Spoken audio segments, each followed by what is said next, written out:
All right, hello, Legionnaires, nerds, and warriors. Here we are.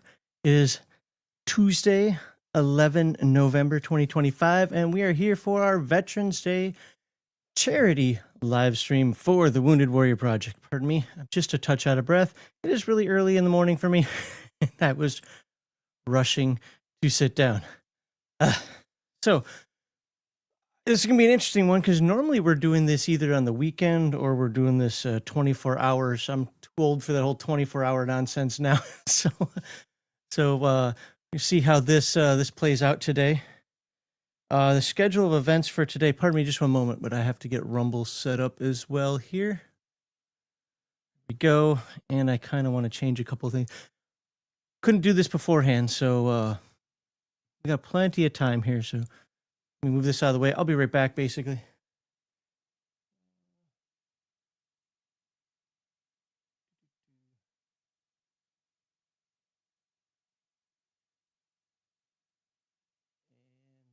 Steal from here? I can.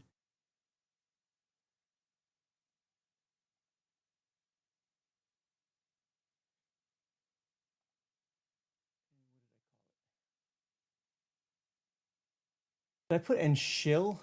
I should say and chill.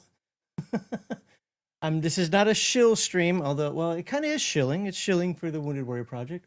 And I'll talk about that in just a moment. But it was supposed to be and chill. Derp-a-derp. Okay. There we go. That should work. And then let me pop out my chat. Hey. Booyah. Okay, perfect. Excellent, excellent.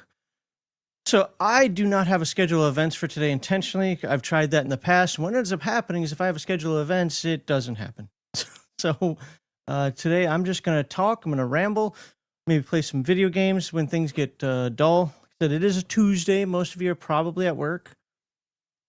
And then, yeah, just kind of see who pops in. I haven't sent the link out to anybody yet. And that's intentional. I kind of figured I'd just sit here and ramble for a little bit, see if anybody pops in. And then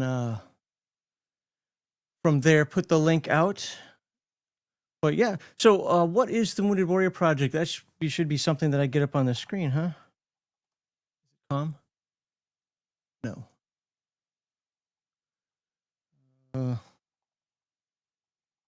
Remember when URLs were nice and easy? Everything was either .com, .net, or what was the other one? There was one more.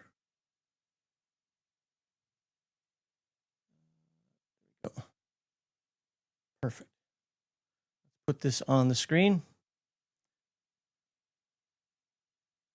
And what is the Wounded Warrior Project? Not going to read the whole website. That'd be weird. Oh, wow, I cannot read it here. This 4K monitor, man. What if I do this? Put it that way. Aha. Cheat a little bit. And then zoom in. Now I might be able to read it. There it is. There's actually, here we go. Wounded Warrior Project is the nation's leading veteran service organization dedicated to total well-being of post-9/11 wounded, ill, or injured veterans and their families. From mental health and physical wellness to VA benefits assistance. Hey, I could use that right now. Peer support and more.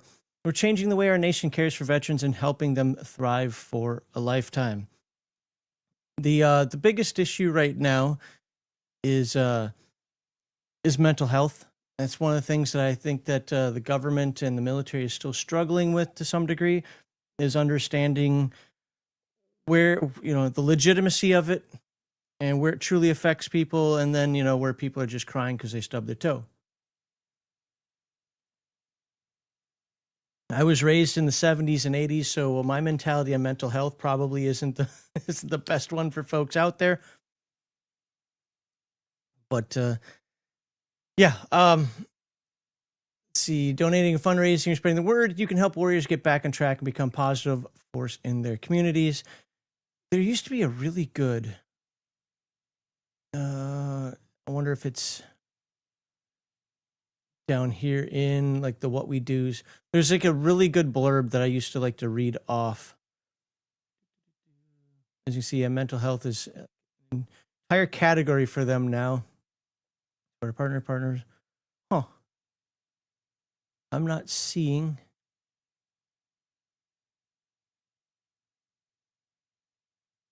I'm not seeing it on here right now. They used to have an entire section on here for people like me right now who are streaming for it. Why didn't you prepare it? Because I don't really think I need to. So I've done this enough. I just want to get their words so that I'm not mixing up. Time for email newsletter, get the latest info. Maybe it's at the top. Okay, here we go. It sounds like get involved. Ways to give. I think it's under how we help. So veteran program support, join the Wounded Warrior Project, access programs and services built to help you thrive, all at no cost to you. Active military and veteran assistance. Whether you're transitioning out of the military, navigating life as a veteran, or supporting a loved one who served, we're here for you. By the way, I miss getting help from the Wounded Warrior Project by like 6 months. I got out in May of 2001, and they are here to support post 9/11. I'm not angry. I'm just letting you know, like, I get nothing from this.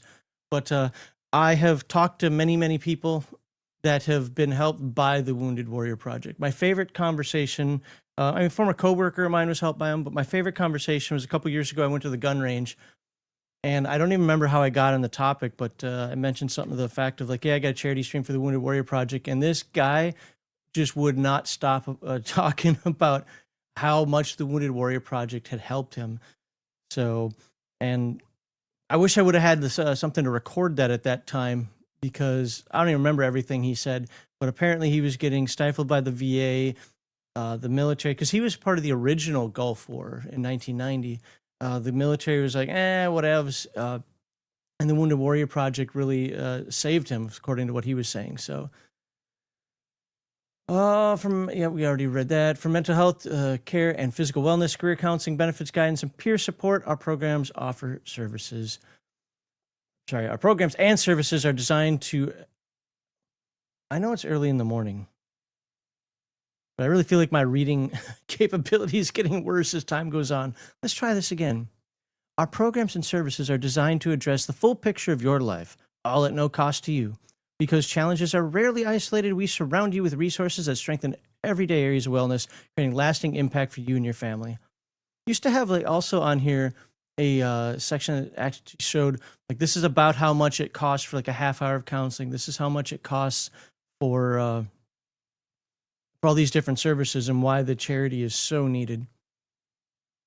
Financial well-being, mental well-being, physical well-being, social connection, spiritual well-being. I even heard that, again, don't quote me on this, but I even heard that there are options in here where they'll help, not necessarily job place you, but help you find a job. Hey, Free Merchant Corps, good to see you. And anyway, I can't find, they changed the website a little bit, probably updated neededly, but there was that blurb that I used to read before all the live streams. National nonprofit, it's a national nonpartisan organization who's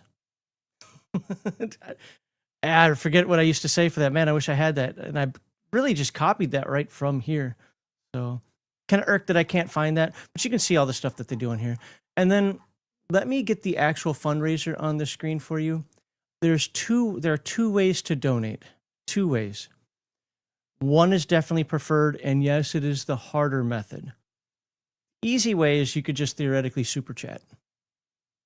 Unfortunately, that doesn't get, and I'm not talking credit as in pat me on the back. I mean, as in attaining the goal and not getting kind of a black mark. So the best way is to actually go to the link in the description. You know what I can do? I can do this. Or use that QR code that's above my noodle. And I can put this back full screen. It's F11 that. Yeah, okay. So, and just go to the link in the description, that Tiltify link, and just fill this out here. You can hit the donate button, donate now, and submit your information there. And I will do my best to stay on top of it. I have another tab open. I'll do my best to stay on top of it to read any comments you guys leave. I promise nothing, but I will do my best to stay on top of that. But that's generally what we're here for today. When more people are on, I'll spend a little more time diving into all that. Right now, I'm doing it for, how many people does it say? 5 people that are watching. And I get it. It's a Tuesday. It's 6:10 in the morning my time. I do not expect a lot of people on right now. They'll hopefully come later. And people are probably getting ready for work, trying to figure out what the hell is Max doing streaming right now. But again, it is a charity live stream for the Wounded Warrior Project. Now, with that, my plan for today, like I said, I don't have one, but I'll send the link out to some folks sooner or later as they start waking up. I had a couple people already send me messages asking if I wanted like a co-host in the morning. I want to get started like this first, and then I'll send it out. The event I'm looking most forward to during, we'll say, this day shift, my 10 hours, is I hope I have a former supervisor of mine that say he straightened my ass out. But awesome dude. I cannot give him enough credit in this world. If you've watched the members only live streams, you've occasionally probably heard me talk about the type of shenanigans I did when I was in the Air Force and how it would have kicked me out. My NCO me would have kicked out my airman me. But this dude basically saved my career, which you could argue saved my life to some degree as well. Because I don't know what I would have done if I got kicked out. But I was heading that way. So ton of respect for him. For me, at least, honestly, I don't even care if anybody else laughs. For me, he always makes me laugh. Would you stop being F11 over there? Thank you. And yeah, I look forward to him. And you know what? So if I talk some nonsense, he can like, that didn't happen. Max is just lying to you. But at that point, anybody who's in here, I'm gonna kick out. Because it's just gonna be him and me at that point. There might be an exception depending on who pops in, but for the most part, no. But please click that link in the description. I think it's right on the top. Check again. There you go. That donation link. This is for a charity, and it does go to a really good cause. I know that every charity at some point has some sort of scandal, whether true or false. I think the ones reported around the Wounded Warrior Project, they're about 6-7 years ago now, were a bit exaggerated. True, but exaggerated, if that makes sense. They've cleaned all of that up. And like I said, I've heard nothing but good things about them. Hey, Bear. I'm going to send, if you want, if you're not busy or you might have your own thing going on, I'm going to send the link out soon. I'm getting to the point now where I'm only 10 minutes in. I'm starting to ramble, so I might send it out sooner rather than later. But yeah, I might play a video game or two. I knew this was going to be a little difficult considering that everybody's at work right now. Yeah, I mean, it's still Legion of Myth. It's still RPG Digest /GMI. So we are, we're going to talk a lot of gaming today. And anybody who's got like military stories, little anecdotes or whatever, they're welcome to bring those up as well. Okay, well, let me know. Actually, you're smart enough to do this when you're done eating. I'll just put the link out there for you guys. No rush. I just want to be very forward with everybody that when/if my former supervisor pops in, I am kicking everybody out.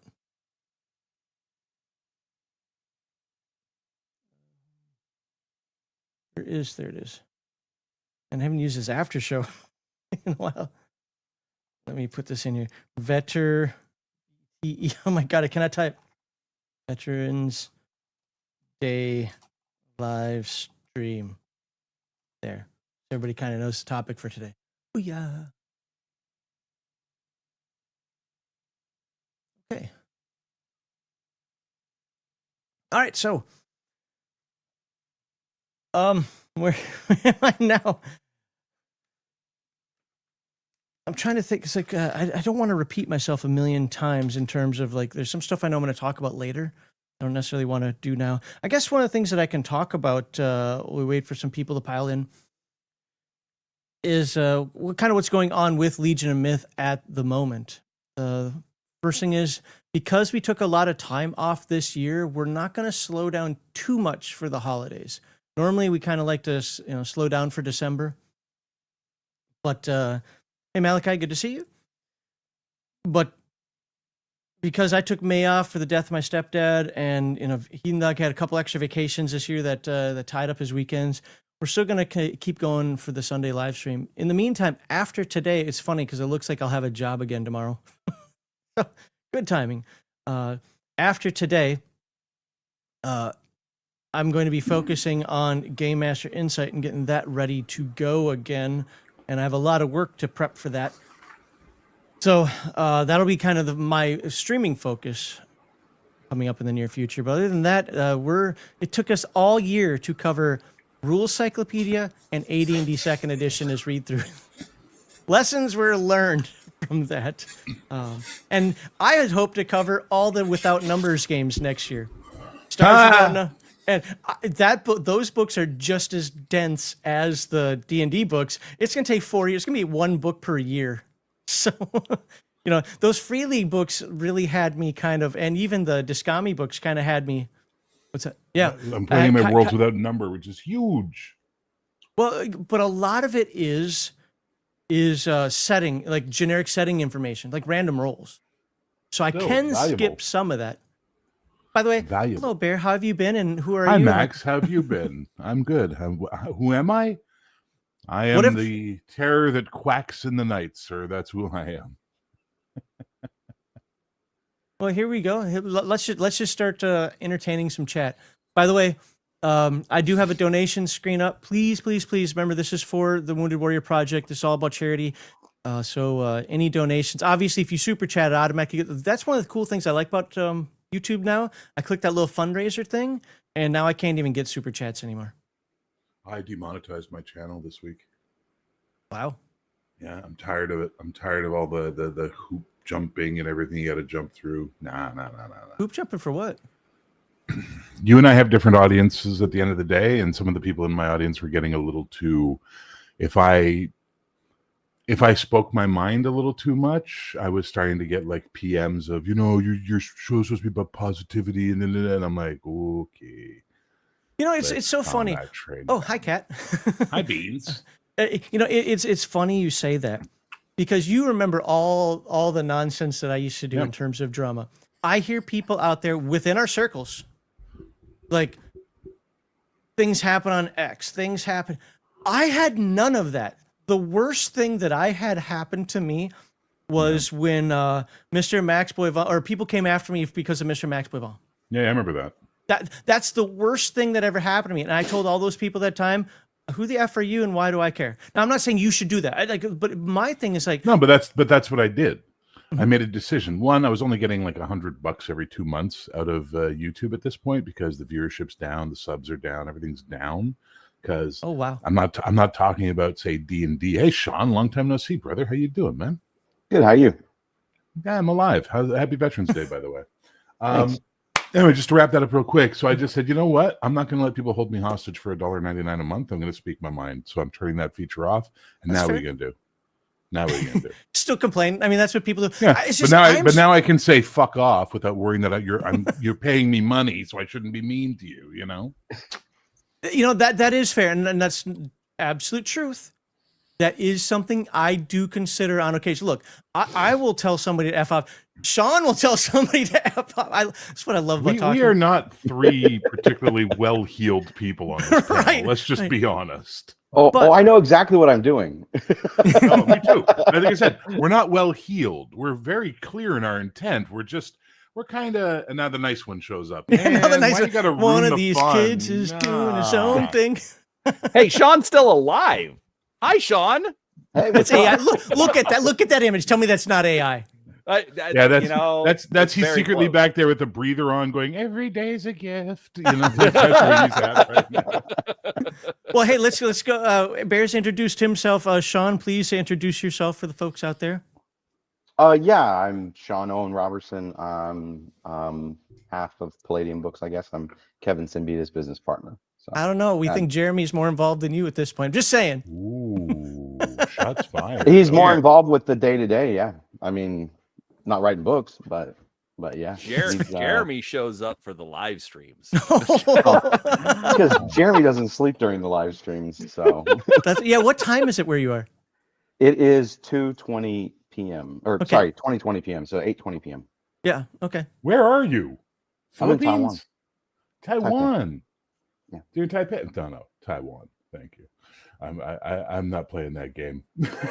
But have you been there all this time, or is this a recent relocation for you? Yeah, I mean, I came out here at the end of last year. I didn't know. Once after Kathy passed away, Kevin got back into things, and it was just a real big crunch for me. And I was like, hey, I'd really like to focus on writing. Do you mind if I do it remotely? Because that's how I worked when I was working with Pinnacle. I was always remote. They don't really have an office, right? And so we tried it out, and Jeremy, and that was part of we always knew we needed to bring in someone like Jeremy, who's been a fantastic addition to the team, and he's a hardcore supporter of Kevin and Palladium fan. Oh, Heathen Dog's got under his skin like he did you a couple times, but he's good because he had the responses, and I'm like, okay, this guy, this isn't just somebody they pulled on the live stream just to be another face. He knows his Palladium stuff. That's good. No, and he's been fantastic, and so he's helped us make this transition. We always knew we needed that. I know there's a lot of people are saying like, oh, why don't you hire more people? Well, you don't want to just hire random people. Right. And so Jeremy is an example of that right person to kind of form, we call it the triumvirate. I don't know if they've mentioned that on the show. Known as the triumvirate. Yeah. So, I mean, he's not a business partner, but he is a partner in the decision-making space. I mean, I fully trust him to take care of issues when he's looking into various things with shipping and logistics and tariffs. I mean, I think he makes as good as decisions as Kevin and I will, right? I can actually speak to that. I sent him a message a couple weeks ago saying, hey, because I wanted to get something off the Palladium site. And I just sent him a message thinking that I'd get a response maybe the next day or a day later or something like that. 5 minutes later, he's like, try it now. I'm like, dude, you know what time it is? like you were, and he went in and fixed that issue immediately. I was like, okay, that's cool. Yeah, he's fantastic. So that's why he's on the team.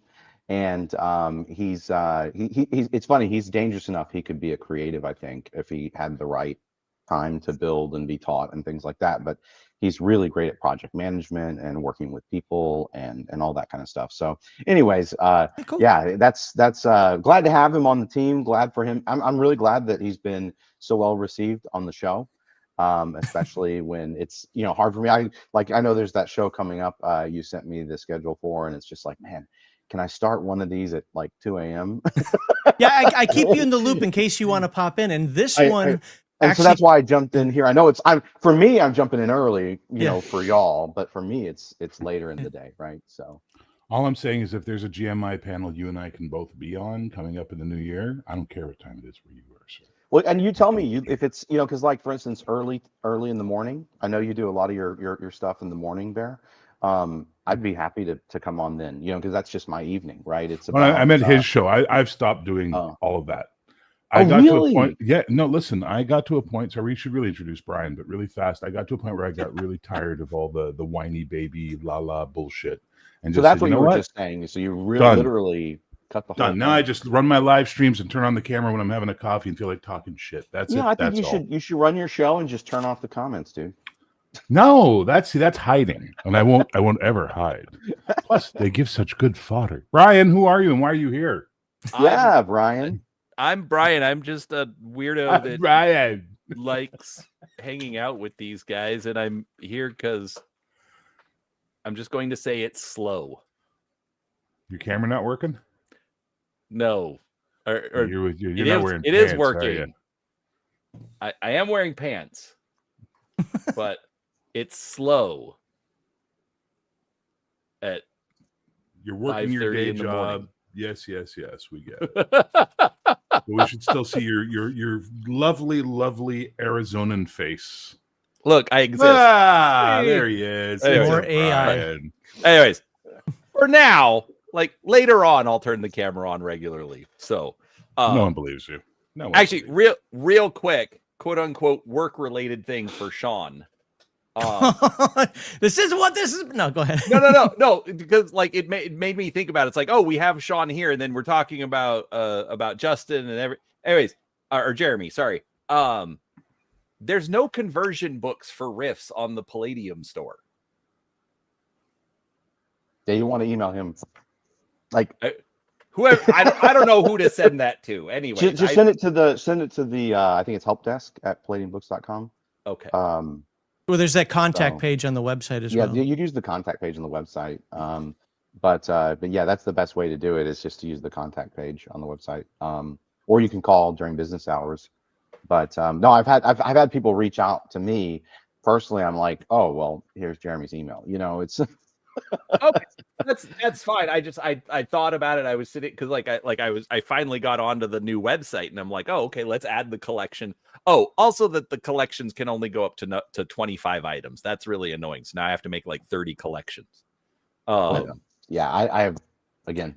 Anyways, whatever. Anyways, so I'm like, oh, and then I'm also prepping like to decide what I want to put in for like a Christmas surprise package.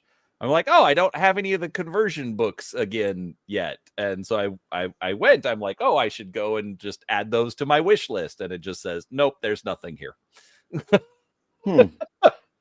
Please give to the United Way so that we can help children like Brian understand place, time, and context.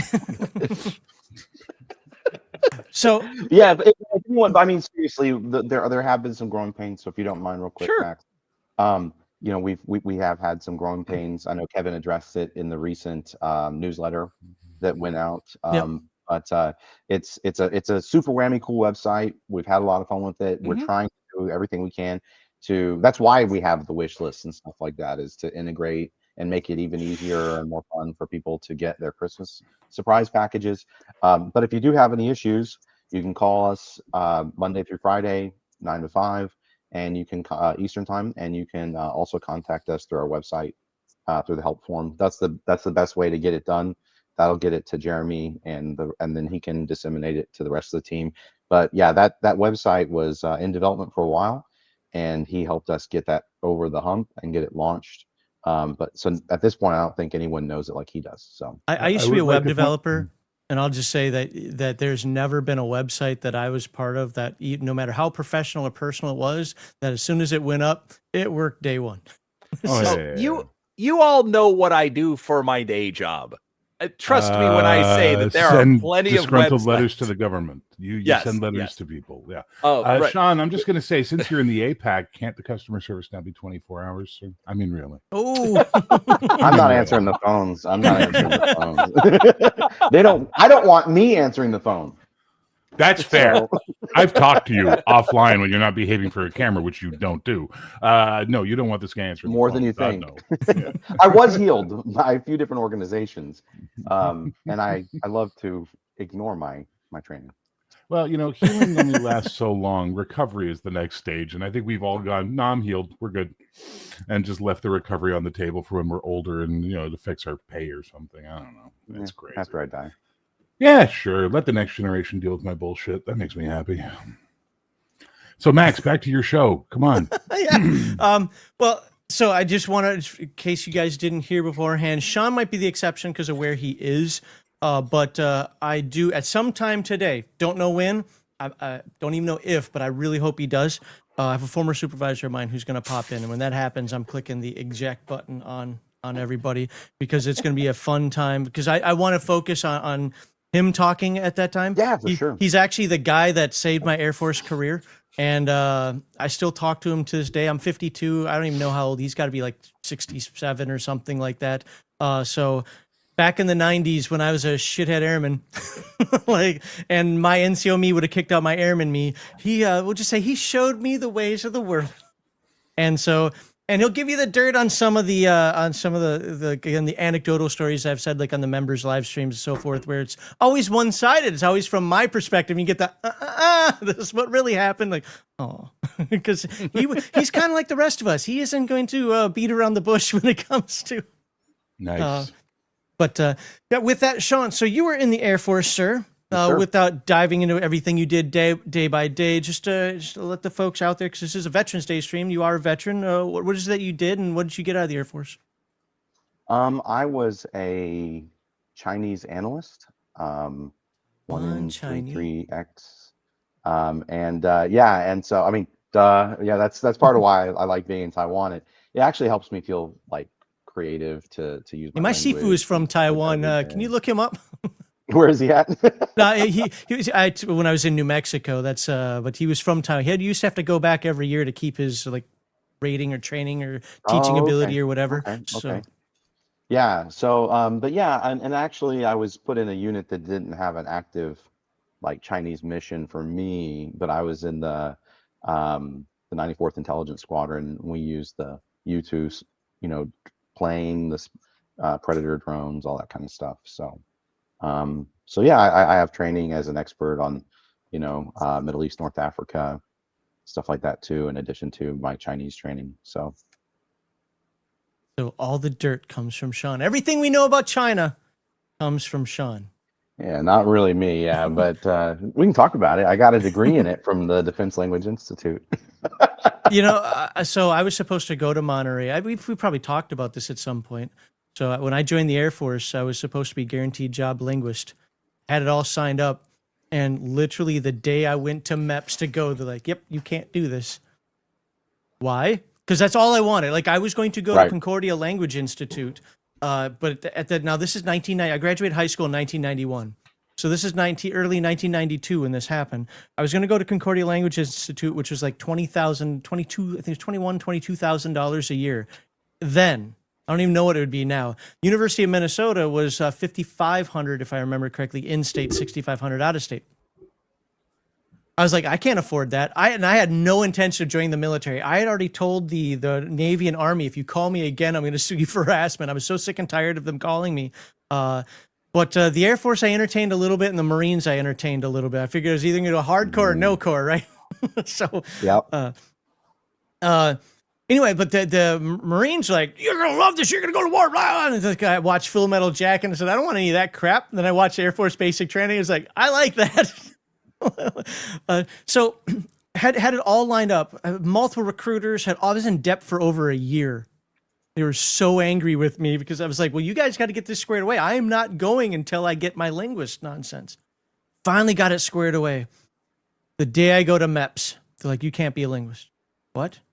Well, you got fired from a job. I'm like, I know I got, no, sorry, this is 24 hours prior. Like, yeah, I know I got fired from a job. I was open about that.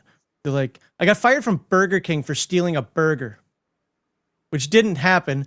And we got plenty of time. I could tell that boring ass story too, but I didn't steal a burger. And because I got fired, they put that on my 398 check for the top secret clearance, which you have to have in order to go. And like, nope, you can't do it. And they're like, well, we're going to send you general. I'm like, I'm not going general. I'm going linguist or nothing. Like, this isn't this. No. Hold on. You'll get linguist. During that time, I'm sitting at MEPS. We called Randolph Air Force Base 3 times, Lackland Air Force Base twice, just to get this all guaranteed, right? They're like, we have to sign you up as general. But everybody we know, everybody down the line, we know that you're going to be a linguist. You're even going into a linguist flight. Yeah, well, yeah, that's the result of the story. I was 18. I was dumb. But my flight was almost all linguists too. And I had the highest D-Lab score in my flight. What was your D-Lab? Like a 120. Okay. So there's 2 different systems. I know there's the 1 to 100 system, and then there's like the 1 to 135 system or something like that. But I qualified for every language. I wanted Russian because I'd taken Russian in high school. So, but anyway, I get to basic training. The 6th day comes, you go for your job, and they're like, okay, pick a job. I'm like, no, I'm supposed to be linguist. They had this all squared away. And the guy's like, what? I was like, to his credit, he went and checked. He's like, well, I got some good news and bad news for you. Yes, they've got a slot for you. You're supposed to be linguist, blah, blah, blah, right? But you can't. Why? Because we have too many linguists right now.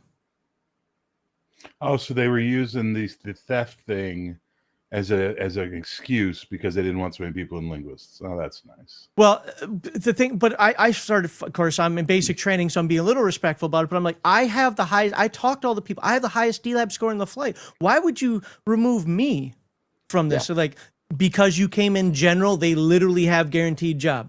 And so I got screwed out of that. And the entire thing came down like, yeah, your $3.98 check is no problem. You got fired from Burger King for a burger. Nobody cares about that. But they're like too many linguists. So they give me the job list: civil engineering, cop. I mean, going down that list, I'm like, I'm not doing any of these. Like, you can send me back home. I'm not going to be like, I don't do manual labor. What are you talking about? I kind of considered air traffic controller. That was on there, but I'd heard that. But my mentality then was like, I'm too scared that something's going to happen. Like, no, screw that. Like, I'm not going to be responsible for a plane crashing. And then there's graphic arts. And I was like, no, because I can't draw a stick figure to save my life. Even to this day, I can't draw a stick figure. So they I called my recruiter that night. I told, so I didn't sign anything. They told my TI. My TI is all pissed off. So that was a great day for me, right? But I got to make a phone call back home to my recruiter, and I called him. I said, well, you got a choice here. You need to find me a job, or I'm going to punch my recruiter. He might, or not my recruiter, my TI. He might kill me, but I'm not taking any of these shitty jobs that they offered me. He calls back 24 hours later, take the graphic arts job. I'm like, I can't draw, dude. Like, just take it. It's computers. You'll be fine to be computers. I listened to him, and he was right. So, I mean, I did have to draw a little bit in tech school, but it was mostly computers. So, long story short, I ended up being a graphic artist instead of a linguist. And after hearing what happens in Monterey, and you can maybe attest to this, I wouldn't have made it through. My attitude would not have let me make it through.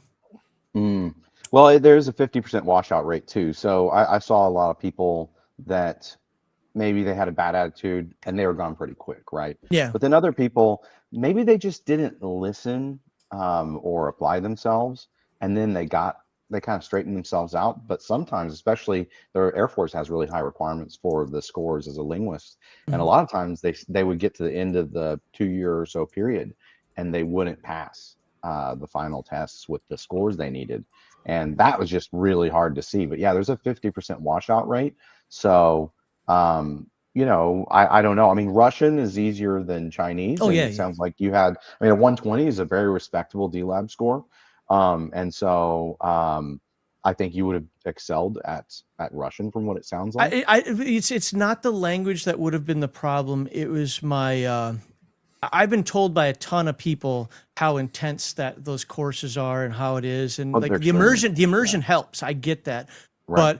But I'm not the same person now that I was then, where I could focus and just bite the bullet and let's do this. I would have whined and complained. How old were you at the time?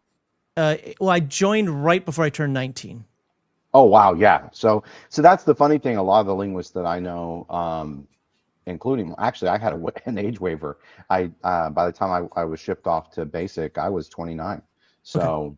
But a lot of my friends were in their 20s, and I think that helps. Sure. You know, for me, I was like, I'm here, I'm in it to win it. So I got a 4.0, but that's because I already knew a lot of Chinese. No one likes a braggart, Mister. No one. I'll be honest. It's in my files. So, you know, but I busted my ass, right? So that could be if I had been 19, that wouldn't have happened, you know. So that's actually a question that I've got for you, Sean. So because I know you have your prior mission experience, which is where you learned the Chinese. So what did you still have to go through the full Defense Language Institute, or were you on like an accelerated program because you already knew the language? No, I got more homework. You got more homework.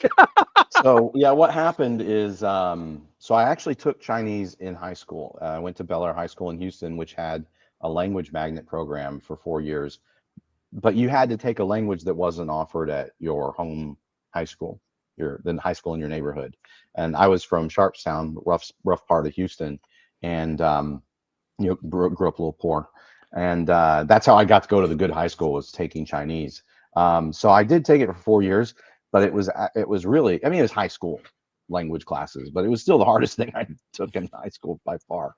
But it gave me really good basics on tones, pronunciation, grammar structure. That stuff just got like super drilled into me.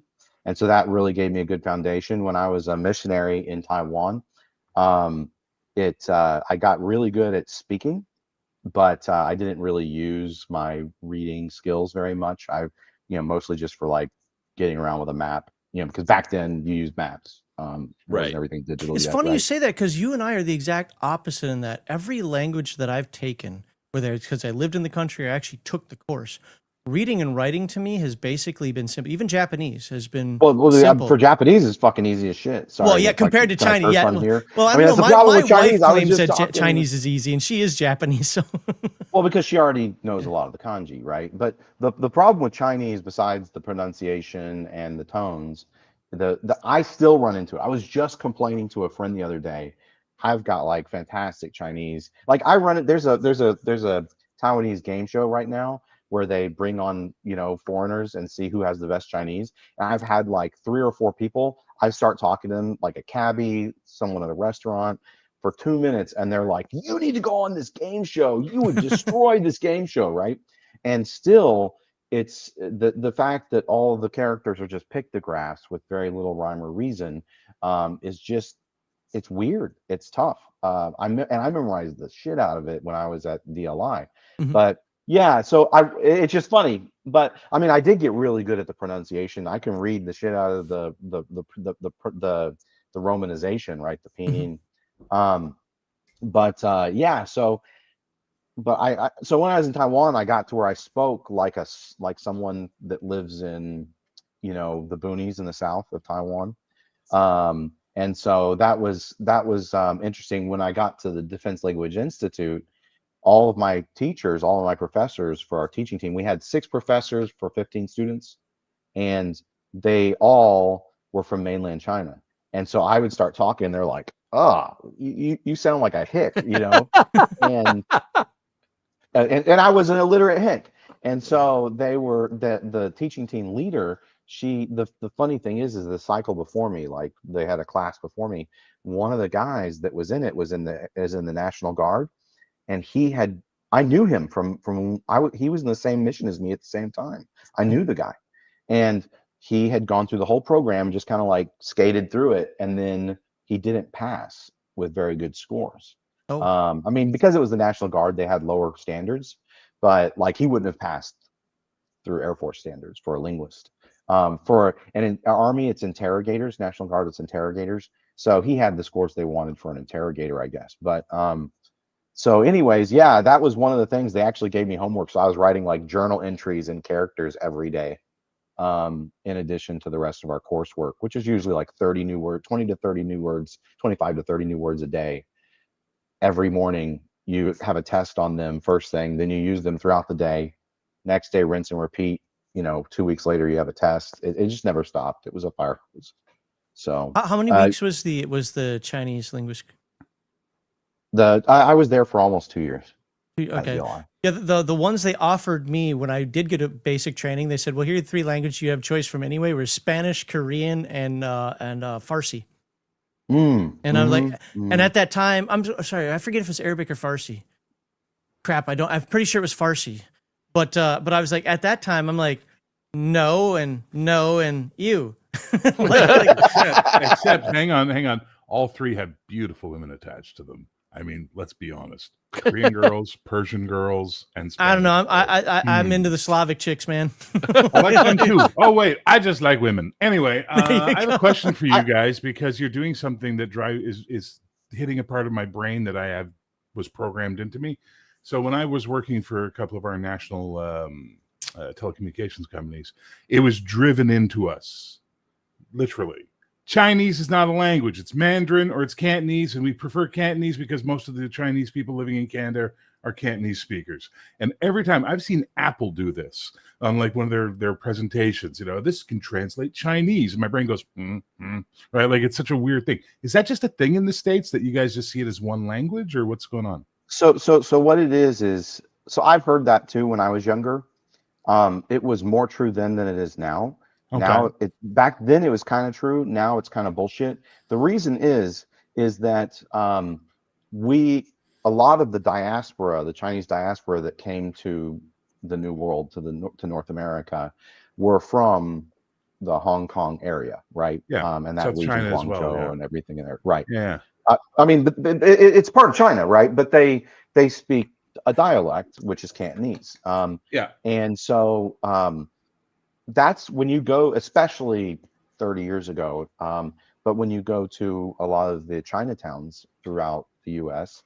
and Canada, I'm assuming, you're going to run, the people you're going to run into are usually of that descent, right? Well, They've yeah, been like here for a while. Vancouver is a massive Chinese community. It's the largest single ethnic group in the city of Vancouver. It's huge. Well, not all, but it's 75% South China, Hong Kong. But So the thing you have to, Cantonese, you know? right.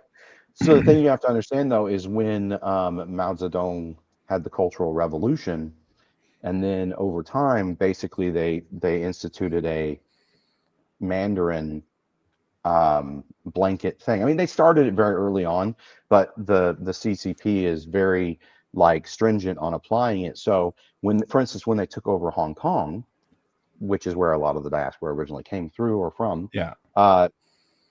Suddenly it was illegal to use any language but Mandarin Okay. in any in the government, in business, in school, anywhere. So what that means is, so for instance, in Taiwan, they don't call Chinese Mandarin. Right. You know, they don't call Mandarin, they call Mandarin the national language. Or in mainland China, a lot of times they literally call it the common word. So it's like common from D&D. Sure. So you you know, so it's potentially there's all these other like regional languages and stuff like that. And that's what Cantonese is. It's a very popular and powerful one. But in general, it's been replaced. And now I don't really see the point in saying anything else. I think it's fine just to call it Chinese because we get in trouble in Canada. At home, right? Yeah, but I mean that's just a holdover PC kind of thing. Well, not disagreeing with you, man. Well, I mean, just saying, if you go to Singapore, if you go to Taiwan, you go to any of the like the Chinese diaspora places, Malaysia. If anyone speaks any form of Chinese, it's any dialect of Chinese, it's usually Mandarin. So it's just kind of Chinese now. And I get it. It will probably when you guys say Chinese, more and more that way over time, unless there's the inevitable collapse of Chinese unified government that happens every century. Well, but right, but if that happens, I bet they don't intentionally fracture the language. I bet you they. No, I'll bet you what'll happen is the same thing that happened to previous times they've had national languages in China, which is it'll start becoming local dialects of the main language to eventually, if it goes on long enough, it'll be like Cantonese, where two people from different towns really don't communicate anymore. So it would take it would take a long time. I mean, what interesting fact, Max, Bear, Brian, you guys might be interested in this, is back in the day, everyone spoke all these different regional languages, right? These regional dialects, but it was all written the same. And when you were writing or reading, you were even supposed to use the Mandarin grammar structure and patterns if they were different. So what that meant is they could send out an imperial the Mandarins, the heads of government around the emperor, could send out an imperial decree and everybody could read it, even if they couldn't understand each other. So that's kind of weird too. Can I tell you my favorite Chinese, like it's so weird to say it, language event that ever happened in my life? So I'm running a security team in Vancouver, and we're at a Chinese complex called International Village. So it's a big shopping mall, 2 condo towers at the time. Eventually now they have 4, and a couple of business places, right? So it's this whole complex right next to Skid Row, by the way. But that's what the Chinese were doing. They were developing that area. And one of the guys on my team was a guy named Scotty Yip, Canadian Chinese, born in Canada, could speak basically enough Cantonese to understand when his mom's losing her shit at him, right? Or his dad's telling him how disappointed he is in him. Otherwise, he doesn't speak any. I'm leaving work at 8 in the morning because I was on graveyards, and I'm in my civvies. And I walk by Scotty, who's standing in front of the T&T Chinese supermarket in the complex. And this lady walks up, white lady. She walks up to Scotty in his uniform. She goes, "Excuse me, can you tell me how to get to the SkyTrain, sir? Sir, can you tell me?" And she's really loud like that. Scotty looks at her and goes, "No speak English." And she just gets this look on her face like she's angry and walks away. And I was smoking. I leave and go, "I should technically write you up for that, but that was fucking brilliant, man. I gotta respect your play on that one." Because I can't do that, right? I can't. "Excuse me, sir, can you tell me where the SkyTrain is?" "Oh, sorry, love, I don't speak English." Tiddly-tee. Like, what have I got? I got nothing. You know what I mean? Well, you could use Quebecois. That's I never. That's a good point. Because even Not a me, bad listen, idea. like I've listened to a bunch of French recently. I'm like, why can I understand this, but I can never understand Bear or Mr. Max when they're talking? Yeah, but the problem is when I talk to Mr. Max, I switch to my Quebecois French. Right. So, Yeah, but I can speak French in a way that people from France understand me, I got you. right? Because that's the benefit of not being raised as a francophone, but having learned French as a second language. I cannot. I guess it's called code switching is the term they use for it. But I can code switch what I sound like based on the person. Now, don't throw a Cajun at me; I'll be lost. I'll be like, yeah, that's all I'll say all day long to that guy. You could be asking me to save him, I'll be like, yeah. But yeah, French is it's a complicated language, but it's really not. Like, if that makes any sense. Like, it's very complicated when you first approach it, but once you get into it a little bit, you start to see the patterns. And then once you see the patterns, I think like with any language, once you click on the patterns, you're okay. But Chinese, as you call it, scares the living shit out of me as a language.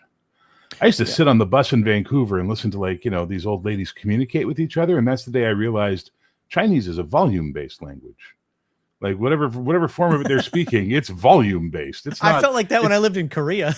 Holy Christ. Like, you'd see these two old ladies sitting on the bus and they'd be like, and you're like, are they mad at each other? No, they're just talking. Yeah, I think that's more of a cultural thing. Well, South China, right? Who are seen as sort of the barbarians. So, that worked out Right. well for them. But that's it. That's my experience with Chinese comes from Vancouver. So I'm going to have a very Hong Kong, South China bias all the time on that. Sure. I just use hand gestures. Dear God. Sorry. Noru, just for you, we're having sudden onset winter. So the cat is absolutely enthralled by the snow falling outside. Oh, geez.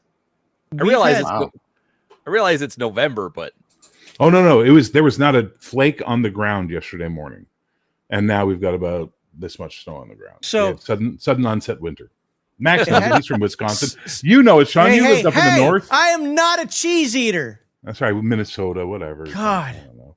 You're from America's Canada, okay? So from South Canada. Exactly. I was actually watching a soccer game of all things. I never watch soccer. It's boring as hell. But I was like, what the hell is that? What kind of field are they playing at? I thought the soccer field's like, a lot of American football fields, especially for college, like going all black or all blue or like these weird colors and so forth. I was like, did I do that with soccer? No, it was Canadian soccer and they were playing in about 4 inches of snow. It happens. I was like, okay, I've never seen soccer in the snow before, and I had to watch it for like 10 minutes once again, I got bored. It's ironic. You say it's boring, and I agreed with you for the longest time in my life till I dated a girl who was from Albuquerque, from the University of New Mexico, and she played for the football team, soccer team there. And one day I was just, man, it's a stupid game. I don't understand it. It's dumb as bitch. She goes, all right, sit down. We're going to watch a game.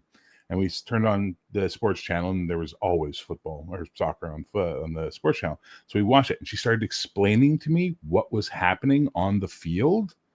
And I got to say, by like 10 minutes in, I'm like, holy shit, this is a complicated, interesting game. Like to the unobservant, Did you never it looks play? like, Because I played soccer for 3 yeah, years. we played it, but we were just a bunch of assholes running around. No. I field played kicking a organized. ball. Like Yeah, I we played didn't do that. organized No, soccer. we had organized hockey here, sir. Yeah, I couldn't afford hockey, dude. It was like the one sport. This I don't know why it bothers me. I'm 52 and it bothers me.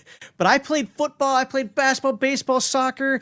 I switched from soccer to football because they didn't have football at that age.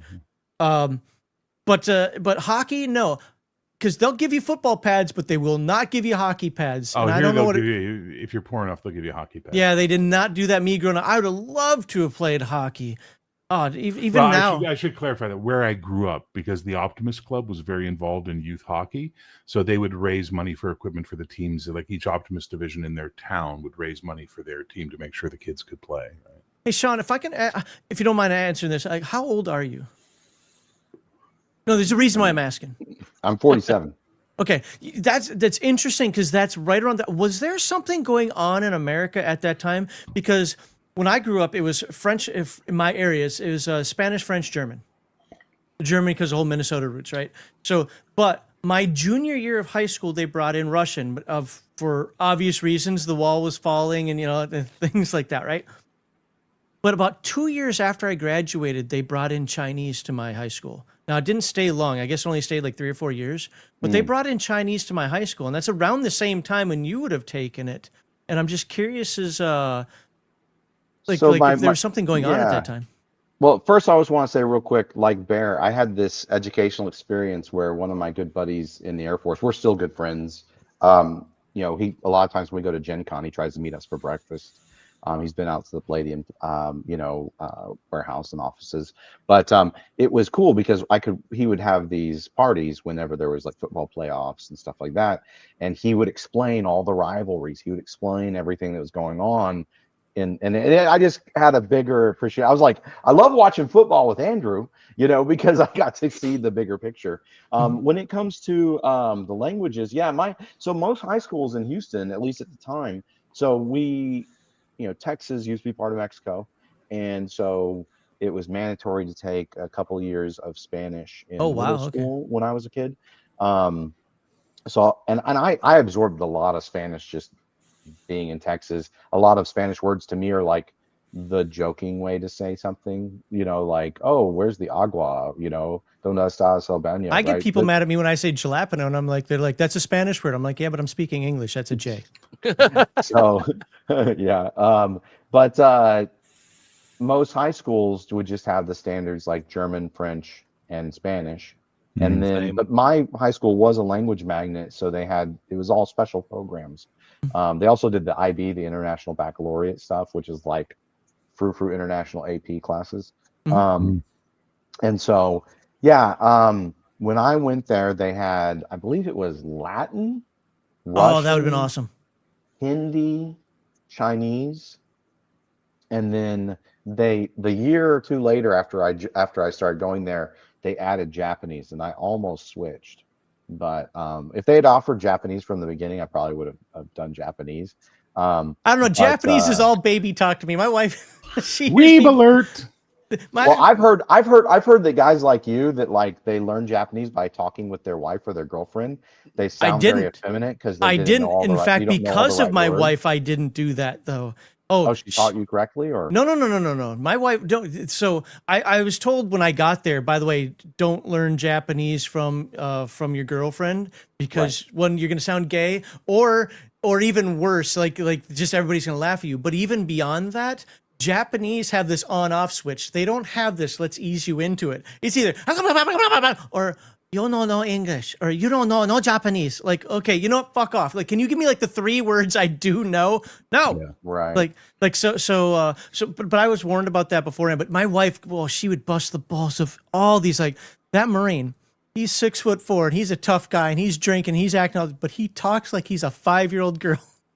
Yeah, I had a few friends that were Japanese, they were missionaries in Japan. And one of them, one day I heard him talking in Japanese, and this was a pretty chill, like kind of like a California surfer skater kind of dude. And he starts talking in Japanese like Boku. I thought I was watching like an Akira Kurosawa movie. And so when he would speak in Japanese, he would ratchet it up. I mean, if he was talking that way in English, we would think it was a joke. So there's a Japanese female wrestler, very famous. I think she's very much retired now, whose name was Akira Hokuto. And Akira Hokuto had so much respect in the Japanese community, especially from the men, for the way she would perform in the ring. She was allowed, and it blew me when I was reading the article, she was allowed to speak like a man on television. So I'd watch these JPW stuff, all these like female wrestlers, and they get to their interviews after, and they always cry if they lost and all this stuff. They're like, I'm like, whatever this. And then Akira Hokuto, she's like, Oretsuka! And you're like, what the fuck is this bitch so angry about? That's just how they sound if you're speaking very masculinely. As I've said, Japanese and German, the languages of love, right up there with Russian as well. Russian's the language of marshmallows. It's as bad as French as far as I'm concerned. Trying to listen when I lived in Russia, it's like, what? He said he wants to go outside. Like, that's not how you say it. It's like that scene from that movie in England. Shit, I love it too. I've seen it like a million times. Brian. No. The one that came after Shaun of the Dead, Hot Fuzz. when Hot they have fuzz, the yeah. they have the guy in Yes, the the country, old guy in the cop who country, speaks a yeah. little more, and then the English guy translating. Just that whole thing that they do, the three-way translation. Yeah, there you go. That's what you got in Russia. Good for you, man. The what I learned in Japan is that when you have a normal conversation with people, they talk normally.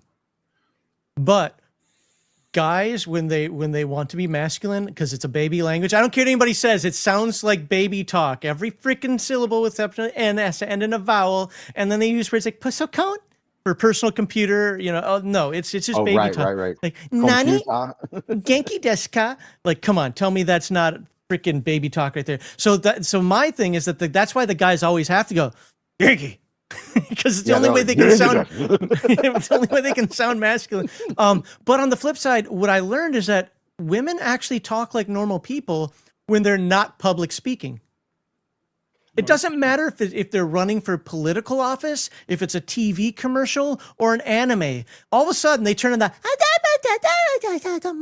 and you're like, "Where the fuck did this come from?" Because I just heard you talking a moment ago like a normal person.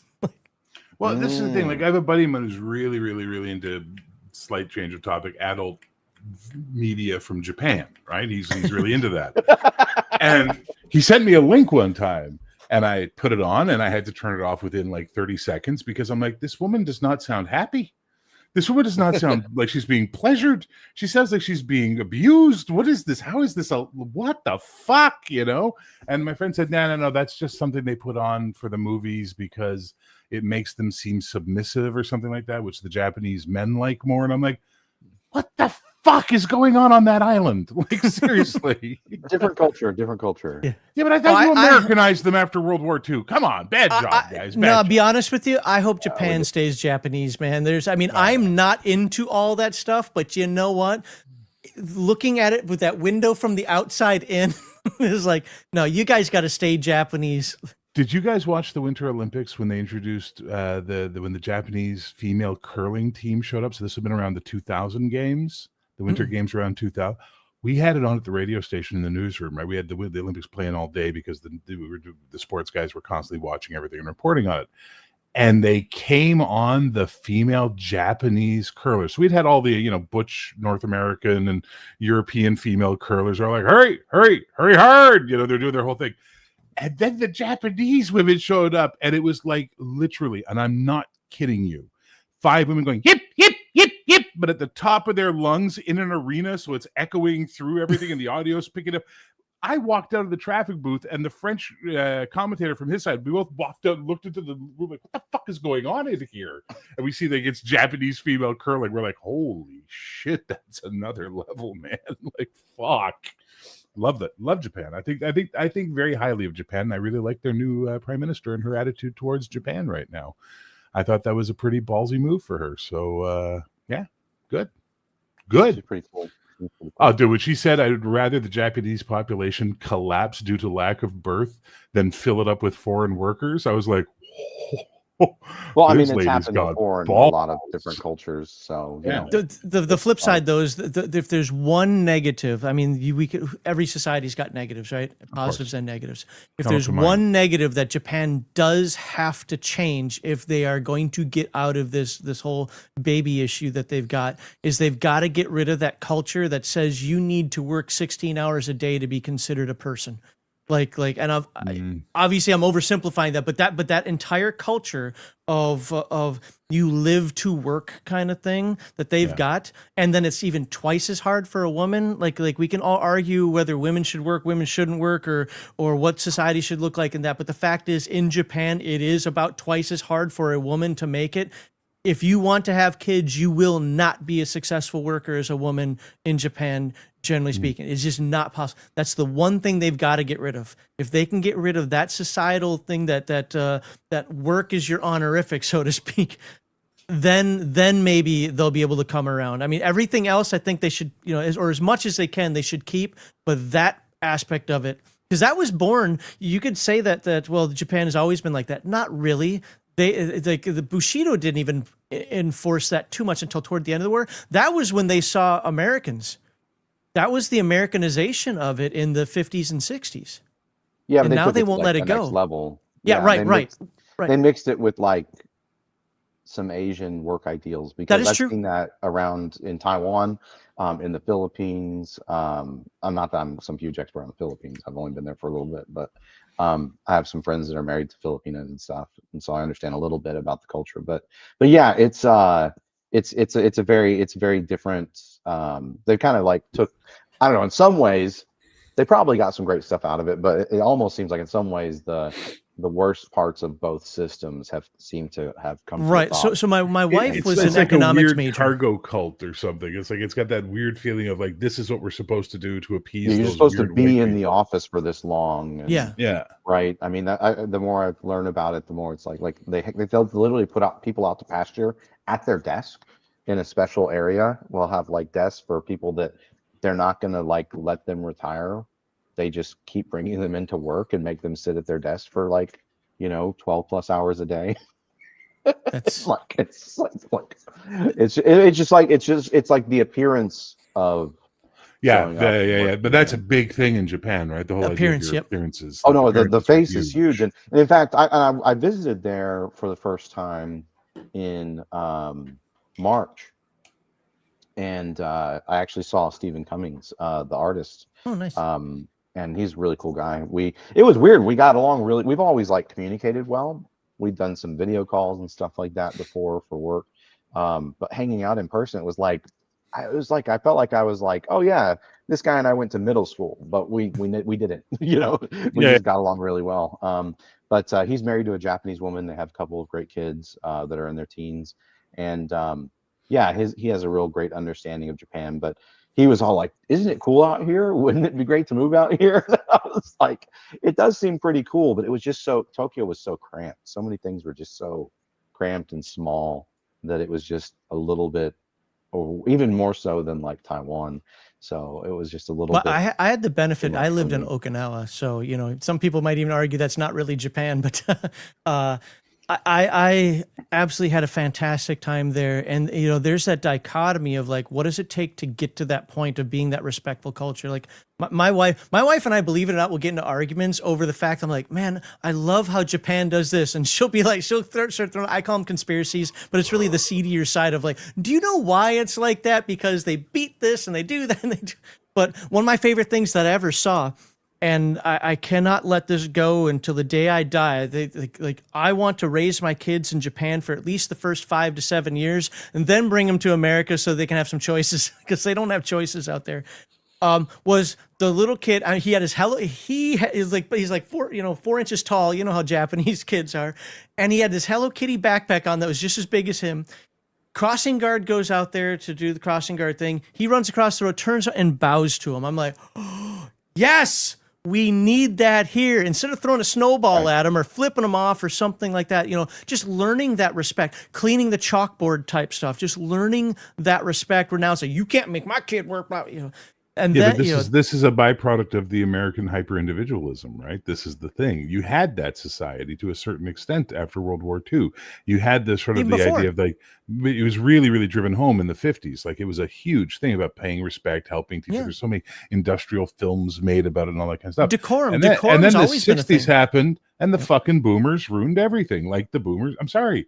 I will say this till my dying day, and I'm so glad we're about to head into the great boomer die-off, and I have many boomer family and friends, and I'm going to miss them when they're gone.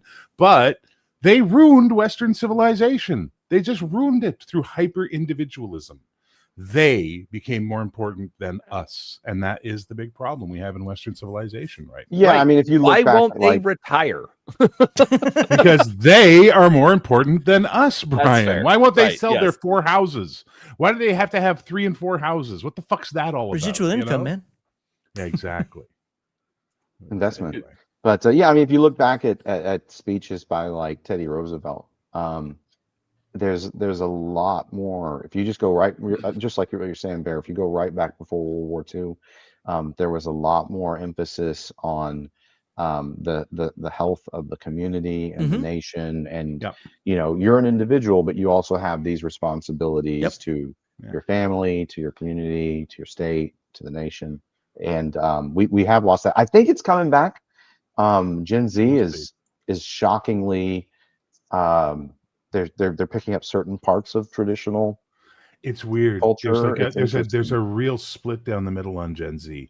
Half of them are super liberal, and half of them are super conservative. And it's the almost weirdest down thing I've gender ever lines. seen. Yeah, I was going Yeah. to say they've done studies. It's like the men are conservative and the women are liberal. Yeah, I don't even like the word liberal, but you know. that's okay. I like the words "repeal the 19th," but that's just me. Says the Canadian. I want to just be very clear out there for you, folks. Right. Says the Canadian. It's funny, Joe. What? I'm allowed to comment. Yeah, you like have freedom of saying it speech to my is wife guaranteed under the First Amendment, right? I So like they saying tried- it to my By wife our guns. sometimes. Oh, So is Go that ahead, Brian? Brian. I would say I like saying it to my wife sometimes. She does not look well at me, Right. and I do Well, so. we had a bill that they were trying to pass here in Canada recently, which was going to be one like a lot like the ones we see in the UK and Australia. These hyper online, in your business, and they can charge you. Oh for yeah, things like to do. digital ID kind of Yeah. thing, basically. Well, it was a whole bunch of like that like you bad tweets get you in trouble. That's a hate crime type stuff, and they were doing really well. The Liberals had it almost to the point of becoming a bill, and then basically, I believe it was the Senate reviewed it, and a bunch of lawyers went, "All right, here's how this violates the Canadian Charter of Freedoms and Rights," and just listed all the reasons. And they're like, "All right, so we're gonna have to send that one back to committee for a while." It was just like, whew, we dodged a bullet. England didn't do that. England just ran England that is shit not- through. England and Germany. Well, Germany hasn't had free speech for a long time, but I mean, Yeah. it's getting worse. So German free speech is weird. So as many folks know, I lived in Germany for 11 years. The average person free speech pretty much says what he wants. I hung around people that were were mustache men fans, okay? like I was like, I didn't know you guys were even allowed to be like that, but okay, weird. In closed circles, you can basically say what you want. This includes even at the pub, the bar, whatever. It's when it comes to media or public, then all of a sudden that switch flips instantly. well, that's called suppression of. Right. No, public no, speech, right, absolutely. But it's funny because, well, in England, they'll turn you in even for talking with your friend. They've got instances of that. Germans won't do that. Germans will just pat you on the back and say you're drunk, go home. Yeah, I mean, It's if your friend ironic. turns It you is in. I mean, ironic. a lot of this, yeah, but a lot of this stuff that's going on in England, it's because of some group chat you had 5 years ago, and someone shared a now forbidden meme, right? Oh, I'll admit I was like mildly terrified when we took our trip a few weeks ago. Like am I going to say to England? Am I going to say something, quote unquote normal and have something happen? Well, technically, they could grab you for saying anything they don't like online. Yeah. We watched one of your videos from 5 years ago when you said, yeah. So this is why a lot of us aren't going over the border anymore. A new thing is developed with your customs at the U.S. They demand to take your device when you cross the border, your tablet, your cell phone, or your laptop. You have to unlock it for them, or they will immediately deny you entry. And then they download everything off of it and go through it. And if they see something they don't like, they deny you entry. And I don't know if you guys know this or not, but once you're denied entry once into the U.S., that's pretty much a lifetime ban. You're never getting back in again. So a lot of Canadians have just been like, "Ooh, we're not doing this." Yeah, no, I can understand that. I didn't know it was quite to that point. No one, and that's the thing. Every time we tell Americans about this, and I've seen this a few times, and I've had this experience, you guys go, "Really?" Like you're shocked that it's happening, but it's happening. I haven't heard of that. I'll be honest. Actually not shocked. I think it's a pendulum issue because before they weren't doing any checking, and people would even report people for certain kinds of speech, like terroristic or calls to violence type stuff, doxing people, and so and then they weren't like the border. Customs and Border Patrol were doing nothing because they weren't allowed to do anything, right? Yeah. And so now I think it's like one of these pendulum things where they're like, okay, we're just going to scrape everything and trawl through all of it. Hopefully we'll find some. Americans can usually find a decent spot in the middle somewhere, but that is ridiculous. But the opposite is also ridiculous of no accountability for terroristic. But I have also heard the same thing, like that. Like a buddy of mine, like before we took the trip to England, actually messaged me. He's like, "Hey, be aware, they can take your device and they can, search for whatever, So It's See, not that's the weird thing for me, because as an American, I'm like, the hell you can, but I'm also entering somebody else's country, right?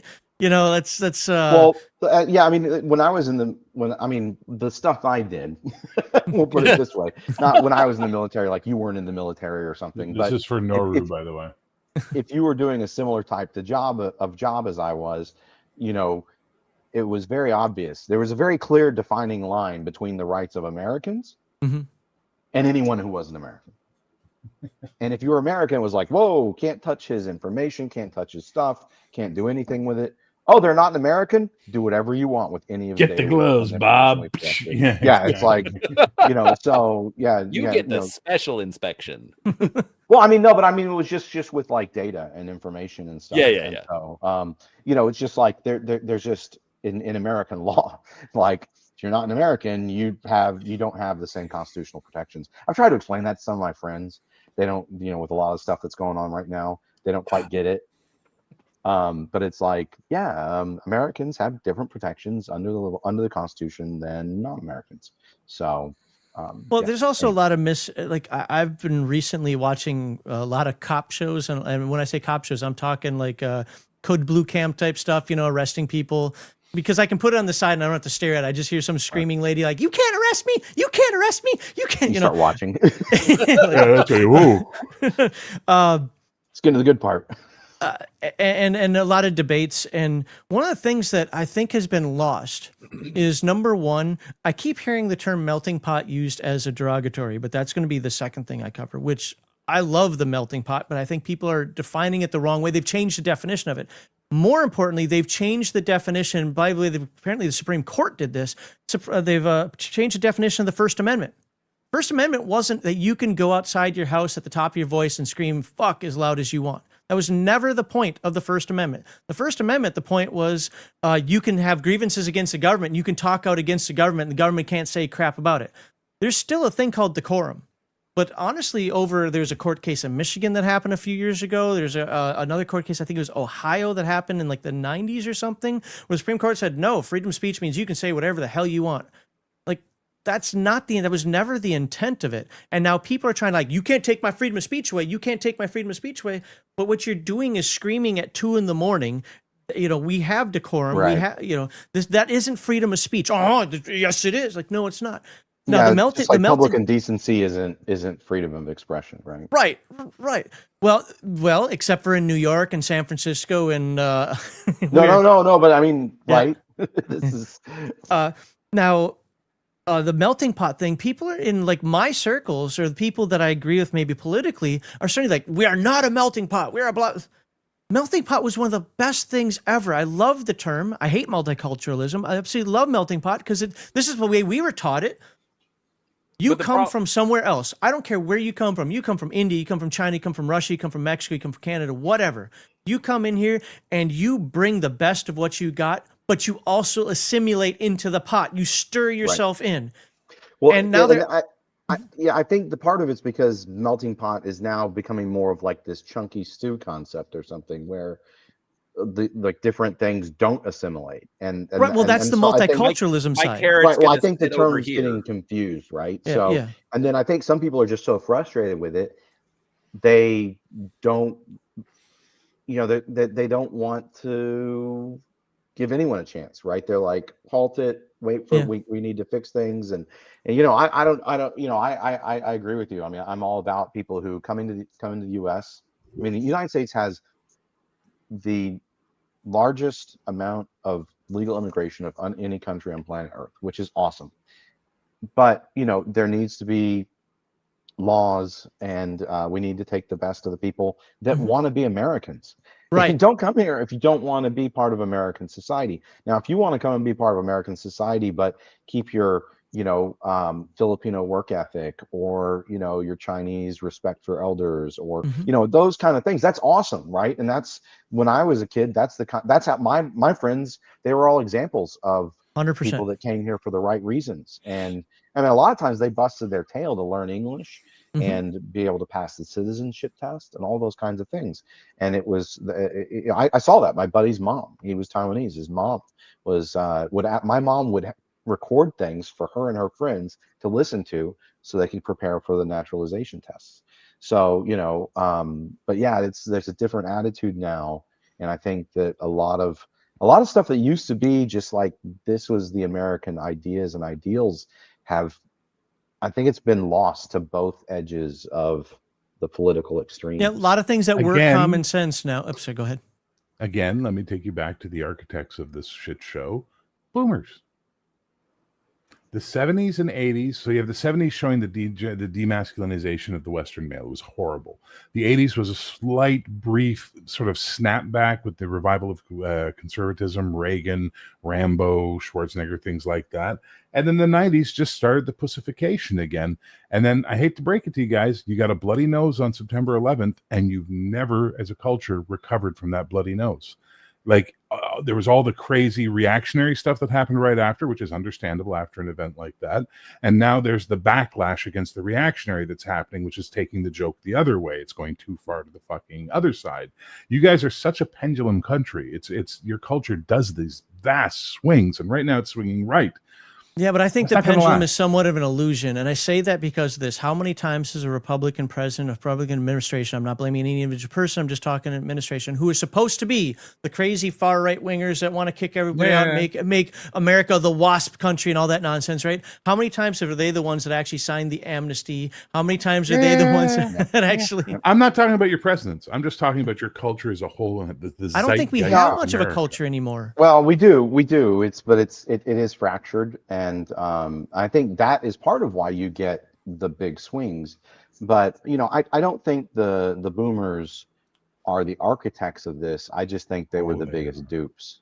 No, they're the biggest. Well, they may have dupes. been dupes, but they were also being duped by a lot of their own thinkers, and they carried on those thought processes. Oh, absolutely, right. Like they drink their own Like Kool-Aid. all these Kissinger level conservatives and stuff like that. Globalism. I'm just going to say it. Globalism is the worst fucking idea that ever happened Yes. on this planet. Yes. Globalism, and I said this in the 90s. I was in a media class at college, and we had this professor from the CBC. She was there, like, she was going to teach us media from the CBC. And one of the first things she starts going on about is how great this globalism that's happening in the 90s is, and how it's going to really revolutionize the world. And I said, "Excuse me, wait, what?" And she's like, "Well, no, it's really great. This idea that we're all." I said, "No. I said, let's treat it like this classroom. You've got Canada, the UK, New Zealand, Japan. We're all up at the front of the room. Our hands are on our desks. We're well behaved. We're listening to the lesson that's happening. Behind us, you got America and France and all those guys, and they're smoking cigarettes and hanging out. And they got all these girls around them. They're laughing their ass off, but they play for the football team, so they're unfucking touchable, and they get to do whatever they want. And then in the back row, you have Iraq, Iran, and I started listing all like the dictatorial countries of the world, and they're just staring at that middle row. And they want nothing more than to have everything they have, but not be them. So they're thinking about ways to fuck with them. And you think this is a good idea as a global whole, that we all suddenly think we all get along like this? Well, you're just being very negative about the whole thing. No, I'm fucking looking at it. Well, You're the being too positive. idea was, and I agree with you. The idea was like, no. Don't you understand that if we show them the better way, they'll just come around? Yeah, if we just show them how great That didn't it work. is. Yeah, boy. How 2001 of you, Max. Right. If we just open up our markets to Chinese goods, and then maybe they'll open their markets to our goods, and then their whole culture will change. Yeah. I have a real reason that I think this is also a part of our society, but if I say it, I'm going to get into a lot of trouble. So I'm just going to smile and say there are other reasons this happened beyond boomers. Shut it. Let's And it ain't racial. And by the way, it ain't racial. No TOS, anti-military, or anti-max violations on this stream. No. today I don't because want to get you hurt. I don't want to get I you know, hurt. Anti-Max? No anti-max. That's right. Whoa. I'm you- here for the anti-max. I'm sure everybody is. I'm gonna throw this back on there. Hey, folks, this is a charity live stream. We've been doing this for an hour and a half, and you know how many donations we got? Literally 0. That's never happened before. Usually, I get a nice influx right at the beginning. Then we have to beg, throughout. 0 donations. Go ahead. This is for Wounded Warrior Project. If you want me to, I can bore you with all the Wounded Warrior Project nonsense. And by nonsense, I mean actually how it helps. But it's this is why I'm here. Yeah, I'm going to get a cup of coffee and listen while you do that. So yeah. Okay, well then here, I will actually show off the Wounded Warrior Project page. I just don't know this page as well. The other one I could follow better, and I could actually They updated, and you know what happens when you update like a Palladium website? You have to find stuff again. I didn't actually know those conversion books were missing. I'd have said something. I didn't either. I wonder if it's maybe just from the wish list. I don't know. So veteran support programs here. Let's see, get involved, ways to give. Let's see, they used to have a really awesome thing that showed exactly what your donations went to. That's the one I'm kind of irked about. Well, let's just look at mental wellness. That's a big one in today's world, right? There we go. According to our recent Warrior survey, post-traumatic stress disorder, PTSD. By the way, just last Sunday, so a week and a day ago, I had my C&P exam for my mental health issue. I have a big QR code in my face. Hey, I'm right there, folks. But you know what? There If you you click that QR code, it won't go away. But you know what it will do? It'll take you to the link to where you can make your donation. But yeah, so PTSD, they wouldn't even look at me for the other things that were on there. They would only look at me for the PTSD. So that's how important it was to them. But there's anxiety, depression are the most common mental health challenges for warriors. And in fact, my former supervisor comes on here. He was basically begging me to find ways to get depression put on there. He's like, you don't understand how that affects people, and everybody handles it different ways. And my big deal is avoidance, as I found out in talking with my C&P therapist and so forth. By the way, C&P, I forget what it stands for, but it's a VA term for we're really going to determine if you have issues. But I forgot what I was saying. Anyway, they were really focused on the PTSD, and they did look at anxiety and depression as well. Apparently, those are the big ones. And that's what I was saying. My avoidance is a perfect example. That's a form of depression, apparently. Now, I'm not diagnosed with depression. I'm just saying that people respond to things in different ways. It isn't just like, I can't get out of bed. I don't want to tie my shoes. No, there are other ways that people do. There are adrenaline junkies that actually do that because they're depressed. So it can affect people in different ways that you might not notice.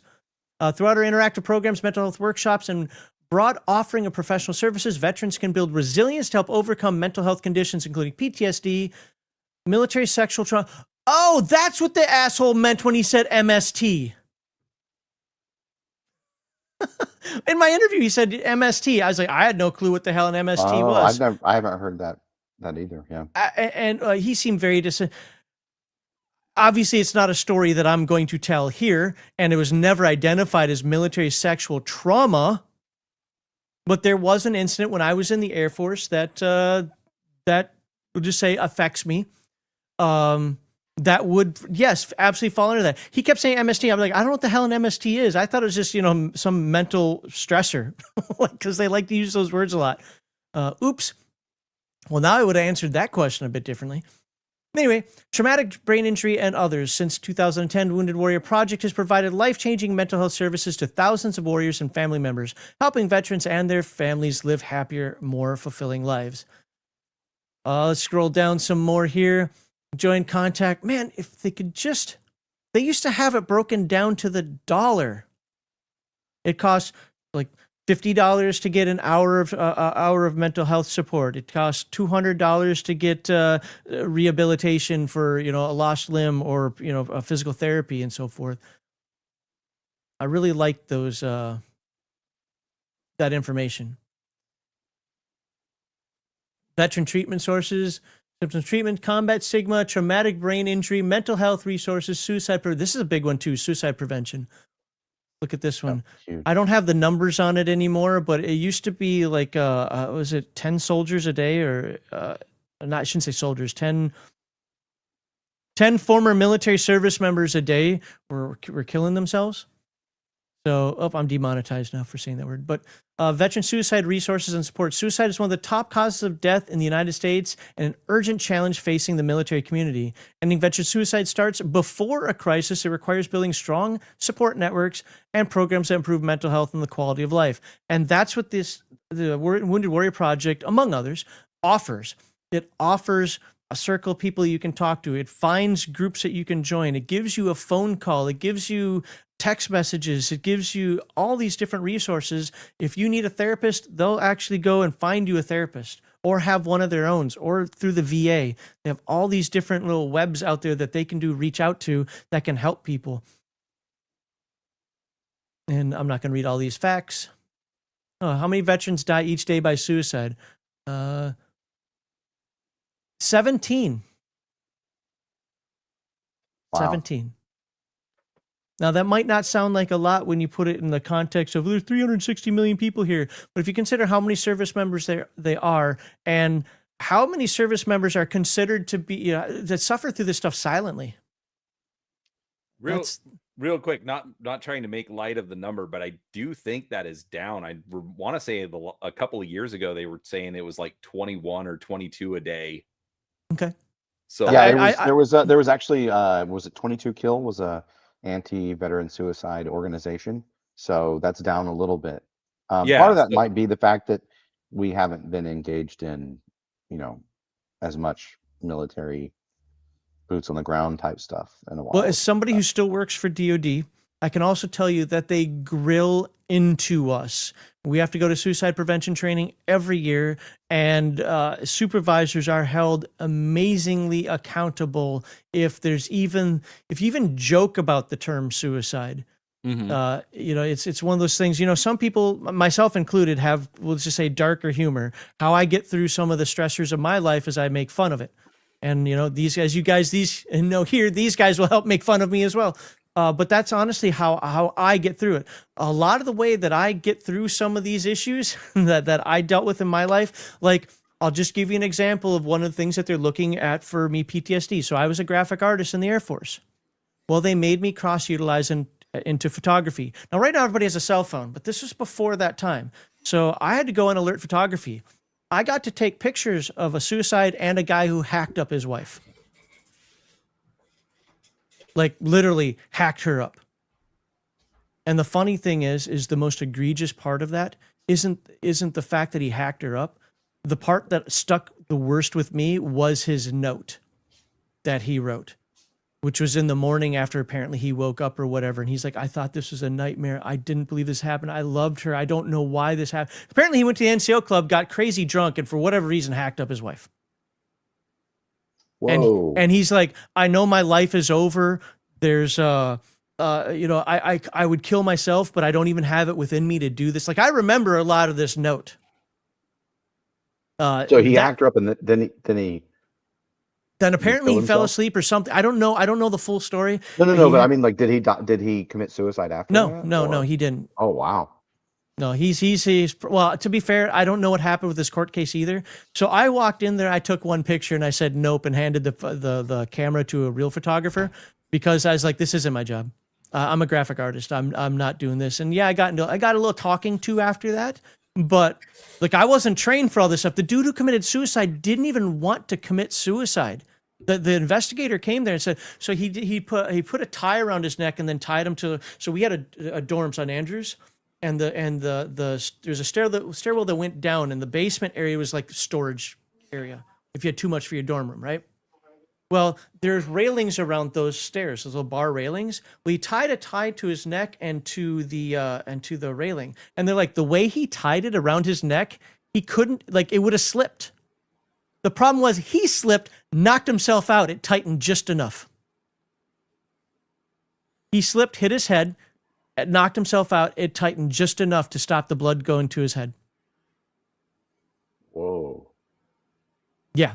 Like the investigators that were there were like, he had no intention. Like, this was a cry for help that turned into worse. Yeah, so I mean, there are some things, I'm not going to detail everything. I went through a week-long sex crimes conference that I'd say anything that was poignant from there, if I mentioned on here, YouTube would shut me down instantly. Yeah, so because, again, as a graphic artist, I also got to do video conferencing, which is what my job is now. And part of that was going through drug crime conferences, sex crime conferences, and the FBI, CIA, and OSI, they don't hold back when they talk. So, and so the things that I saw might not have actually happened to me personally there, but just knowing that people can do those things was enough for me to go, this world's fucked.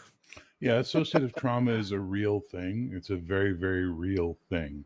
When I was working, I wasn't in the military, but when I was running security teams in Vancouver on the downtown east side, which is the poorest postal code in Canada, where a lot of people who were in mental institutions were released to the street with a check every month that they then self-medicate with crack or heroin or whatever it is, because they can't afford their meds and food, which is the trap they fall into. We saw things that average people, if you describe them to them, can't get their brains around. And I lost a lot of really good guards because after the first time they saw a murder, or the first time they found a dead body, or the first time they saw something too much for their brain, they snapped. They couldn't do the job anymore. They had to leave. They had to go work at a Wendy's. They couldn't handle the shit anymore. So I can only imagine the level that the military guys go through based on a lot of the stuff that's been going on in the last 25 years in North America. And we saw a lot of that in the 80s with the Vietnam guys, right? We'd see a lot of those guys were just in bad shape. War's hell. Yep. No one should debate that. And when you take young men and now young women who have barely lived and you shove them into these situations that are life or death, survive or die, and then expect them to come back and just join life, that's a failing. That's a huge failing. And it's amazing how they'll spend enough money teaching you how to buy stuff at a grocery store because you're not at the PX anymore and you don't get it for $1 versus, hey, here's how you control dealing with all the images in your head and the trauma that you felt and faced. That just drives me insane to see how badly, and we do it here in Canada too. Our soldiers aren't treated any better either. It's like, thanks for your service. Get the fuck out. You'll get a pension check when you're 60. I think the Marines have it the worst because and this is from working with the Marines and talking with a lot of Marines. If a nerd was here, she could probably attest to this as well. Because while the Marines do try to temper you down a little bit before you get out in their transition out to the real world, one of the things I've heard from, and this goes to Vietnam era Marines, to Marines that I literally work with today, one of the most egregious things that they do is they spin them up. Make them angry, make them angry, make them angry. Because who fights the best? Make them angry. And then now, we're not going to do it. Shut it off. And that's when Marines get in trouble a lot. Well, when they come out into the real world, internally, a lot of that stuff's kept internally, the things that they do, right? But when they come out to the real world, they don't have somebody to shut them off. It's go, go, go, go, go, or I need to release this somehow. And I'm not blaming Marines. It's really, it's the culture they need to live in to be as effective as they are. Well, to be they're shock troops, right? And so they it's like, I remember during the occupation of Iraq, they were doing all the surges and the counterinsurgency surges. And one of the things is they decided to start using, instead of using like National Guard or Army, which are generally trained, their infantry are trained also in like riot control and things like that. They were like, we'll just use these Marines to supplement for security forces. And they were like, they're breaking arms and killing people. What's going on? It's like, well, their combatives are not focused on apprehending someone. It's about breaking their arm or killing them, neutralizing the target. It's like, well, you're using the wrong tool, and that's what we have to realize. So we have this problem. Different services have those mental frameworks and cultures to do their warfighting tasks. That's why the Air Force operates so much differently. Well, we have this problem in Canada with the police, right? Which is the police for the longest time were putting ex-military as the top priorities at academies and for recruitment, right? And then about 10, 15 years of those guys being on the street and reacting military to, a crackhead getting in their face and screaming or stuff like that. They were like, oh shit, we need to adjust what we're doing here because these guys are using they're falling back on their former programming when in a crisis situation. And because they didn't have new programming, right? Because the new programming was insufficient, right? That's wrong. And probably, I guarantee you, there were a lot of old guard cops going, yeah, fuck those guys up, that type of mentality. So then they switched like idiots and they started going for college graduates. And what happened there was they were losing patrol officers because those guys would figure out the program that they needed to get into to get a nice cushy desk job where they didn't have to be on the street having crackheads scream in their face. So they're sort of in this like flux right now where they're trying to figure out how to get good cops. You know what I mean? And it's a really bad situation. But the military guys were great cops. until Right. Snap, and then Well- they became very bad cops real fast. Yeah, but and similarly, they could be great cops if they had sufficient training. If they had the right training, absolutely. And That's why I always thought it was crazy when people say defund the police. And it's like, whoa, we should be boosting training budgets. Yep. And background checks and reviews, because let's see how it works out in New York when they send civic counselors out to. Well, they've been doing that in Washington. Abuse. they've been doing it for a while. It's a bloodbath, man. Yeah. It's not good for anybody involved in the community. Nobody. So Real quick interruption here. I do want to thank, first of all, Bob Beckner donated $20 on the YouTube side. thank you. Here's what I'm asking for folks. I appreciate all of it. That is going to go to the Wounded Warrior Project. Everything's fundraiser. For the purposes of me / Legion of Myth not getting a black mark for not making a funding goal, on the Tiltify side, which is the QR code right there and the link in the description, that's the priority way to donate if possible. I do have a couple donations in there. Thank you to everybody who's donated now. Absolutely appreciate that. Our goal is $1,250. That's what it is every year. I didn't up it because I've learned that this year, things are a little. I'm furloughed. I'm literally not getting paid and had to dive into my some of my more shorter term investments just to keep the house over my head. So I absolutely get that. But but if we can donate on the Tiltify side, that is the priority. But thank you to everybody who has donated. Now we are at to be fair though, we're still under $100. So we have a long ways to go here to get that $1,250. Well, thank you for those that did answer the call and just donated. We appreciate you.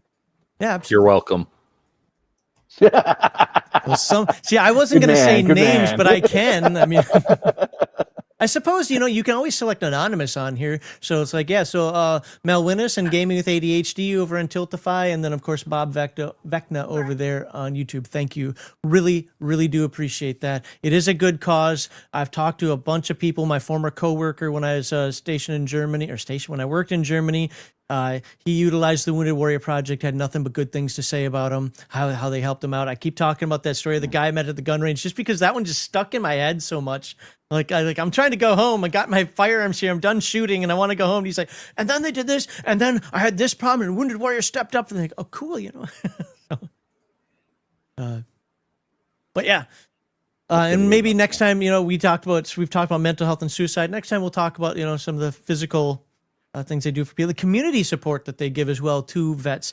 Remember, I just want to be very clear to folks. I'm supporting an organization that won't support me because I got out of the Air Force before 9/11. And they support post 9/11 folks. And that's totally fine. I get it. I also lost my GI Bill for the same reason. So, stupid 9/11 people thinking they're better than the rest of us. It's a bold move, Cotton. What's that? It's a bold move, Cotton. What? I was in when the Air Force had a bike test and what else did we do? I was actually on the test bed program. So you were in what, after 2001? Yeah, I was in 2008 to 2012. Okay. So all the stuff that you guys did with the AEFs and also with your PT, because we called it PC, I was part of the test bed for a lot of that. They used to me, they're like, you're getting out of the Air Force, you get to go over there and train. Like, what? Because by that point I'd signed that I was getting out. And so, yeah, I was like, what's this push-ups and sit-up stuff? I joined the Air Force. What's going on here? Oh, wow. You just had a bike test? You didn't have push-ups and sit-ups? Yeah, so when I joined, I still had to run. But when I was in tech school, some colonel, I think it was, died during his run. And so they're like, this is the way it was explained to me. If this is just rumor, well, this is the way it was explained to me. Some colonel died during the run. And at that point, they were looking at more effective ways than just doing a 1.5 mile run anyway.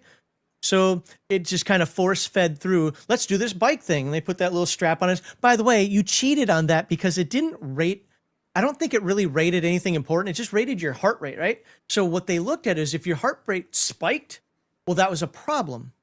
So what you do is you smoke before you go in there to get the heart rate up and get Cat 6 every time. Ask me how I know. But I was also fit. That didn't matter. It's just I'm a perfectionist. I wasn't going to accept a Cat 5. So, anyway, yeah. So, yeah, it was just a bike test. That was literally all we did was that bike test. And if you didn't make it, they also would sometimes tape you depending on how big you were. But I was a really skinny kid, Oh, so the they waist never height. had to do all that nonsense. They put me on the scale, they'd get my height, and be like, "You're fine, go." Now they might not do that, but Right. Well, I mean, I know what you're saying though. Like, if you're a competitive guy, because like I would do exactly what I would do exactly what I needed to do on the push-ups and sit-ups and the run to make sure I could get my 90+% Yep. score. Yep. So my cousin Gregory went into the Canadian Armed Forces, and our Uncle George was a master corporal. And so before Gregory went in, he spent 6 months doing push-ups. The guy could do like 250 push-ups if you said go, right? oh god, But he wasn't stupid because his dad was a master corporal. So when he got in, he was telling me this later, he's in the basic, and they're basically going, LeGrand, drop and give me 20. And he'd be like, 20, like whatever. He'd be like, 16, 17, and he'd start overacting 17 to 20. But that's fine, get up. Because he knew if he could do 20, then it would be 40. And if he could do 40, then it'd be 80. Like it would just keep going until they could break him. Yep. He was a smart kid, did well for himself. True story. Wound up in Lars running the being part of the garage motor pool at Lars Air Force in Germany, which was really fun for him. He loved that. When I was in basic training, I could not do the 30 push-ups the Air Force required in basic. So dude, when I say I was skinny, my wrists were as big as my biceps in basic training. Like I was You're one of those kids? I was on doctor prescribed weight gainers to get into the Air Force. I had to be 119 pounds, and I finally made it the day before I joined. They said, that counts, Wow. go. Yep. I was crazy skinny. Well, even now, to be fair, I can't do more than 40 push-ups in one set. Now, I can knock out 250 push-ups in a day, but I cannot do more than 40 in one set, even to this day. And I'd like to think I got some boobs here. But what I would do is when we were doing the push-ups, is when the TI wasn't looking, I'd be like, okay. And when I hear those footsteps coming around, I just start doing that.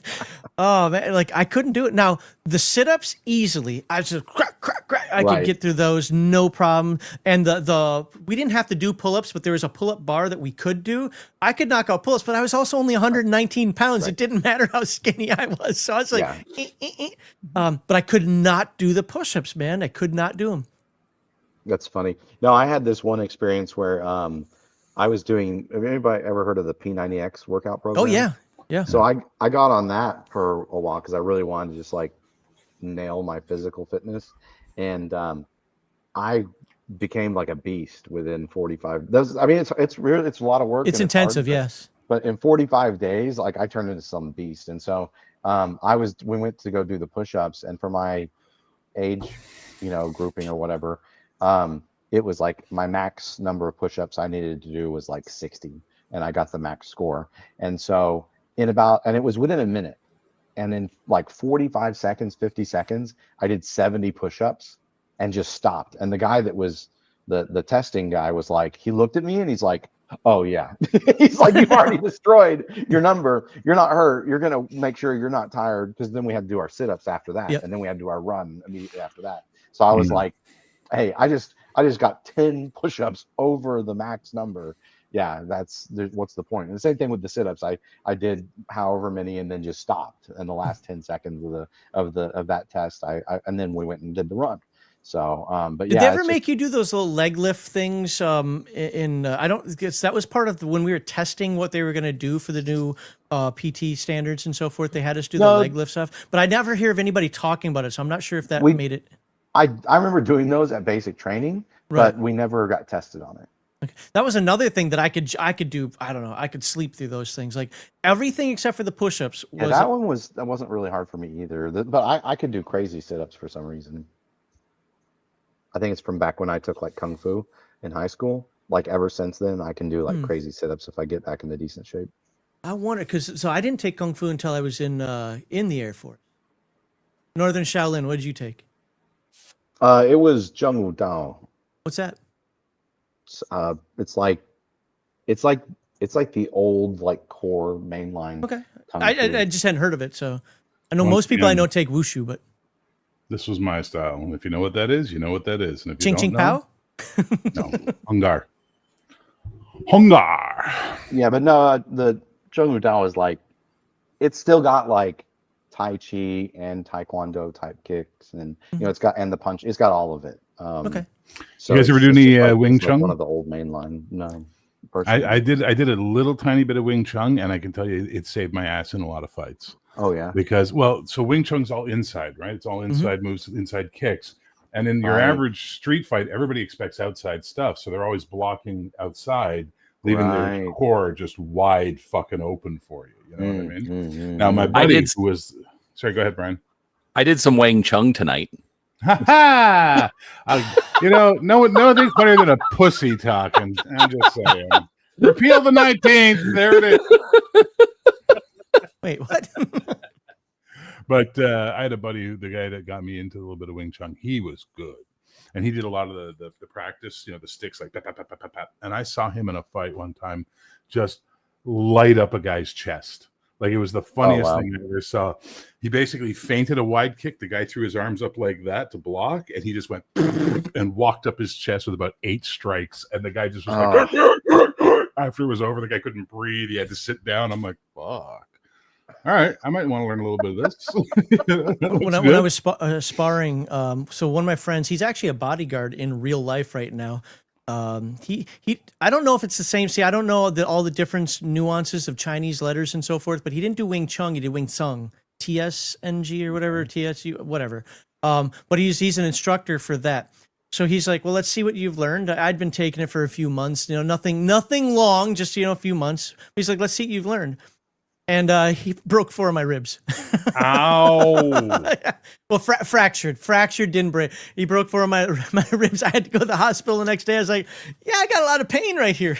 But by the time I did all I was doing was like, I was just kind of going through my forms. Cause again, I'd only been taking it for a few months. I didn't know a lot, whatever. And I just went to do a side kick. By the time I did a side kick, he slid underneath me, grabbed me, put his foot in my chest, and flipped me over him. I'm like, oh, yeah. I'm still kicking. Like the one style I will always have the most absolute respect for, and I've just seen guys who use it in fights. Because remember, I was a bouncer, so I got to see guys not do it competitively. I got to guys see do it real, right? For real, yeah. It's Hapkido. Jesus Christ, really? Guys who are really good at Hapkido. Yeah, like fuck. I had that when I was in Korea. The damage they can do in a fight is insane. Like maybe it's because the person I knew that took it, he was kind of I don't know, he wasn't anybody impressive. Let's put it that way. And I wouldn't have feared him at all. But the one that when I was in Korea that I was like, okay, that's some shit. It was the Tung Soo Do.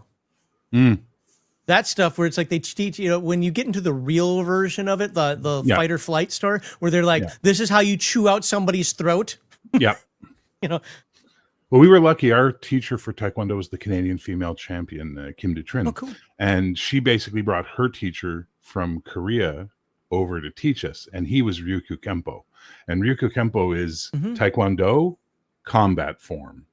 So we were like, this one move that was like a block for us, he's showing how it's actually a strike block. And it's just like, what the fuck is this? It was insane. When I got into the higher level kung fu stuff, it was like, your blocks are strikes. And then you're just like moving into other stuff. It gets pretty crazy. Tai Chi, like the actual combat style of Tai Chi, because I did have a friend that did that. And he competed with it here in Taiwan. And he was showing me how the economy of motion of Tai Chi was, he would say, you would block this, then you'd grab here, then you're going to try and break his arm. And he's like, let me show you how I break his arm with the block. And I'm like, holy crap. It's like, there was like just this economy of my motion. My Shifu and using your that. opponent's energy against them too, to do it. Yeah. I never, unfortunately, go ahead. Did you guys ever do Shotokan? The one thing I liked about Shotokan, again, I did a lot of different forms, but only for like a short period of time. Sadly, Taekwondo was my major form, which fucked me in the long run because it's all high kicks. But the little bit of Shotokan I did, the one thing that impressed the fuck out of me with Shotokan was, one, your strikes are an inch deeper than the actual target, which is a nice way to really focus your power in. And 2 was the attack the limb blocks. Yeah. So it wasn't just like, I block the arm, I then punch you in the inside of your bicep as hard as I can. You know what I mean? Or I fucking kick the inner thigh. And then after 3-4 strikes, you're kind of limping and you don't want to right anymore. It's like, but funny Arnis how that works. Scares me. Arnis, the Filipino style, because with the Balisong training, where it's all slice up the guy's inner arms as he's throwing attacks at you, so he starts bleeding out and then losing energy. Listen, they're small. They're like the hobbits of humanity. I get it. They're little, tiny, happy, friendly. Hello, thank you. Welcome to the Philippines. They're very lovely people. Just don't piss them off, apparently. So they shank you, yeah. Then they'll just shank the fuck out of you. You know. I went to Manila for the first time in July, and I was like, "Oh, this is a really cool place. I'm in danger," like because I mean, I grew up in a tougher part of Houston, not like the worst part of Houston, but yeah, I lived out in Maryland near Baltimore, and I've been around some big cities, but. So I have I have the feel I know how to handle myself, but yeah, when I was there, I was like, okay, I could see how you don't go to the wrong neighborhood at especially late at night, stuff that.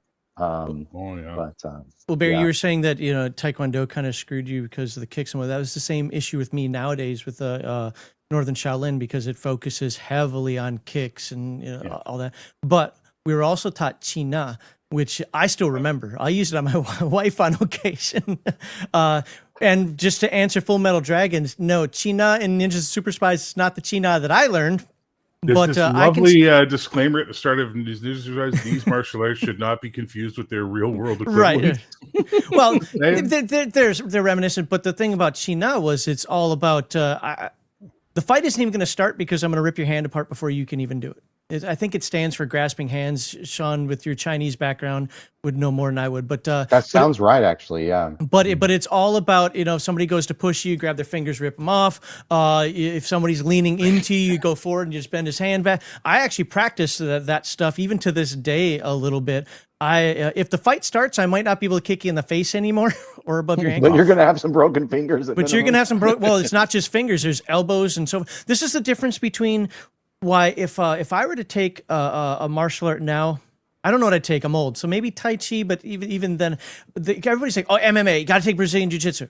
No, I'd rather take real Jiu Jitsu because here's the difference between the two.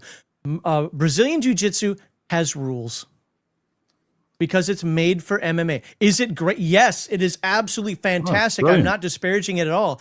But real jiu-jitsu doesn't care that your arm is bending the wrong direction now. Okay, three things really, really fast. Do you guys ever do Pak Sao Sam Sao? No, I literally only did Northern Kung Fu. Okay, so Pak Sao is this blocking technique where you stand with your guy and you're both swinging your arms into each other and hitting as hard as you can to toughen up your forearms to take strikes. We did that differently, brutal. Okay. And you cry. But your first day of Pak Sao, you're crying. Your arms hurt so liniment oil, man. Liniment oil. Yeah. And Sam Sao is like that. And then Chi Sao was the flow, right? Where you basically put blindfolds on and you put your wrist to wrist, outside, inside. And you just start flowing. And the whole idea is that if I can touch you, you can touch me. So you should always be striking if you're being struck. If someone's coming at you, they're close enough for you to strike them. That's the idea. Interesting. Right? Never did that. Yeah, very interesting stuff. It helped me a lot. But I literally threw all my martial arts in the garbage once I started to learn how to grapple. Once I learned how to tie guys up, hold them in place, put them on the ground by one knee, put their arm in a position where, a lot of the stuff you see the MMA guys try to do, but they do it on flat, which is so weird because you'd never want to be on your back in a street fight. It's amazing. It threw out all my martial arts. Grappling, I was like, I wish I had studied grappling and boxing. That's all I wish I had ever studied. Never used my legs. Just use my hands, my hips, my shoulders, and wrap guys up. That's what a lot of judo and what's that Russian sambo? That's sambo, that's what a lot of that is. Yeah, about. But sambo high level sambo gets into weird shit like flipping and throwing axes. It's the weirdest martial art I've ever seen in my life. You know what? But when you're good at what you're doing, basic, you might as well show off a little. Might as well. But the best was there was this one kid I used to play D&D with a few years ago, back just before COVID, and he was into Planet Jiu-Jitsu. That was what he was studying. He was at the Planet Jiu-Jitsu. What? It's a jiu-jitsu school. They have a bunch of them across Canada. Planet Jiu-Jitsu. Oh, is it like Planet Fitness? No, it's like BJJ, right? And he would never stop talking about how great BJJ was. And he's sitting at a table where there's like 3 ex-bouncers play and a fucking ex-military. And we're all just listening to him talk. And we're like, yeah, it's real cute if you're wearing Speedos in a ring. That's real fun. Try that shit in a street fight. Oh, I could win in a street fight. I said, really? What's the technique they teach you to avoid the guy ripping your thigh muscle out with his teeth? What technique are they using there? What technique is it where you avoid the thumb to the eye that pushes your eye out of its socket? Please show me the move you do to avoid that shit when it happens. Because we all knew the last thing you wanted in a street fight or in a bar fight or in a real fight was to be on your back wrapped up with someone, because that's just danger. Because he's now, if your arm's here, you know what I mean? He can bite. He can use this. And it isn't like a 4-year-old just trying to get your attention. No. This is flesh removing. He'll tear a hunk of flesh out of you. And more importantly than that, you don't know if he has friends. So now you're on your back with him tied up and some asshole steel coat booting you in the side of the head. You know what I mean? Like, think, but this is the problem we have. And this is something I've seen going all the way back to the Shaw Brothers Kung Fu films, right?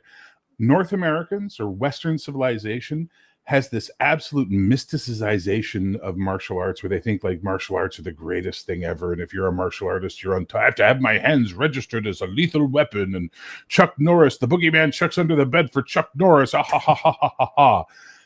Yeah, but go talk to a boxer. Go talk to a wrestler and see what they think of that shit in a fight. Yeah, but Bruce Lee, he beat a boxer. Well, but arguably, I was taught that in the 80s. But it's interesting because they've had a lot of these manuals, these combative manuals that have survived and now been translated out of like German and Italian and all this stuff, right? And so it's interesting. I have a friend, he was studying that, and they have like ox stance. It all has very European sounding names. Yeah. But he went to a sword fighting competition, and they thought, like, I think put on by like the Royal Armory in London, right? And but some of these guys thought he was doing Japanese kendo. Yeah. Because the human body works the same way, right? But the interesting thing was all of those, to get to using weapons, you usually had to learn, boxing and wrestling essentially, right? And so the interesting thing is, I think that the most effective stuff has survived in Western civilization.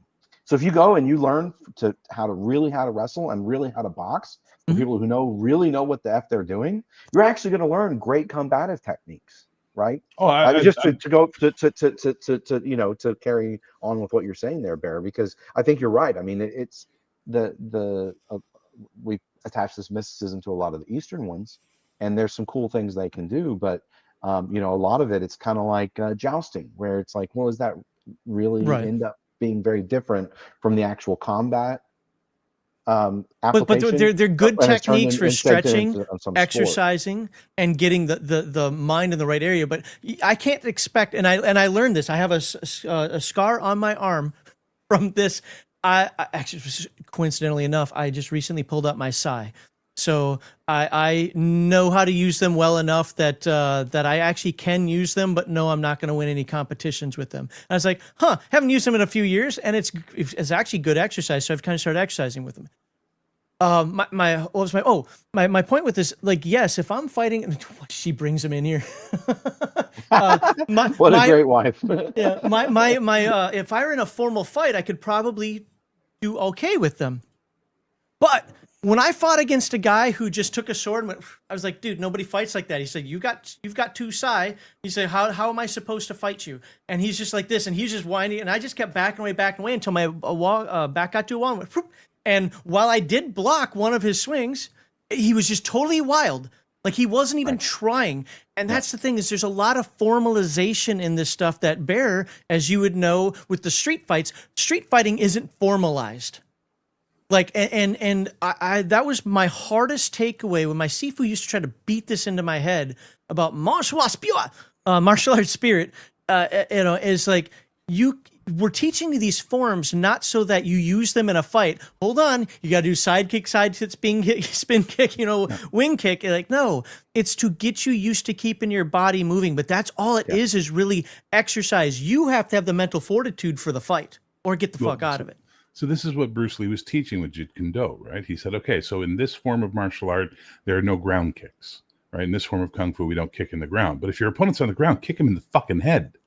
He's right there, right? And so that's what Jeet Kune Do was. A lot of that, what Jeet Kune Do was about, was just the idea of using the moment. But on top of that, Bear, didn't he also take boxing, fencing, and like for footwork and for he took all these different, like, even Western styles. But I will tell you this right now: I will fight a Kung Fu guy. I will fight a Taekwondo guy. I don't want to, but if I have to, I will.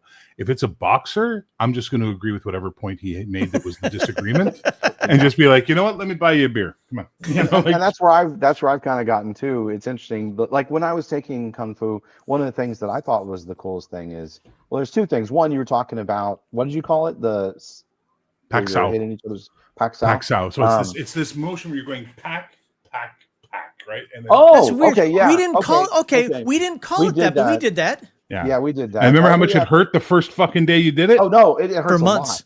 A lot. Yeah. Yeah. But it's interesting. You actually get a lot tougher. You get a lot huge tougher. calcium deposit after a while. It's Yes. really good for blocking. The other thing we did that was really cool, just to go back to that, was we would do katas Yeah. that were mirrored, but they were like, you need to be punch for his face hard, kick for him, right? And so because there would always be a block that blocked the actual kick or strike or whatever, but when you start doing it hard like that, it looks crazy cool, but also it really builds up the feelings and it builds up your reflexes. And it was interesting because we'd also do drills for like grappling and stuff like that. And it was funny because a lot of my friends, some guys and some girls, the girls probably thought it was cooler than the guys after a while, but they realized if they came up and grabbed me or tried to like punch me in the stomach or something, and it wasn't, there was no thought process. It was just, I would put them into a lock or I'd block it. And it was just because of the way they built my reactions in the class. So that was more of the point, I think, right? Kind of the point you were making, Max, is, and maybe your Sifu was making, was that's more of the point, is to give you those reflexes, and then you need to. But yeah, when it comes down to it, I mean, fights could be very fast, and with weapons they can be fast and 30 over. seconds. And I don't know if you've ever seen any of the old Akira Kurosawa movies, but a lot of the Japanese samurai battles. They're supposed to be very realistic. One swing, it's over, right? Oh yeah. So, but like I've always said, when we were bouncers, if the fight went more than 30 seconds, we lost. Like even if we came out on the right end of it, we lost. Even a brawl. Yeah. But what you're saying about kata is really important, because the problem is a lot of the shopping mall karate schools, they teach kata as a way to pass a belt test. That's all kata is for. But your Sifu taught you the proper use of kata, which is to learn the instincts in the fight and to learn to just react as opposed to think, you know? Right. So it was with probably Kim. Oh, sorry. Well, with Kim, when she was teaching us, one of the things she taught us on sidekicks was, if you can see the sidekick coming, fight your instinct to pull back and move in. And she would teach us this constant move. So I'm a big guy. I'm 6'3". At those days, I was about 250 and pretty well built. Now I'm under 400, but not so well built, more Marshmallow Man now. But I would do sparring and stuff like that, or we'd go to a competition, and someone invariably would throw a sidekick, and I'd see it coming, and I'd step into it, and the foot would hit me, but not fully extended. And then by the time they extended, they'd push themselves off. Then I could just lean and go pop and knock them onto the floor. Right? Problem is, in a point fighting system, they got the point. Right. But in a real fight, because they got the first contact. But as I would say to them after, that's my point. I went, yeah, but you're the asshole on the floor. You know what I mean? Like, which one of us really won this? Think about that for a second. Yeah, for sure. It probably also helped. My instructor was like a Marine Corps combatives instructor. Oh, wow. Wow. I don't remember. It was Desert something happened when I was in high school, and Desert Storm. I think it was Storm. I don't know. Desert Storm. Operation Desert Storm. Shield, and then it turned into Storm, right? And then, but anyways, he got shipped off for training. He was gone for like, I think it was almost 6 months, doing, teaching Marines that were getting called up. So, but no, he was awesome. Master Tracy Vertra, he was amazing. And so much about the respect and the honorifics, and just as you were talking about that earlier, Max, it was like that really taught me that kind of discipline and slow down, plant yourself. I mean, something you need when you go to basic training, right? Too bad I did all mine after I joined the Air Force. right. So you don't look like some wobbly piece of shit when you go to report to your sergeant. I love this, because basically what she can do is she can write you a beautifully written poem about the ass kicking she would give you, and then set it to music. True story. We got into an argument years ago over this. By the way, thank you, Bear. I see the donation. Thank you very much. You're welcome.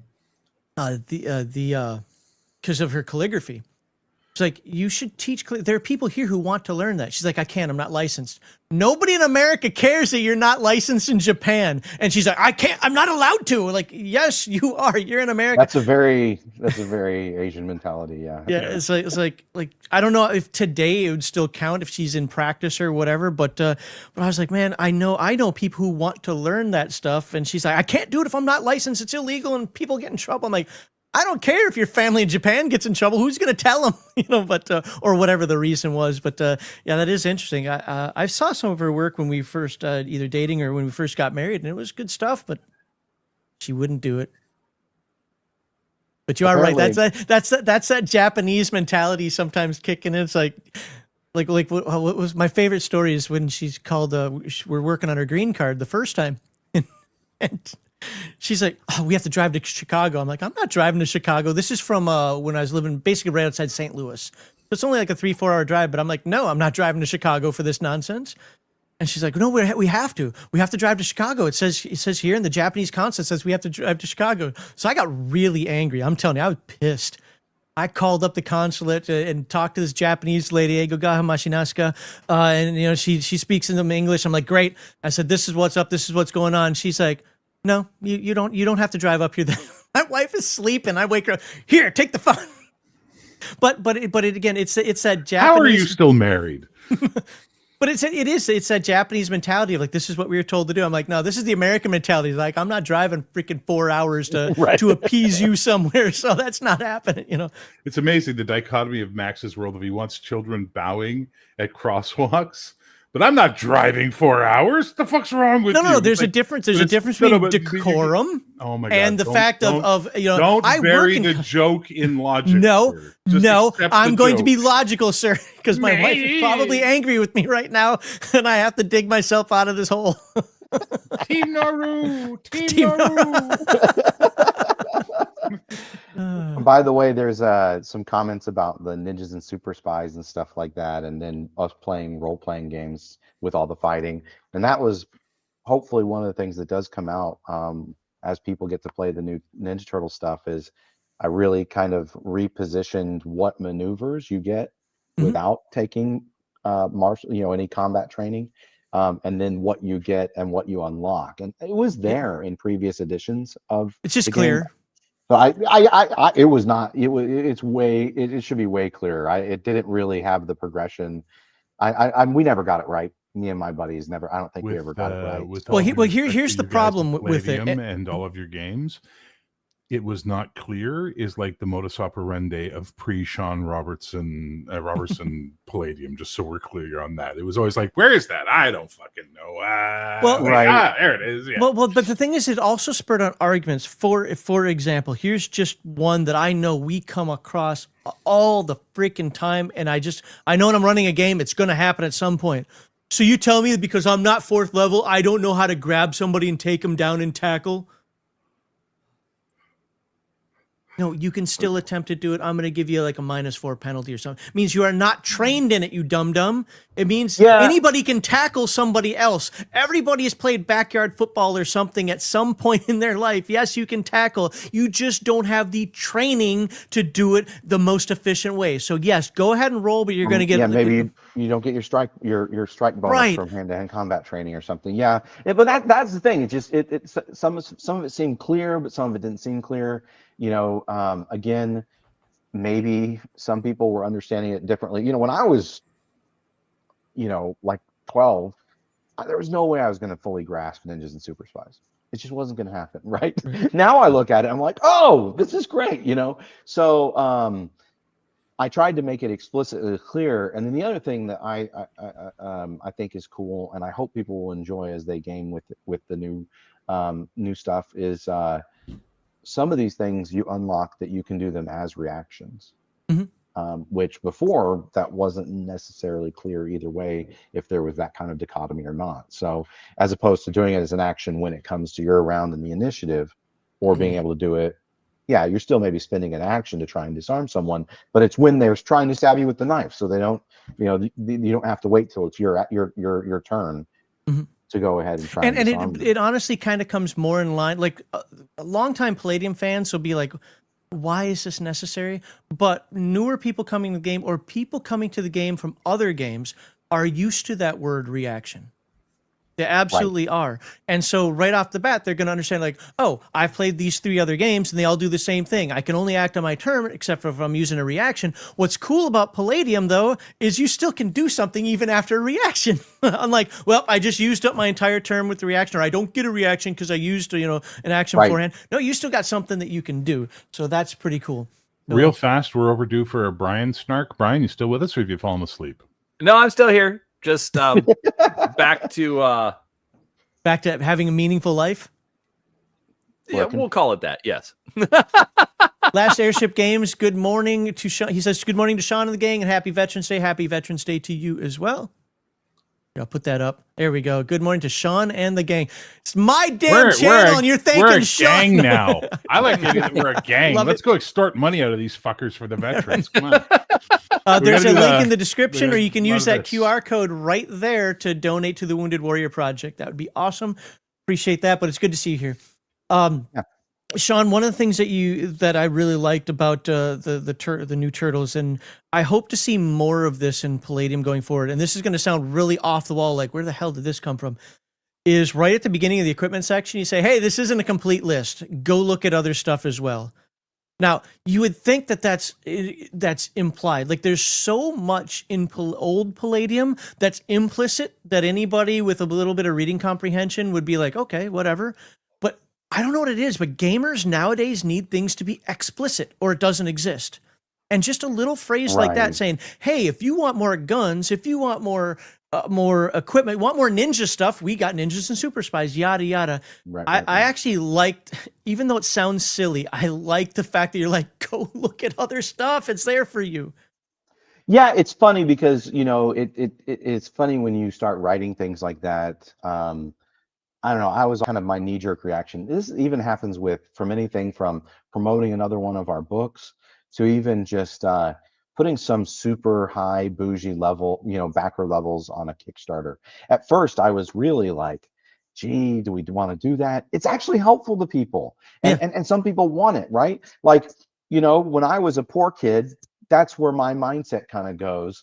Oh, they're just trying to get me to buy another book. But for now, at our age, we have families and jobs, and we're adults, and for us, it's no big deal if you're like, oh, there's a whole modern weapons book, I'm gonna go get it, right? Oh, there's ninjas and super spies, so it's totally worth it. And I tried to do that to make sure that anyone running into this will know, hey, we actually have a lot of other resources for you. We just can't reprint everything in the Ninja Turtles book. And some of the stuff that we included, there's a lot more stuff in the equipment section than there was in the original edition of the books. But some of the stuff that we did take out a few items and add more of other kinds, because we went away from the more military level weapons and explode like grenades. Yeah, the M60 was gone, I think. Yes. And so but at the same time, I added more stuff like dynamite, and we've got twice as many vehicles, and a lot of them are like surfboards and jet skis and just very fun Ninja Turtles type stuff, and stun guns. And I don't think I put cattle prod in. Yes, you did. But I do. Yes, you did. Did I? Okay. Yep. Ask me how I know. Well, I know because I remember putting in the taser and the stun gun. I'm glad I put cattle prod in too. And then I also put in like tear gas, and then pepper spray, which are if you've ever gotten hit with any of it, it's very, very different stuff. And so it was interesting. But I tried to bring a little bit of fun and reality to it, because in a lot of games, a lot of that stuff is just like all hand waved as, oh, it's all basically the same thing. No. You get hit by a cattle prod, it's going to feel very different than like. Now I'm backtracking, Lou. I'm sure you put because once you said taser, it's like, oh wait, no, taser's what. But I think you did put in. There's stun gun, there's cattle prod, and there's taser. I'm double checking right now. I'm pretty sure you did. I think I did. Real quick, just to kind of chime in as far as the comment about going and looking at other books. I was actually thinking about it recently, and I've kind of decided, this is my own personal headcanon. I'm not saying this is official Palladium policy, but I've kind of decided that like Heroes Unlimited, and Super Spies, and to a degree, Beyond the Supernatural and Nightbane essentially are, to me, are quote unquote one world. They're all modern. They're all modern Earth, right? Right. They're all modern Earth. Nightbane's gonna have the more kind of creepy that's a print copy. Ooh, fancy. Oh, and it has text. It isn't just a book with blank pages. There's actually text on the inside. So, and I think it's definitely a different mindset getting people to understand, hey, like these can all be used together and not just, Beyond the Supernatural. No, everything you need is right, or everything available is right here. But if you add in the rest of them, you can do different things. So I'm just saying, since we're shilling a little bit, just thought I might shill my shit a little bit. You're welcome to shill. By the way, I'm gonna give you a link. I didn't see Cattle Prod. So it's funny you say Cattle Prod. I just looked in the book and I don't see Cattle Prod. I mean, I'm just glancing at it while we're in this call, but no, but I mean, it's got a ton of stuff. It's got a ton of cool stuff that it didn't have before, and including like acids for different kinds of like metals and plastics, Molotov cocktails, plastic explosives. So it's again less official military oriented, more kind of like street level hero. Why do you think the original one went in a more military direction at that time? I mean, TMNT, as far as I remember from the comics, 80s? Wasn't really crazy military. I mean, that could be the reason, but I think that's part of it. I think the other thing is that so the original game, I mean, Kevin contacted Eastman and Laird when issue 2 had just come out. And the thing that's interesting though is if you read the first 10 12 issues of Turtles, there's actually a lot of stuff where the military gets involved, or they're fighting space militaries so I mean I could see Triceratops creatures, the Triceratons, Okay. And the military shows up to the TCRI facility where the Utroms are, and so you actually see military guys running around. So I think that kind of colored it, and so they went kind of in that when Eric Wujcik wrote this, it was a little bit more, and I think it's still, we retained a lot of that flavor. It was just a little more adult than it was teenager. Well, Kevin talked about that, and I think you did as well. Like that was kind of one of the, I wouldn't call it the ruining factors. I'm exaggerating when I say that. But it's one of the things that there became a disconnect between the popular media and the role-playing game. And because now I think cartoon. Because of the cartoons. And now I think it's kind of come back around full circle in that now Turtles can be a little bit of everything. But I think that with this edition, one of the things that I just wanted to make sure we broadened was, and I actually discussed this with Paramount, with them, is to make sure that it didn't get too dragged into military type stuff. And in the adventures, sometimes that happens, and we provide the stats there. But in general, it's more about freewheeling modern street level heroes. And so that was kind of my impetus when I was working on the equipment section is, well, A, we need to modernize everything, but B, and I must say, like, bugs and spy equipment and night vision gear have really come a long way. A little bit. But and the ninja stuff, it never gets old. That's just super cool, right? I also try to be fairly completionist, so you have all the ancient body armors and modern body armors. You have shield rules for comprehensive rules for shields and stuff like that in these books, which it didn't have it before. So trying to make sure that it's when we can, it's well-rounded. but B, make sure that it taps into the right kind of adventure. And, you know, just if you read through the list of vehicles, for instance, I think it could give a game master ideas, right? And that's kind of my goal. I think it's when Kevin writes, that's one of the things I like about his writing is when I read Kevin's writing, I feel like as a kid, I was always getting ideas for adventures or heroes or different things I could do. I think this is trying to do the same generational. thing. Please go ahead, Barry. You wanted to talk earlier. Go ahead. No, I don't want to interrupt your Palladium talk, but I've shared 2 links with you, Max, in the private chat. I'm going to say this. Everyone who buys a print copy of Valorous off of Amazon, I gave Amazon US, but it's available if you search the full name, Valorous, the Heroic Fantasy Role-Playing Game, on any Amazon site in the world. You'll find it. It's not expensive. And I also gave my email for business. If you send me a proof that you purchased a copy today, I will donate $2 for each copy sold to the Wounded Warriors Project today. Oh, that's awesome. So, yeah, what's Palladium doing? I'm here. That's it. Not trying to show up Palladium. I'm just saying 250 pages of awesome fantasy role playing that is not edgelord murder hobo bullshit, and it's like $20 anywhere that you're going to find in the world. It's the equivalent of about $20, 20 pounds, 20 euro, whatever. So if you guys buy it and you send me an email showing me your proof from Amazon that you did it, I will donate $2 for each copy to the Wounded Warrior Project today only.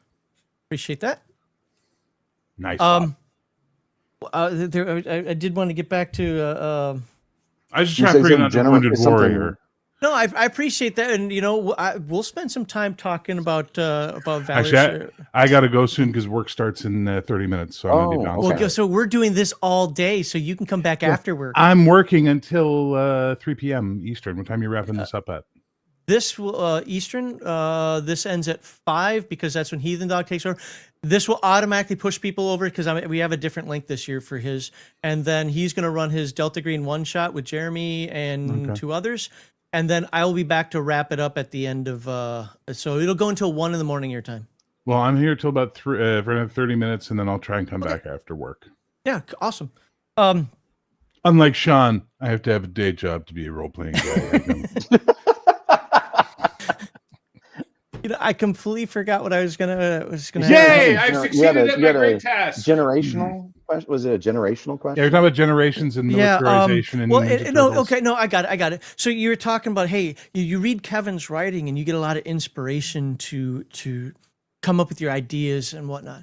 The amount of questions that I get, I did a couple of videos that included some just what I propose as hook, line, and sinkers based out of some like Rifter article, right? And people are like, hey, can you send me a hook, line, and sinker for like Vampire Kingdoms? And I'm thinking, why can't you do it on your own? Just come up with ideas. Folks, like, I don't know if, and I say this only because I'm talking to you, Sean, but I don't know if you realize or if Kevin realizes that like people nowadays seem to need their hands held more. So we do realize that actually.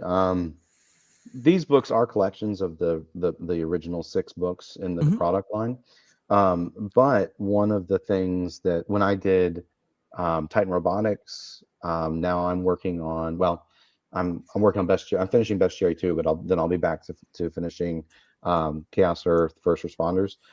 Is we're making sure that we have adventure material in every book.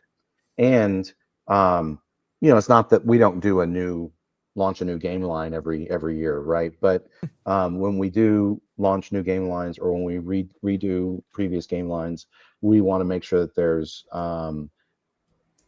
adventure material in the core book. Right. Because, like, for instance, the TMNT, just for instance, had a lot of great NPCs and adventure material in a very short form factor. I was actually very really short, impressed. yes. And it's not. You know, it's interesting you talk about the hook, line, sinkers, and maybe Barry, you can give me your opinion on this too. For me, it would sometimes spark ideas, but I like having something a little more fleshed out, like say the adventures in TMNT or the adventures in Sourcebook 1 for Rifts, where you go on the, you know, I like both. James T. and Hagen, and you know, I think both have a place, but you know, the one is way easier to use, and I think the modern audience. And Bear, maybe you can talk to this and what you've done with your game, but the modern audience seems to need a little more of that inspiration and help them get rolling in their campaign is what I feel like. Yeah. Like maybe if I can give them a few great adventures, then they can take it from there. Yeah. Right. So What do you with think, Heroic, when Heroic finally comes out, just saying, when it finally gets out, because we're stuck in art and layout and that takes money and we don't have any, so I'm constantly putting personal money into this. We have an entire appendix on random encounter tables, right? And they're based on different locations, cities, whatever, for a superhero game. Just roll out, oh, there's a bank robbery.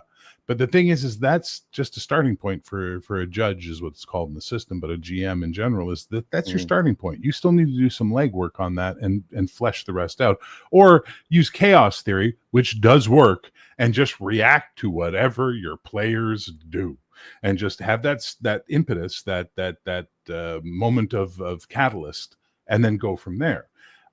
Yes, printed adventures are fun. I have never run a printed adventure as written. That's never going to happen in my life, because I'm going to constantly go, that's a neat idea, but I think this is a better idea, and go from there. But if you're having a hard time and Palladium isn't producing enough hook, line, and sinkers for you, I'm not producing enough, adventure seeds for you, all that, which, by the way, the Judge's Companion will be coming out hopefully by the spring, which is going to have a whole section on that as well, for Valorous. ChatGPT exists. Grok exists. You can literally type in, this is the format I'm looking for, hook, line, sinker. Here's an example. Please give me 10 ideas for a campaign based on X. You don't need to go pay someone money to do that for you. And sorry, I'm ruining our publishing futures. It just churns out a whole selection for you that you can then use in your campaigns. And better than us giving you generic ones, you can tailor the prompt for your specific campaign. Feed in their character sheets. Make sure the rules are in there if you want, because most of them know the rules already from what they find online, and say, hey, what would be a good set of things for these 5 characters to face up in this section of the campaign, or this type of moment in the campaign. So there's all these tools at your little fingers. Get the Cheeto dust off them and use the tools. And I think that's the problem. I mean, I think that you and I and Max and Heathen Dog, Jeremy, Kevin, right? A lot of us are good GMs, and we've been doing this forever, and we come from a generation when that was like part of the deal, right? Just like tweaking the rules to fit your table.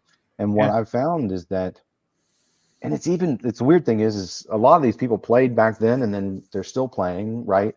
When I was working on Rifts for Savage Worlds, I found when we did the second edition, when I did the second edition of the rules, people didn't want to play, because Pinnacle Savage Worlds has what is it called? Modifiers. Campaigns? Modifiers. Okay. No, the what is it called? The setting rules.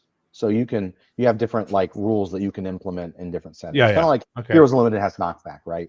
But it could be very different. It could be plot based. It could do a lot of different things. It was very interesting because people didn't seem to want to play with that. They wanted to play with whatever I told them was the intent in the core Tomorrow Legion Player's Guide for Rifts for Savage Worlds. I've been calling this players want to get it right instead of just... Yes, they don't want to... I think there's the reason... This is the reason I think, and maybe I can get y'all's opinion on this, but I think back in the day, you only had a few role-playing games, and usually your game master would run 1 or 2 of their favorite games, right? Yes. Or like if you had something like Palladium, they all use the same core rules. So, you could do a lot of stuff with just one rule set. And so there was a lot more tinkering. It was more of a personal experience. And you were in a vacuum. There was no internet. Unless you went to like conventions or something, you didn't know you were doing it right or wrong. Your experience was just your experience. Now people see this feedback of everyone else's experiences, and I think they want like the good experience. And part of that also comes from, I think, the fact that there's just a glut of options for games to play, of great games to play, right? Or good games to play. And sometimes it's hard to know if it's going to be good or great or meh for you and your group until you've played it for a few months, right? And a significant monetary investment. So I think what's going on is people have much more limited time. Somehow with these devices, these smart devices, we have less time. I don't fucking get it. But I'm with you on that one. Right. It's so bizarre. I remember being bored out of my skull when I was a kid. So it's just, I think it's a result of our modern culture, our fast-paced Well, culture, we're that overstimulated people are for sure. seeking these things, right? And so they want Concise, here's to the point. right, and here, this is your drag and drop, open, run it as listed. And I've seen guys, I mean, really smart people, really fun people, good friends of mine, and if they have an NPC saying a line in dialogue that's not in the printed adventure, they're like, whoa, did you see that? I am like role playing my ass off, right? So right, and so it's just compared to what you're talking about, Bear. I mean, he couldn't even imagine approaching role playing that way. No, exactly. And we need to get back to that. We need to push that and expand on that and teach people this style of using your brain and your creativity. And another big thing I will recommend as well, a lot of people and writers know to do this, but a lot of role players don't know to do this, which is a weird thing. You'd think they would, which is if I'm writing a fantasy novel, I'm not reading fantasy while I'm writing the fantasy novel. I'm reading Western, I'm reading sci-fi, I'm reading spy thrillers, and I'm going to get the strangest inspirations from them that I can then portmanteau over into the genre I'm working on, right? Well, it's the same thing if you're running a campaign. If you're running a fantasy campaign, once you got your basics set up, start reading sci-fi stuff, start reading horror stuff, start reading stuff that isn't fantasy, or if sci-fi, read stuff that isn't sci-fi, and you'll get weird inspirations for these ideas to run your players through in your campaign. And I promise you, your players will then after go, that campaign, man, that was so amazing, because it's not what they were expecting. They were expecting meet in a tavern, go to the dungeon, raid the dungeon, loot the bodies, come back, spend the gold. And then suddenly they're involved in a political thriller involving the head of the church trying to remove the king, and somehow they're in the middle of it on a heist. You know what I mean? Let me ask you a similar question then, because what you're saying right now is something like, let me use my example. I like to say, hey, I don't know where this adventure or this campaign is going to go. I'm not going to tell you what it involves. I may tell you how it starts, but you're going to kind of determine where it goes, number one. And I do have some things that happen. Like I've literally had people yell at me, like, because I tell people if I ever run AD&D second edition again, this is just the way I do it. I would do this again. At some point during the campaign, you're going to Ravenloft. You don't have to like it, don't have to want it. That's the whole point of Ravenloft. It's going to happen, right? Well, let's use what you just said a moment ago. I've talked to a lot of people, and this is just a modern thing. It's like, no, you didn't, no, that didn't sign up for this. Like, you signed up to sit, but you signed up to sit at a table and play a role-playing game. I'm not going to make it like some sort of like concept that just doesn't exist, that can't happen, that it has no verisimilitude whatsoever. But yeah, Ravenloft is evil. It's a shadow demiplane. There's some things that are going to happen in the world that might cause it to happen sooner, later, whatever. Yeah. But nowadays, like when you said that political, I didn't want a political thriller, man. I was having so much fun. We were driving around just shooting things up. No, this is boring. There's a great thing called video games. You can go check them out and have a good time. But I'm wondering if that's again a kind of a generational, like Sean was saying, like or it is. No, it is absolutely. There's an overstimulation and whatnot. It's an overstimulation. It's a TikTok brain thing. It's a YouTube brain thing. It's a video game brain thing. These things have programmed people to consume in a different way, which is why I love that Dispatch is killing it right now in the video game market, because it's something that no one expected to take off, and it's selling millions of copies, and they're going to do a second season of it, and it's great, and it tells a fun story, and the player controls the Dispatch. The guys who used to be at Telltale Games, when Telltale folded, they started a new company called Ad Hoc, and it's a superhero game where the main character is an ex-superhero who gets hired by this company that basically they try and reform villains by putting them on teams that get sent out to do missions. So you're the dispatcher, but then there's a whole fucking story around it. And it's a TV show? No, it's a video game. But it has these amazing animated cutscenes where you have to make story choices based on, I'm going to it's a Telltale game. I got that. It's a Telltale thing, but it's amazing. It's the last two chapters. You said it's called Dispatch. It's called Dispatch. And I have friends raving about it. It's blowing up. Like you can find it on YouTube, like complete playthroughs, and you can watch the story. I'm gripped by the story. I don't want to play the game. I just want to see how the story. Well, I'm furloughed. I don't have money now, but I mean that might just be something I pick. I used to like the Telltale games. My point is, as I've said many times, you've heard me say this, Max. When I run a campaign, I took a lesson from Neil Gaiman when I watched him do a lecture on how to write. He says, I treat writing like I'm going on vacation. Here's where I'm going. These are the sites I want to see, and the characters are going to tell me how I get to each of them based on their schedule. I'm not going to decide the route we're taking. I just know what we want to do. So when I run a campaign, as Brian's learning in the hero game he's in right now, I have a bunch of story points that are going to happen at some point in the campaign. But they're deciding how we're getting to them or where we are when they hit. And that's the player, or as I like to call it, character agency at that point in time, taking control of the reins. I know what's going to happen when you get to these points, but then dice will determine the outcome of those points. But how we get to those points, that's not in my hands. That's in the player's hands. That's in their character's choices, decisions, and what have you. And I think that is a vastly, not to be like, oh, my idea is the best. It's a vastly superior way to run a game, especially for the modern crowd, because it gives them the feeling that their choices matter.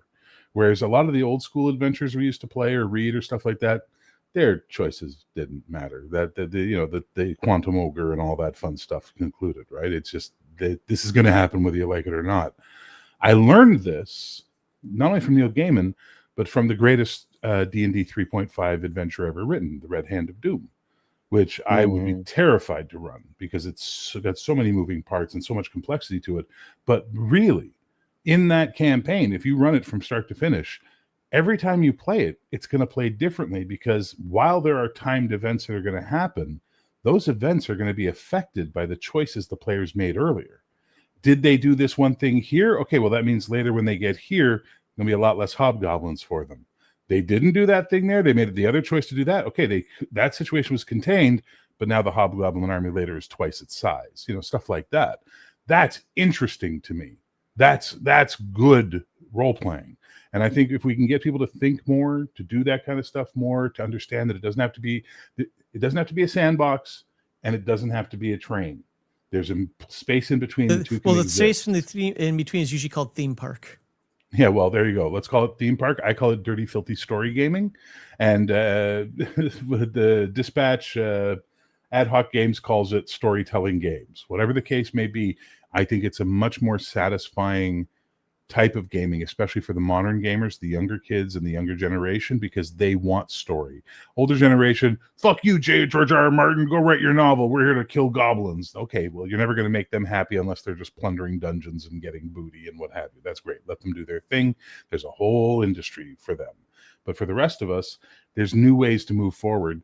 I'm trying to do it with Zeg. I know Palladium does it because I've read their books. Palladium has been doing this since the 80s. And with Sean there now, we're going to see more of that from Palladium. And I would really like to get Brian's feeling on this as someone who's gone through a couple of these games now with me playing in this type of style. What he, as a new gamer for the most part, someone who's read a lot but hasn't played a lot, what he feels about this type of thing. Well, he's muted, so I don't even know if he's there right now. Yeah, I don't know, maybe he's working. Oh, well. Yeah, he might speaking of working, I got to bounce. I'll be back later after my shift, guys. Sean, it was so good to see you, Bear. It's been too long, buddy. Very much so. Brian, we'll see you later. Max, keep going. You're doing God's work. We'll do it. And you'll start hearing about GMI in the next week or so. They're talking about me going back to work like tomorrow. So. Ooh, well, good luck with that. See you guys all later. Peace, love, later. Geek. See ya. To piggyback on what Bear was saying, I hear what he's saying. He's just a touch more railroady than me, but I like what he said there. And even what he said kind of is on like Heathen Dog's level. Heathen Dog just does ABC though. You're going to start here, you're going to end there, and this is what one thing I'm going to do in the middle, and then from there you figure out how to do the rest. I like to give players just a little more choice, maybe sometimes much to my chagrin, with that, where I call it timelines. People recently said, well, that's just what's his name? Dragonlance, Hickman's. That's just Hickman's like web format. Well, whatever the format you want to call it. I like to have just a bunch of things that the characters can do, but you gotta jump on one of those hooks. Like Barry, you were saying a moment ago, just about that. Like, no, I'm not gonna do this whole thing. Like I know we were supposed to go east, but then because of that, we're all going west now. Haha, that's a bad player. That's just a bad player. But I like to put enough things out there and then just seeing where they go, and if they succeed.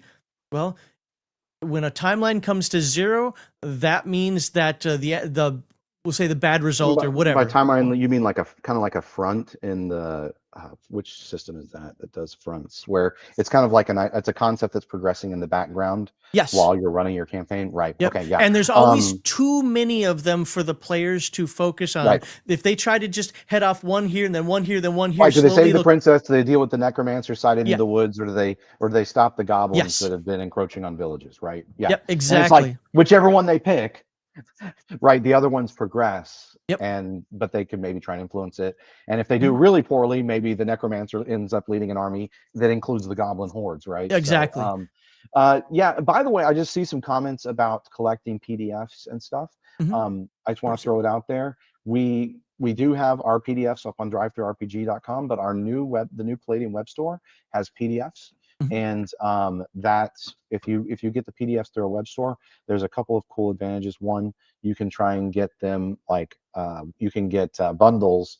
We have bundle deals where you can get the print book and the PDF if they're available, and you get a discount, which was a hotly requested feature. But also, if you get PDFs through our website, we appreciate it because that supports us directly, and we get to keep more of those proceeds. So just wanted to throw that out there. I know please. that just letting people know what's out there and options. But yeah, it's really interesting. And the weird thing is, I actually studied this at university, which is crazy. But and my professor was Professor Michael Bro, who he started with AD&D, writing on AD&D. He edited the Oriental Adventures, and wrote a whole bunch of different products. He's written over like 100 tabletop products. Then he got into video games. Worked on well, I think it was Polar Radiance was the first thing that he did as part of TSR, moving into video games. And then he got the video game bug. He was a lead narrative designer on the lead narrative designer on the Red Faction series of games, which were really cool. I don't know if you ever played those. They're by THQ. It was set on Mars as a minor rebellion. Okay, got it. I didn't play them, but I recognize them now. They were cool. The later ones had some really cool, like, convergent and divergent narrative type stuff, like I was talking about, or emergent narrative. And then the last thing he worked on was Elder Scrolls Online, MMO. So, but I took a lot of classes from him. We talked about a lot of different things. And one of the things is that, yeah, you have to have some sort of structure, right? If it's like, we're starting here and we're going to get here. And so you can diverge so much, but you have to bring it back in at a certain number of points. And in order to keep things sane, to keep the game master and the players sane. I mean, like what's the point? I mean, Bear is a power user. If he's intimidated by that Red Hand adventure that he mentioned, that's going to be hard for a lot of people to run, right? And the big challenge with the culture right now. I know a lot of people that are viewing stuff on this channel. We have a good mix of people that are like super old school hardcore gamers that have been doing this forever, right? Like, I would never run a published adventure or whatever. And then there's people on the other side that are super new to role playing, and they've just diving in and loving it, right? And well, if I write an adventure, I try to make it good enough that I would want to run it, and hopefully a good GM would say, hey, and I don't try, especially like something that you can do in 1 or 2 sessions, introduce the game. And I write it kind of I like to write it from the format of, how do I introduce the players and the game master to the relevant factions, for instance. Like when I was writing Atlantis and the Demon Seas for Rifts for Savage Worlds, there was an adventure where you met the new Navy and some leadership from Tritonia. So it's helping the game master and the players learn kind of how it feels. It's a little more militaristic when you're working with the new Navy, right? Later on, you meet an Alii from the Lemurian settlements at Easter Island, and that has a totally different feel, right?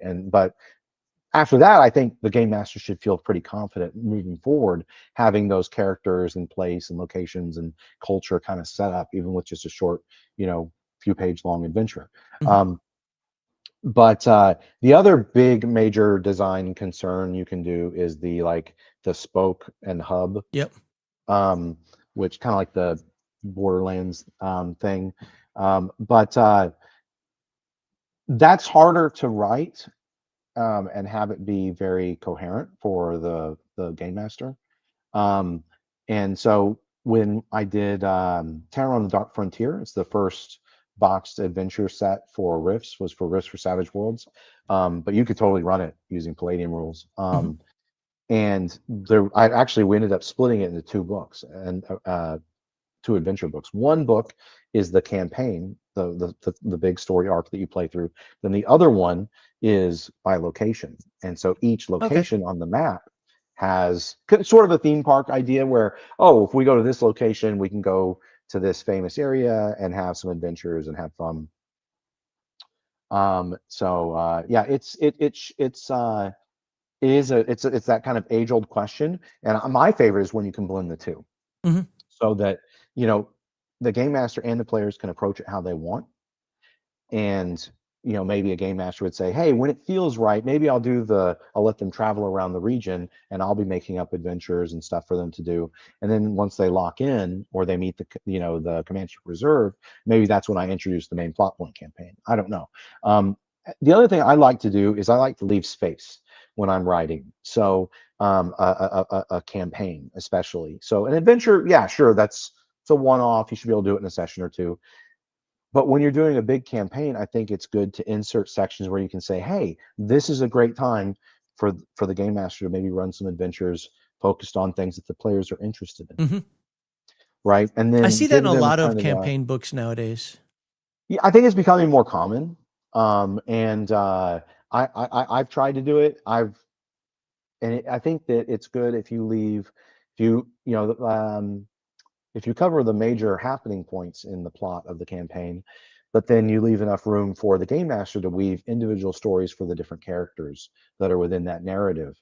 I think that can be really powerful. So you can get kind of the best of both worlds, right? You get a custom a big fun adventure narrative that a game master, if a game master wants to go write something from scratch, no one's going to stop them. But I know that personally, the times when I got burnt out is when I just didn't know what to do next. And if I'd had maybe a really cool box adventure, and sometimes I would run a few Rifts adventures or something like that, or some of the written adventures for Macross 2 when I was playing that with my friends. Mhm. It was like, oh, cool, this I could just turn my brain off. We can have fun for a few weeks, as we're gaming, and then maybe I'll have recharged my batteries by then and jump back in, right, kind of thing.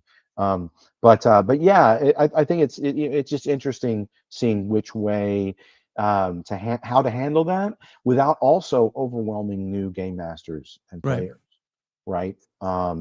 And so yeah, I think that a little more curated approach. Again, if you're doing cool writing when you're writing a campaign, you're the game master too, right? In a certain way. And so you're setting things up. You're talking about different possible things that can happen. If you do that well, I think that the game master could learn a lot through osmosis Mhm. of, oh, okay, I know how to roll with this punch and that kind, and if this kind of weird thing happens, I know how to, one of the things I put in with the turtles, the first big campaign with the turtles is, here's how you dole out experience. If they have some good ideas here or there, they should get some bonus experience. Mhm. If they don't have a great idea, well, they're still going to get experience at the end of the adventure, but they're not going to get bonus for some really cool idea.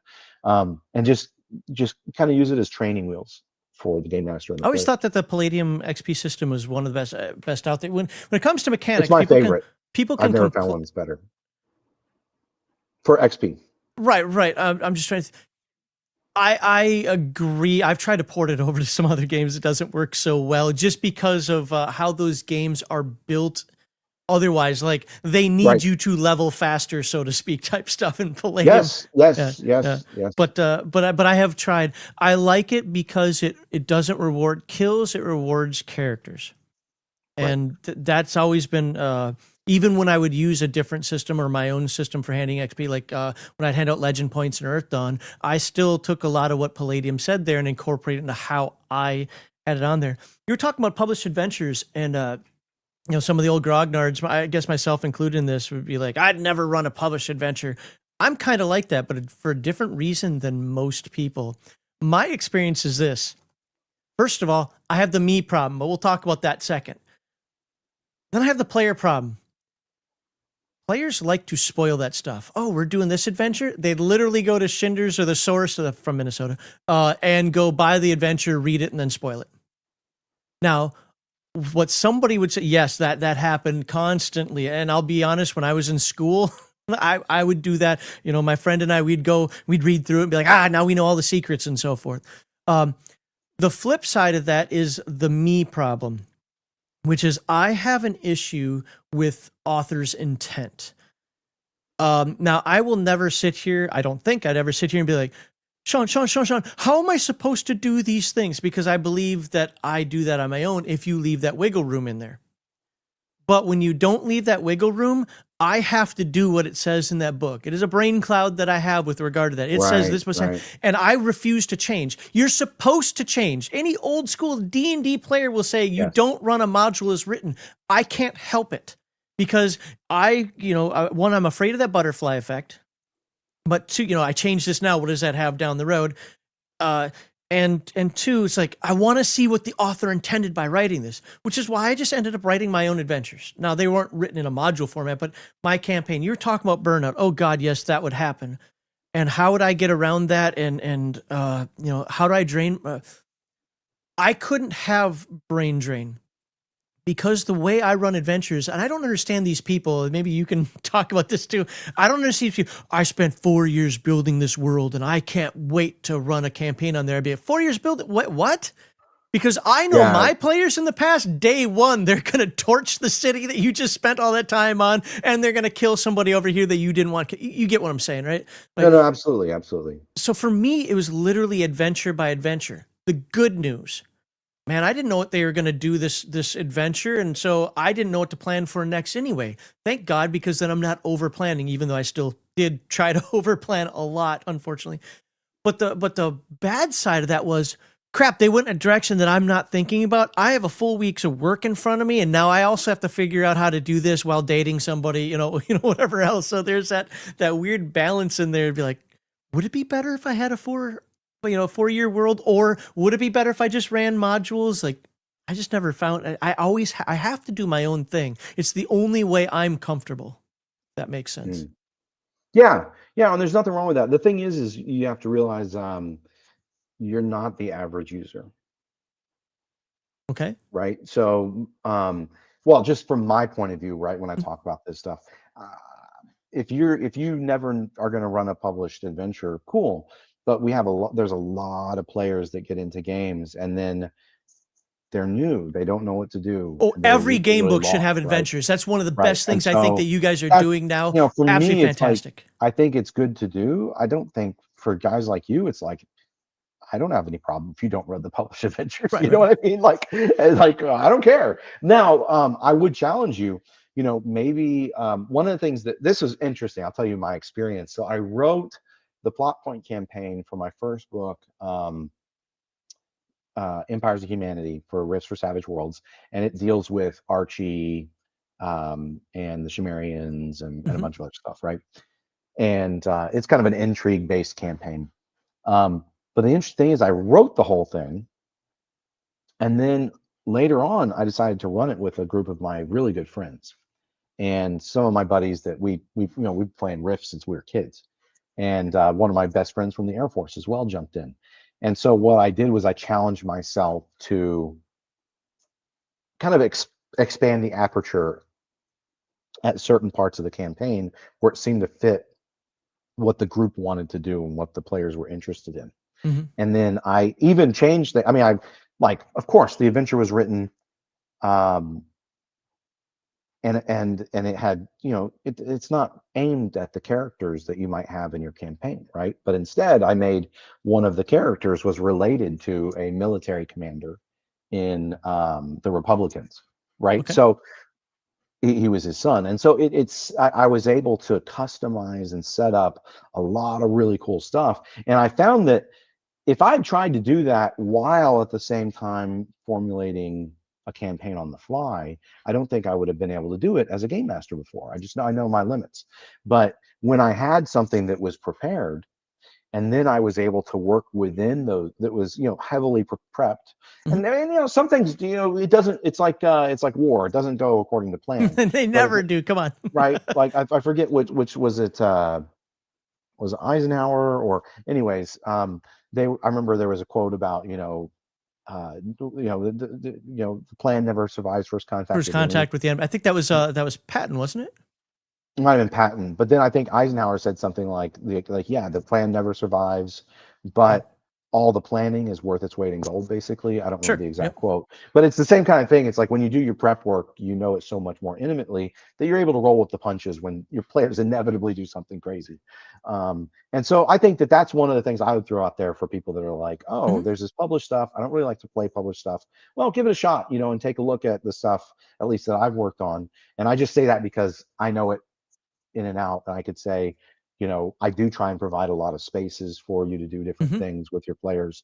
But if you're doing that with those kind of adventure campaigns, or like Terror on the Dark Frontier, where you've got both something for all the different locations in the region and a whole campaign book, I think that you might be able to find that you can flex your GM muscles in an even, more advanced or different way. As far Well, as the role just different playing and styles the of GMs as well.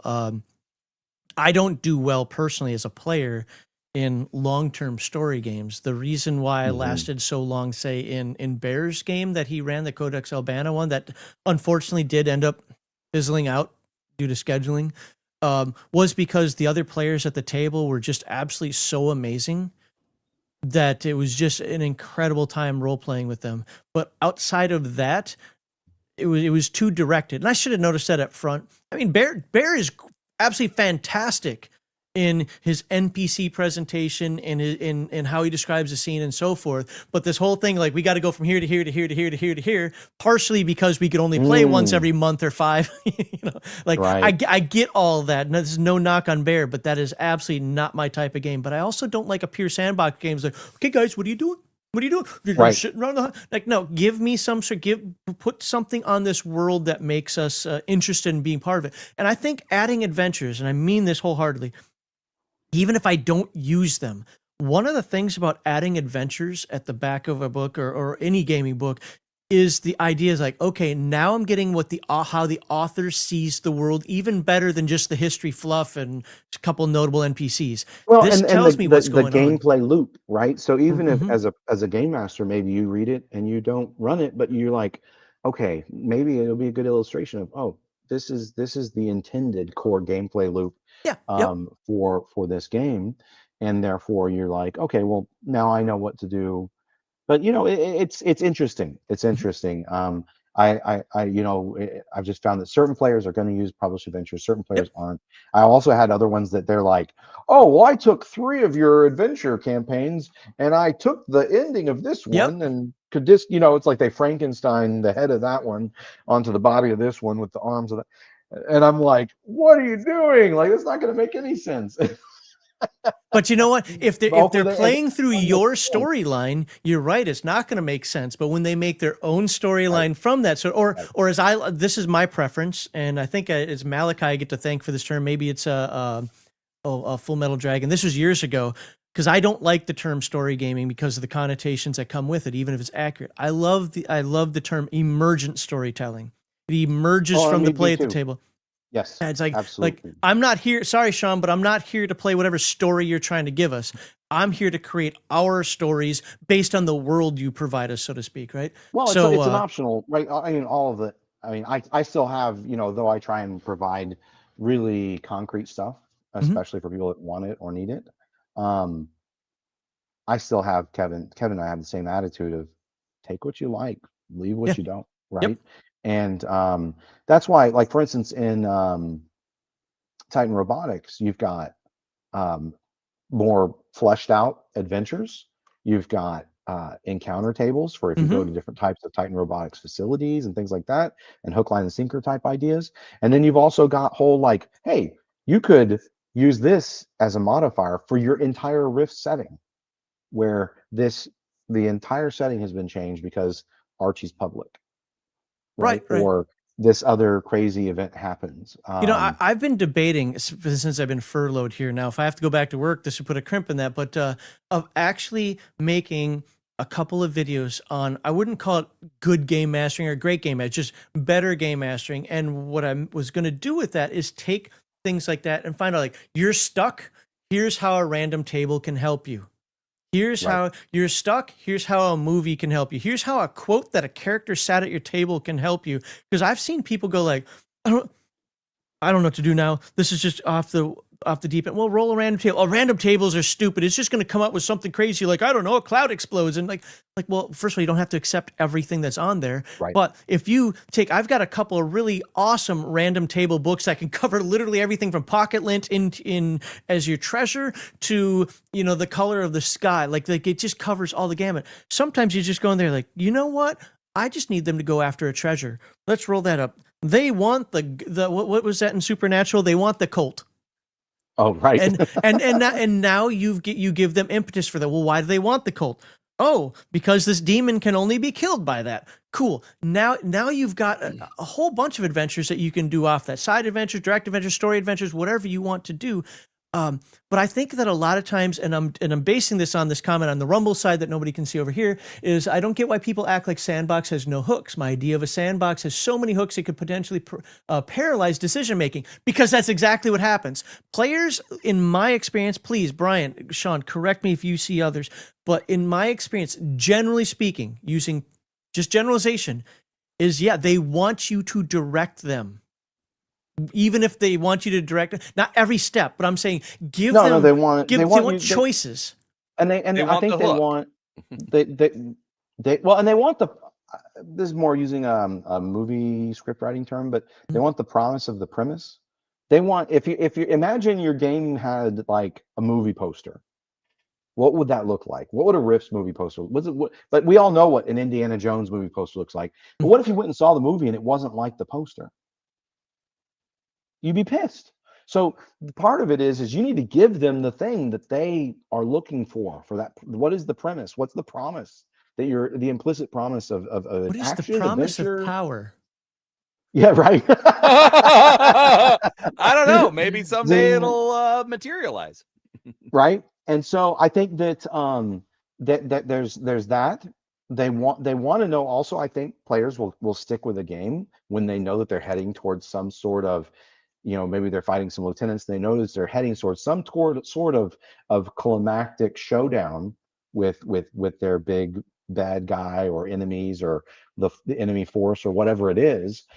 So as long as you are giving them those breadcrumbs and giving them that information and feeding it to them properly, I think that keeps them engaged and wanting to push forward. And then if they're doing that and the next step is logical, that's usually not a big problem, right?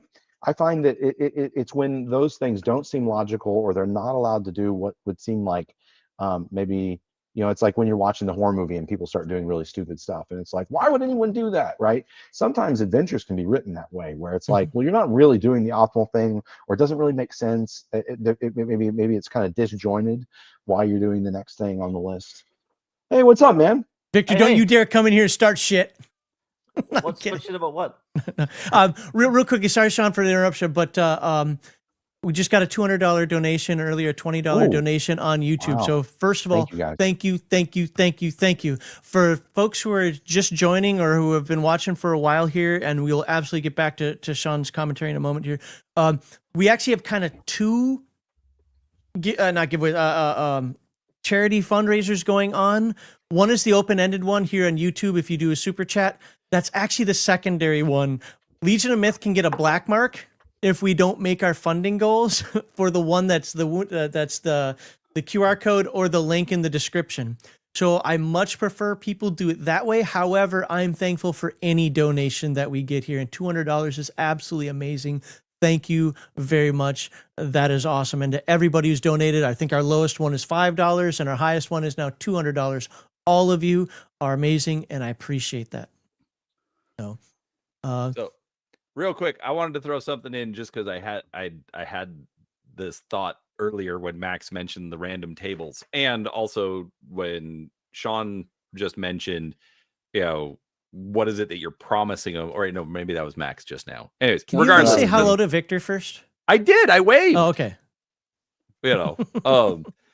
Anyways, another thing also that you may not necessarily consider, just because you roll on a table doesn't mean that is the result that you have to pick. But you know what? You get when you're looking at a table, you don't want to have to go through and read every list, but maybe that roll is just going to put you in a zone. Look at the one above it. Look at the one below it. maybe that's going to be the one that actually fits in the table, but at least rolling the dice got you locked in on something. Yep. Are you So- advocating for zero prep? Are you being a zero prep cultist? No. No, I don't think so. But I mean, I think that you're right. I mean, there's not all tables are created differently, right? Or created the same. So you can get some really different types of things prepared. Like for instance, in Titan Robotics, I wouldn't have wanted just random encounter tables in the book for no reason. They were all framed around: are you sneaking into a Titan Robotics facility? Is it after dark? Is it during the day? Right? Are you happening onto this kind of a site? So that helps, I think, when it's like, I think that's a great place as game designers, or even GMs, if you want to come up with your own tables, is, gee whiz, what do I do if they sneak in? Even inevitably, we're having this big, Titan Robotics, is, for anyone who doesn't know, is a big kind of conspiracy theory kind of game setting. So if they go and try and sneak in to the facilities and see what secrets they can find, well, that's hard for a game master to adjudicate, and that's when I think tables can really shine. So Tables are just a tool. They're not the end all be all. But at the same time, they shouldn't be shunned completely by like some people do. And, you're talking about the differences and, again, and we're stereotyping here, but it's fun. The old grognards refuse to run a module versus the people nowadays who want their thick books and, they have to have everything, pre-plotted out for them. Those are all just tools. The tools, however you want to use them. The random encounter, just used AD&D second edition. I never used that D20 roll, at least as far as I remember.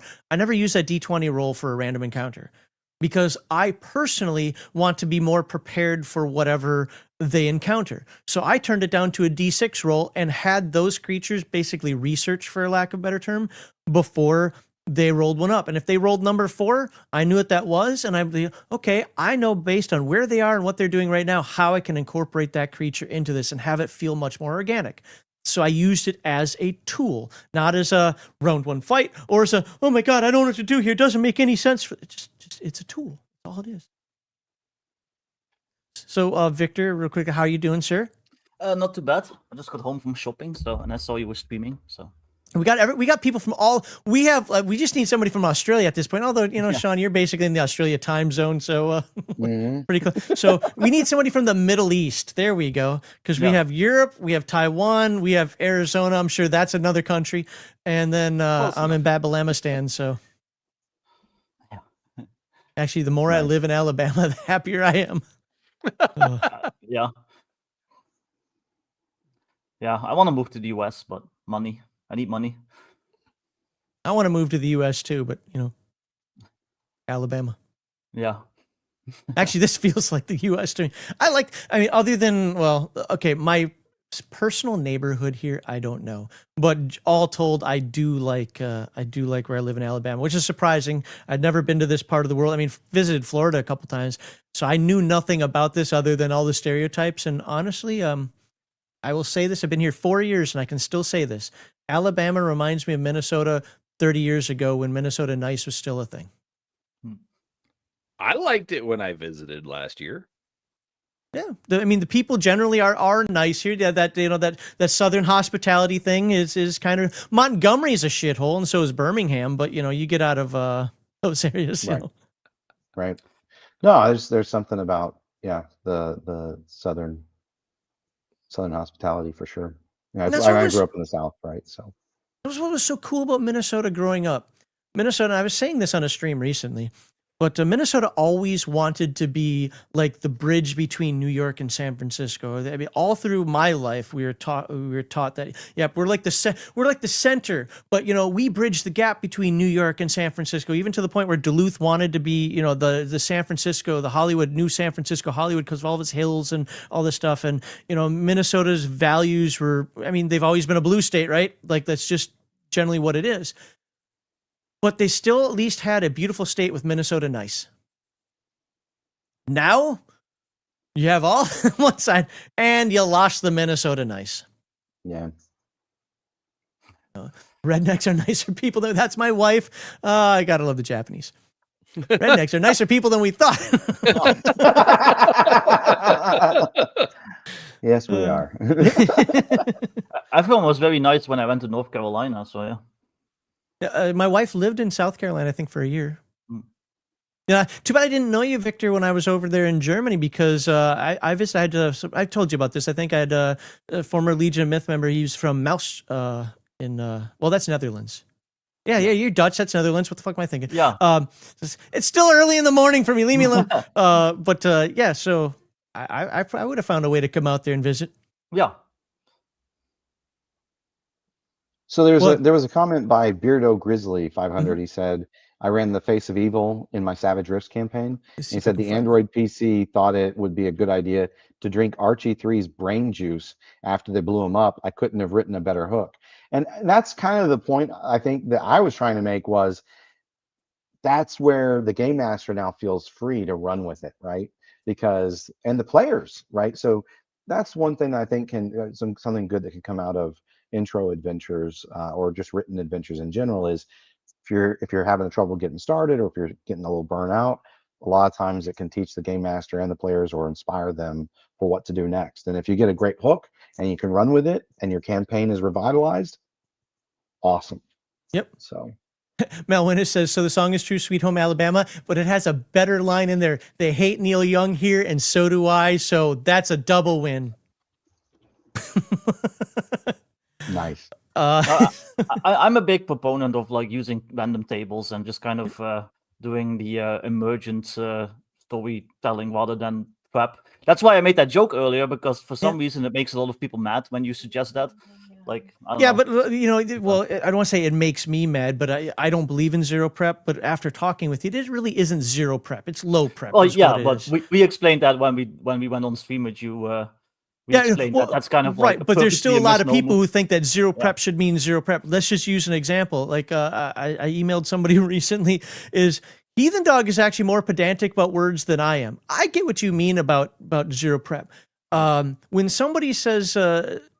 When certain things come up, I let it roll off my back. I do have a very particular way that I do believe in formal English versus, informal English. I do believe in, we'll just say, the Chicago manual style of 1980, not the one of 2025, things like that. But with that said, you can see us debate so many things on that live stream. But to be fair, a lot of people agree with him. Well, if you say this is what it must mean, And there's this RPG players are pedantic. Who would have thought? I know, right? And that's one of the things that honestly I've learned as a YouTuber. And Sean, I think I've communicated with you a couple times just in general. It's like, and I know I've kind of said this even with Kevin. It's like, I know it's frustrating a lot of times for people our age, where it's like, it's okay. But man, whether we call it hand-holding or the babysitting or being told, they really want this. Like, you're even talking about those adventures, Sean. Yes, they really want that stuff. I think my perfect scenario for something like whatever game, doesn't not matter what game you're writing, Sean, is have 3 or 4 adventures in there that really set the tone or the flow, like you're saying, and then have like he's got one of those Game Master guides, or even I think it was in Dinosaur Swamp. Give me that percentile roll of hook, line, and sinkers. Well, and I think some encounter tables for different kinds of regions are good to help people out. I like to call it training wheels, because whether it's training wheels just for a new system and a new setting, or it was training wheels for a completely new game master or a completely new set of players, that's why I kind of like the term training wheels. And you can put them back on. You can take them off and put them back on if you want, right? But for me, if you can do it right, one of the things that I think TMNT does, and I'm still trying to kind of like really grok this, is it also introduced, when it was introducing its intro adventures, some really creative and fantastic NPCs. Mm-hmm. And because of the way it's set with adventure hooks and or explicit small adventures, it's basically saying these guys are in your world and in your game, and your players are going to run into them. And I'll tell you that Doc Farrell, the Terror one Bearers, of my favorites. Oh my God, Doc Farrell is one of my favorites. And so the Caesar's Weasels, that stuff was the property of Palladium and coveted by everybody who's done Major Turtle stuff since then, because a lot of them actually were initially by Ciro Nielli. He did the 2012 animated series. Sophie Campbell, she did the 150 comic run for IDW. for the TMNT. And so both of them's their first contact with the Ninja Turtles was the role-playing game back in the day. And so both of them ended up, they couldn't use those characters because they're technically at the time only owned by Palladium. But they, that's why Ciro Neely created the Dream Beavers. I think that what's his name? I forget that one of the characters in the new TMNT series looks very similar to Caesar. Okay. From the game, and it was funny because he looked similar enough that when we were doing some of the tribute art, Jeff from Paramount was like, "We need to make sure that everyone knows this is not that other character. This is Caesar, right? What key details can we dial in to make sure that there's no?" He's the Wolverine, right? Yes, he's the Wolverine. Yeah. Okay. Yeah. I never used Caesar's weasels, so. Oh, Kind okay. of reminds me of how the Star Wars extended universe was basically kickstarted by West End Games. For Yes, their DC Star exactly. Wars. And a So, lot of yeah. the ships and stuff they introduced, a lot of the equipment and factions Yeah. and explanations they introduced were actually like they sent it to Lucasfilm, and Lucasfilm like, good, it's canon, right? Yeah. And so it formed the baseline canon for a lot of stuff to come after that. And so that's just one of those interesting things. But I think if you can do that right, and the interesting thing is also, you mentioned Caesar's Weasels, they didn't have an explicit adventure. So a lot of people like Caesar's Weasels, but I don't know how many people actually ran a Caesar's Weasel adventure. Whereas most of the other groups have an explicit adventure associated. Yeah, maybe that's why I didn't. I don't know. Well, To I be mean, fair, it's like it was, it's kind of reverse engineering our childhood, right? And our first contact with games, it was so long ago. But now I'm trying to figure out, okay, how do I redo this for the new generation, so that it can be in a way and a format, or just like with the terminology, like using the term reaction. It's always been there in Palladium. It's just we're now using that more modern again, terminology. implicit versus explicit, though, and I'm just finding, even as I'm stating the word "was" now, even though I one day hope to die with it complete. Going back to my game is just looking at it and like, okay, and the best time that I had writing was when I had two coworkers who were looking it over, and I wouldn't call it play testing it, but they were kind of play testing. They made a couple characters, they had them fight each other and things like that. And I learned what I needed to have more implicit and what could stay explicit. And for my brain, I'm just like, do you really have to have that spelled out for you? Not for these guys. These guys would have got it no matter what, but they were looking at it with fresh eyes and so forth. I'm like, I guess I do have to make that explicit. Okay. And I part of it is because, I think just using you for Palladium, me for my game, Victor for D20 systems, and Brian, I don't know what the hell he's writing, but we're so used to it, we're so into it, we know it so well that sometimes we forget that there are people out there who don't.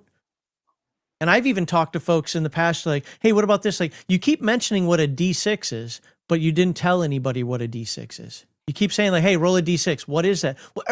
It's gaming. People should know. Okay, so what your book is for? Your book is for people who already know how to game. Got it. No, it's for new people. Then you got to explain what the hell a D6 is. And there's really, yeah, you do. To be fair, until I did role-playing games, and yes, I started as a kid, if you would have put 1d6 somewhere, I'd have been like, what, is this algebra? What's going on here? I had no idea what that meant like 20 years ago. Right. Like 25 years ago. Well, and again, I'm not saying it just because I'm trying to shill, but for instance, TMNT and Other Strangeness was the first RPG that I owned. So I'd come in contact with AD&D and D&D, Big Red Box. I'd played D6 Star Wars with my buddies, and I enjoyed gaming, but it just seems it all seemed so weird. It was hard to grok what was really going on. That was the first book where I really felt like I got it. And on the very first page, it says, "What is a role-playing game?" And then it steps you through. Imagine the scene, imagine the setting, right? And so when I updated all this stuff, and then it has a glossary on page 1 before it even tells you what an attribute is. So, and most of the playing games don't do that, but this one does. And so I think it's kind of funny because, again, re-engineering things for myself, it's like, oh, well, I can see how this was really good at helping me finally understand all the concepts of what was supposed to be happening. I the find it magic that was funny when supposed I to be read happening. other books. Free League does the same thing. What is a role playing game? I think Chaosium does, like, and just the different takes that folks have on what a role playing is. Plus, also being a YouTuber, hanging out with people like Vic and Basic Expert who have I will say one philosophy on it. People like Bear who have another philosophy on it. People like me or somewhere around here. People like Heathen Dog. Everybody's got this different philosophy, and it's almost like some of them are competing. I'm not gonna lie. I think some of the philosophies are competing. Oh yeah, it gets heated. Yeah. Oh, yeah. It absolutely gets heated. This is what a role-playing game is supposed to be. And you know what? It wasn't until like a year ago when I first heard it from Kevin, even though I just read one of the Game Master guides or the Adventure Guide, Primer, whatever it's called for Rifts, where he wrote it there like 25 years ago. But again, I'm not a Rifts guy. When he says role-playing's personal. And you know what? Hearing that, not going to lie, has actually tempered me a bit when it comes to role-playing games, because yes, I've that OCPD kicks in. There's a right way to do everything, blah blah blah, and that's my mind. Like do it right or don't do it at all. And just when I don't know, something about when he said, "Well, role-playing games are personal," knowing that my entire life, right? Knowing that also in talking with people like Victor and talking with people like you and Brian, Bear, yada yada, that we all have different ways of doing it. But I'd still be in my head like, well, that's fine, but it's still wrong, But that whole role playing is personal, and this is why even though I never flipped over a table, and I would sometimes say, "Hey, yeah, you guys play over there, we'll play over here. We'll find a group for you because you play differently." It was more of a like, "Well, whatever, we'll try to convert you to our way because our way is the right way." Where now it's like, "Yeah, cool, have your fun over there. Right. Don't tell me what I'm doing is wrong or bad." And the only time I like to think. You guys know me better, from the outside, know me better than I know me when it comes to this. I don't think I tell people anymore that they're playing wrong or bad unless it's really just against the spirit of the game.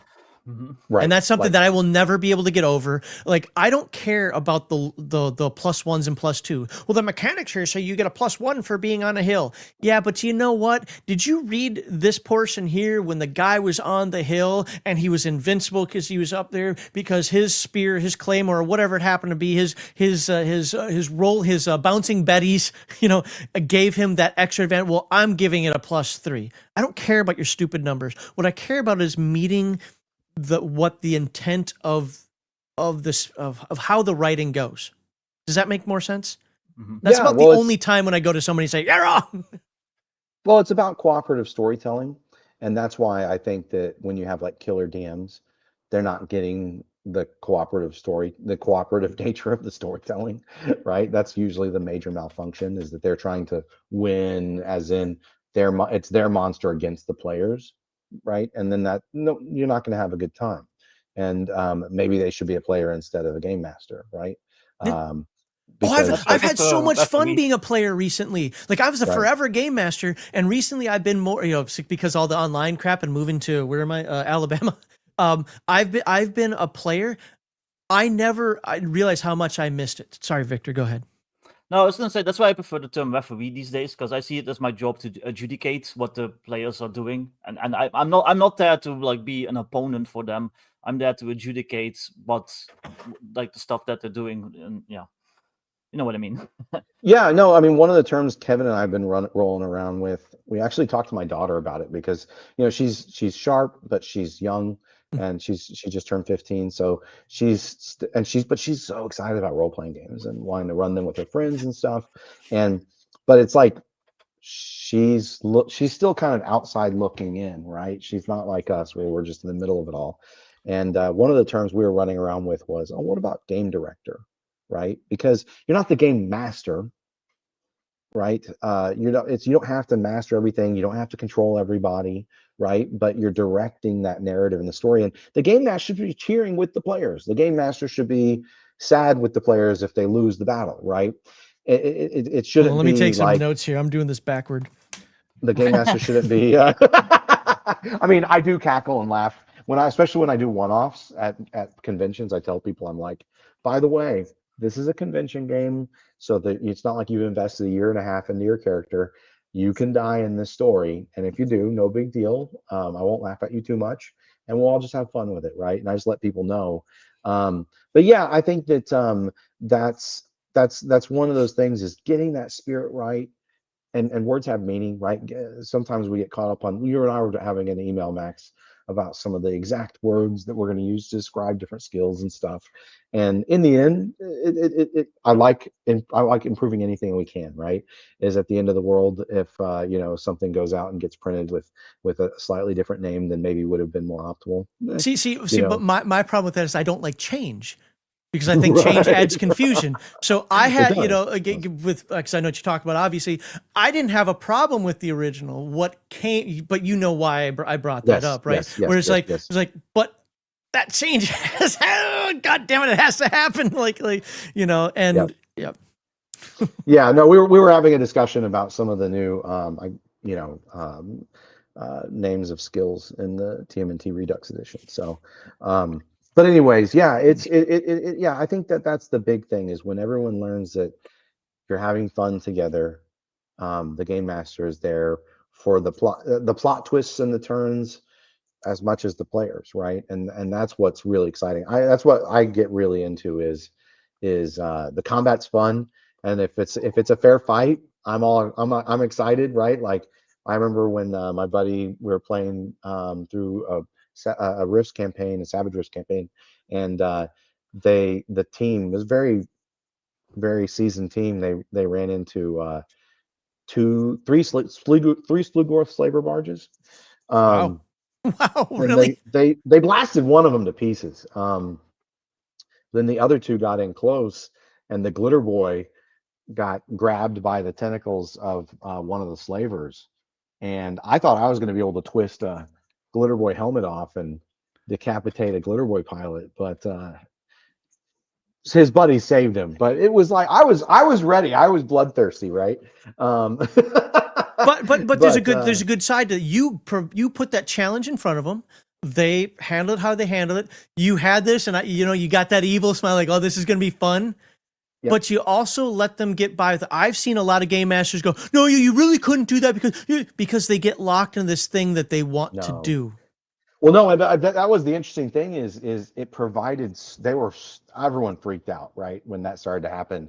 And the juicer, the crazy, everybody just went nuts and did some pretty cinematic stuff, killing Alterran warrior women and then, slicing and dicing slaver tentacles. It was so cinematic, right? And it was because they were driven by the high stakes of the situation. And the player is a veteran player. He's a great role player. If his character had been mauled or killed, he would have rolled with the punches and had a great time with it, right? But yeah, you're there to see where things happen. Where's the opportunity for drama? And I think that's the main thing. Is you're looking for that drama and that story and bringing out every chance you get. Sometimes it comes out of the combat. Sometimes it comes out of good or bad skill rolls or role playing. And then it doesn't. If you're doing that really well, you can have the most scripted series of events that are going to happen. It's not going to feel railroaded, right? Because the players feel like it's their game. They don't know if it's railroaded or not. Yeah, as long as it feels, as Heathen Dog says, the illusion of agency. As long as it feels organic, right? That's the way I say it. But I have a question for all three of you. And yes, I'm going to be a dick because this isn't a journalistic show. I'm going to answer it first. But the question goes like this: when in your mind, because I think we all have different tastes in gaming, or at least a little bit here. When in your mind does combat get bogged down or in the way? This is something that I've been thinking about for about, I don't know, a month or so now. It was after Heathen Dog covered one of the AD&D 2nd edition topics, not even related to combat, if I remember correctly. But I started thinking about all my years of running games and playing games, and when do I feel that combat gets bogged down? Because I always think of it as a game still, so I really don't have this bogged down feature. And I finally think I came to the answer that I'm happy with. When people turn a cinematic situation into either a pure war game, remember, we're playing role-playing games. I know they're based on war games, but they're still role-playing games, or they become so simulation. It's like, no, what really can happen, and I've done this in the 90s and 80s as well. If I take my, I don't have, where's my 45? Oh, there it is. If I take my 45 and I do this, I will actually, the recoil of this thing will only be 3 inches. I should be able to put 2 more downrange, you know, whatever, it happens. Like, Right. the rules don't account for it, so this game is dumb. I can't believe this, sir. He kicked me in the face. Well, if he kicks me in the face, we were talking about martial arts for, I could actually twist his foot and do, you know, it's when they get so simulationist with it and forget that there's a cinematic element to this.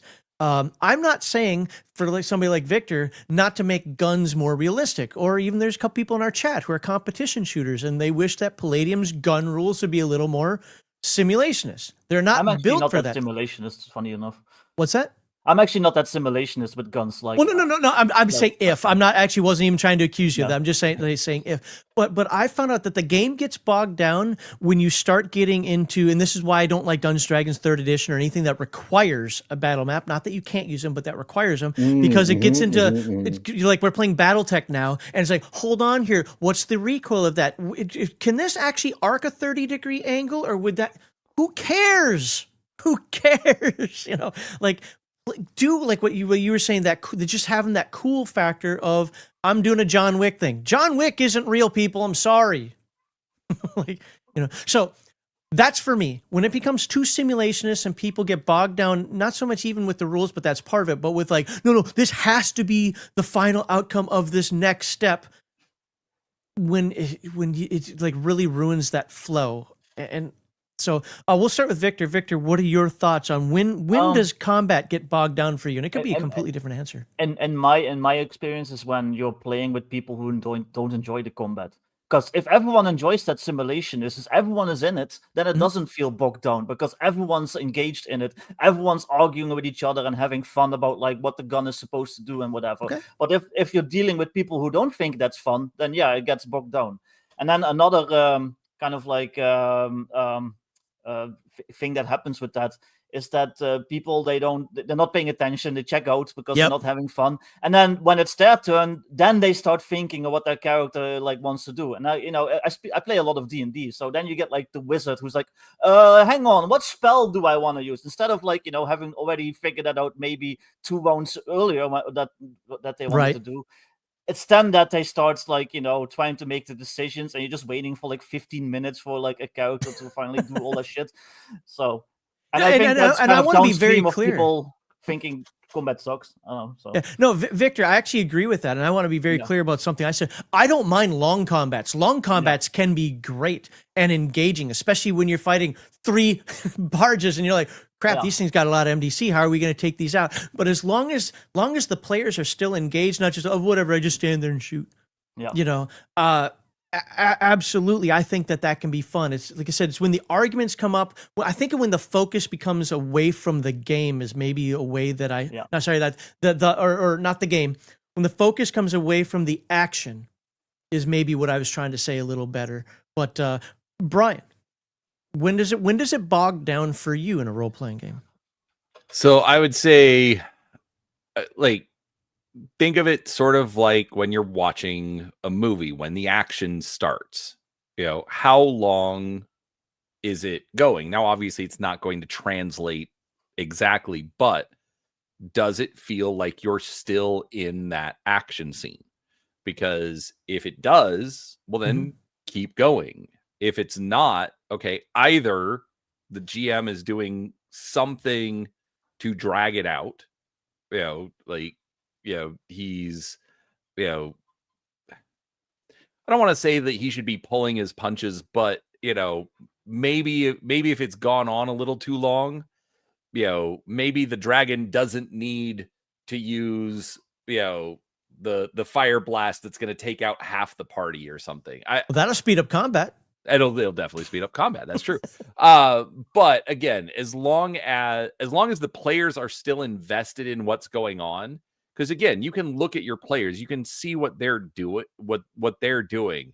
If they're starting to get bored, if they're starting to get, you know, disinterested in what's happening, then either you need to, you know, step up the threat level and get them back involved, or you need to find a way to just end the combat and get on to something that is going to engage the players. Okay, That makes so sense? I would know a lot of more gamist people that would disagree with that, but that's why I like the fact that we're getting different answers. My only quibble with what you said is when you said movie. That's a very Shauner thing to say. No, but the idea is there. But no, seriously, because this is the argument I used to have with him. I like it more like a novel. How long does it take me to read that fight That's scene fair. over the course of the 3 or 4 pages? That could be 20 minutes or whatever. Yeah. You know, so that's why I don't mind long combats, because we're describing it, we're rolling it. The dice rolling to me is so much fun because you don't know the outcome. You're just like, I don't know what's going to happen. It's like, whoa, you got a crit. I wasn't expecting that. What do I do now? Or, you fumbled, you weirdo. Or even just hits and misses as you're whittling it down. It's like, you don't know what the outcome of that is. So I don't know. I like dice rolls where some people are like, oh my God, can we just get through this? Like, anyway. Yeah, no, I hate when people are like, "Oh, no, you don't need to roll. You just hit." Like, no, I want to roll. Like, Right, that's exactly. Yeah, That's no, why I'm here. I have all these dice here. I want to use Yeah.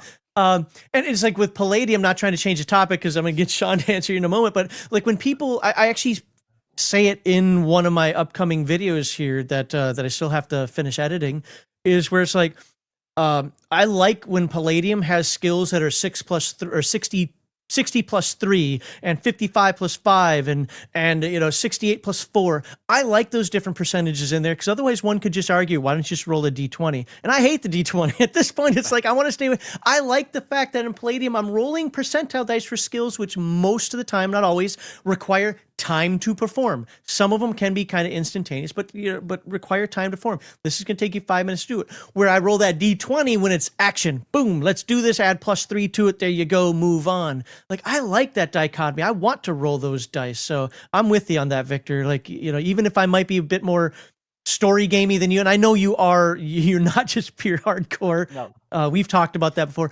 but conceptually, like, it's still a game. I want to roll those dice and I want to have that combat, but I also like all the role playing.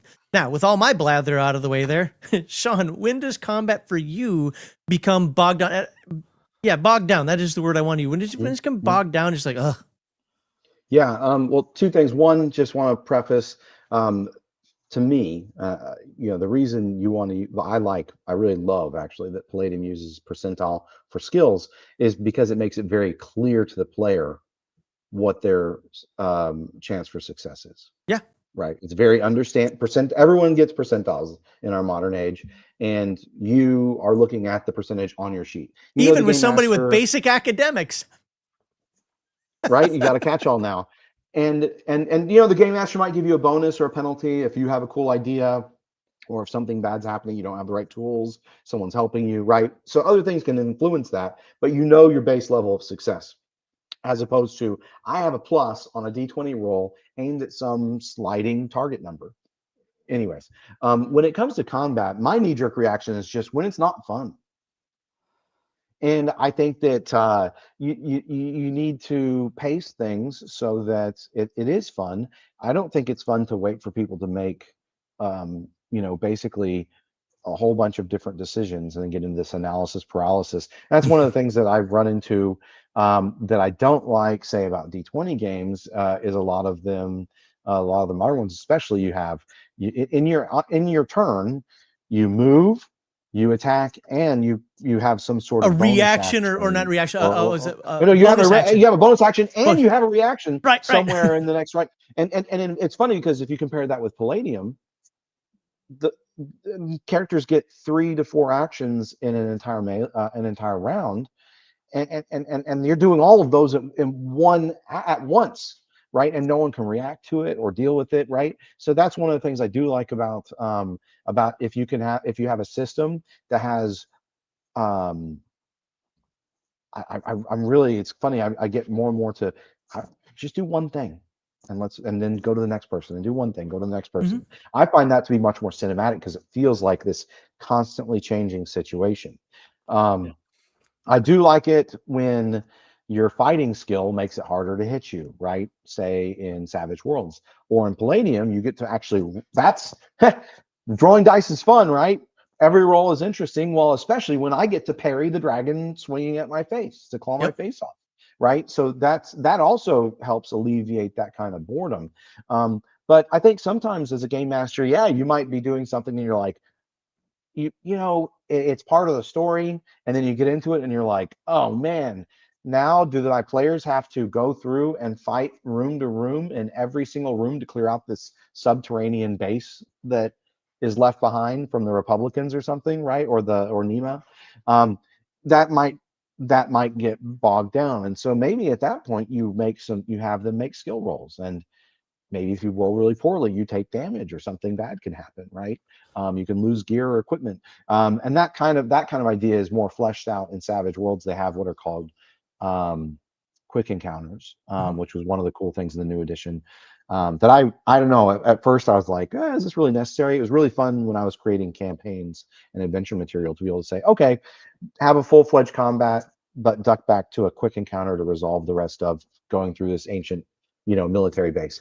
But I think you can do that in any system. As a good game master can say, okay, you guys need to finish going through this complex, right? What are you going to do? What are you going to do? What are you going to do? And allow them to apply a mix of skills and or combat abilities, and be flexible with it, and you can have a lot of fun. And so I'm just trying to kind of solve the problem that I'm also bringing up. You just want to make sure that you keep momentum up and have fun, just like Brian was saying, just like Victor is saying. If your players are all like military gun fans, maybe talking about the 9mm carbine or whatever that someone's carrying could be interesting, or versus someone else's That's true. sidearm that's got hollow point 9mm pistol rounds, and that's fun in this tactical situation, right? One guy needs a called shot, but he's going to blow people's brains out. The other one is just blasting through body armor through, or whatever. But yeah, so I think it really depends on your target audience, which is your players, right? Your fans that are sitting right there. And again, we come back to that kind of concept of the promise of the premise. What's on the movie poster, right? Is it long drawn out kung fu battles and chases like in what is it called? Cowboy Bebop, right? I mean, you're going to get that every episode. You need a kung fu fight, you need a car chase or a foot chase or some sort of chase, right? Yeah. So, but yeah, and then if you do that, I think that you can make sure that everything stays snappy. You said something in there that I want to piggyback on. I believe in the concept of 3 ways to solve every situation. Now, it could be more, could be less, whatever, but generally it's 3 ways.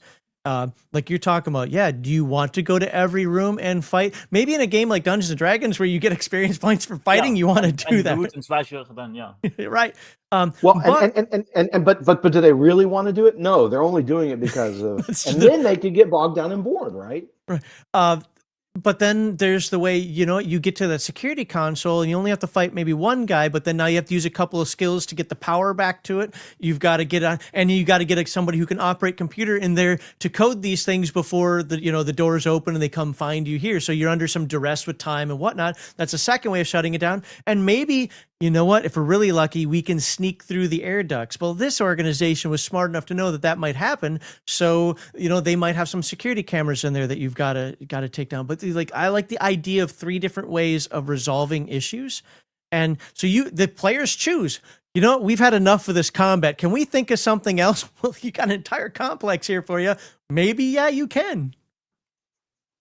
Yep, absolutely. And so I think, just keep it snappy and let people make sure you're not taking away people's freedom, especially if they're trying to, maybe they're not a combat monkey and they're more of a skill monkey and they want to apply their skills while maybe the rest of the team is doing something, they're hacking a system, what is it, like defusing a bomb, preparing a bomb, right? Those are all cool things to do too. And that way you can make sure that the scenario stays fun for everyone. That's another thing, is combat doesn't all have to be combat. At the same time, maybe that's what you want to do. I mean, if you're playing recon, the whole point is to go on like patrols, combat patrols and tactical combat patrols. So part of it's just what did everybody sign up for as well. That's true. But then the fun is like setting up ambushes and like all that stuff. Like I enjoy that stuff. I love talking tactics with the rest of the team. It's like, hey, how are we gonna like handle this situation? The VC is like 200 meters away. They're not aware of us yet. How are we gonna like take them out? So yeah, I enjoy that Brian, part go ahead. of it too. I'm going to make one small correction to something Sean just said. He said combat doesn't have to be combat. But I really like the premise, and I think a better way to say it would be conflict doesn't have to be Or combat. an encounter doesn't have to be combat. Yeah. But we understood So- what he meant. See, I know. this is the pedantry that I was talking about. Well, but the when thing- you drop into melee rounds, right? You don't have to be doing melee either, right? So Yeah. Yeah, Well, no, but and- no, and- my Use my ranged main rounds. point is I actually really, really like the phrase, but let's be honest, it does combat doesn't have to be combat. Okay, yeah. Well, but so, even in old school D&D, like you get XP for defeating monsters, and everyone thinks that means killing them. Right. But defeating them could also mean like tricking them, Yep. or like getting a good reaction roll, and now they're friendly to you. yeah, and super early. Defeat means bypassing the threat. It doesn't mean like just straight up murdering them. It doesn't have to anyway. well, yeah, So- and that's actually since That's much more Palladium sensibility. Yeah. I was gonna say, yeah. I mean, like the whole Palladium experience system is very much not about combat and killing everything. It's did you overcome the obstacle? Did you? Well, it's about risking your life and being a hero. Right? Was it a tough obstacle? Was it just a kind of a weak obstacle? Whatever. Like lots of variations on dance how to do that. Well, and it's kind of like when you look at good stories or movies, this happens a lot where you have a mix. Even just like with Aliens, right? Where they have all these aliens coming in, and I mean that movie like established the military sci-fi genre, right? And at the same time, half of that scene is people welding a door shut and trying to like look at maps from vents and figure out how to escape, right? So You could even go back to the first Alien, and how many times when they actually encountered the alien did somebody survive? Oh wait, that's a nun. So maybe Right. combat isn't always the right answer. And finally, she got she blew it out the airlock, right? Right, but a lot of times it's also hybrid where some people are in combat, the other ones are trying to get them out of combat. Yeah, I did a hook, or line, and something sinker like for not the Coralville Battler, the Cerebral Scrambler on one of the previous episodes, and I put a hook, line, and sinker out there. Said, imagine this, because you're a mixed group. You've got the Borg and the Juicer or the Glitter Boy, whatever, out there, fighting off things, as you just entered this, old hangar. You got yourself in there, and now you're trying to get in this computer. Every time you're trying to get into it, the Cerebral Scrambler gets closer, and then it shuts off. And then you hear something drop, like a wrench or something. Is there somebody else in here with you? So you're trying to figure that side out of it, which of course, it's just the Scrambler just playing around with stuff as it likes to do, right? But you don't know if that's a security team coming to find you. The lights keep flickering. Your friends out there, the building's shaking. It could have just been something that fell off the walls. The building shaking as bombs are going off. What do you do about the situation? Do you investigate it? Do you just power through and try to I need to get this information? Whatever. Like there's so many ways that you can express that scene and not even know that entire time that's because you have some stupid flying octopus above there that's that just has its own natural EMP. What kind of downstream from this argument is that a lot of people assume that random encounters with monsters mean combat, like Yes. you're like running around the overworld in Final Fantasy and then you're fighting a monster, but no. Or I call it see the a lot of round people one. complain Boink. well, what if the level 1 party runs into a dragon? It's like, yeah, maybe the GM is like, yeah, you see a dragon flying overhead. Like, it doesn't have to mean that the dragon is all of a sudden 20 feet in front of you, ready to Right. kill you. Or oh, well, what if they run into 300 orcs? Like, yeah, your Frodo and Sam huddling beneath your elven cloaks on the hillside while this army is marching past, and maybe you're like, oh, hey, they're heading towards this city. Maybe you can head them off and warn the city that there's an orc army coming. So there's a lot of ways to resolve that doesn't automatically devolve into well, pull your sword and roll initiative. So. Exactly. Especially when you know how players get. Oh, how are we supposed to fight that? Well, maybe you're not. Yeah, exactly. You can also just run away. I mean, that's also an option. Yeah. You know what I want to do? I want to hide behind the trees and just pick 1 or 2 off. Okay, there are 300 orcs running this way. Yeah. What do you think will happen if? Now, I wouldn't say this, but I'm just expressing out there. What do you think would happen if you pick 1 or 2 off? Maybe the first one would be like, oh, he must have stumbled and they just trample him over. But if you start picking off 1 or 2 or 3 or 4. Somebody's going to notice at some point and stop and blow an alarm or something. How many orcs do you want coming after you? I understand that cool factor. Like, wouldn't it be cool if I could take one out? Really? Does taking out 1 of 300 really matter? I'm sorry, that 299, whoo, they're done now. You know? Yeah. Well, also you have like reaction walls, at least in old school D&D, or you have reaction walls, so that could like influence the encounter. It's like, there's 300 orcs and they see you, but they're neutral. They have better things to do than deal with like, this small party that they like meet on the road. They're on the way to like fight a battle somewhere. They don't have time to like warp you. Right. So. By the way, very bad take here. Max likes to roll initiative every round. That bogs down combat. No, it doesn't, sir. Game mechanics do not bog down combat. They're the expected part of combat. So you are wrong and wrong 100 different ways, and you now owe the Wounded Warrior, I don't know, $250. I agree with that. Game mechanics like don't bog down. Like those are just, arguing about them does. That's why you're playing the game. And it's one of the benefits of Palladium that I think so many people miss. And I know it sounds like a broken record because most of our Palladium fans here have heard this 100 times, that cinematic aspect of it, and people are always trying to look up a rule. Like one of the videos I wanted to do like last year, and I still haven't got to it yet, was I want to do a video on car chases. Like they're not that difficult. Hold on. Oh, I'm going at 125 miles per hour. So I don't care how fast you're going. You're driving fast. I'm giving you a -20 to the roll. Those are great rules of thumb in there. And yes, if I were doing a video, I'd follow them to the best of my ability. But the idea is, like, what if somebody's going 157, not 145? Like, does it matter? It's dirt road. You're not even going that fast anyways, dum-dum. Max, you don't. The thing is, you don't even need to write a script for it. Ninjas and Super Spies has a fantastic script for dealing with their car chases. Roadhogs. If you're going to take the rules, you take them out of Roadhogs. I haven't read Roadhogs. Now, the Ninja Super Spies one I actually think is a little more detailed, but well, it's a good mix of both in the new books, in the new Redux. It's funny. I haven't got there yet, sir. I wouldn't know. I haven't gotten my books yet. I wouldn't know. Oh, wait, neither have I. I guess I'm a jerk, huh?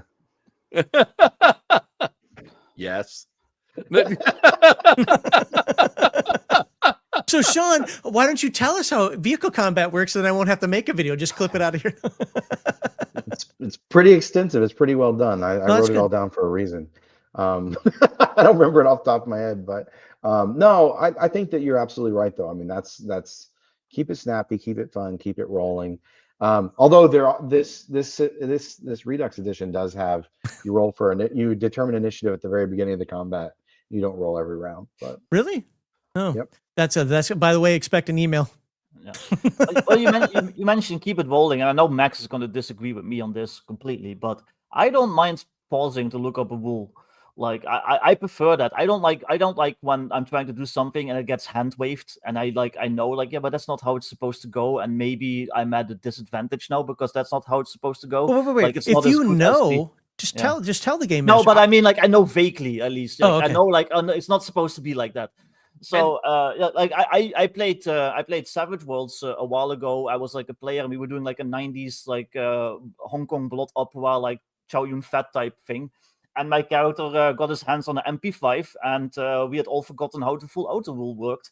So the DM wanted to do a hand wave it, and I was like, "No, let's actually look it up." I got this cool full auto gun now. I want to use it properly. So we looked it up, and it ultimately made the scene better than just hand waving it. Even though we, if you can do it quickly, I don't have a problem. It's when people are looking up every little thing constantly over and over again.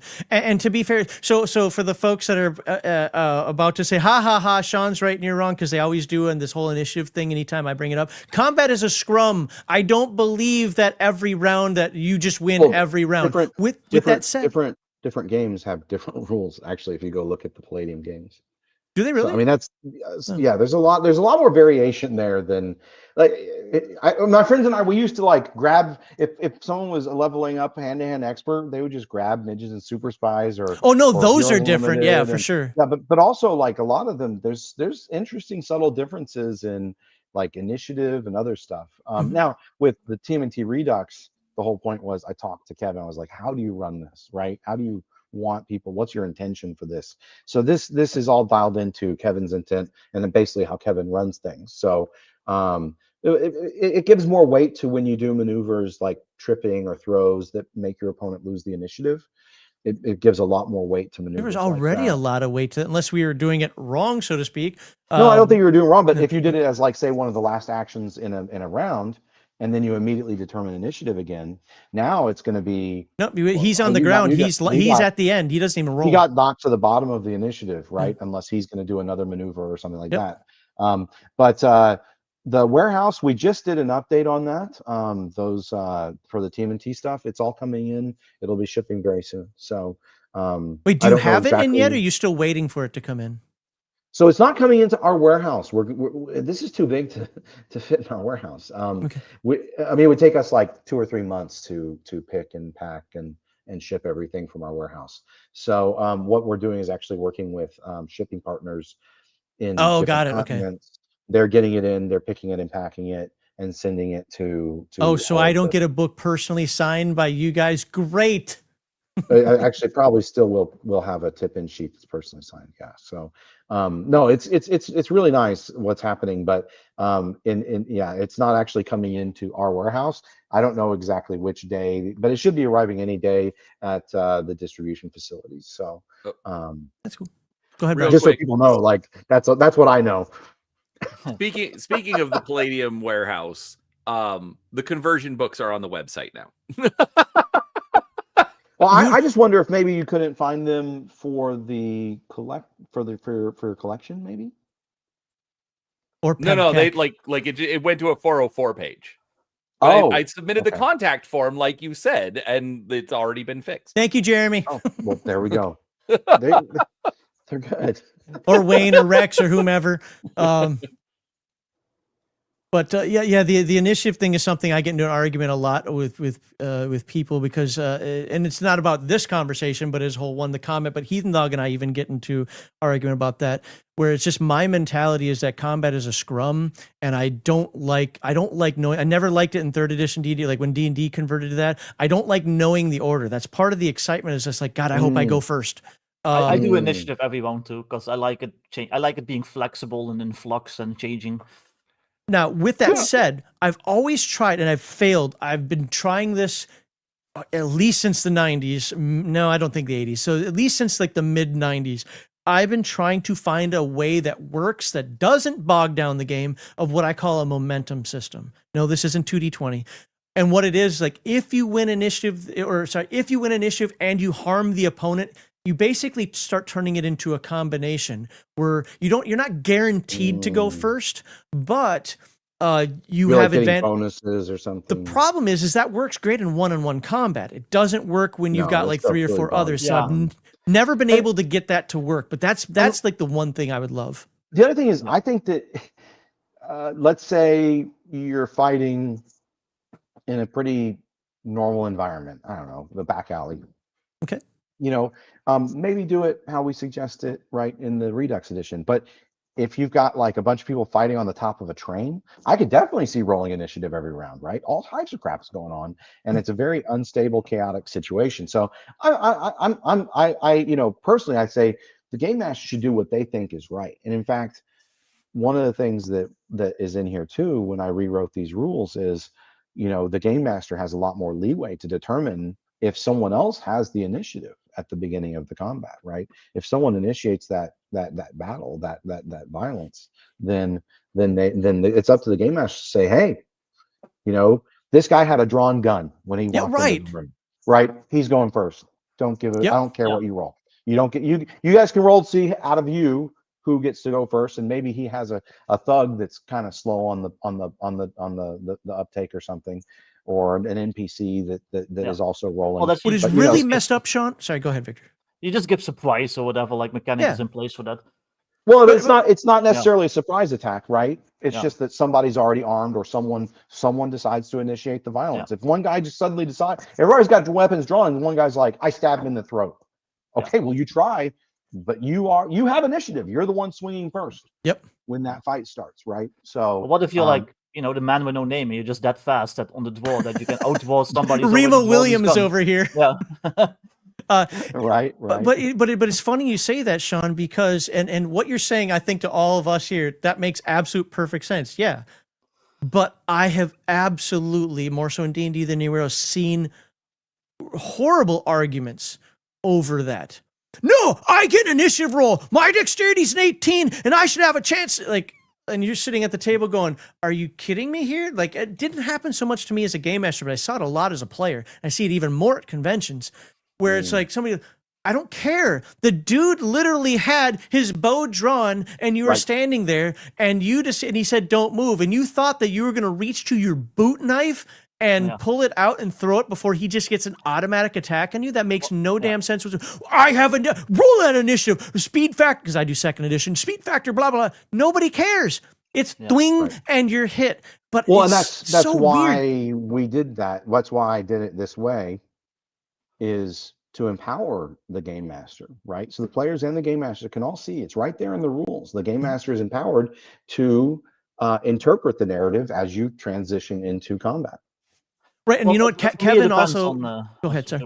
Now, for me, it kind of depends on the setting. Like, if I'm playing like an ultra-realistic setting, like something like Twilight 2000, the guy that's pointing a gun at your face, you're probably not going to outdraw him. But like I said, if you are like playing some kind of more like cinematic spaghetti western type thing, and you're the man with no name, like knockoff, I don't know, I might be able to like give you like, I maybe be like, you might be able to outdraw the guy that's already pointing a gun at you because you're just like that fast of a gunslinger. So there is a little bit of flexibility there, depending on. Like, but here's the thing: making that kind of decision, like Sean was saying, I agree with.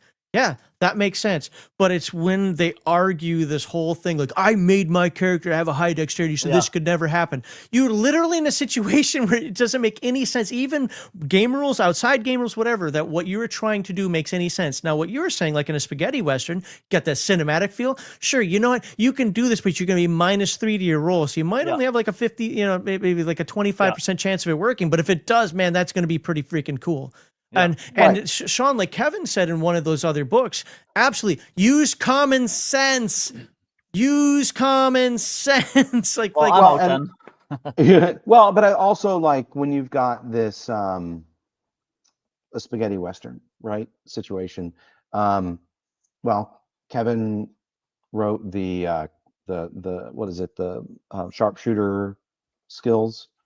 And so they've got like quick draw and called shot and all this kind of stuff. When I did the Savage World stuff, there was quick draw and special abilities for the gunslinger character, actually, to even, you can spin a penny and you just win in any circumstance. you go first, right? So that's the thing, is if I'm writing a spaghetti western or a game inspired by such, I'm putting stuff like that in the games for the characters to choose, so that they have that kind of control, or at least choice. Hey, if you really want to do this, then you could build a quick draw specialist type character, right?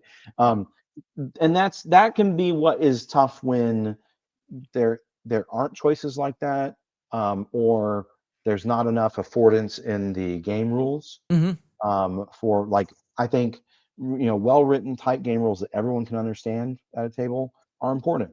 And so that can be tough, for all types of different systems, depending on what's going on. And that's when I think you get the most frustration with players. But yeah, I know exactly what you're talking about. And some of that comes from that kind of competitive nature in the, a killer DM, but also, is this player just in a like super murder hobo mindset? Well, sometimes people know too much for their own good. Right. And an example I'll use, and you all may have heard this one before, and if you have, I apologize, but a friend of mine, he's actually on our Discord. I don't talk to him enough anymore. A really good friend of mine. He worked in biomedical, and he knew a lot about lasers and the different types of light lasers, chemical lasers, blah, blah, blah. And we'd be in the game and be like, okay, you're shot with the laser. Hold on, what color is it? What? Like, and I would get in arguments with it, dude, I don't care. It goes pew pew. It's like, no, it matters because if it's this type of laser, I can actually stop it with cloth. But if it's this type of laser, then I'm only actually hurt if I'm wearing red. And I'm like, no, they go pew pew and you take damage, okay? And it used to frustrate the crap out of him because he had this real world knowledge that is true, that should help him, and he's trying to play a character, or he's trying as a player to like, hey, I'm trying to get myself the advantage. I'm trying to have the verisimilitude of the world, and the game takes it away from me. But here's the problem.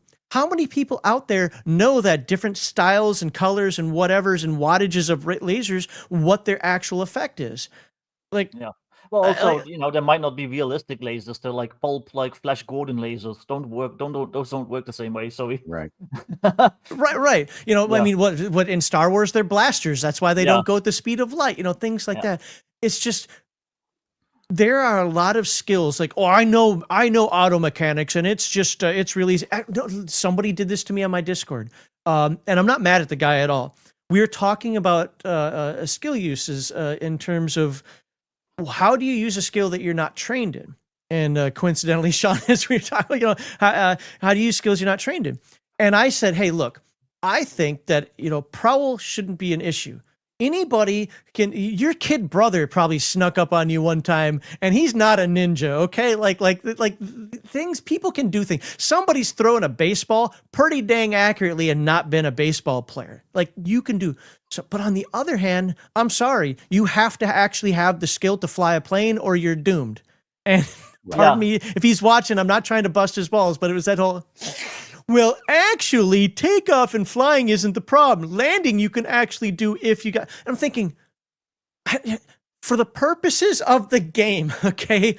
Like, for me, I'm not going to give you takeoff, maybe flying, maybe just holding that thing straight and going, oh God, oh God, oh God, oh God. I'll give you that one. That's fine.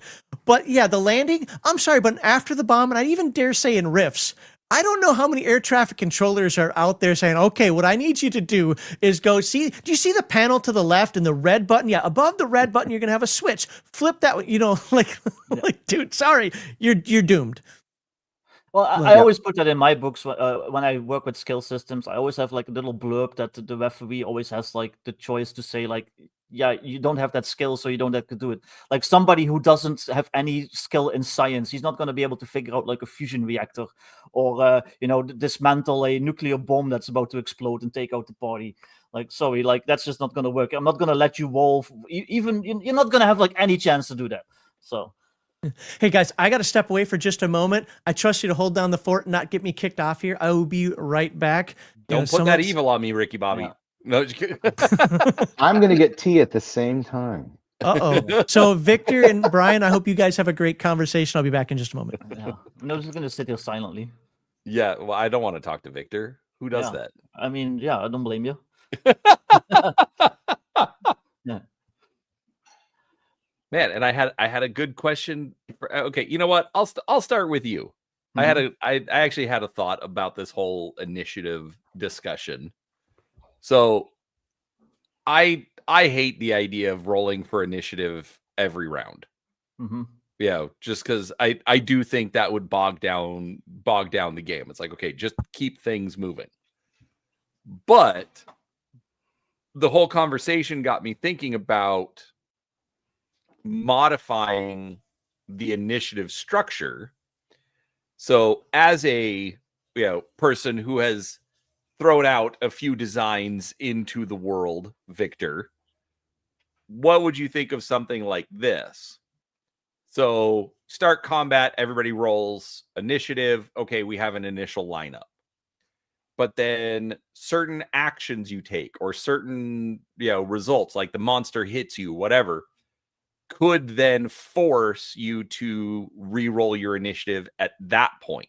Mm-hmm. So, keeping everything more or less in line. Whereas if you take a standard action, okay, fine, you're going to stay at the same initiative point.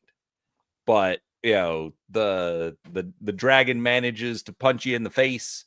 Well, okay, you're going to have to re-roll, and I'm going to make you take a -6 penalty on your initiative roll.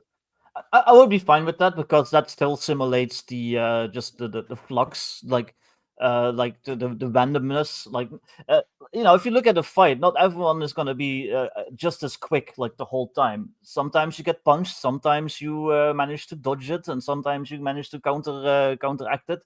So that's why I like rolling initiative every round. But I could see your system working too. Okay. All right, Sean. Okay, Sean. Both of them are back. Cool. So everyone watching gets to hear the question the second time. But now I don't have to say it 3 times. All right. So I threw this out to Victor because Max, I hate the idea of rolling initiative every single round. I do think that would bog down the combat. So It literally can't bog down the combat. It can, but anyway. Dice rolls are part of the game. Anyway, game system cannot bog down combat. It is the system. Game systems can bog. Sorry. Yeah, to be shit game design, you get boggy games. Yeah. Well, to be fair, yeah, that would be shit game design, but anyways, but I mean, right. But the thing is, the whole conversation got me thinking, because I do like the idea of initiative shifting. I mean, there are all sorts of things that can happen, and it doesn't just have to be, you lose your action for the round. Maybe it's not that you lost your action. Maybe you just got delayed. So what do you guys, as, quote unquote, professional game designers or aspiring professional game designers in Max's case, come on, Max. Aspiring nerd. That's all I am. Look, get your game done, buddy. So everybody rolls initiative. All right. You have your initial lineup, but then based on the actions that you take, okay, I'm doing this thing. Oh, as the game master, referee, whatever, you know what? That's a long action. I'm going to need you, you're going to lose your initiative. You're going to be at the bottom of the order now. So or I'm taking this action. Okay, great. You're going to take that action, but I'm going to also need you to re-roll your initiative. So could end up maybe they're higher in the initiative pool, or okay, I'm making you re-roll, but you're going to take a -6 penalty on your initiative roll. So I'm taking a standard action and I'm shooting that guy. Okay, well that's fine. That's just normal. Okay, you're going to stay at your normal at your current initiative number. So what about that, where there can be ways to shift the initiative order, but not forcing everybody into rolling every single turn? Who do you want to go first? I don't care. I already answered, so. Yeah, Vic already answered. All right, we'll go with Sean as the professional. As the wow. So I mean, in Palladium, there's already ways for you to knock someone down on the initiative order, right? So certain types of throws and trips traditionally are the ways to do that. Could be a result of grappling. I don't know. I think you could do more with it though, right? So if you stun someone, maybe they drop in the initiative as well. I think that might happen in certain circumstances as well. Another thing I think would be cool to see maybe you get a critical hit, or maybe you just roll really well. Maybe you beat the target number by 10 points or something, and now you're at the top of the initiative order. I think that could be cool too, to see things like that. I also think it would be interesting if you said, hey, this person decided to, say there's a gunfight, right? And one of the characters says, okay, I'm going to move carefully over to this cover and prepare my weapon and aim. Maybe they should jump up in the initiative order, right? Because now, while everyone else is kind of focused in on what's happening in the combat, this person's taking a wider view of everything that's going on and strategically positioning themselves. Maybe that deserves a bump in the initiative order as well. So I could see some really interesting things being done with initiative. I do think that it can be really fun to have initiative change up in the middle of a combat. I think it could be very appropriate depending on what happens in the environment as you're in a combat as well. Even if I say I advocate, oh yeah, just determine initiative at the beginning of the round, like in the TMNT Redux edition, right? As a game master, I may not always do that. I might say, oh look, that guy hit a pipe and now there's steam spewing everywhere. Okay, everyone's disoriented, roll initiative again, right? So to be clear, you have it once at the beginning of combat or once just at the beginning of the round? Yeah, you just said round. It's at the beginning of combat. First round of combat. In the first round of combat, the game master determines the initiative which Because I was about to send that Yeah, love well, back to there's you, one. but then Yeah, I heard the same thing. No. I'm not So yeah, entirely but convinced so I'm just saying it's like just because it's set up that way Yeah. doesn't mean a game master can't do it for a number of reasons, Mhm. right? Within the combat. But I think it could be really interesting if you had more of a static initiative type system where you are taking certain maneuvers in order to not just do the maneuver itself, but position yourself in an advantageous position or your opponent in a disadvantageous position within the initiative order as well. Well, do I have an answer for you then? Yeah. Everything that you talked about, you can find in the Free League games. And while I'm fans of the Free League games, this is actually an aspect I don't like.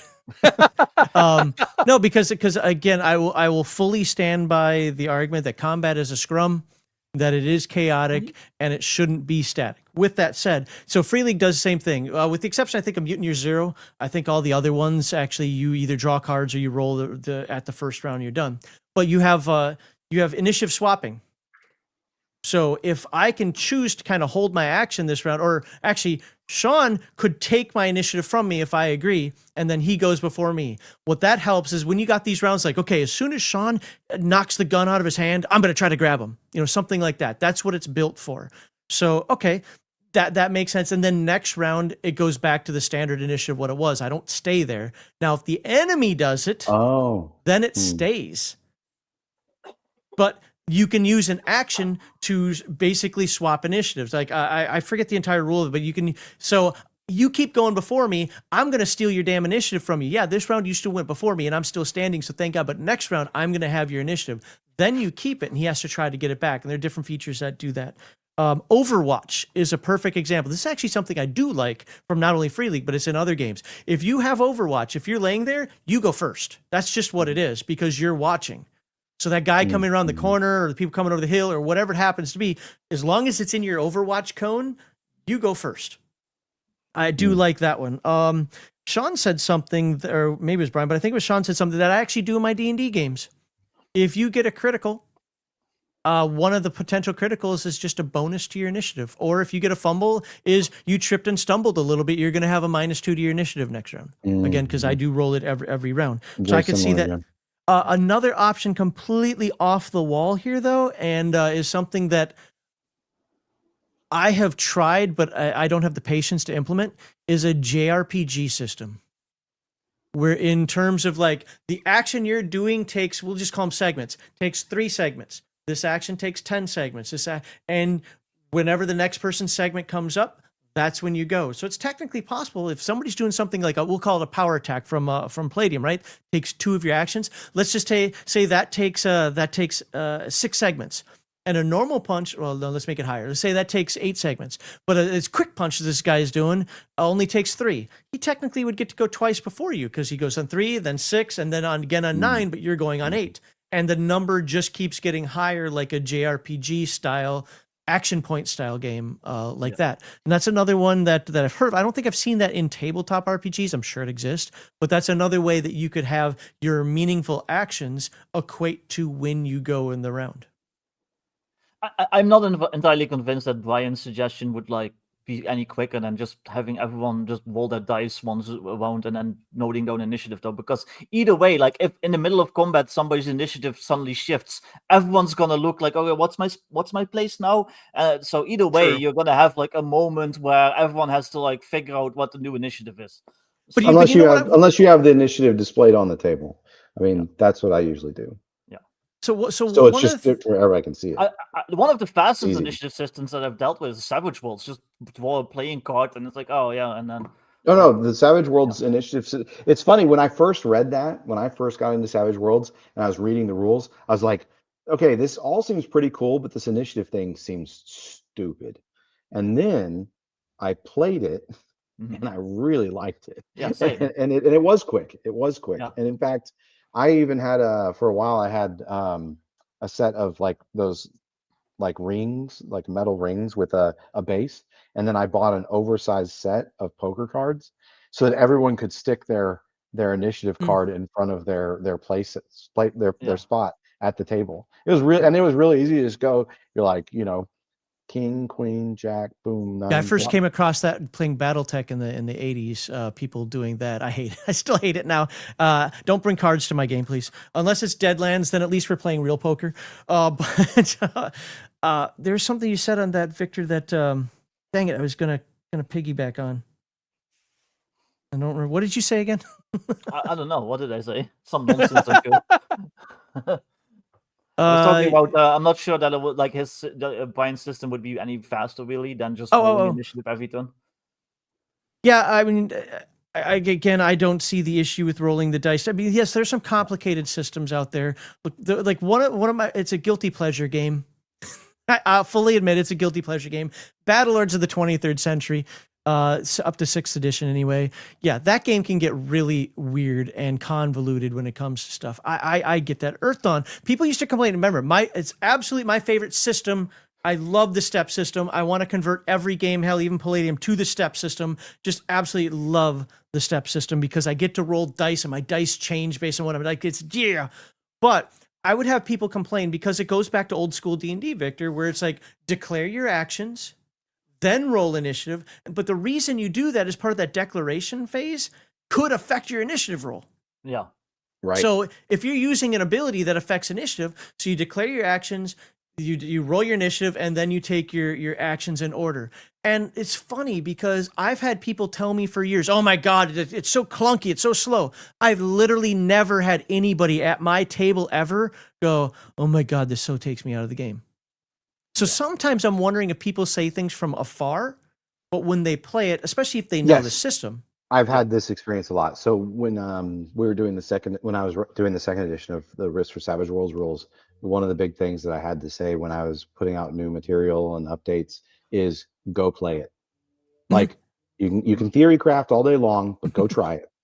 Yep. And it was interesting because some of the guys, one of the interesting arguments was, not to get too off of the initiative subject, but please.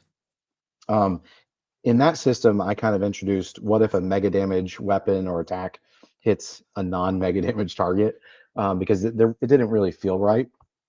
And so, the example was like, what if a cyborg, a combat cyborg punches a mouthy city rat? Shouldn't something cool happen? And so what I ended up doing was saying, yes, it can cause injuries now. And so at first people were like, it's just going to limit the players. It's going to be boring, blah, blah, blah, just be a drag.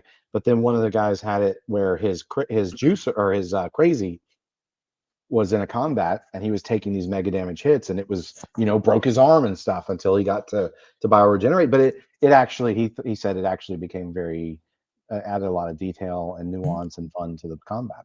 Can I piggyback on that with you? Yeah, it was just one of those things where I just thought it was interesting because it was like and I actually became really good friends with this guy. It's Johnny Racha. But at first it sounded terrible to him. When after he played it, it's like, this is genius. It was like a complete 180. That's why I'm an advocate for try the rules first before you throw them out. And to be fair, I will be running TMNT Redux exactly rules as written. Yeah. So will you though? No. Yes, I will. No, it's painful because I have a million house rules to how I handle Palladium games. But yes, I'm going to do that intentionally. One, to kind of relearn it, but two, because I'm going to be trying to broadcast this to folks like that I work with and whatnot. Like, hey, you want to get this game, and if I don't run it by the rules, they're gonna be like, this isn't the game we played. But so Sean, but you just said something that I'm a fan of, but I also hate it at the same time. And this goes back to bogging down the game. I love positional damage. Oh, you can only use one arm. We're going back to way back in the day. I'm sure there are better games now, but we used to love Rogue Spear back in the day because if you shot somebody in the arm, you could only use a pistol after that. You shot somebody in the leg, he was moving really slow. I like that conceptually. I absolutely do. But here's what I've found. As much as I love it, and I'll make critical charts that it'll just adorn my wall because I absolutely love those things. Those do bog down the game, or at least in my experience, those and as much as I love using them, I can't. So what kind of balance? Like, I know Palladium has this thing, hey, 85% SDC loss, you suffer these, and I do use those, by the way. But there's got to be a balance in there somewhere where it's like, yeah, like you said, you got shot in the arm, that means something. Or you had a cyborg, twist your arm, dislocate it. That's got to mean something other than, I don't see in the rules here, it just says I took 46 SDC, Like, Yeah. there's got to be Right. more somewhere. Before you answer, though, I've been so holding off on this. Thank you to Anonymous for the $100 donation to the Wounded Warrior Project over on Tiltify. That is what we are here for. We're here for the donations. Apologize I didn't say it earlier, but this conversation that we're having is absolutely fantastic. Again, thank you to Sean, Victor, and Brian for popping on here. And thank you for your $100 donation, Anonymous. Now, Sean, what do you... Yeah, so I mean, for instance, I'm a huge fan of BattleTech, right? Mhm. So BattleTech's all about locational damage, right? Yep. And The my critical hits gyro and- is busted and the Yep. critical hits, and I lost this arm actuator, so it makes it hard to aim my PPC and stuff like that. And I have, I've even theory crafted using like D12 location hit dice type things. I used to really enjoy playing Warhammer Fantasy Roleplay. Mhm. I got all the books back when I was a Games Workshop store manager and played the heck out of it with my buddies. And that game is brutal. And you would think, oh, it really bogs it down. But the thing is, there's no hit points, right? You kind of have wounds that kind of like Mhm. soften the blow of your first few hits, and armor kind of does the same. But every time you're getting hit, it's potentially a critical hit, and Mhm. with a very wide range of things that can happen, including in 3D 4 rounds, you bleed out and gurgle from the hole in your neck, right? With all these great critical hit tables, but in general, it bogs things down. And if you get into larger combats, it really can start to bog. So and Palladium, we do have, especially when people are taking hit point damage, Mhm. then you start to get a lot of injuries that happen. I think there's more space we could explore there, but for now, I mean, I think it's a better sweet spot than just having a whole pile of hit points and nothing happening Right, until you right. die, right?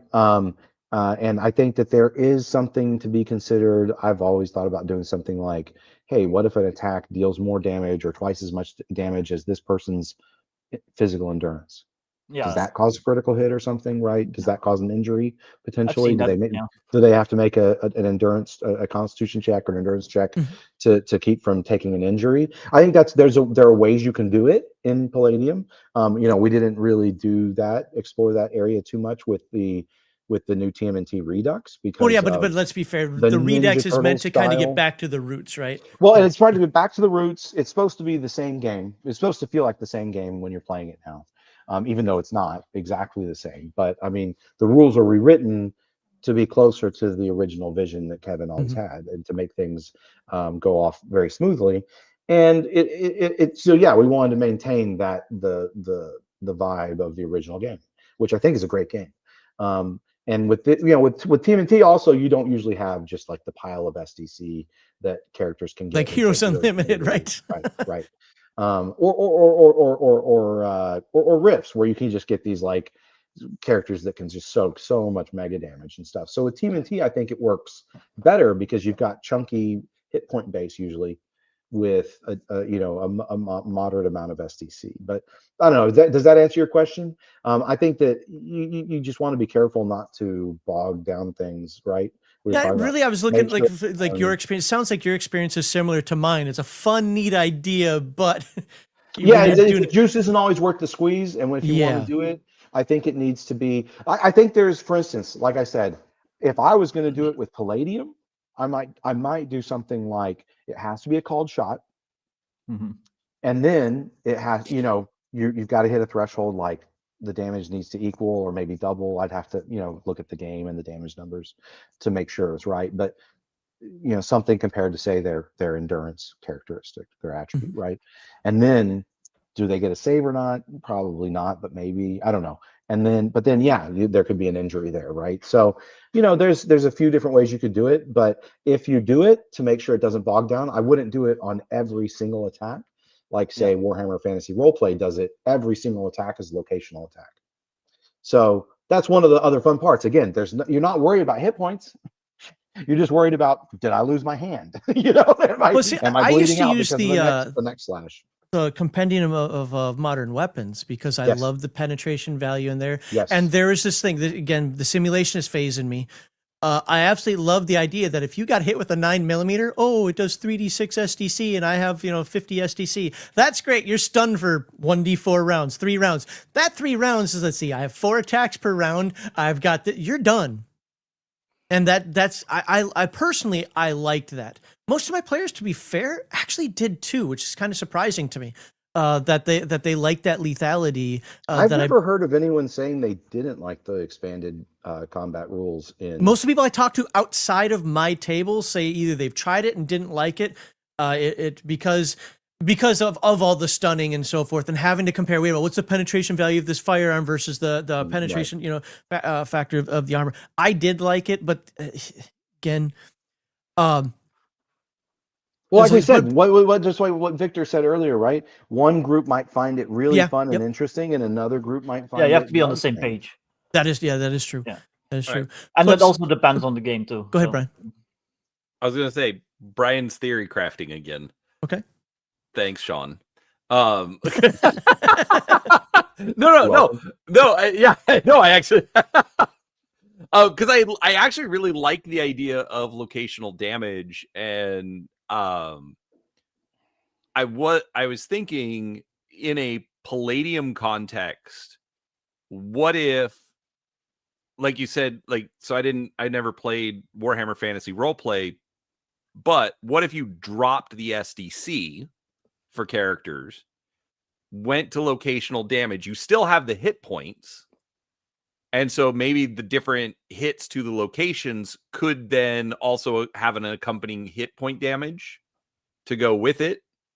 And again, then you can play off the effects. You can have that D12 hit location die, and just go off of that, so that as you're degrading the person's abilities as you go, and also dropping the hit points. And so it's like, okay, now you've taken X number of hits. Okay, your character's unconscious because they're out of hit points. Yeah, I don't know. I mean, if you dropping SDC would be like a big deal, right? No, it would. So right. I mean, like that would probably never happen, right? Because we want to make sure that if we ever do anything new, we want to make sure everything's backwards compatible with what's come previously. But real quick, it could be a Rifter article as an alternate. I've been thinking that this entire time. You could. I'd be happy if you wrote it. Now I really. I'll send you. Don't steal my idea, Max. But someone should write it. We get like three Rifter articles for the same idea. Why do I know all these people? Max, Victor, Brian. No, but I mean, no. That's it's not a bad idea, and I think that if you're doing a modern setting with guns, then especially for human equivalent targets or smaller, I would think that that could be a cool way to do it, where, hey, guess what, it's a gun, it just does damage to hit points, get bent, but I could, if you were wanting to do like a really like simulationist type game, maybe, I mean, you still have SDC, but no one cares, right? SDC's for the fist fight, right? I mean, your SDC only works on 22 rounds and smaller, right? So bird buckshot, right? So but I mean, there's different ways, like with the penetration system, right? You're like, oh well, your skin is only penetration level 1 or whatever, and anything above 22 caliber or bird shot's gonna go right through it, so your SDC doesn't count, right? But and that would be if you wanted to get more like what the guns really do to people. I mean, doesn't matter how big a bodybuilder you are, someone shoots you with a 9mm or a 5.56. The weird thing is, when it comes to gunshots, with all these videos that I've been watching over like the last year, I've seen people obviously one shot and just shut off. I've seen people. Weird. It's like a switch. Yeah. I've seen people one shot and not even notice. I saw a guy get shot 14 times. He got right back up and started fighting. Guns are weird. There's like plenty of stories of people that have been shot like 20 times and they're still like fighting, like the North Hollywood shootout and stuff like that. Yeah, like and then there's like Medal of Honor, where they pick up this guy and he's got like 150 bullet holes in him. Yeah, he's bleeding for hours. 50 Cent was shot like 9 times, and he's still around. He's a weapon. So yeah. No, it's weird. It's But weird. I think the one thing to be careful of, if we're speaking specifically of Palladium, not game design in general, that I wouldn't want to get away from is that cinematic aspect. No, that's So that's the other thing I was going to say. Thanks for bringing that up, because I mean that's the other thing, Brian. To be honest, like Kevin and I would never want to. I don't think go too far from the cinematic action that he's. I mean that's the the whole system is based around that kind of concept, and so I think the only time you might see something is like, hey, if we rebooted Recon or something like that, right? Maybe we would have more gritty rules for something like that. But yeah, I think the balance is, like Max said, you don't want it to bog down all of your general combat. So I think that if you did do it, you'd want to do something like sort of like when we talked about like the aim shots, but as long as it's something that only in certain circumstances you would get a little more detailed into the damage system and resolution. I was basically going to say that like damage to limbs and stuff like that should only happen in if something specific happens, or if your character does something specific, like aim shots or a critical hit, or I was about to say that. Damage exceeds your Constitution score or whatever. Right. Like, those are that's a good summary, because that was one of the things I was thinking was, a critical hit, which is more often than not going to say beat maybe your Constitution score or whatever your critical damage threshold might be. That might be another way to have that be fun. Whereas, oh, I got a critical hit, or they got a critical hit against you.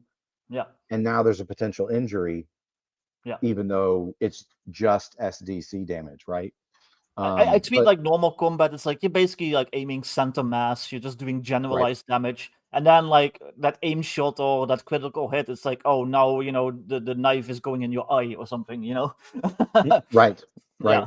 Well, that's one of the things Kevin and I have kind of gotten back to, because you can go with all these random hit locations and stuff, or you can you say, hey, you know what? In a battle with weapons, whether it's swords or spears or guns, if someone doesn't declare otherwise, everything's aimed at center mass, right? Well, also what a lot of people, at least when it comes to D&D and with hit points and stuff, losing hit points doesn't always represent a wound. It could just be you lose a little bit of stamina, or you just take a bruise or a scratch, or you stumble a little bit. Might be a grazing blow.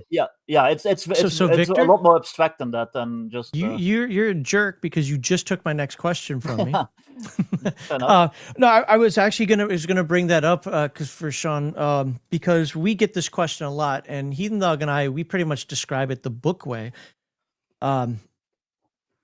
Actually, I want to make this other comment first. So I do want Victor, remember what you just said, because I want to come back to that one. But that's kind of a change of topic a little bit. One of my issues when it comes to guns is, or actually hit points for D&D, or hit points in SDC for Palladium as a whole. I don't like any system that doesn't allow me to potentially kill somebody in one shot.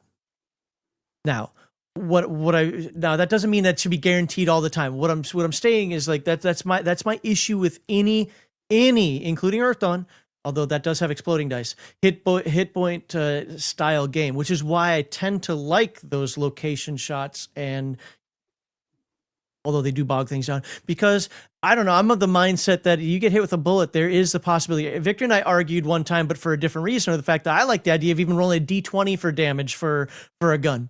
Because you just don't know what that thing's going to do and how the person's going to react to it. I don't know if there is a fix, and I get that Palladium is supposed to be cinematic. So I guess what I'll do is you can comment on that as much as you want, but I'm also going to bring it into what Victor was saying a moment ago, in terms of how do you describe SDC damage. Now, I know how I do it. I know how Heathen Dog does it, but I've heard people argue out there about, no, it's literally just a scrape. Well, it could be other things like stamina. Stamina is a big one that I use. Well, you telling me I rolled a 16 to hit him, and I shot him with a 4d6 M16, and he's just a little tired, but you still took the SDC off. Well, my bullet hit. That hit should mean something. I was like, dude, calm down. So how do you relate SDC damage to folks? And if you want to add on, like I said, my idea that I think guns should have at least the ability to kill in one hit. Yeah. So I played the old, I played I think I played all published Star Wars role-playing games. Oh wow. But and most of them quite a bit. There were a few different D20 versions, like the Saga or Legacy or whatever version that came out for a while. But I don't. I think one of those I played less than the others. But I D6 is the played. best by far. Oh, I wish. The one that was actually the surprise for me, even though I really, in the end, do not think the dice system is worth the squeeze, is Edge of the Empire. I thought it was fantastic. I had the most fun with that. I thought it was Okay. fantastic. But anyways, one of the things I did like about some of the old Star Wars systems is they would call you had your hit points, then you also had vitality. Mhm. And so, kind of like to what Victor was saying, I think, and I know for sure that Kevin and I see SDC kind of the same way. It's bruises, it's bumps, it's close calls. It might even be, just that a boxer's ability to dodge out of the way and turn something into a totally glancing blow. But I think that to your point about, I'd love to be able to just kill somebody with one hit. I actually really agree with you, because that can feel very cinematic, especially when it's a result of a really skilled character, or really really lucky roll is cool too. But if it's you built your character and he's this great marksman and or this fantastic swordsman, and he can do stuff like that. That's like, if you go watch the old Three Musketeers movies or something. I mean, Yeah, right. they're dueling and it's great. It's fantastic. And recreating scenes like that is the stuff that I love as a game designer. It's just, that's like the ultimate challenge. So that's one of the things I think is really cool too. When it comes to modern games, and say, dangerous opponents wielding, if you've got Shredder or somebody with a really high strength and skills and bonuses to damage, they got a chance of kill, or a similarly strong player character. Yeah, but You don't got they a have chance Death to. Blow actually as an ability though by that Yeah, point? they even have Death Yeah. Blow as an ability, but even without Death Blow, you can deal enough damage to kill a lot of modern characters, Yeah.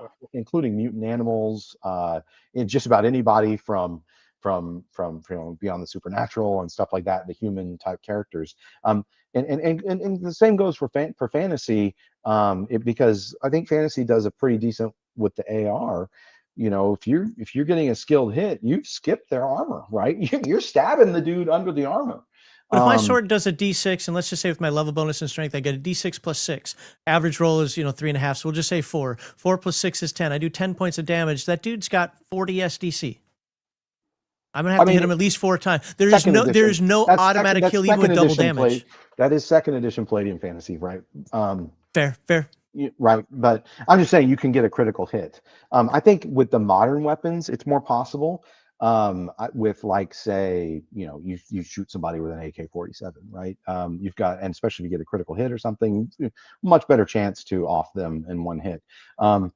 And also I think that, for instance, with even with the new TMNT Redux, that type of stuff is still going to be more of the domain of characters that have advanced a few levels with their martial arts, right?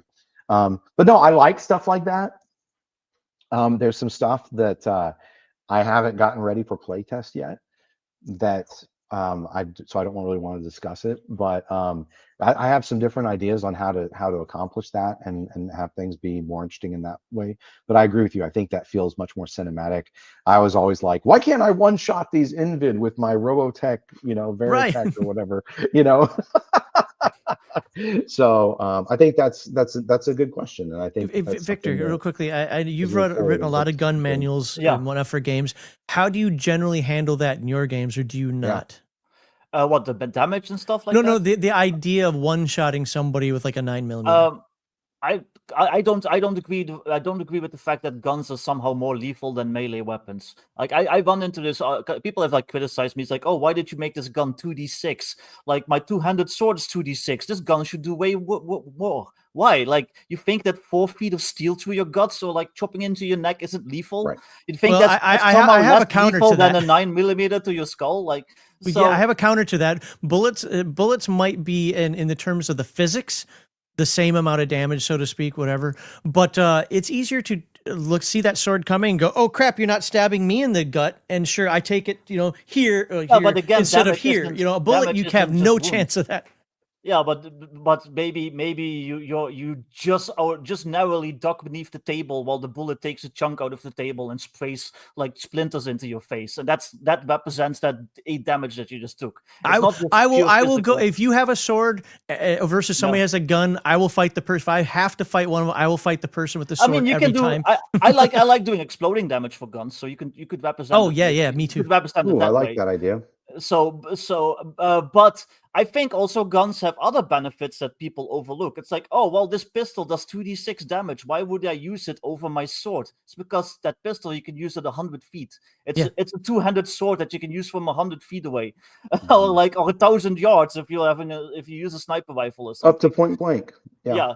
So there's a lot of other benefits that people miss. Plus, in my games, I put in like special ammo. I put in attachments. So it's like, it's a sword that you can put a laser sight on, and now it does +1 to hit or whatever.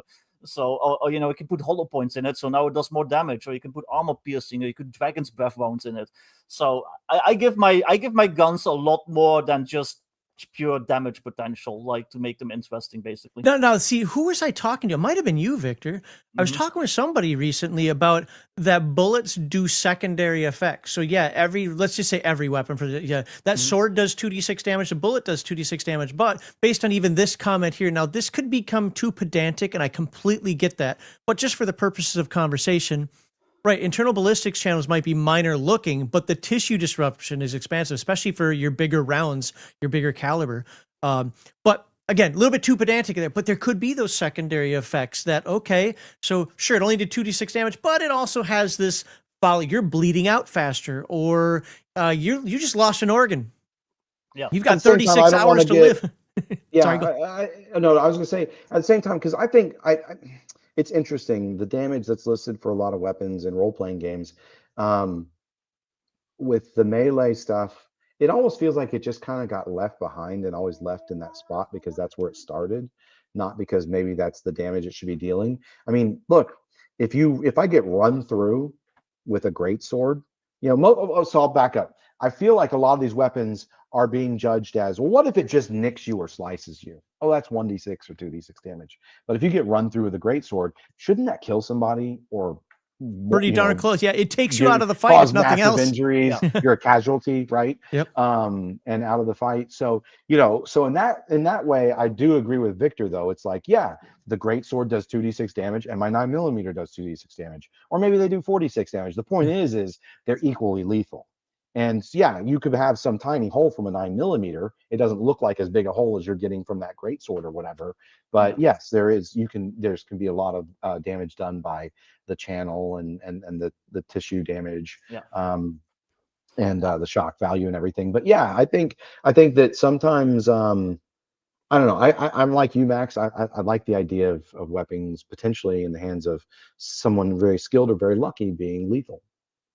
Yeah, I just like looking beyond damage. Like I said, like a sword has different benefits. Okay, it does 2d6 damage, but you don't have to worry about ammunition, like all that stuff. A gun, yeah, you have to worry about your ammo, but you can also put a laser sight on it, like I said, or change out the ammo type, or so it has like different benefits in that way. Or well, I'm going to show Palladium a little more, thanks to you, Victor. Yeah, it's fine. Those little weapon books, and I already got the okay from Kevin that I can incorporate them into my game, and I've actually play tested them, and the players liked it, although it did change some numbers. Those things are fantastic if you can do some math, because they don't give Palladium stats. Let's put it this way. They don't give stats for any game that you're ready for, but they give you information. Things like, okay, I'm using a sword. What's the benefit of that? Guess what? You can parry better with that. And that's a big deal. Like there's some other things that were added. Reach and initiative potentially, yeah. Right, exactly. And I definitely included the initiative potential there, because one of the things that I think that games get wrong, this goes to cinema, I understand this, but I think that a lot of games, starting with Dungeons and Dragons, get wrong is they assume that most people use swords. And the swords is such the best weapon out there, when in reality it was pikes and spears and halberds. Yeah, to use a polearm in D&D and tell me you had a good time. Like, right? Well, yeah, it's because people want to be Conan when they play D&D. They don't want to be, Right. just the guy with the pot helm and the spear. That's like, But the thing is those passive weapons. levy. A halberd was absolutely amazing against somebody in plate armor. Yeah. But you see what I'm saying? But we've got this whole knight in shining armor ideal where I use my sword, and the game's kind of based stuff around that. Now I'm not asking for pure reality because I know some metallurgist out there is gonna be like, well, actually, the coefficient and it's gonna break with. Shut up, nobody cares. But the idea is out there is to like, why don't people use pole arms in D&D? Because they're big, they're slow, and nobody likes them. Well, other games have tried to figure that out. I don't know about modern D&D, but like what's the game? Forbidden Lands. First round of combat, the pole arm goes first. Now after that goes back. That goes back to 0E. If you look, if you use 0E with chainmail and you use the weapon factors, I think it's called weapon factors in 0E. Okay. And if you use the armor versus weapon table, but they lost it. You don't have that in any of the new editions. Right? My friend, the Basic Experts, he just kickstarted his white box game, which is basically it's chainmail incorporated in 0E. And he has that in it, and it's really fun. So if you have a dagger, that's something that needs to come back. Yeah. Like why isn't that in there? What about this? If you've got a dagger, okay, Victor, you've got a dagger and I've got a pole arm. At the beginning of the fight, I have every advantage in the world. Yeah, you're gonna go first likely, but yeah. If you somehow get inside my guard, now, what would that mean? How realistic do we want the game to be like, okay, well, since I didn't hit you and you rolled with a -4, that means you're inside my guard. Maybe that's the answer. Maybe it's that simple. I don't know. But if you get inside my guard, what am I doing with that halberd when you're this close to me? Punching me with the gut or with your knife in this hand and with your fist with that one. My halberd's going, get away, right? Like, well, usually the real answer is you're dropping your halberd and drawing your dagger. Right. That's if you have. But what if you're a common conscripted soldier? Or and you're grappling. You're grappling. Yeah. You hope you know how, because just like Heathen Dog got really irked on the last episode we were talking about movement, when I was like, that most people that were conscripted in the Navy don't know how to swim. Well, that's stupid. They should They were conscripted, dude. They didn't know how to swim. Yeah, they were literally kidnapped. So not everybody knew how to wrestle. A lot of those folks were just civilians. We're not talking like the archers that trained every day or the actual paid soldiers. You're a conscripted soldier. Of that 60,000 person army, how many of them were actually paid soldiers? So no. Most of them were levies in medieval. Now, to be fair, you're playing adventurers. You're going to have more. I'm not even trying to argue. I'm not trying to get that pedantic. But the point is that, how do you have that combat flow, though? Well, again, without bogging down the game. So I understand why a lot of that stuff isn't here. But I really do think people should take a look at those little Palladium weapons books, because they give a lot. They're not 100% accurate. I did find some problems, but they hit the 90% solution easily. They're pretty good. Yeah. Especially for the time, you have to. Yes. That was all it was all library search before internets existed. Yep. And so it was a fantastic thing. One thing I will say is both of the modern weapons compendium and those books. Kevin and I have been looking at how do we integrate that all, because it's not integrated into one system. If we wanted to, at some point, integrate that all into one system. But just knowing that I take a sword and I get a bonus to parry, but I take a club and I can find it anywhere and I get a little bonus to damage. Like I pick and choose what's the right tool for the job. I think that's where it gets you don't have to, do some simulationist of every work on every aspect of things. But the idea that a dagger could get an initiative bonus, whereas a polearm could have reach, so you could attack, characters that aren't as close yet, or maybe some sort of first strike type ability would be kind of cool. I think the main thing is don't just have them all do damage, like D10, D8, and so your battle axe and your broadsword and your spear all do the same damage, and then your great axe and your great sword and your halberd all do the same damage, right? I literally wouldn't that's care like if the every wrong weapon thing to did do, exactly right? the same amount of damage. Well, Let's just say that's a what low zero- D6. Well, no, but I'm saying Yeah. they only do that, and they don't Right. have any other properties. I think the main thing you need to go in is add properties like, hey, swords are Exactly. great for parrying, daggers are great for initiative, pole arms are great for keeping opponents at a distance, right? Mhm. But it only works. You only get this bonus once, or as long as they're outside this your combat range or whatever you want to call it. I think that's the way you approach it. Absolutely. Without going super simulationist. I Mhm. do like just to go back, because to me, if you really wanted to get detailed with it, you would go back and you'd say everyone needs to declare their action. And then you could do things like, okay, well, you're using this, so you get initiative bonus. You're using this, you have reach, so you get this bonus. And then I think you would need to do something like that if you wanted to get much more gritty with So Free how League the has tactics for all simplified those that. weapons. Do you know about the Forbidden Lands cards? It's so No. if you play a fighter, they got the advanced. It's called advanced combat. By the way, I don't use it in my games because I like dice on my table, not cards. But you have these cards, and it's actually they're tactical maneuvers, and based on what you put, because you put it face down, and then what I put, that actually either gives you a bonus or a penalty or something. It's actually fairly quick. Again, my hang up is I just don't like cards at the table.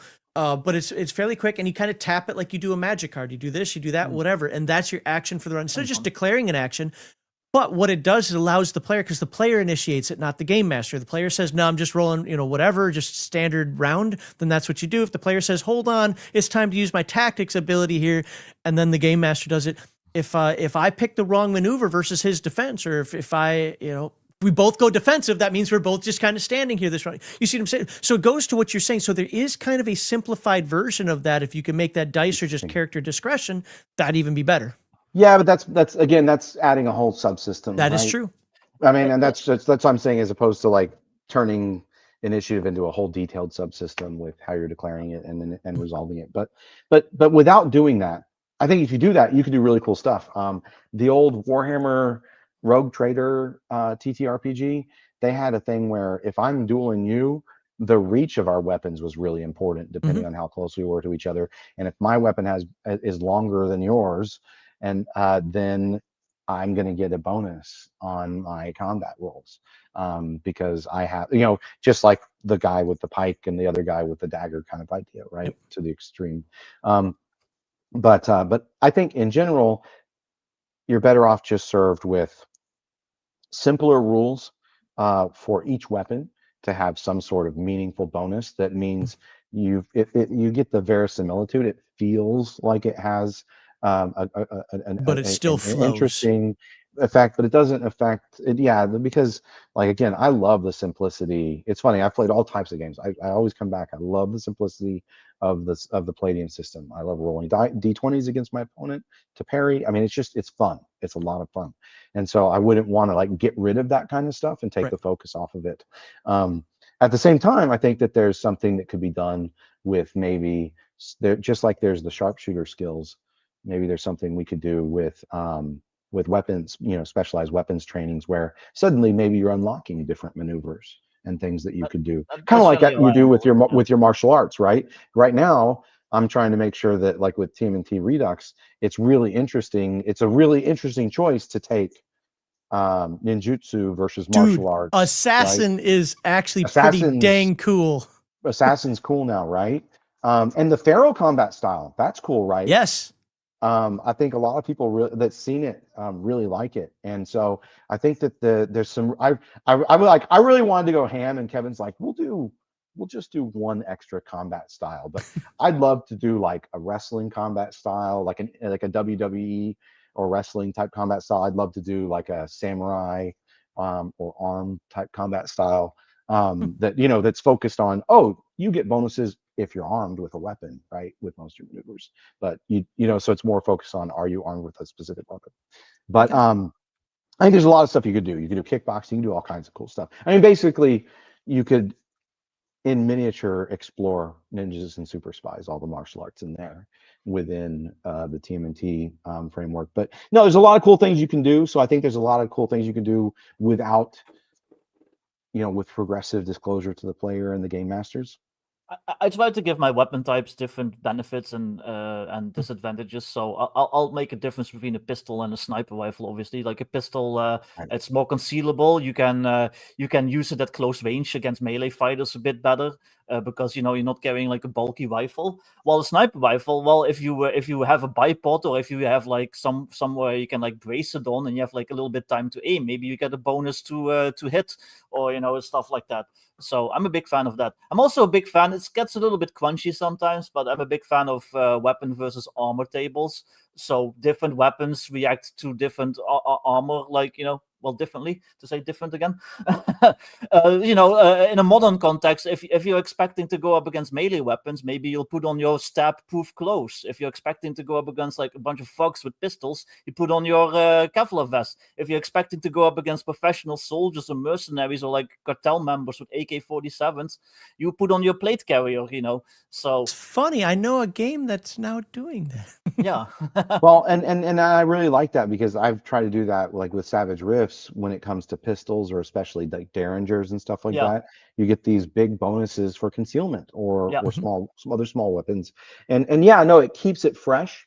And it's Mhm. like it's not just oh, why would I buy that? Or oh, I'll buy that just kind of role play. My guy has a Derringer, right? But Yeah. hey, it actually gets a bonus to conceal it, or Yeah. or enemies get a penalty to find it, depending Exactly. on Yeah. how you want to You engineer can have like a that. little sleeve gun, like like that's fun. Right. I So don't know. As an aside, I don't know if you've seen that the German SWAT are now wearing chainmail and then putting plate carriers over it Yeah. Yeah. no, because they're I've worried not. because All the stabbing. everybody's stabbing them. Yeah. They're Yeah. Oh, worried about being stabbed. Now, Yeah. some they do worry. Some terrorists or whatever might have AKs or something like that. But in general, they found that stab wounds are the biggest issue, and so putting the chain on underneath the plate carriers means that they have a lot better coverage. Yeah. before I bring it back to Brian for a second, I kind of want to put Sean on the spot for just a moment because through this conversation here, you've hit on a theme multiple times that, yes, every time Kevin's on, every time Jeremy's on, every time you're on, we hit on. And maybe this won't be the time I do this specifically, but if one day I want to be able to clip out some of these comments that say, what I would like you to do, if you can, if it's not too much on the spot, is just kind of put a pitch out there for game masters, more so players as well, to understand it. But the rules as written, as we like to say here, they're a framework. And whether it's you roll initiative, and you've already mentioned a couple of times when you might roll initiative differently, or you want to add properties to weapons, or you want to kind of change modifiers, whatever it happens to be, as long as it makes sense, right? They should be allowed to do not be allowed. They should feel empowered to do that. Because I'll be a broken record on this. I cannot tell you how many times we're like, no, the rule says blah. I don't care what the rule says. In this situation, that doesn't make sense. We can't make a rule for everything. But this idea that you put out there quite a bit, yeah, let's, we can find some properties for it. We can find hit locations, if that will fit your game. Whether they're Rifters articles or just people's imaginations or whatever. I'd like people to hear it from you as the co-CEO or owner or whatever of Palladium Books, the co-man in charge of Palladium Books. Like, just to stop worrying about if it's going to be, well, I don't know, it says +2 in the book, just do what the situation calls for at that time, and your rulings are fine. Yeah, I mean, I think that's something I do think is important, especially these days, as I think that before when Kevin first started Palladium Books, there was more of an expectation that every game master had their house rules Mm-hmm. and the way they like to run things. And there was just something about the zeitgeist in the community at the time was the creators allowed, right? And I just want to say creators allowed still applies, and I think it's more true than ever. I think it's great that Victor, that you guys are talking about using the weapons books, or the modern weapons compendium and some of the rules in there. And that's the spirit of Palladium, is customizing things for your table and the kind of game that you want to play and run. And so feel empowered to do that. Again, don't worry about which is the exact perfect modifier every time. Keep the game rolling, keep the game cinematic. As long as it serves the story, that and everyone's having a good time, that's the way to do it. I think that there's a lot of room to customize things as well beyond that. But try it out with small stuff. Try it out just as, like I mentioned, maybe you're going to try shaking up the initiative a little bit by doing something a little different that matches the cinematic qualities of the scene that the characters are in. Like I said, a pipe burst, or they're on the top of a train.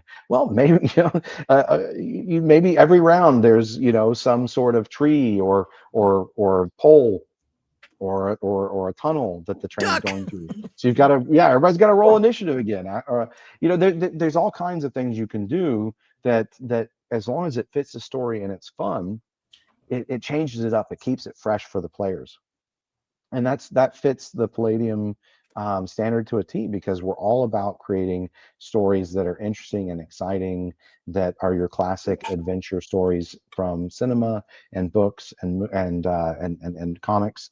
So half of that is the environment you're in. Half of that is the novelty of some new weapon or some new challenge. So change it up, have fun.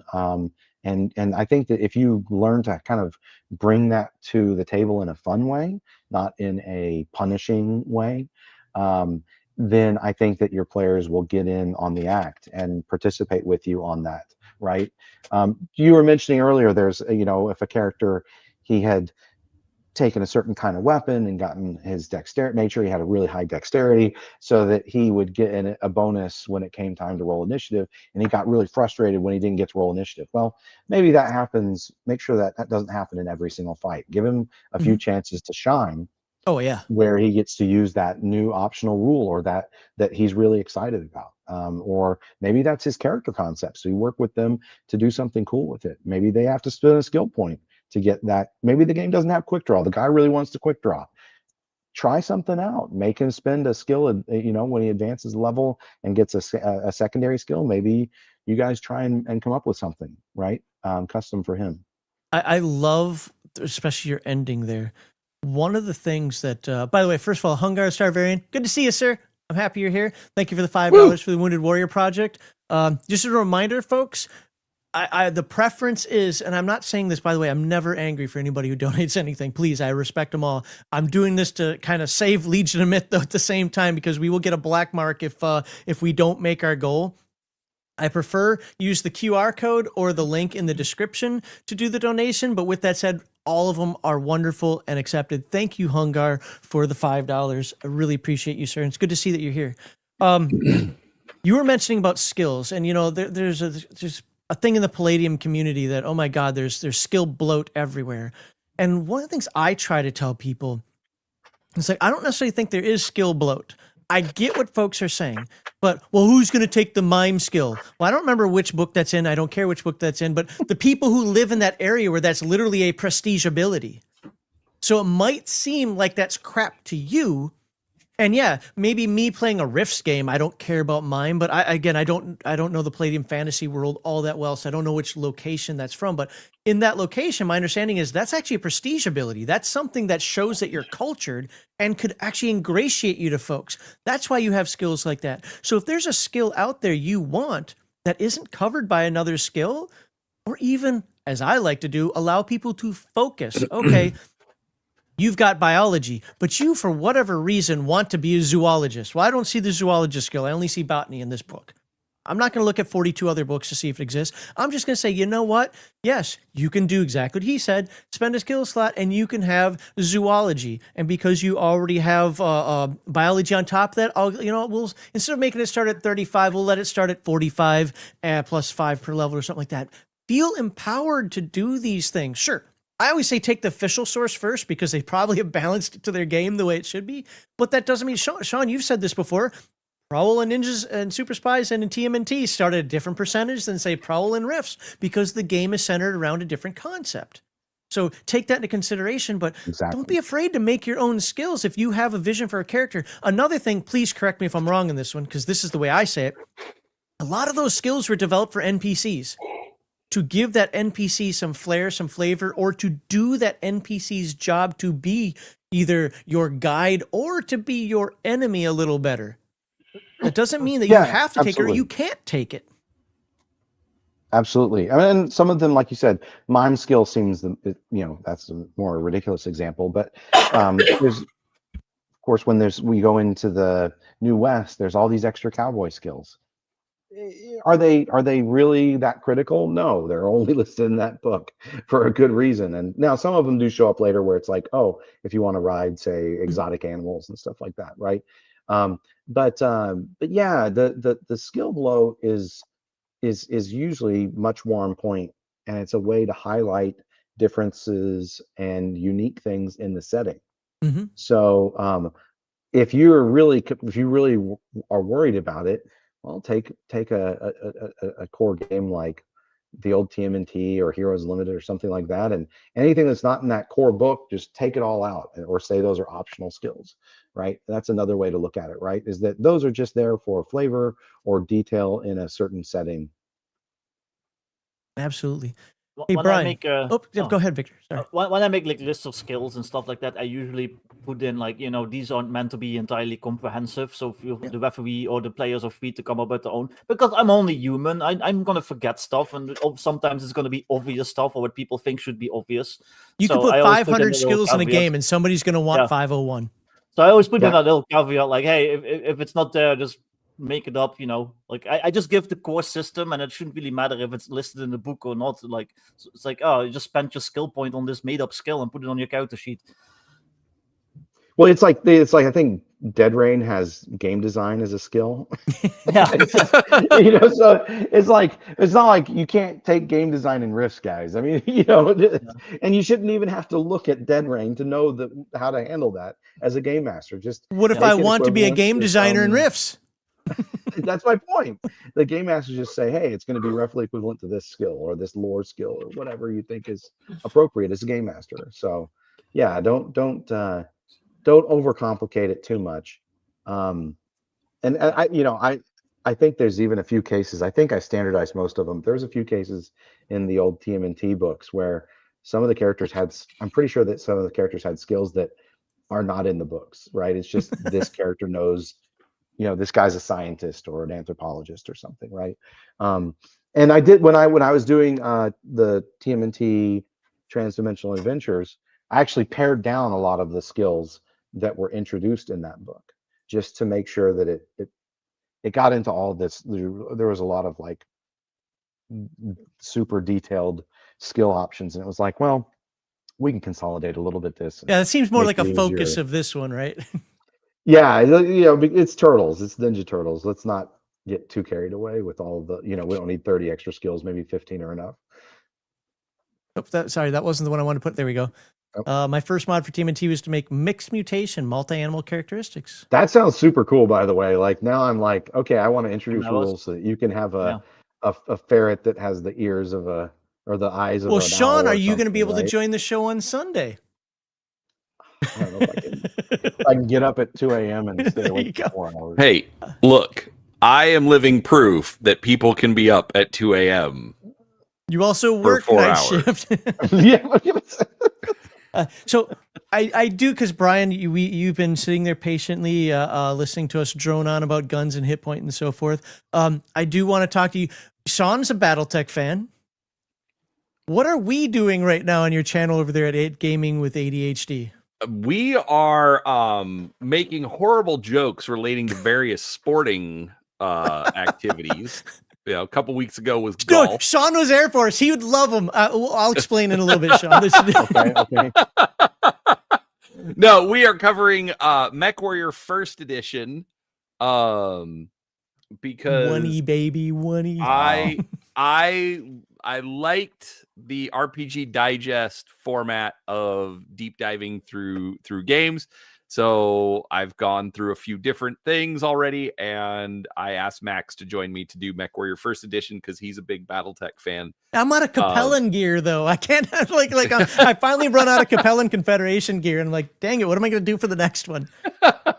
But it has been really, really interesting to dive into it, because number one, it is absolutely a product of its time, just like Teenage Mutant Ninja Turtles, Right. where this. Well, I totally bounced. I tried to read and understand Mech Warrior. I completely bounced off of it when I was a kid. So okay, maybe as a kid I could see that, but I'm finding a bunch of really interesting things like our I'm first. sure it's great. I hadn't encountered role playing yet. I just played BattleTech, so I was No, like, "What is this supposed to be?" Right?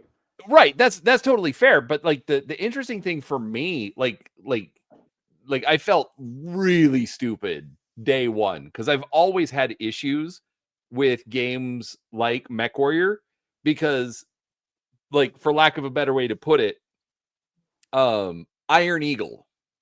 Okay. Chappie! Like, I'm sorry, but the whole premise of that movie is just stupid. Okay.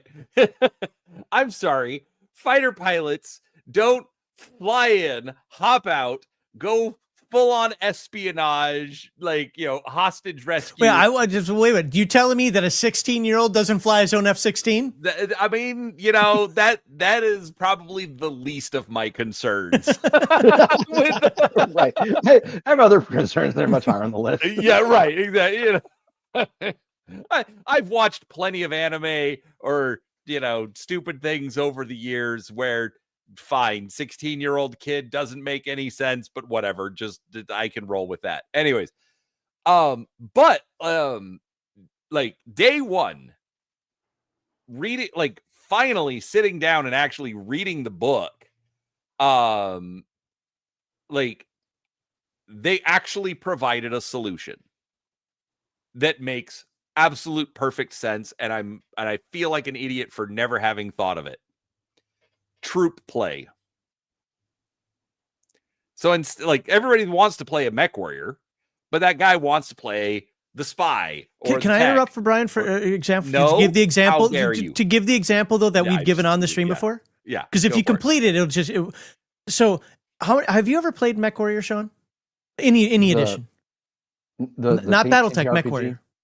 The Yeah. TTRPG. No, yes, the teach. Okay, Victor. Sorry. I played the heck out of like the MechWarrior video game. I got you. I'm not huge into mech, so Okay, so here's the problem that now I've played second edition by far the most. We're reading first edition, but I've played second edition by far the most. I have extensive experience with it.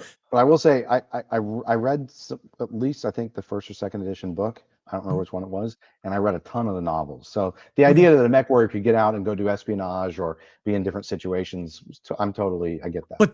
But that's the problem is they don't have the capability with that. At least not outside the Stackpole novels anyway. Second edition didn't really talk about troop play. So we would make a character. I'd make a hotshot, of course. Well, somebody'd make a hotshot. And then somebody make an aerotech fighter, and somebody make a tech, and you basically had either a split party or only one person was good at doing something at a time, or you just ended up playing BattleTech, right? This is the way I describe it is you either ended up having everybody be mech warriors and you played BattleTech and nothing else, or you were non-mech warriors and you may as well just played Traveler. Like that's what it turned out to. But he found something. And to be fair, I completely forgot about it or don't remember it because I haven't read the book in like decades. And this is the point that he's making that that none of the other books that I saw did this. In fact, it tried to work around it by just play your one character. We're going to give you all these extra skills for some reason when the answer was right there in first edition. Yeah, and the answer is, like I said, it's troop play.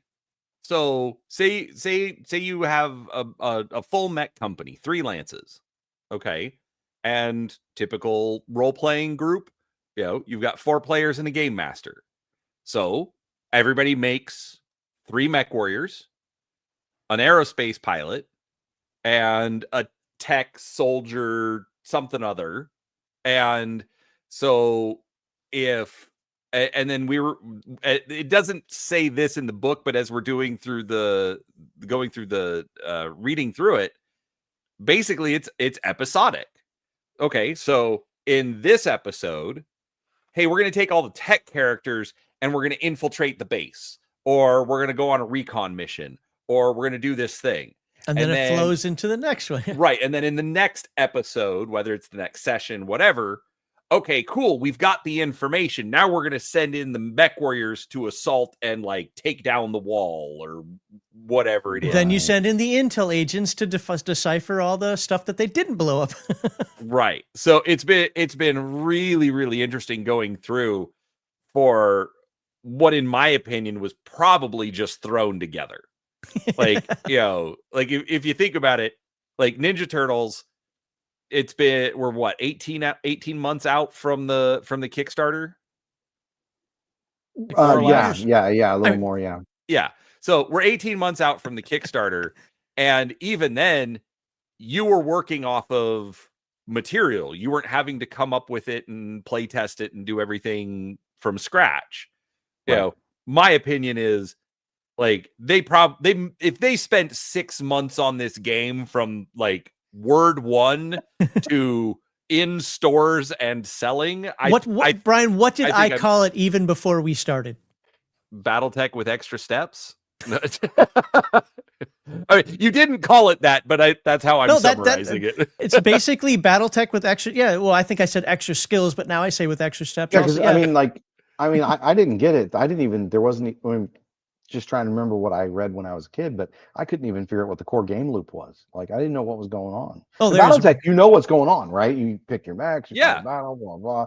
But MechWarrior, I was like, I don't know what to do with my buddies. Right? No, and the funny thing is, that's always been my complaint about Dungeons and Dragons, is that like page 1, they're like, here, let's make a character. Why? Right. Why should I do this? What am I doing? Yeah. Right. At least with Rifts, you've got like 20 pages of here's the background. Here's what nobody reads that crap. I read that crap. Somebody doesn't. Most people do. Anyway, so that's what we're doing on Wednesday evenings. And it's been a blast going through. I can do things on his show I can't even do on my own show, so it's been great derailing the crap out. No.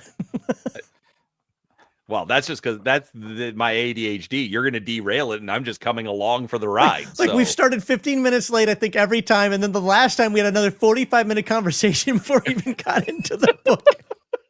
But, hey, at least it's BattleTech related, right? Right. And, it's been like constant BattleTech talk, just not digging into the book like we're supposed to be doing. And at this point, everybody knows who the purist is, and everybody knows who the more modern player is. There's no, but it's been absolutely a load of fun doing that. And I always like after every episode, I'm like, I was such a jerk on that one. Like we just keep like talking about stuff. We're supposed to be focused on this thing. He's like, nah, you're fine. I'm like, I don't feel fine.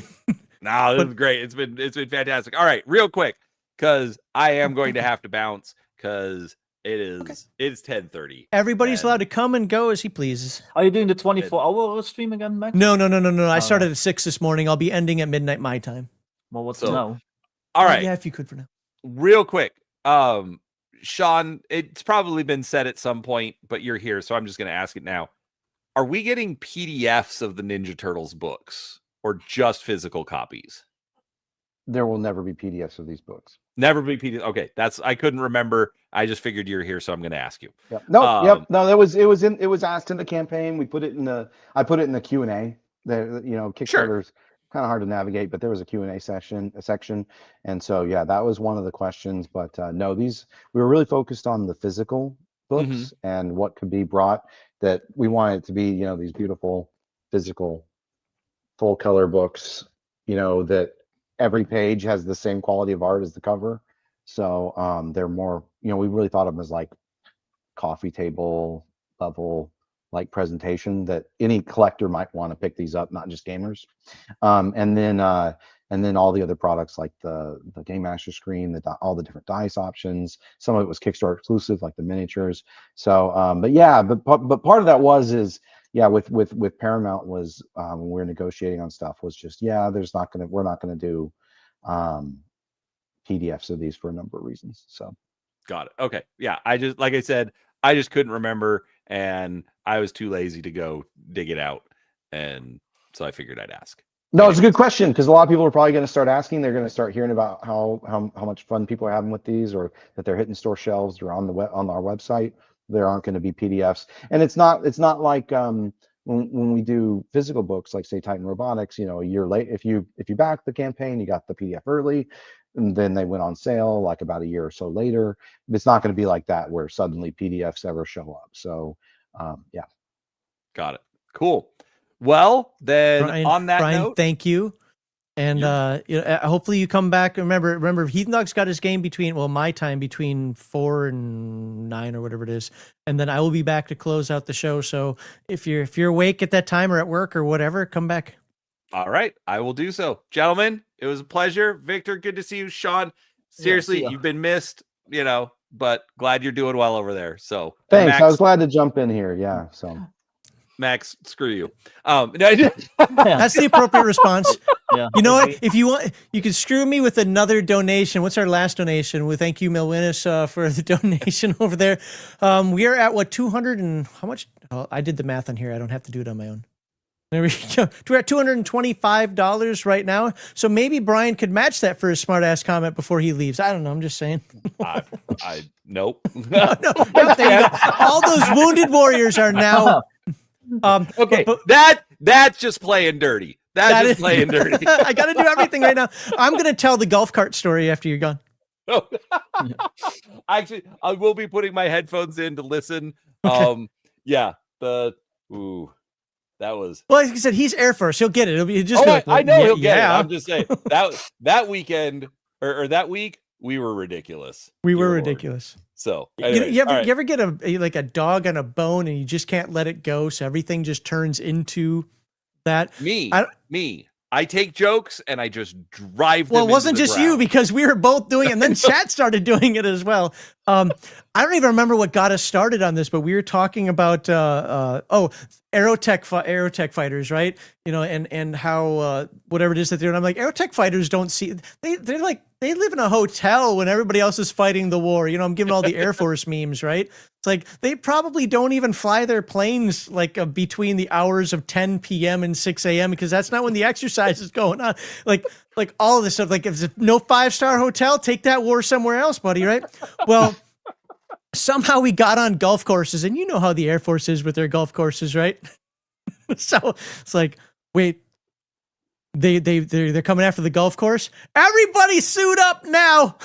and somehow we ended up on this thing where they're taking the wheels off of the golf carts in order to put them on. Like, that's right. No, that's right. It was objective raid. It was an objective raid. Oh, that's right. We're like, because they list okay, here are different types of basically like adventure seeds. These are the things you can do. And one of them was like, go recover something. And go recover golf carts. We need them. We're right. Recover the golf carts. And then it evolved into like, somebody in chat put, go ahead. Somebody in chat put, well, you need you're taking the golf cart wheels for your aircraft. Yeah, right. Like, something had happened to the aircraft and they lost their wheels. Well, it's like, we're going to salvage them from the golf carts. So that they at least have some sort of a wheel, and then we're gonna go salvage more golf carts because now our golf carts are out of wheels. The entire thing just revolved for the rest of that whole night. Just revolved around the Air Force and golf carts and golf courses. And I was like, this is more apropos than I don't know if I should feel insulted or if I should feel because like. Do you know anybody out there? What? My golf course is they're shutting it down for the winter? Well, yeah, it's the winter. Ow! Like. My supervisor, when we got furloughed, my supervisor showed up the day of the furlough to sign the paperwork in his golf gear. He's like, hurry up, we need to sign this stuff so I can go. Like, some of us are sitting here going, I'm not getting paid for a few weeks. Like, what's going on? It's like I'm going golf. Some of us are playing golf, yeah. All right. On that note, good night, kids. Later. We'll talk to you next time. Bye. AirTech escorts drop shipped. I like AirTech. Like, I always wanted to do a BattleTech game. This would take a week. And remember, I'm a 30-25 era purist, so it's like I don't want these quick 30-50 nonsense games. I like the drawn out fights of BattleTech. I actually want a jump in system, release the drop ships, roll the dice. How many dropships actually make it to the planet? They've got airspace cover. They've got airspace cover. Whatever dropships make it to the planet, boom, that's who's on the planet to either do the raid or whatever it happens to be. Like, I want to someday do this full scale drop. I could never get my friends assault. Right, but my friends, they didn't like Aerotech because the modifiers for Aerotech were always 2 points higher. Hey guys, no terrain, that's why. And the pilot maneuvers always looking up in the rule book, like, hold on, you slip this way and you move that way. Okay. For whatever reason, they didn't like Aerotech. They wanted the stompy robots. I also couldn't get them to play Battle Troops or Battle Fort, whatever the hell it was. with the infantry, because again, they just wanted the big stompy robots, you know, and I kind of get that. So City Tech and Mech and Battle Tech, oh yeah, we played the crap out of that, but it was really hard to get anybody to do, let's say, like the two bookends of that. So I never got a chance to do that, but I think that would be a fun situation. Honestly, something I'm planning on doing for Palladium. I don't know if I've told you my TMNT meets After the Bomb meets Riffs idea that I've got cooking in my head. Did I? No, I'm pretty sure. I think it was Jeremy. So what I'm doing is I'm going to be running an After the Bomb campaign of what if After the Bomb, not Beyond the Supernatural or Chaos Earth, is the prelude to Rifts. So what I'm doing is we're going to have After the Bomb kick off, but the Empire of Humanity, which will be the future coalition, the Empire of Humanity is like, we're in dire straits right now. We'll think of anything that we can do to try to figure things out genetically. And somebody actually in my chat had a really good idea I didn't think about, and I was kind of embarrassed I didn't think about this. Oh, that could bring in some Heroes Unlimited powers. I'm like, crap, you're right. That could. And then as you know, as the game kind of expands, this won't be one session. This is over the course of months and hopefully a couple of years worth of campaign. And then slowly, and then they start playing with magic. And what happens when magic pops in? Boom, these weird portals start popping up. Now, the one caveat is my game's going to remain SDC, but that's the very quick version of it. But have kind of that After the Bomb TMNT. You should definitely look at. So it's really interesting because when I did the Transdimensional Adventures book, in the it has basically encounter tables for all different periods of history and future history, right? And so originally it had After the Bomb. I mean, that's what inspired, it was co-inspired around the same time as After the Bomb. So it had After the Bomb factions and equipment in the Mutant Wars era or whatever. So I had to change all of that because I didn't. Okay, I haven't looked at that yet. No, you really should. Because that's why I'm saying it is you should take a look because I actually came up with what would you call that? Like legally distinct alternate future that's like parallel to After the Bomb, but then continues on. So, but it's no, I mean I think you could do a lot using the After the I Bomb definitely will. stuff. My issue has always been the Empire of Humanity, and I understand that in some regard, and I don't think this is intentional at this point, but in some regard, the Turtles game has always been a little more childish, for a lack of a better term. That sounds negative. I don't. More youth oriented especially because of the cartoon, right? Even though I didn't run my games that way, but I always felt that the Empire of Humanity were just clown shoes. Like they were stumbling over their own two left feet. They're totally ridiculous. At least the Coalition, for all their stereotypical tropes, you're afraid of them. And I never felt that you're supposed to be afraid of the Empire of Humanity. Like I know there were some write-ups in there. They've got jets. They've got this. Like, yeah, but they just feel clown shoesy to me. So, well, and part of that was, is that just from looking at the After the Bomb material, or was that from looking at like the transdimensional material? Just curious. Wait. Are you old or new? Old. Mostly in looking in the After the Bomb material. Okay. In the transdimensional encounters, when they have their military patrol, like the new Transdimensional Adventures encounters, when they have their different like patrols and stuff like that you run into, it should be a little less. It should be a little more serious. It should feel a little more like, I don't know, military light. Sure. No, that's good. I'm even talking more lore than anything else. They just always felt a little comical, and I never fully liked that. So like when I did my After the Bomb games, I made the Empire of Humanity a serious threat. And if you took them as a joke, game on. Oh, hold on. Pop bear back in here. So, but yeah, that's just an idea. Again, this is obviously a homebrew. I'm going to do my own thing. When I ran Transdimensional TMNT, I did more sliders than I did time travel, and I loved kind of just like, okay, you're in this new world that you're trying to get back home. You're either trying to get back home again. The premise isn't unique, but yeah. I didn't even watch much Sliders. That was so much more Heathen Dog than me, but apparently I copied a lot of their concepts. So, well, they played with a lot of like, I would call them, again, it's kind of the promise of the premise, like obvious tropes that if Yep. you're just thinking from a high level, it's like, I want to fulfill this. I want to fulfill Mhm. this. I want to do this, right? So I was thinking more no, that's Quantum cool. Leap. But Oh. but it ended up being more sliders because of It how the ended up being dimensional more travel. sliders. Like you're going into a world, and now it's like, is this the same? Is this different? Obviously, and then two, what do we have to resolve here? This isn't just about trying to find the MacGuffin and going home. No, I always made it so that they had to resolve an issue, and they liked it, but unfortunately, my TMNT games just because of how the people were.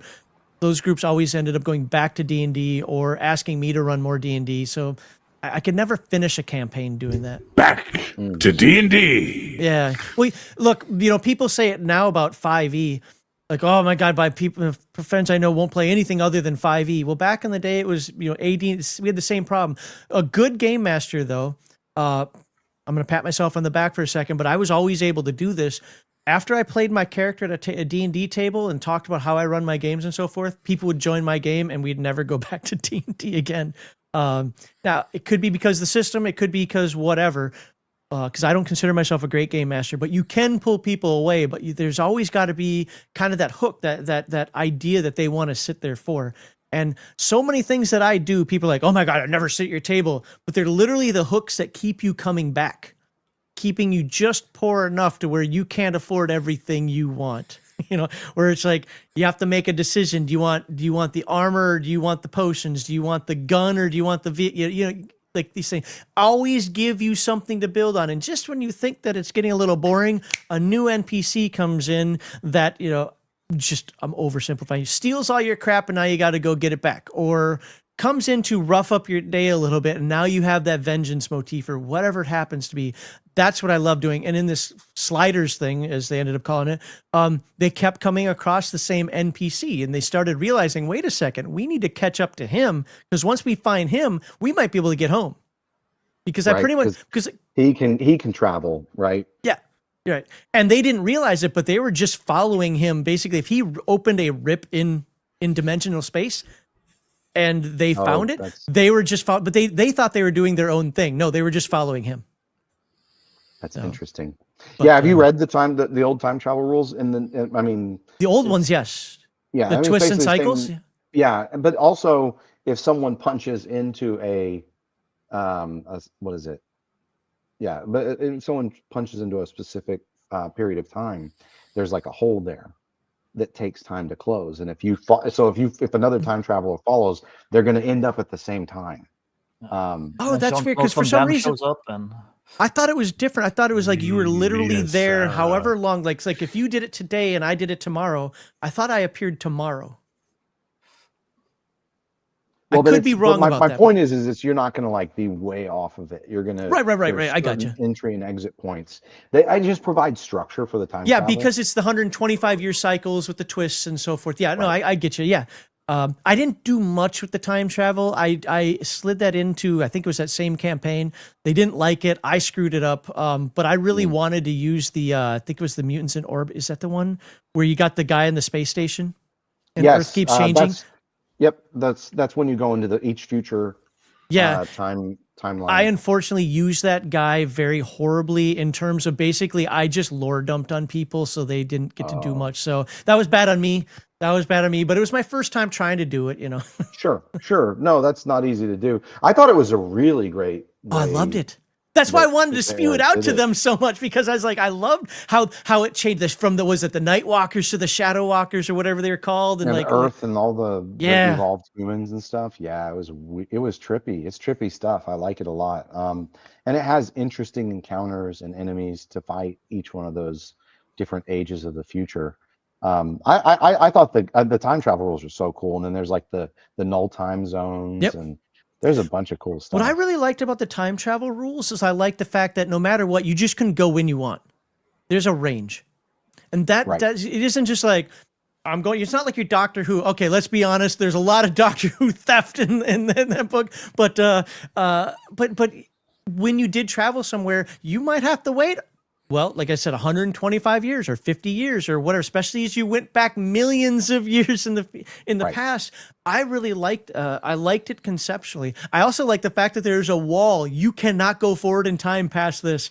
And of course, let's be honest, that was because, they didn't want you bringing back super tech. But the second reason being is like, we don't know what's going to happen then. So let's just stick Right. with kind of what we know, right? You guys got to be a Rifts- limit to the future. Rifts right? is what's going to happen then. Past the wall. Oh no, Rifts. it's no. It's completely. Shut up, my different. head cannon. I will argue with you. It's my head cannon, sir. Bear, thank you, because that's the campaign I'm going to run in the That's future. the campaign There it's you running. go. But no, it's cool because it does have its own really interesting. I was actually kind of shocked because I never had transdimensional TMNT when I was that's a right. kid. I never saw it. It was never in the bookstore, and so I heard years later. I heard people say, "Oh, it's so awesome." I think I didn't grab a copy, but I read some sections. And I was like, "Oh, this is really well written." But when I was working on this book, it was just like, "This is fantastic." It was just. I so didn't use executed. most of it because I thought that the Time Lord knockoff stuff, I didn't like it. I'll just be honest with you. I didn't like it. I'm not saying that's not for anybody else. I didn't like the magic. I didn't like the Time Lord stuff. But to be fair though, it just wasn't for my style of campaign. I think the write-ups are really good. I know people give me crap all that. How can you not like Rennet? Because I just didn't get into that aspect. I thought it was cartoon. Again, I thought it was cartoony. And I loved that when and it had what was it, Cerberus crossover with Rennet and the Time Lord introduction in the original Turtles comics. So I was a big fan of the comics. So those are in the comics? Oh yeah, Lord Simultaneous and all that. So those dumb names. Kevin Eastman, you're the idiot thing. I mean, sorry, the great master that came up with the name Lord Simultaneous. That's in the comics. That's I didn't know that. Savanti Romero, all of that. Yeah, no, it's fun. The, So the when only I thought Ninja Turtles, the only Ninja Turtles time travel stuff I know is like the third movie, and that movie stinks on ice. Turtles So, through Oh, time. yeah. Wow. Yeah. I think I hate if they that did movie. time travel, they should have gone back to the stories in the original comics. They were fantastic. But no, the Rennet, Lord Simultaneous, Savanti Romero, it's all very well executed.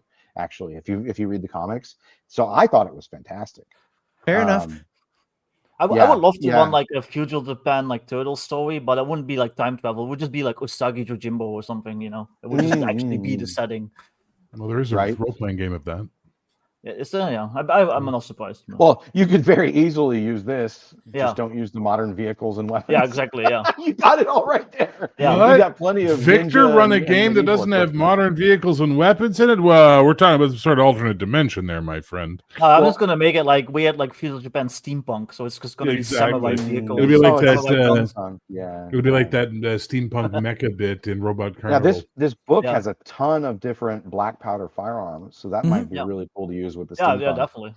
And then and I simplified the black powder like misfire rules and stuff like that. They should be a lot more fun and easier to You use. still have the rules where I forget what the evolution, de-evolution, right? Yes. So if you go, Oh yeah, that's awesome. not changed. That's no. again another favorite aspect of this. I'll just take this back in time. Oh, you think so? Right. Yeah. No, that was super cool. Eric really knew what he was doing. The other thing that I like is the character creation, because you can just use that book and it encompasses. You could generate a normal modern day TMNT type character, or you could generate one of these characters that are, lost in time and space. Maybe they're from another time. Maybe they're from another dimension. That's really cool too. I liked how you can also become you could be an apprentice wizard or an apprentice time lord for your character. I thought that was really cool. And the magic, it's a little old school approach. There's no like PPE or whatever, but I thought they did a pretty good job with it. So Well, that was, I mean, let's be honest, that I don't know exactly the copyright date of that book, but I mean, Turtles was what, like 85-ish? it was 85. So yeah, I mean, Rifts didn't come out till 90. I'm pretty confident that book was before 90 because I know I was running this stuff before. Oh no, it came out in 85. You mean the transdimensional? Yeah. Well, it was. I think it was like 87, 89. Yeah. Yeah. So I mean, the whole, we'll call it the riftification of the games, so forth, hadn't happened yet. So I'm pretty sure that was based on first edition. Yeah, knowing what you guys are telling me in chat right now that they're from the comic books, then I'll take back all my, I wouldn't call it animosity, but my eye rolling, like, oh my God, this is stupid. When it comes to they're actually really cool characters, and it's not like they made up. I don't something mind that- characters in the Turtles universe having silly names. I mean, I can't get. you See, mutant that's where Kevin turtles, and I come on. disagree. We actually had a disagreement on, Yeah. on the stream one time when he's like, just name the character Tim. And I'm like, no. Do not name your character Fred or Tim or something stupid like that. Make but- him like but- like Casey Jones, but he only fights with like power tools and stuff, and just name him Tim the Tool Man. Tim. Oh my god. But no, that game has some cool stuff. I don't know. I had fun with the different. If you go to the different times and the different encounters you could run into, I thought that was really cool. So there's a lot of possibilities with that. It also has really cool rules for generating alternate realities. So that was neat. Is that from the original or did you put in Yeah. your own? Yeah, Okay. no, that's Okay. all in the original. Yep. Basically, if it was, I just tried to make sure everything was easy to use as possible. And sometimes most of the time when there was extra skills involved, I pared them down a bit, consolidated a little bit. But overall, it should play exactly the same. Like with the black powder weapons, if you have misfires and stuff like that, I turned it into a table, and that's very easy to reference, and is consolidated in one spot instead of being.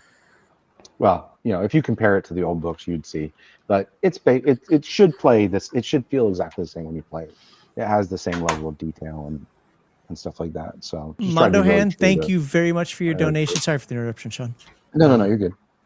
Mondohan, thank you very much for the donation. Really appreciate that. We are now at $250. So we only have 1,000. We're 1/5 of the way there, folks. 1/5.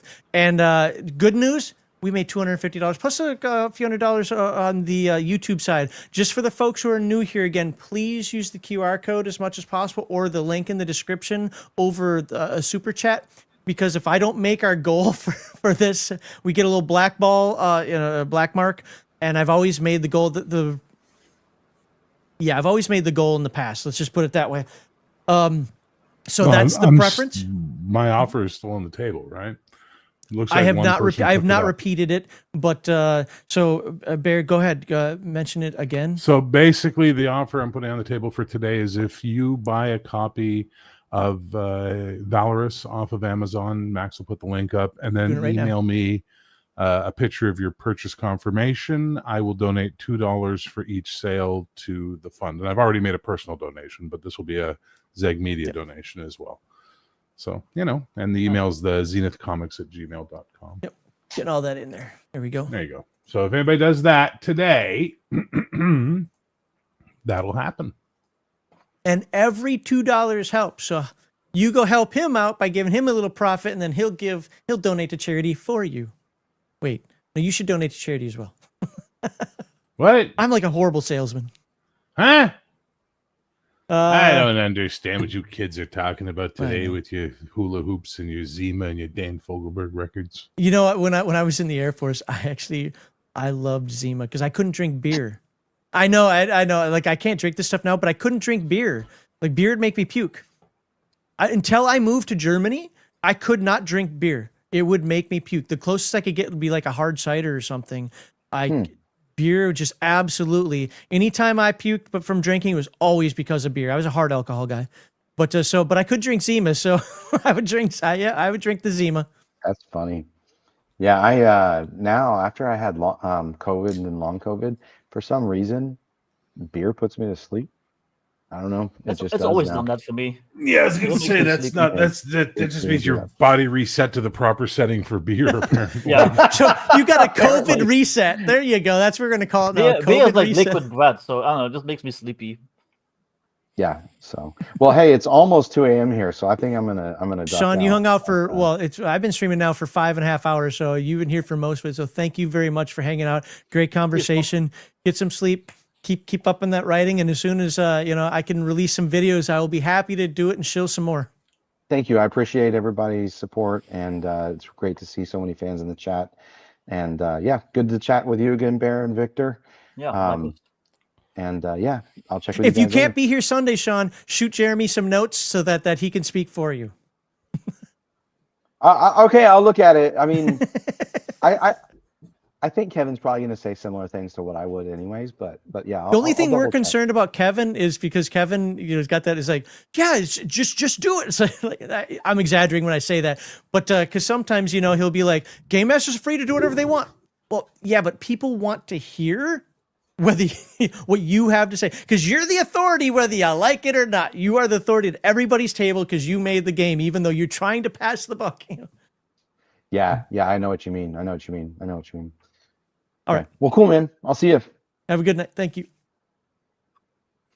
All I gotta right. go soon because I'm going shooting. Actually, I'm going to the range. My God, but my I should- wife is about to bring me food because I thought there'd be a couple people here so Yeah. I could quickly eat, and you guys are gonna be gone. Good Oh, job. Listen. I probably won't be gone longer than like 45 minutes or something, and then maybe I'll come back after. But yeah. Can you go straight here?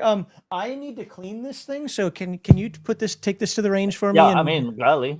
Yeah, fun. I don't have a 45, so that'd be fun.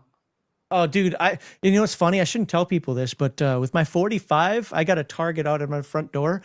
I don't know what I'd qualify for, like the FBI, like the level 3, level 4 nonsense that they got or whatever for accuracy. But you're dead with the 45. With the 9mm, if Yeah. you stand really still, there is the possibility that something goes that way or whatever. Yeah. I don't know what it. I even have a red dot on my 9mm, and I still can popcorn that thing a little bit. I'm within the target, but I can popcorn Maybe it. less snappy recoil. Like I don't know. Yeah, I don't know. It's annoying, but the 45, dude. I That's why I have a keep it next to 1911, but mine's 9mm. So because I'm in Europe and 45 is a little bit more expensive here. Well, yeah, they're more expensive here. I need to get to the range. I haven't been to the range this year. I mean, I shouldn't tell. Yeah, so Grizzly Beardo asked, "What are you shooting today?" I'm probably gonna take my AK. Like I have an actual Russian AK, so it's always fun. Fully automatic. No, Aw. sadly not. But I did. A couple months ago, I actually bought like an actual Russian like red dot forward and stuff, like to make it complete. So I love that thing. My real dad, when I went to visit him, so I was in the Air Force and I hadn't seen him in many years, and I went to go visit him, and of course he was drunk still. And I go there, and he's got a full-on Chinese SKS there with the Chinese bayonet in it, that round one Yeah. and so forth, Yeah. with hollow point ammunition for the AK just laying all over the floor. And I'm just like, you're drunk. This can't be safe in any world that we're living in here. I don't know how I feel about this. Yeah.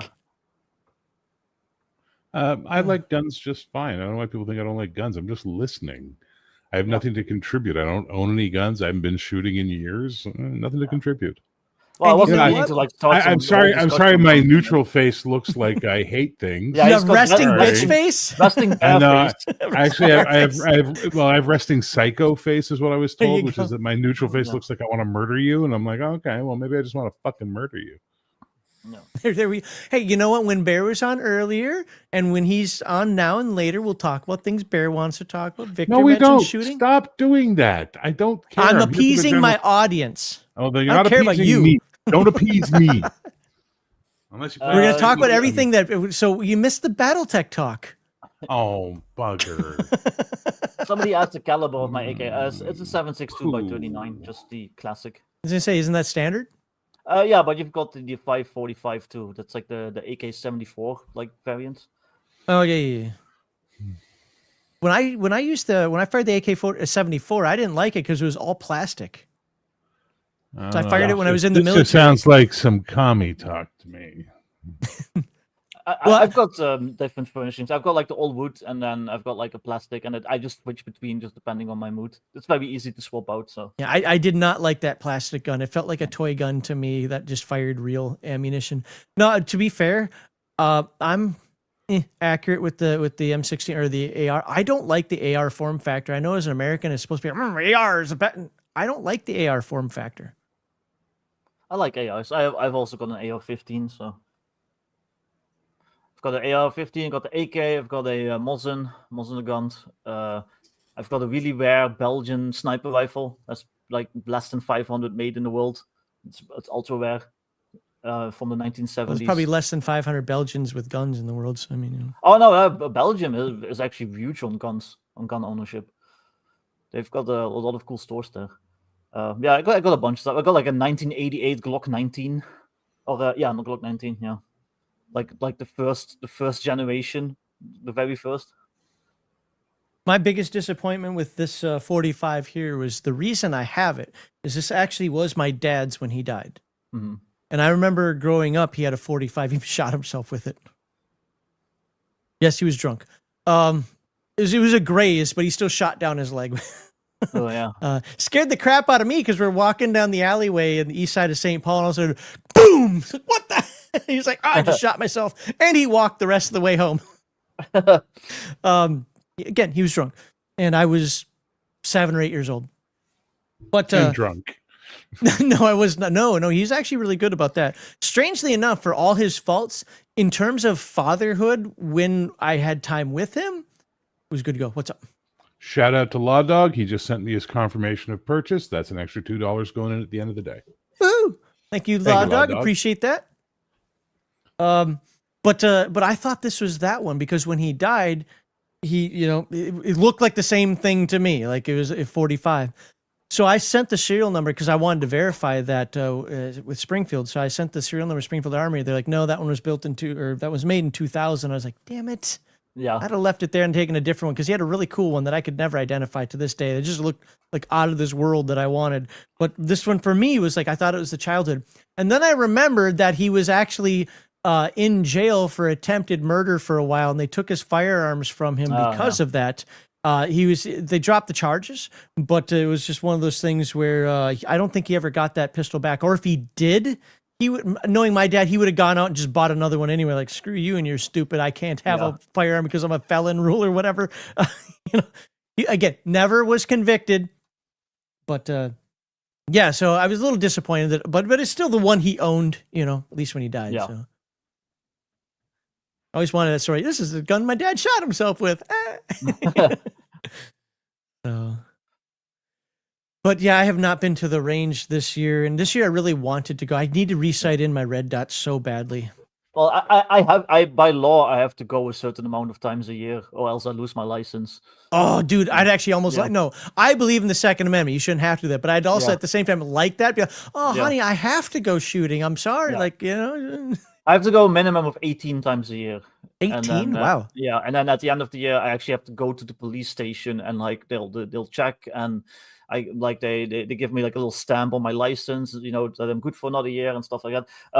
I actually got the police came to my door like maybe 4 days ago to check on my safe to see if I'm storing everything right, like all that shit. It's like a whole bunch of bullshit over here. That I can't deal with. If I had kids, it'd be a different story. I understand. My guns are absolutely just laying out, ready to go. All 3 of them. Yeah. And I won't do it any other way. And I've had people say, shouldn't you be safe? I am safe with my firearms. I know when I pick it up, I look down the chamber. Also, you notice that here, and there's a reason for this, it's actually open. Yeah. Now, the magazine is I don't know if I'm allowed to show that on YouTube, so I won't show me putting it back in on YouTube because I think it has a rule against that. But no, like there's a reason why it's open. I know some people don't like that. But no, my wife knows when she picks it up, she knows how to clear it, make sure that there's no round in the chamber. I don't ever pick one. I don't flag even if I'm trying to show something, if I know she's in the kitchen, I'm in my bedroom, I don't even flag the kitchen. Yeah. Like all this, my guns are useless to me if they're packed away. They're going to be. Yeah. Over here, I have to follow all these procedures. I have to keep them in a safe, and the safe has if I put it in a certain spot, they come to check it and they note where it is. So if I move the location of the safe, I have to call them again and it's like, hey, come on over to check if it's. That's so when they bust in your house and take you and arrest you, they know where it is. Yeah. Hey, Law Dog, I actually asked a couple of what are they called? Not the RSO, that's a safety officer, but the people who fix your guns at the range about that, and they say that's actually not an issue at all. Now, I don't know who's right or wrong on that, but when I've asked them, they said, don't worry about it. I said, okay. I have a line, and I know Gunsmith, will know what movie this is from when I say it, but you guys talking about your dad and all that, and all I can think to myself is, it's at times like these I think of my father's last words.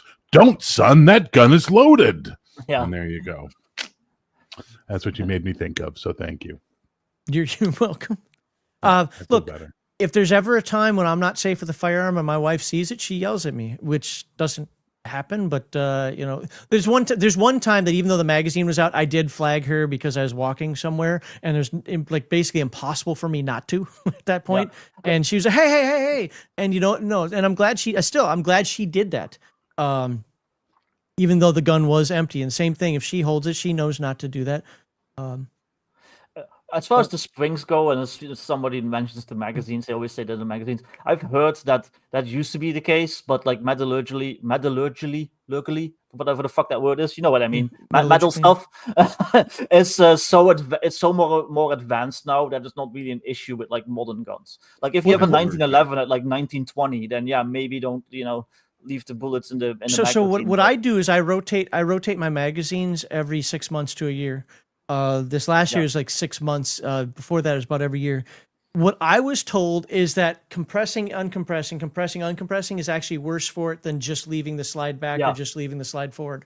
But I'm not going to tell anybody else that they're doing something wrong, because I'm the furthest thing from a gun nut. Anytime somebody starts getting into like, well, the grains, like, dude, I've got a 45 and I shoot it well. I don't get into all the weird grains. And if this company does something better than that company because there's 5 slits instead of 6 slits or whatever, I'm not that smart when it comes to this stuff or educated on it. I know how to handle it safely. I know how to clean it. In fact, the stupid thing I was noticing today, it needs to be cleaned again, even though I haven't been firing it. And that's about where it ends. Oh, and I can modify my Sig Sauers. I know how to modify those a little bit with all their stuff. But when Bear comes back, if you don't mind, if I take like a 5-minute break to actually put some food in my face for a moment here, I would like to do that. Folks, once again, this is a charity stream. We are begging and asking and hoping for donations for the Wounded Warrior Project. If you want me to go through what the Wounded Warrior Project does, I can do that again, although I think most people find that boring. But they absolutely do help our soldiers through our airmen, sailors, soldiers, Marines, Guardians, I guess we have to say now too. In terms of mental health, physical rehab, a community outreach that they can associate with, help even with the VA, all types of things that the Wounded Warrior Project can do, and they are much needed. Yeah, I get it. We're not fully involved in places like Iraq now, but one of the worst things that happened to Vietnam vets, and that's happened to the original Iraq War veteran vets, which is about to happen to these current Iraq and Afghanistan vets, are after a year or so, people forget about them. And this is a way to ensure, or at least help, that they're not forgotten about. So please, the preferences using the QR code or the link in the description. It's literally the first line in the description to do the donation. I'm not going to complain about somebody who effectively super chats as well. I just need to make sure we make the money for the donations so that I don't get that little black mark. Yeah.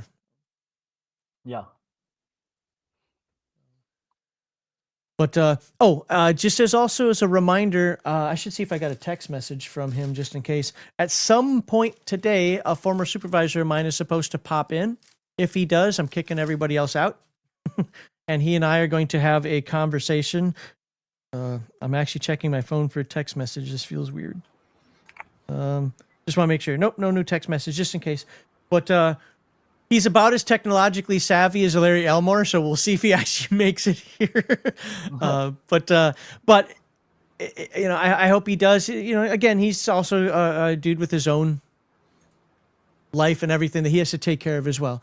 So, hopefully he does, and then we're hopefully gonna have a great conversation. I think that's gonna be, no offense to anybody, Sean or Bear or Victor or Brian that have been on, but I think for me that's gonna be the funnest conversation of the day, because even stories that I've heard 300 times or literally lived through that would bore me if anybody else told them. For some reason, when James, he doesn't want me calling him Sergeant, even though it's hard for me not to. When he talks about, I still laugh. Especially when they involve me and they're embarrassing. Somehow I still laugh. It's weird.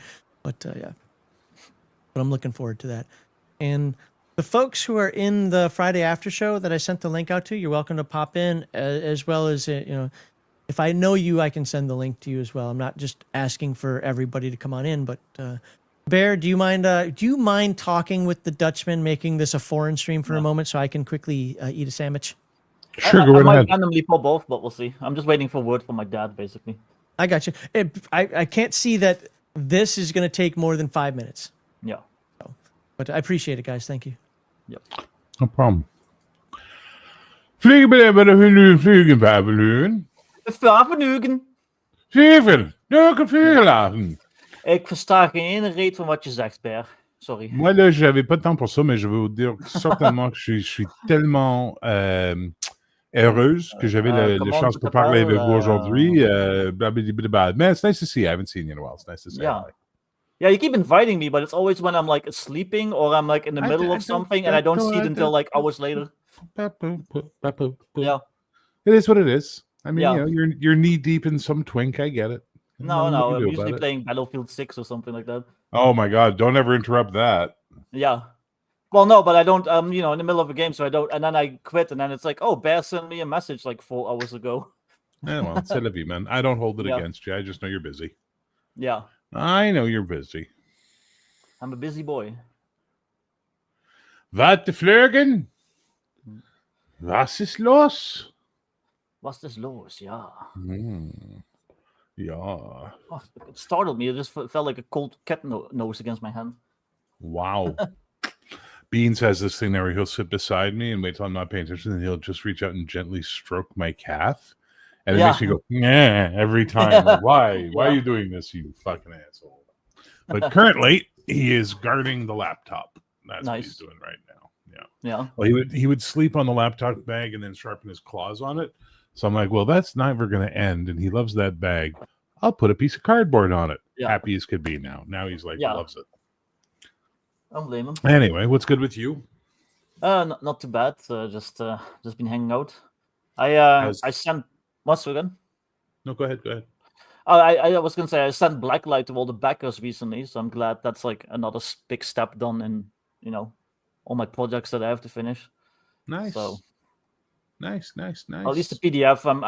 I'm waiting for like, you know, some feedback on like the inevitable typos and like all that stuff. Oh, dude, I'm going through that right now with Valorous. Yeah.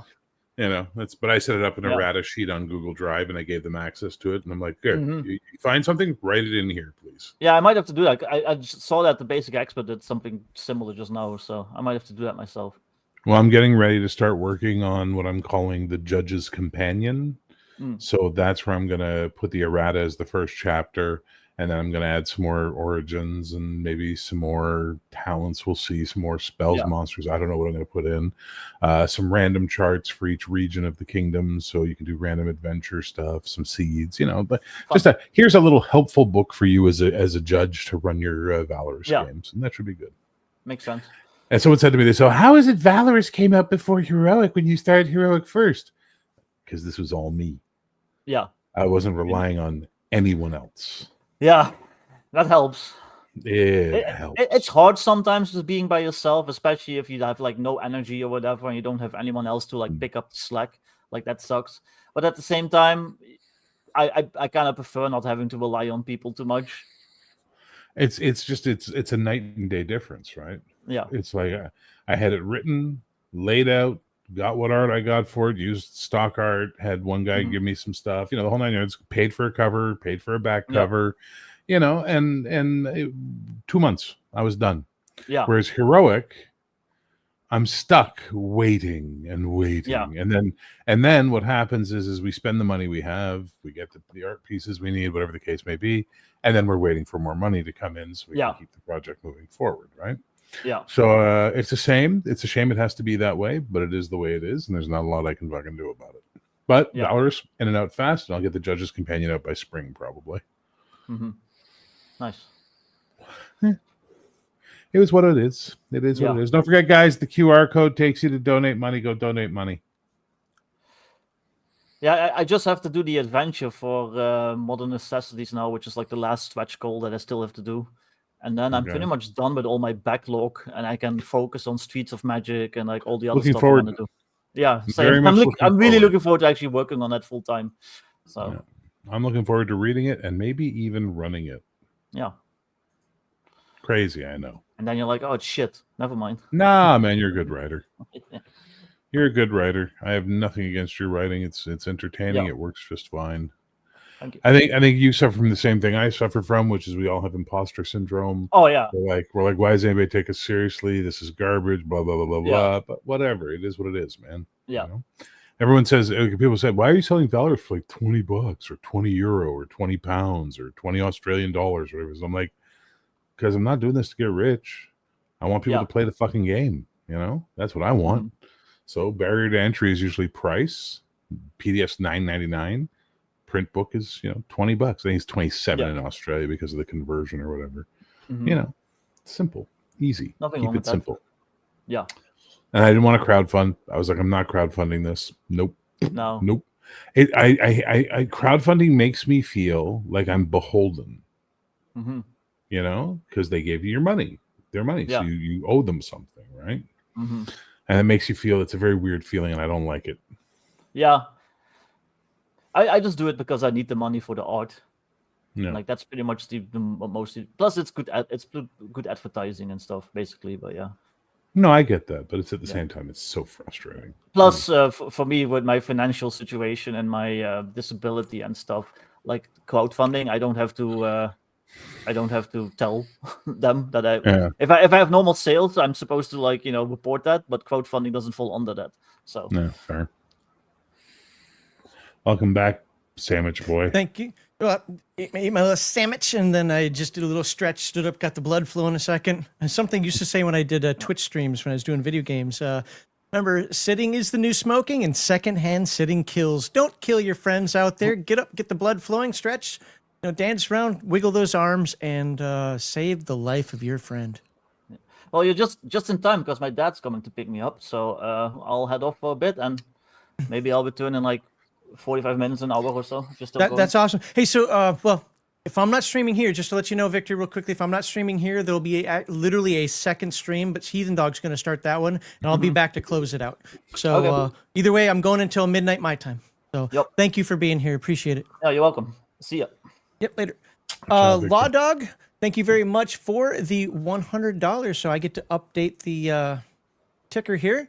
That is awesome, sir. I very, very much appreciate that. And so will any wounded warriors who are assisted by your kind donation. I can't move the screens. Please move the screens. It's creeping me out. Yeah, I will in a second. There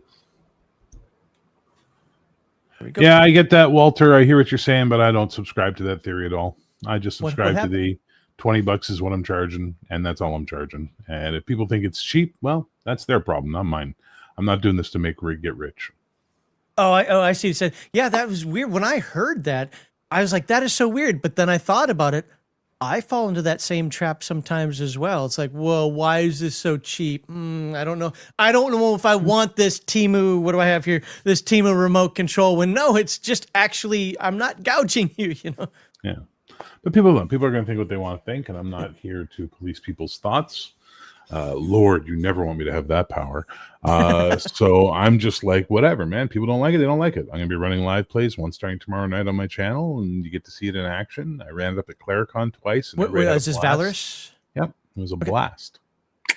Excellent. Absolute hoot. It was a hoot, I tell you. What system? Does it use the same kind of... same system as Heroic, just adapted for fantasy. And it works really well, and it plays really well. It's a lot of fun. Das ist gut. And it's heroic fantasy in the sense not of like, oh, we have superpowers. No, it's in the we're good guys and we're not murder hobos. And it's not about killing people and taking their treasure. It's about dirty, filthy story gaming. So, wow. Wow. Can I do both? If you want to. Can I be a hero and steal their treasure? But I only steal. I'm Robin Hood. I steal it from the bad guys. Yeah, go ahead. It's your game. You bought it. Run it. Run it the way you want.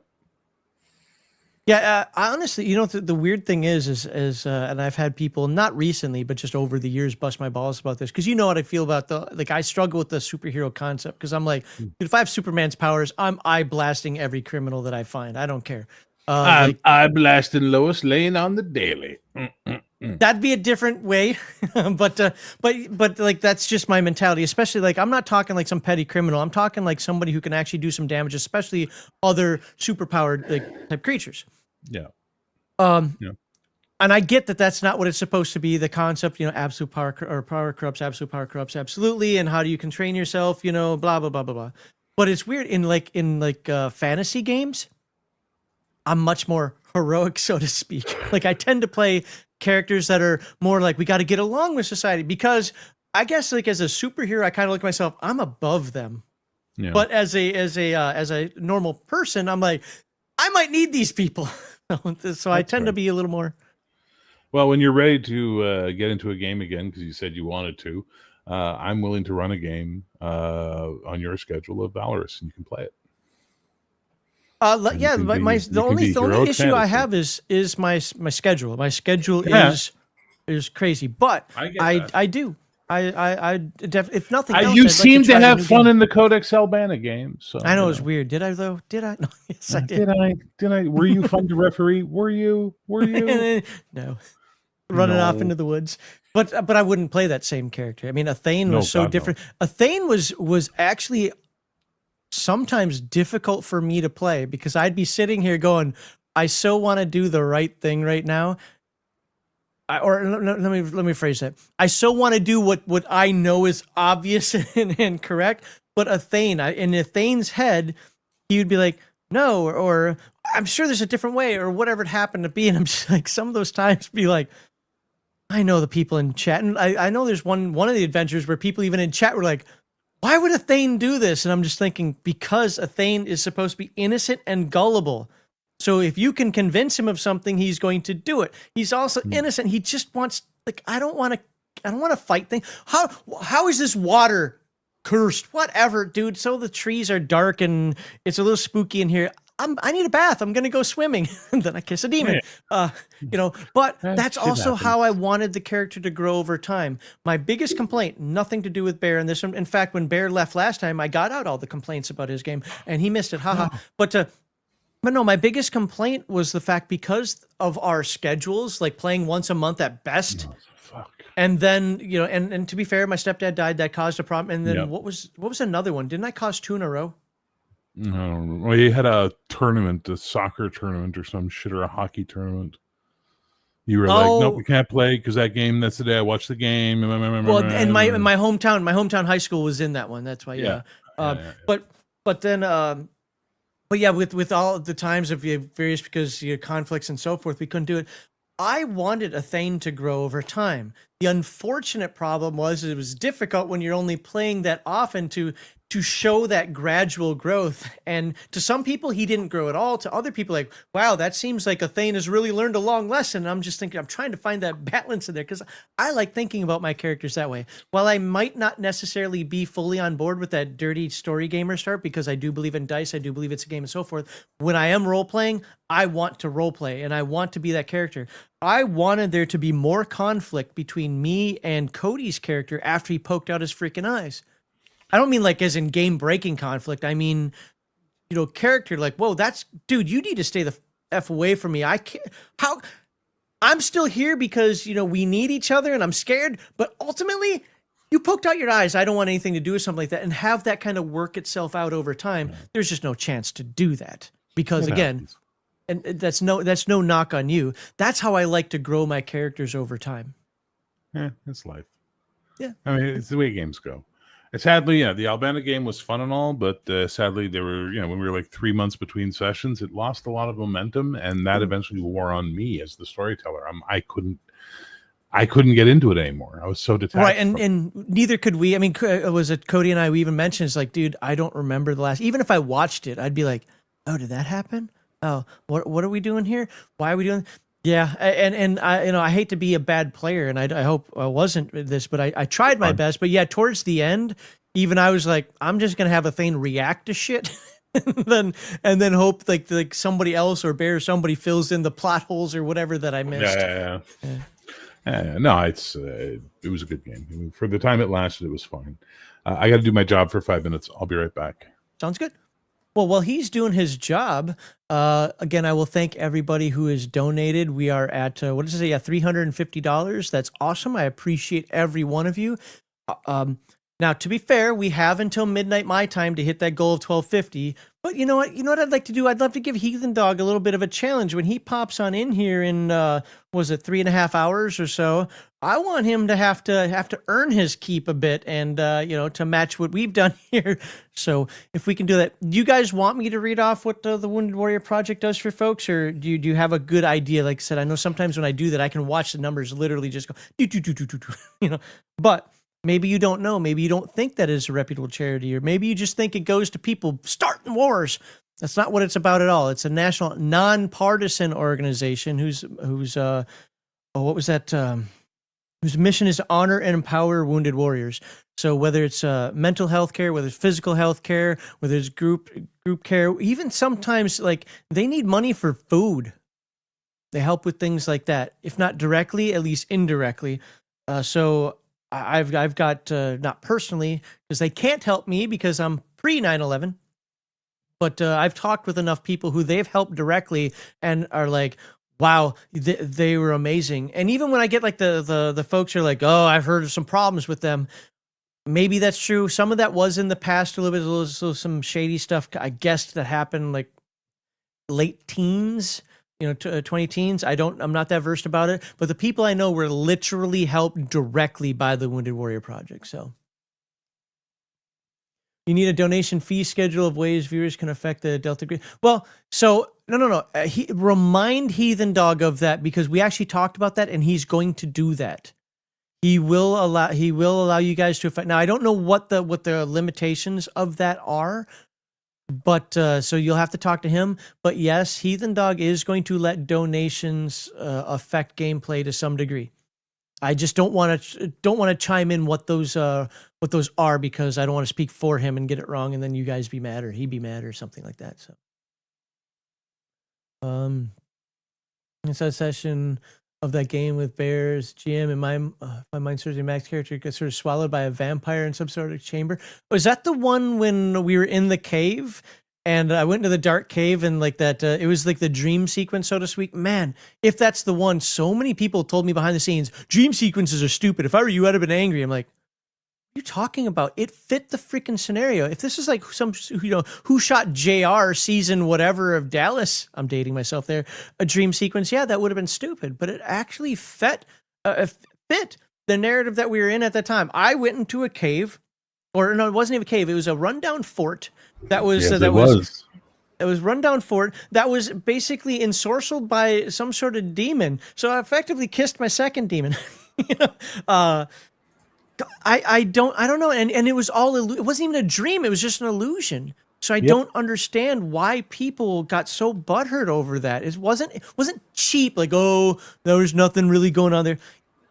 That's what illusions do sometimes. If it was every episode or the entire thing was a dream sequence, yeah, that would be lame, but that's not what it was. Well, I think a lot of the people who got upset failed to understand that it was meant to be Arthurian-style legends. And Arthurian legends do stuff like that all the time, especially in some of the better Arthurian legends, like Excalibur. We have those great illusionary sequences with Percival, I think it is. Anyway. So they were just getting upset because they were seeing it as, it's cheap storytelling. Well, okay, you think what you want. Did the players in the scene have fun? Yes, they did. Oh, then I don't care what you think. No, I didn't have fun because I felt guilty afterward that somebody had to give up some of his soul or whatever the hell. Isn't that when he poked out his first eye? No, he poked out his first eye when he talked to the witch, the witch queen. Well, he did something. Oh, no, he was doing that meditating thing, and he was just there, and he's basically like, I will serve you. And I'm thinking, motherfucker, like now Athane is going to feel totally guilty about that. What the hell? But it was fine. It was fun. And I mean, for me, I enjoyed the campaign a lot, and I enjoyed the stuff that went on. The chaos was fun. But yeah, with the exception of the third adventure, that one, I don't know if we're not even going to touch that one. That okay, was the fucking, that was the gas leak adventure. That was the gas and we know who we're blaming for that one. And he's already taken his ownership of it, so that's fine. But the thing is that, like, again, like I say, people were watching. You're not my concern. You're not the point of the game. The players are the point of the game, right? That's what matters. So as long as the players are having fun, the players are having a good time, who cares? You know, it's funny. In a conversation like this, Bear, I no, I 1,000,000% figured that one out. Agree with you. Hmm. I despise that answer when it's on GMI. You don't normally give that. I'm not worried about you, but I despise that answer on GMI. Like, Yeah. oh, as long as the players are having fun. No, give me an opinion. This is supposed to be a show to help people out there. Like, and that's been a frustrating thing on some of the GMI shows. Where like, hey, I don't even care as long as they're having fun. Why the hell are you on my show then? Because you're not providing any benefit. You're not teaching anybody anything, and you're not contradicting anything, or even asking Bear like, well, I see what you're saying, but the people I know, they don't have fun with all this direction. They have to have a little more control. So what if you had people at your table, and I'm not asking Bear to answer this, but what if you had people I will, at though. your okay, that's like, look, I want a little more agency over my character. I don't necessarily want to go in that direction right now, and neither does the rest of the party. We want to kind of hold on here. This seems a little dangerous. Let's regroup or something. Then make those decisions as a group and do it. I never once made you guys move forward. I created situations that would have a consequence if you didn't move forward. And you had to decide whether or not facing that consequence was something you wanted to do. And that was your character agency right there. And if you felt railroaded, or someone felt I was railroading you, they weren't paying attention. I was literally creating situations, giving you options, and then you had to decide. I never pushed you. I just gave you choices. You know what I mean? I think I've even told you this. I railroaded myself. And what I mean by that is I knew where the direction, I don't know the end goal at all, but I mean, I knew where Bear's story, I knew when to move on, even if I personally didn't want to. Again, we played once a month at best. We had 5 other characters that were involved that had things that they needed to get resolved. 4. Malachi didn't count.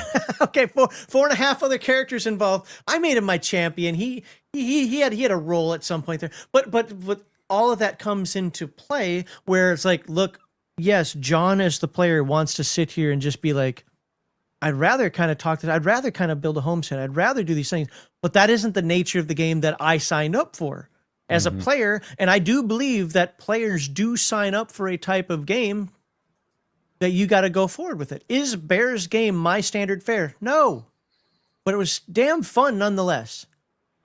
Say the same thing about Heathen Dog. I can complain about all the crap that Heathen Dog says and does in his games and so forth, and it drives me crazy. But you know what? His games have still been fun. You guys have even said watching his Call of Cthulhu and his second Call of Cthulhu and his Paranoia, which I screwed up last year, and he did one other. Was it a Mage or something? I don't know. He did one other game that he's done online. Not a single person has come back to me and said, "Oh my God, his game sucked." And yet, you guys love to complain about about how railroady he is. And yes, he is. And if that's not for you, then just don't sign up for it. And Malachi, you're welcome, sir. I've been waiting for that comment. Yeah, I like to play characters. I mean, it's easy to play a character that's somewhat like me, and I will always have I'm not a cool actor like, I don't know, this guy over here. So there's always going to be some of me in my characters because I don't know how to pull it all out. But I try my best to play a character that at least has one prominent feature that's not like me. But my success on that, well, Max vanishing made the players improvise, engage with each other, and threw them off track. When I vanished? Yeah, when you went when Ethane went on walkabout. Yeah, that's right. Oh, I forgot about that one. Yeah. Dude, that was weird. Who pokes out his eye? Okay, I got to stop doing that because I mean, Cody was my favorite throughout, consistently throughout. I love the growth of both Iman and John. How was his character name? Oh God! Fuck. Sir Devere. Devere. Yeah. I love the growth of his character because, like, again, even though it was rushed, I still loved it. And I mean, I don't want to hold anybody. Malachi, I think, was starting to come out of his shell as we kept prodding him and poking him and so forth. So I think maybe with a couple more I sessions, hadn't noticed. I think with a couple more sessions, maybe he would have come out of that shell a little more. You know what Malachi reminded me of? At my tables when I run games, and maybe this is just exactly what the fact is, I don't know. But there's always like one or two type A characters who want to be like the center of attention. You kind of got to give them their little bone to be the center of attention. At the same time, tell them, shut the fuck up. It's not your turn now, right? No. It kind of felt like in our group, everybody was that, except for maybe Amon to some degree. Like he was kind of a hybrid, and then Malachi was just not. He was the end of the follower. And I don't care. Like when one or two step up and the rest are followers, it's not that big of a deal to me. But when you have everybody there that's kind of like the type A, and then you have the one that's obviously noticeably the odd man out, so to speak. Yeah, it's just like, what you doing? Oh, dude, an axe is coming down towards your head right now. Hold on. I could parry the axe. Yeah. That's okay. It was still fun. Yeah, it absolutely was. It absolutely was. You got to do my job for 5 minutes. I'll be right back. Okay. Well, he's going to do his job again for he's pooping. What do you guys in chat? So, I mean, I can't believe I've actually been doing this for 6.5 hours already, and now I feel like I'm just getting going. That's what the morning does to me. So I've got 3.5 hours left before Heathen Dog takes over. Anything you guys want to talk about? Any questions you've got for me? Any more donations you want to give to the Wounded Warrior Project? Max's Lonely Man. I said, okay. Coming from Noro, she gets that, but that actually scared the crap. I was like, who the hell knows about that? Can I log into my Facebook page? I don't know. I'm going to see if I can. If I can, I'll show you what she means on that one. I can. How do I get to my page? I have no clue how to use Facebook anymore. I never use it. I don't know how to pop into pictures, so we'll just figure this out. And if I'm doxing myself, too bad. Oh, that's not it. That's not it. What the fuck is the... Oh, because it's not the same browser. I guess that's it right there. Yeah, there we go. So it's basically that. Hey, good. It's the first picture there. When I worked with Mr. Sock, here's some of my Air Force pictures that I had. There's the Bob we keep talking about, playing his damn Game Boy at the fucking table. You can tell that wasn't my game. Yeah, that's me. Oh, hey, there's Sergeant Chambers right there. So if he jumps in, that's the gentleman that'll be jumping in right there. Playing Doom, throwing where's the picture? How do we get back to that picture? Oh, there we go. Yes, I shook Vice President Gore's hand, and I have a story for that. Some of you have heard. But that one right there, Mr. Sock, he was our civilian that worked with us. He's like, oh, slow, Ronry, man. And yeah, that was it's like, apparently, according to him, I looked lonely when I was doing my my photography training. So, but that's what that's. Fair. Thank you. Oh, you said what was that for? Yeah, well, he said up earlier, he said, sir, I caught only this one session. The players in Max were great, and Bear's a very good GM. So, I mean, thank you. It's very nice to hear. It's very nice to hear someone who doesn't know me say I do a good job, obviously. He obviously doesn't know you, yeah. Yeah, you know. If he knew me, he'd be like, Bear sucks.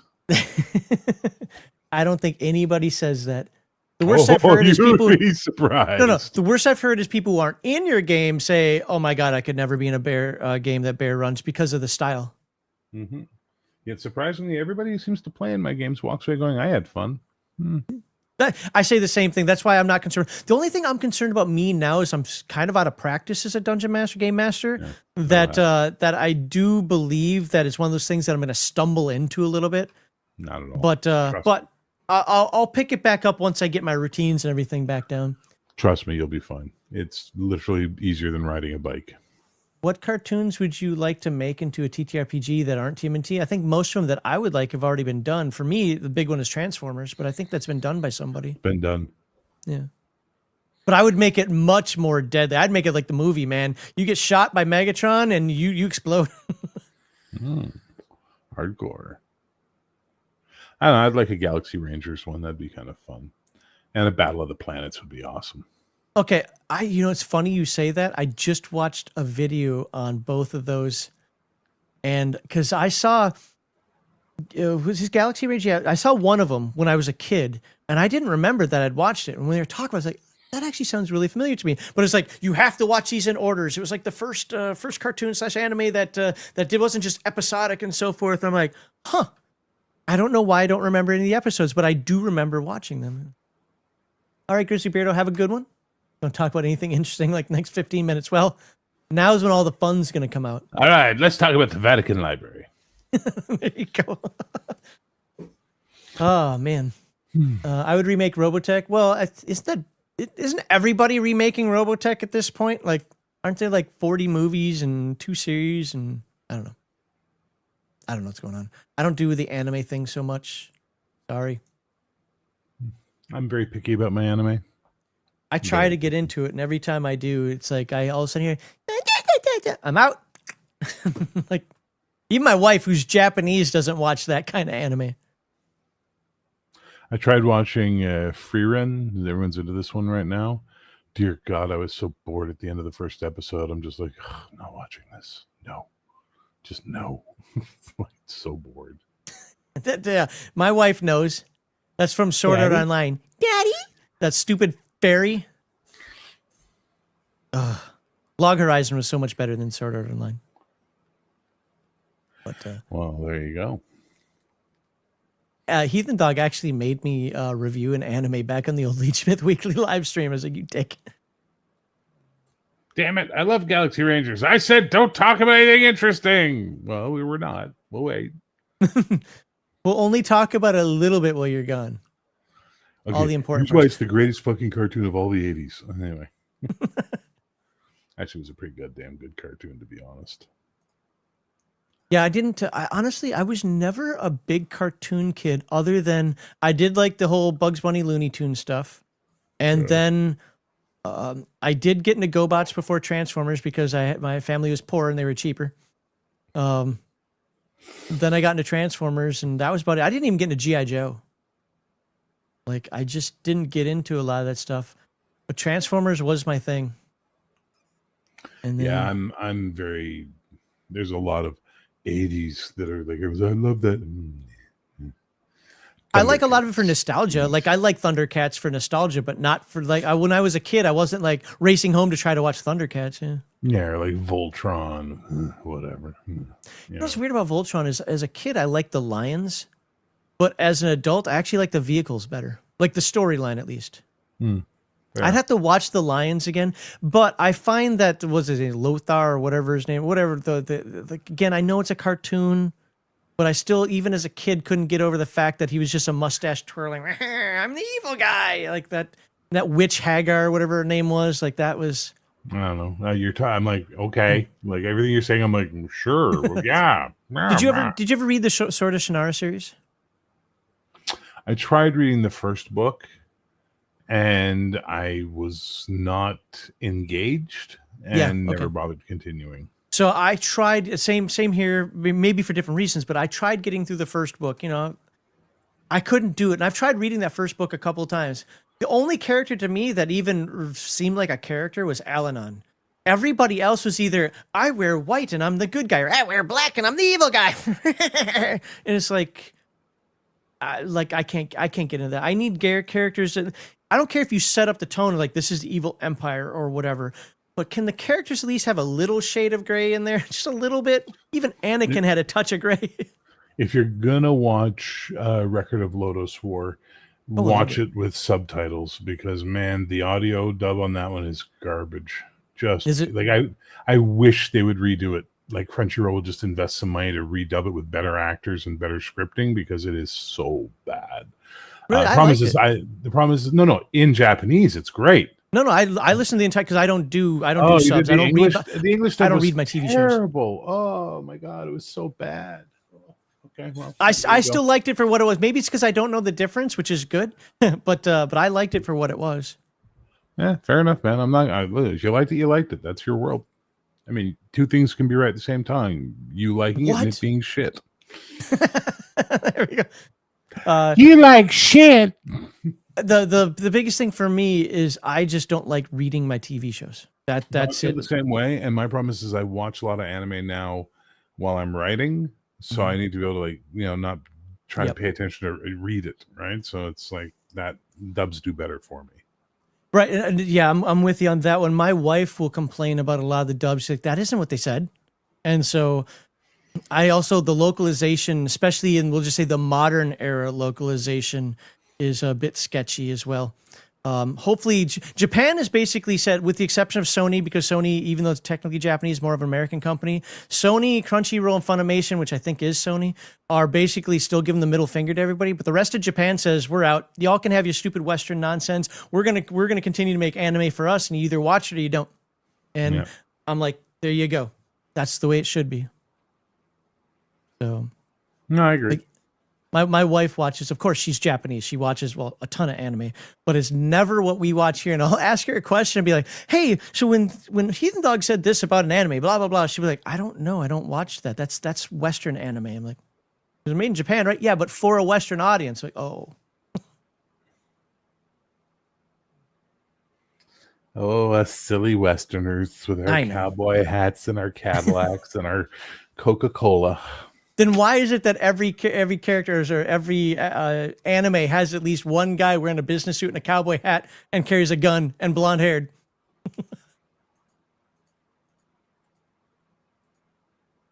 Nobody has an answer. The fuck? What's up? I'm just, something on my YouTube doesn't make sense. Ah, there it is. Okay. Anyway, I don't know. I don't know. I'm done. I may be starting a heel turn. I don't know, but I'm just like so done with all the bullshit online and all the people. I'm just like, fuck you, fuck you. That's why I demonetized the channel and all that. It's like, fuck you. I'm not interested in your bullshit. Just not interested anymore. You don't like the way I do something? Fuck off. There are 10 million other YouTubers you can go watch. Go away. Like that's how I'm done. I find people have gotten so demanding this last year, and there's such little payoff for putting. So I was talking with a friend of mine because I was very upset, and he goes, well, I've watched your show. I said, yeah. He goes, you're like 70% you. So what do you mean? Because you're clearly saying, anyone who knows you knows you're censoring yourself, you're biting your tongue down, you're holding your tongue, you're not saying stuff. I said, yeah. So how's that working out for you? I said, what do you mean? He goes, well, you were monetized, yeah. He goes, how much money are you getting? So I used to get about 200 a month. Now I get about 100 every 2 months. He goes, so how's that working out for you? Bending yourself into a pretzel for other people, and you're not even getting a reward for it. Huh? And I was like, fuck, he's really making a lot of sense right now. Mm-hmm. So I thought about it, and I said, I'm going to demonetize the channel, and I'm going to say what the fuck I want. And if people don't like it, fuck them. Fuck them. That's where I've gotten to. It's just fuck them. Like we were saying when you were on earlier, we've talked a lot, behind the scenes. Obviously, we have different goals and whatnot. But one of the things that I don't get hit nearly as often. I do, and I'd bring them up occasionally on our live streams. Like, yeah, I got a couple messages about this, got a few messages about that. But it's funny because Victor was on, and how much nonsense he had to go through with some people, and the people coming over to your channel, like spurging out, and I'm like. Or all these things with, we'll just say, other YouTube content creators out there that are coming after him. Nobody's done that to me. And I find that very odd. No, I'm not asking for it. I want to be very clear. I'm not asking for it. Yeah, okay. We had Indestructiboy do whatever he was. But that was also back when I was ranting, to be fair. That's also how we bonded. There you go. That's how we bonded. Yeah, fair enough. It's... The thing is like all these main controversies. One, I think it's this. This has nothing to do with you, but I don't pay attention to Twitter. I couldn't care less what you say on Twitter. Twitter is for trolling and for advertising, and that is it.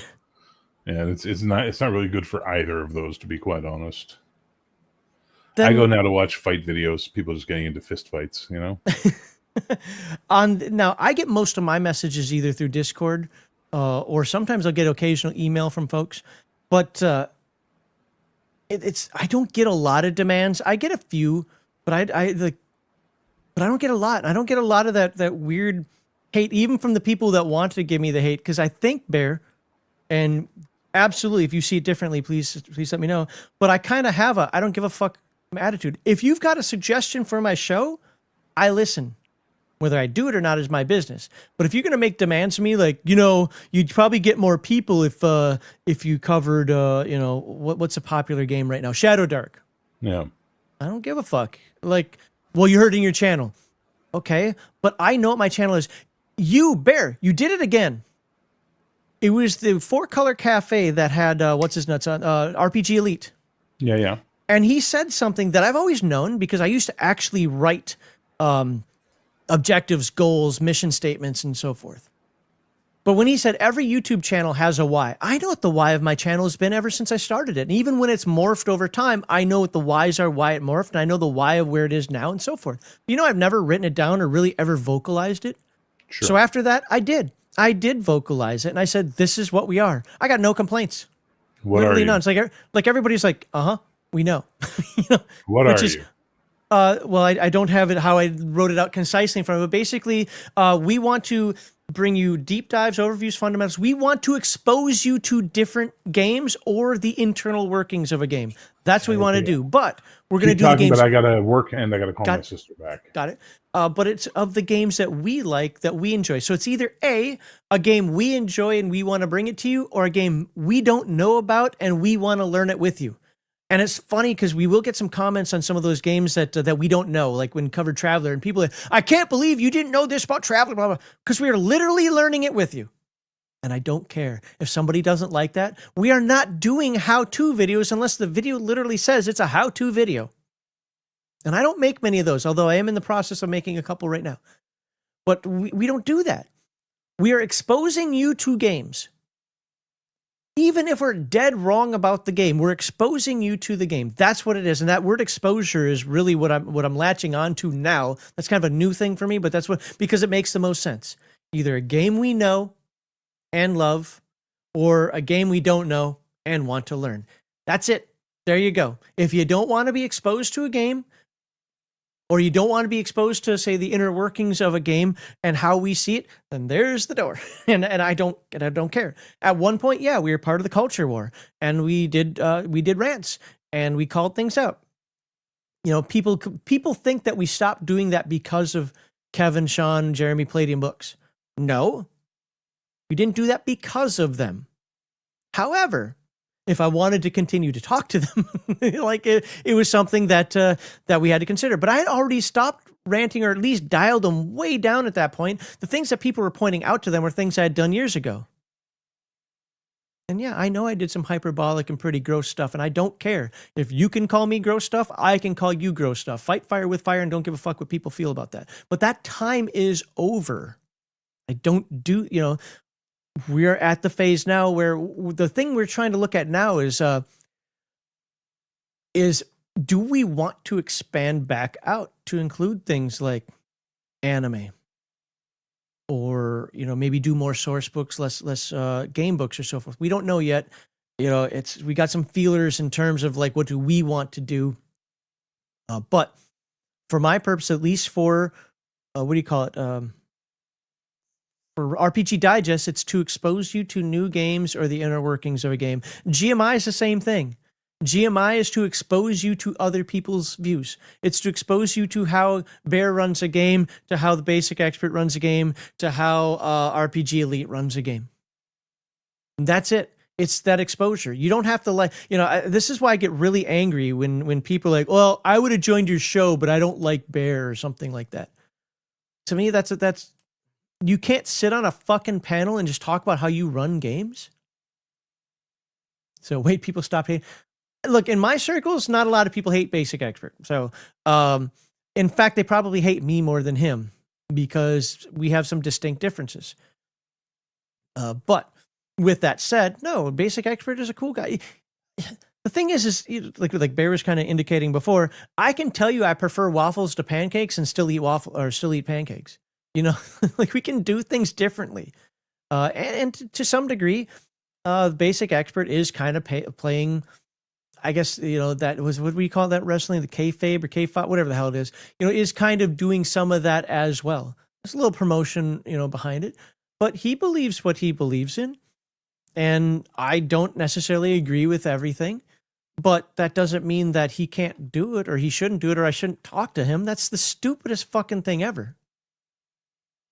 So, like, Like I don't get it. Oh my God, I'm going to have not going to. This is hypothetical. I'm going to have what the fuck's his name? RPG Pundit on. Oh, I can never talk to Max again.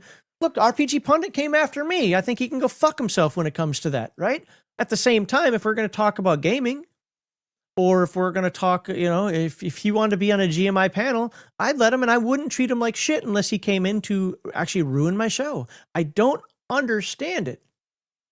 I don't understand why that crap happens. And and I'm not, to be fair, I'm not exposed to a lot of it anymore because I've backed off of certain Facebook groups and certain Discords and certain so forth. Not because I don't like them, but because I was recognizing in myself that I was focusing a lot of time on the who hates whom. And I don't want to do that. I just look, even if I don't like you, this is specifically for GMI, I want to expose people to your train of thought. And it's one of the reasons why one of the changes for GMI in the future is the fact that it's going to be, oh my God, this is going to be so hard for me to do. But at least in the show that makes it to the YouTube video side of it, you're not getting my opinions anymore. Because I focus too much on, even though I'm the host, on still interjecting my opinions. I might not have done so much in segment 1, but by the time segments 2, 3, and 4 came around, I was blurting stuff out there constantly. I'm not doing that anymore. I'm literally just going to be there to moderate, to keep things moving forward. As much as it pains me to do that, to keep my mouth shut. But my whole point is to expose you guys to that. So, yeah, And I'm not gonna deal with. I'm honestly just not going to deal with. If somebody's like, oh well, you know what? I see you've got. Let's just who's somebody in my chat here. Oh, I see you got Law Dog on the show. I'm not gonna show up. That's on you. I don't give a fuck. I don't care. I'm not doing that. So, and I get it. Some people have some very legitimate gripes as to why they won't talk to somebody else. I understand. I'm not getting involved in that shit. I'm going to be, well, I shouldn't say going to be. I plan to be on somebody's show in mid-December timeframe that I know is going to upset some people. I don't care. I'm not doing it to upset you. I'm doing it because I don't have the same beef you have with this person. That's why I used to say with GMI, and I still kind of mean it, keep your social media beefs off my show. If you don't want me to be there, then don't watch it. Yeah, that Law Dog guy is an a-hole, man. He really is. And so the way Bear's moving with this, with his channel, I get it. I will always have the mentality of, well, you can just do that on Discord. That's not a knock on Bear. I feel like that about anybody who does. DM James, for example, is like, dude, you could just be having these conversations on Discord. But whatever. I'm not going to tell somebody how to run his channel. I'm not going to tell somebody, that they're doing the right or wrong thing. He's doing what works for him, and maybe he just wants the commentary audience. I get it. That's perfectly fine. For me, I'm going to find that balance between, yes, this is a business, and I do want to make money. Why is it, and I already know the answer to this, but why is it that people like Modern Day Debates or Andrew Wilson or Destiny can get $5,000 in super chats for spewing out nonsense out there, and me, we're I get it. We're only talking about tabletop games. It doesn't have to do with solving world problems. I understand that, but yeah, sometimes I do sit here. It's like, what the hell, man? I can't even get $500 an episode or whatever, but ultimately, so I do try to find ways that I can massage that a little bit without grifting, so to speak, but I can massage that a little bit because it is a business. On the other hand, I'm going to stay who I am and do the things I want to do and not sell out. Somebody in the back end, that I've been talking to is like, basically I understands, like my dilemma with Palladium, so to speak. I'm not always going to say Palladium's perfect, because it's not. But I'm also not going to crap on it where it doesn't need to be crapped on. I get along with Kevin. I have no reason to shit on Kevin, Sean, Jeremy, Wayne, Alex, anybody else. That's no reason whatsoever to shit on any of them. None of them have done me anything wrong. But if I see something in the game, this is another reason why we focus on the games and not on the people behind it, is if I see something in the game that I don't like, I'm going to say I don't like it. That's why I don't let Palladium send me free crap. I really don't. That might surprise you, but I don't. I could have got all those rifters for free. No. because even if I still did what I do and was open and honest and said that question sucked or this article was stupid or whatever, I would, there'd be that perception out there that's not true. So no, I pay for that stuff, and I really respect that. Kevin, Sean, Jeremy. So what I really love about those guys, and to be fair, Mark McKinnon, RPG Elite, who else? Victor, Basic Expert, Alexander McCreast. They've all come on, and they've had conversations like adults. One of them may have been a little more professional, so to speak, than the rest, but that's fine. If that's how he wants to do it, so that's how he wants to do it. But everybody's been like, man, these are just people coming on and talking to them. But I'm more interested in the game than the person. I really am. That might sound horrible to some folks, but like when Sean was talking earlier about stuff, when we were talking Palladium in terms of, maybe less hit points and more bonuses to hit or whatever, I'm like, yeah, that's the Dave Arneson way. Dave Arneson was more about screw giving people more hit points. They should have more ability to hit and dodge or whatever. At least that's my understanding. You can correct me if you D&D historians can correct me if I'm wrong. But I lean in that direction as well. I don't like hit point bloat. And it's funny because Palladium really doesn't have hit point bloat. At least not after character creation. It does a little bit increase a little bit, but it's not crazy bloat. But you do get a bunch of bonuses for being better at what you do, right? So I lean in that direction. Is there an Aerotech anime? Is there a Battlelords of the 23rd Century anime? I don't think there's an Aerotech anime unless you consider the it wasn't anime, but the first Somerset Strikers. Oh, when Brian comes back, I have to show him that I was a liar. I do actually have the first Somerset Striker book. I lost it, and I was like, no, there it is. It just wasn't in the right spot. Is there a Battlers of the 23rd Century anime? Dude, that'd be so amazing. Like, if it actually captured the dark military humor of the setting, oh, dude, that would be amazing. That would be amazing. Man, because a lot of what people might not know about Battlelords of the 23rd Century, I call it a guilty pleasure game. Part of the reason I do is because it has that dark humor embedded in it. Otherwise, it's just a crunchy ass game that, oh my God, can tire you out. But that dark humor that's also in there is crazy. All I can say about Arneson is that he didn't write things down, couldn't spell, and had bad grammar. Well, we've been covering a lot of that also. Yeah, one school thought actually wants hit points to be a number, attacks landed, not amount of damage taken. Well, that was the original. That was, if my understanding is right, that is the original. Literally, that's why it was called hit points. You took that many hits. So, if I remember correctly from my days back in playing Warhammer Fantasy back in the early mid-90s, yeah, units took hits, not like damage points. They took hits, but I might be wrong about that. But I seem to remember something like that.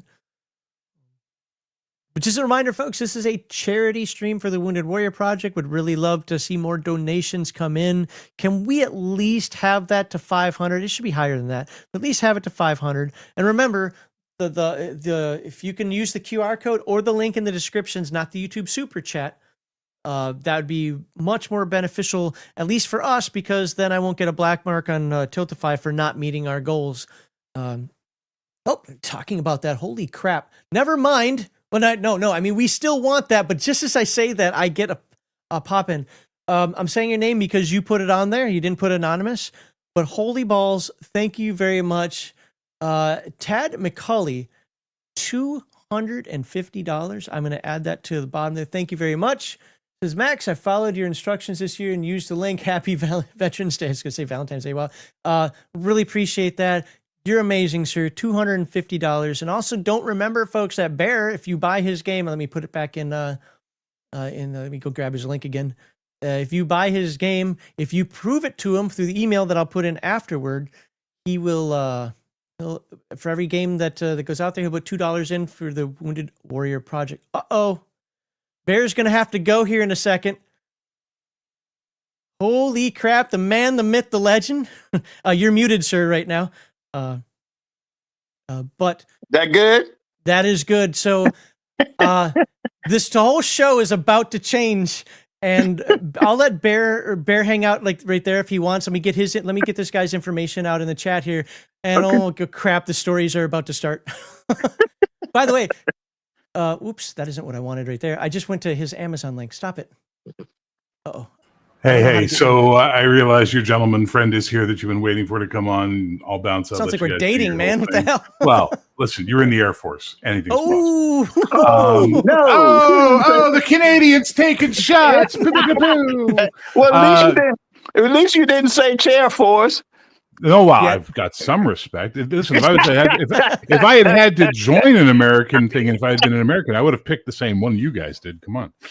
I'm not. You want me to carry this gun through the woods and get shot at? Fuck that. Right.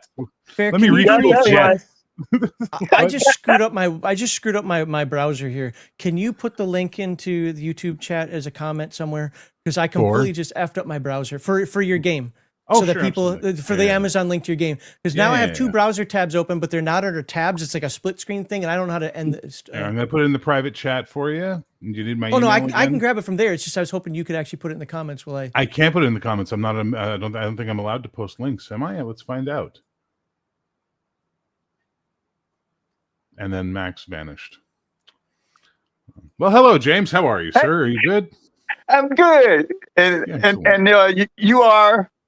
I'm Bear. I'm a Canadian, Bear. and I'm the most vulgar Canadian you'll ever meet. So apparently, that's something for Americans. So, Oh, I got something for you now. What you got? What you got for me? I think I can keep up with you. Sounds good to me, man. Sounds groovy.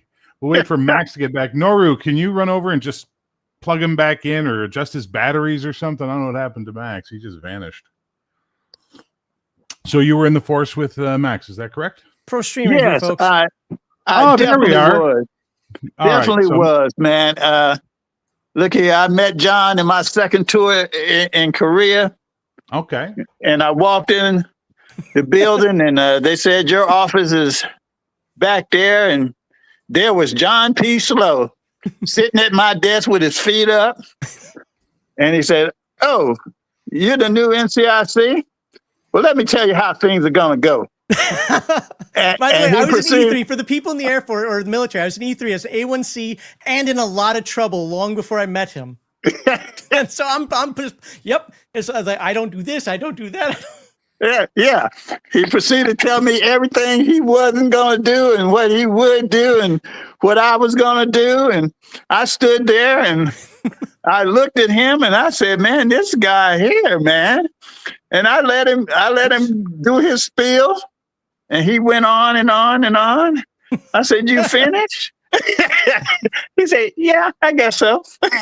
And then I proceeded to cuss him out and let him know. I don't know if I can say what I said on this podcast, but As long as it's not racial, yeah, you pretty much can. yeah, and I told him he didn't get his ass out my chair. And that's when we became very good friends from then on. Remember I this said, picture? this guy here, man, he is crazy, you know. And yeah, we became friends from there. So And I forgot. He said, "Oh well, it was worth a shot." I'm like, "Man, who is this dude?" well, the guy you replaced was an alcoholic, and he was never there. I figured, whatever. All right, listen, I'm gonna bow out, let you guys do your thing. It was very nice meeting you, James. Take care, and thank you for your service, and I guess happy Veterans Day. Yeah, happy Veterans Day. But yeah, it was my pleasure. My pleasure, man. Take care, I gents. met very good people, very good friends. Like John, you know, we've been friends ever since, and we still keep in contact. You know, and that's a rarity. That's a rarity that you meet people that you want to stay in contact with. You know, so it was a blessing to me to be in the service and to serve with John too. Well, not I don't know if John's a blessing, but John, I'll try and get back to see you later tonight. Bye, guys. Take care. Okay. So no, this is that is a great way to start this. First of all, thank you very much for being here. I've honestly been looking forward to this for a while because behind the scenes on our members only shows, I've actually talked about some of my antics in the Air Force, and you know how people are like, okay, sure, whatever, you said this, but what really happened was probably something tempered down. Well, now we get to have the fun. And this is what I want folks to know out there. We'll go back in time a little bit more, like especially like how he first met me. Yeah. But I have to say this for everybody out there. This is the guy. Like my real dad died in 2013. My stepdad died this last year. Don't go anywhere, man, because that's my third father. And I know that might sound weird, but the way that James saved my Air Force career, he really did, because of the shenanigans that I did and the idiocy that I did. I would have kicked me out. Let's just put it that way. When I left Coonson and went to Andrews, I talked to my first supervisor, or one of my supervisors from my first base, from Kirtland, and I asked her, I said, how the hell did you ever let me act like that? Because within a year's time, by the way, he wasn't even there right away. It was like only 9 months of time. This dude turned me around, straightened me out, etc. And she's like, well, we saw something in you. You just had to get away from this environment. I'm like, I'm glad you saw it because I didn't. But the reason I turned around is one particular incident. I know you know it, but for the folks out there, there's one particular incident was the literal light switch that went blink and the light bulbs finally went on in here. And that was, the Chief Terry incident. Yeah. And so here we go. Let me paint the picture for the folks out there, and by all means jump in where I get it wrong or you have more exposition on there. So we were tasked with creating this wolf head for the water tower in Kunsan, Korea. And now, of course, you by all means in a little bit get into how that wasn't even our job and so forth, but they made it our job. Well, I go into James' office. I go into his office and I hear him. He's on the phone. Yada yada yada. And I'm thinking like, And he's like, yes, chief, whatever, chief, all this nonsense. He gets off the phone and he's all frustrated. You should have seen him back then. He'd just smoke and he had this head shake. God damn it, slow. But he's on the phone and I also like, we got to do the wolf head. And I lost my, I think as he said, my ever loving mind. I was like, are you fucking kidding me? You got to tell him you are going to be deployed out to EEO. What is that? Exercise Evaluation Team, EET. I'm going to be on disaster preparedness. Nobody's going to be here. And I'm thinking in my head, nobody is this ridiculous in an organization like the Air Force. It's not even possible in my brain at that point. Remember, I'm 19, I'm 20. It's not possible to be that ridiculous in the Air Force, okay? And so I literally into his face, I said, you were just being a kiss ass. Just fucking tell them that it can't be done, blah, blah, blah. And he's trying to make the excuses. I'm not listening. Go ahead, sorry. First of all, John had no idea of what I went through being in charge of the graphics section. Not only did I have to be in charge of the graphics section, I had to be in charge of the photo lab, the VI library, and pretty much even my supervisor. Yep. Even my senior master sergeant, she really just dumped everything on me. And so John, he just couldn't understand why you can't tell these people no. It's like, just stand up, be a man, and to myself, I'm like, this fella, he has no idea whatsoever. But he got a rude awakening when my sister passed. I had to leave on emergency leave, and I put John in charge, which meant he was going to have to do all that stuff I did. And when I came back, John grabbed me and hugged me. It's like, oh, I'll never say anything bad about you again. It's like, I'm so glad you're back. This is just the worst shit I've ever been through in my life. Yep. And I said, yeah, John. I said, now you see, and that's what it takes sometimes. And John did an excellent job while I was gone. Everybody just commended him. He was everything that I expected he would be, but he never had the opportunity or the responsibility. And once he got it, man, and he was in that position, he understood everything. And back to the chief and the wolf head, I told John, I said, okay. And I said, I'm going to let you take in all the work requests. That was my job. And you tell this chief no. And so John, it's funny that day, that same day, is either that day or the next day. Remember the black chief, the one that ended up getting test compromised nonsense? Right. He was a really, really nice guy. I actually liked him. Well, he came in with 2 other people, a little unusual, but he came in with 2 other people. I didn't know at the time one of them was Chief Terry. Chief Terry was the guy that he was talking to. He was what they call it, senior enlisted advisor back then they called it. Right. And so he's like the top E9, the top chief master sergeant on the base, and he comes in. So I'm doing this certificate stuff with the other chief that I can't remember his name. And Chief Terry goes, we didn't ask for the full tour. I didn't know who this guy was. And so I look at him and I see Terry on his name. I was like, oh, this is that guy. This was literally the moment that the light switch came on, because Sergeant James comes behind me and he looks at him and says, Chief Terry, I know we talked on the phone, but I just want to bring it up one more time since we're all here face to face. Like, my airman is going to be a DPST. I am not going to be here because of EET.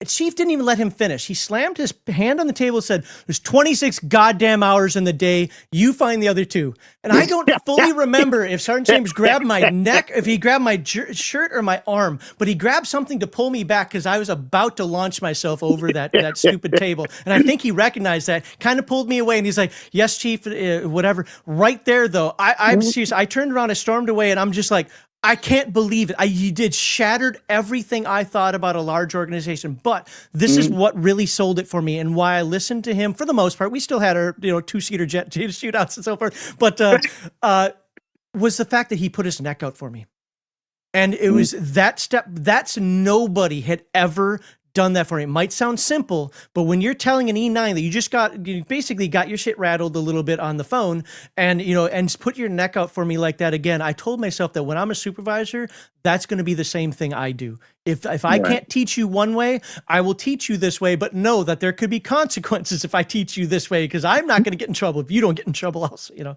But, yeah, which I didn't mind, because I had the same experiences that John had. I could not understand why these supervisors wouldn't stand up. And when I got in the position, I learned to play the game. And that's what I always tell John. It's like, if you don't know how to play the game, you can't win, And even though that chief told us there was 26 hours in the day, and we find the other 2, it was a thing of, okay, fine. And it didn't get done. And guess what? It was fine. But if he had John had hit that chief or said the wrong thing, he would have ruined his career and probably mine too. But it's like, hey, he didn't accomplish anything with his stupidity.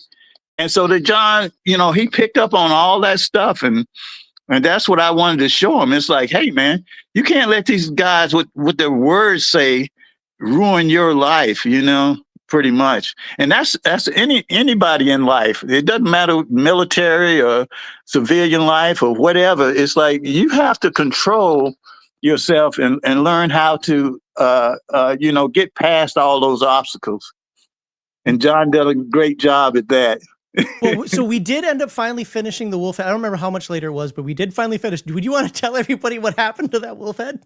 Yeah, it was a giant plexiglass wolf head that they just had to have on the tower. We were the wolf pack, and I had drawn this Mach 2 wolf. It was a stylized wolf head, and everybody just wanted this wolf head. I was so sick of the wolf head. It's like, gosh, I hate this wolf head. And so then they did the ultimate thing and made us make a big giant plastic glass wolf head that they were going to put on the control tower.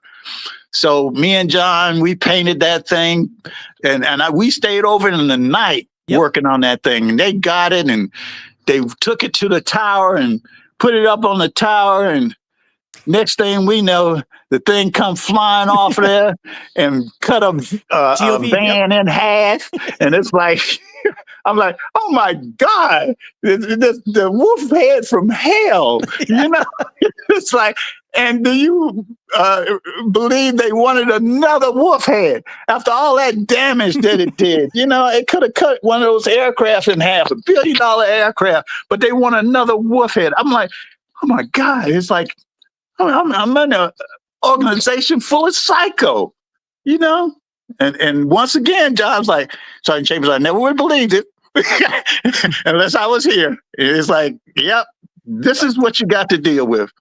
So one of the, actually, I don't talk about this much anymore, but for about 10 years after it happened, I talk about this other incident. You remember when everything was good and I'd begged you, don't ever put me in for Airman of the Quarter. For the love of God, don't do that. But no, and you were cool. You actually, at that time, looking back on it, I probably should have been, but I'm happy you didn't. But you did put me in for other stuff. And remember when I got Wolfpack Warrior? Yeah. And everybody's all happy about that. Now, that was just a monthly thing, and I was in the paper, but I was supposed to get incentive flight for that. Do you remember why I didn't get that incentive Tom flight? Cruise took your flight. There you go, folks. Everybody out there who didn't believe the fact that Tom Cruise stole my incentive flight.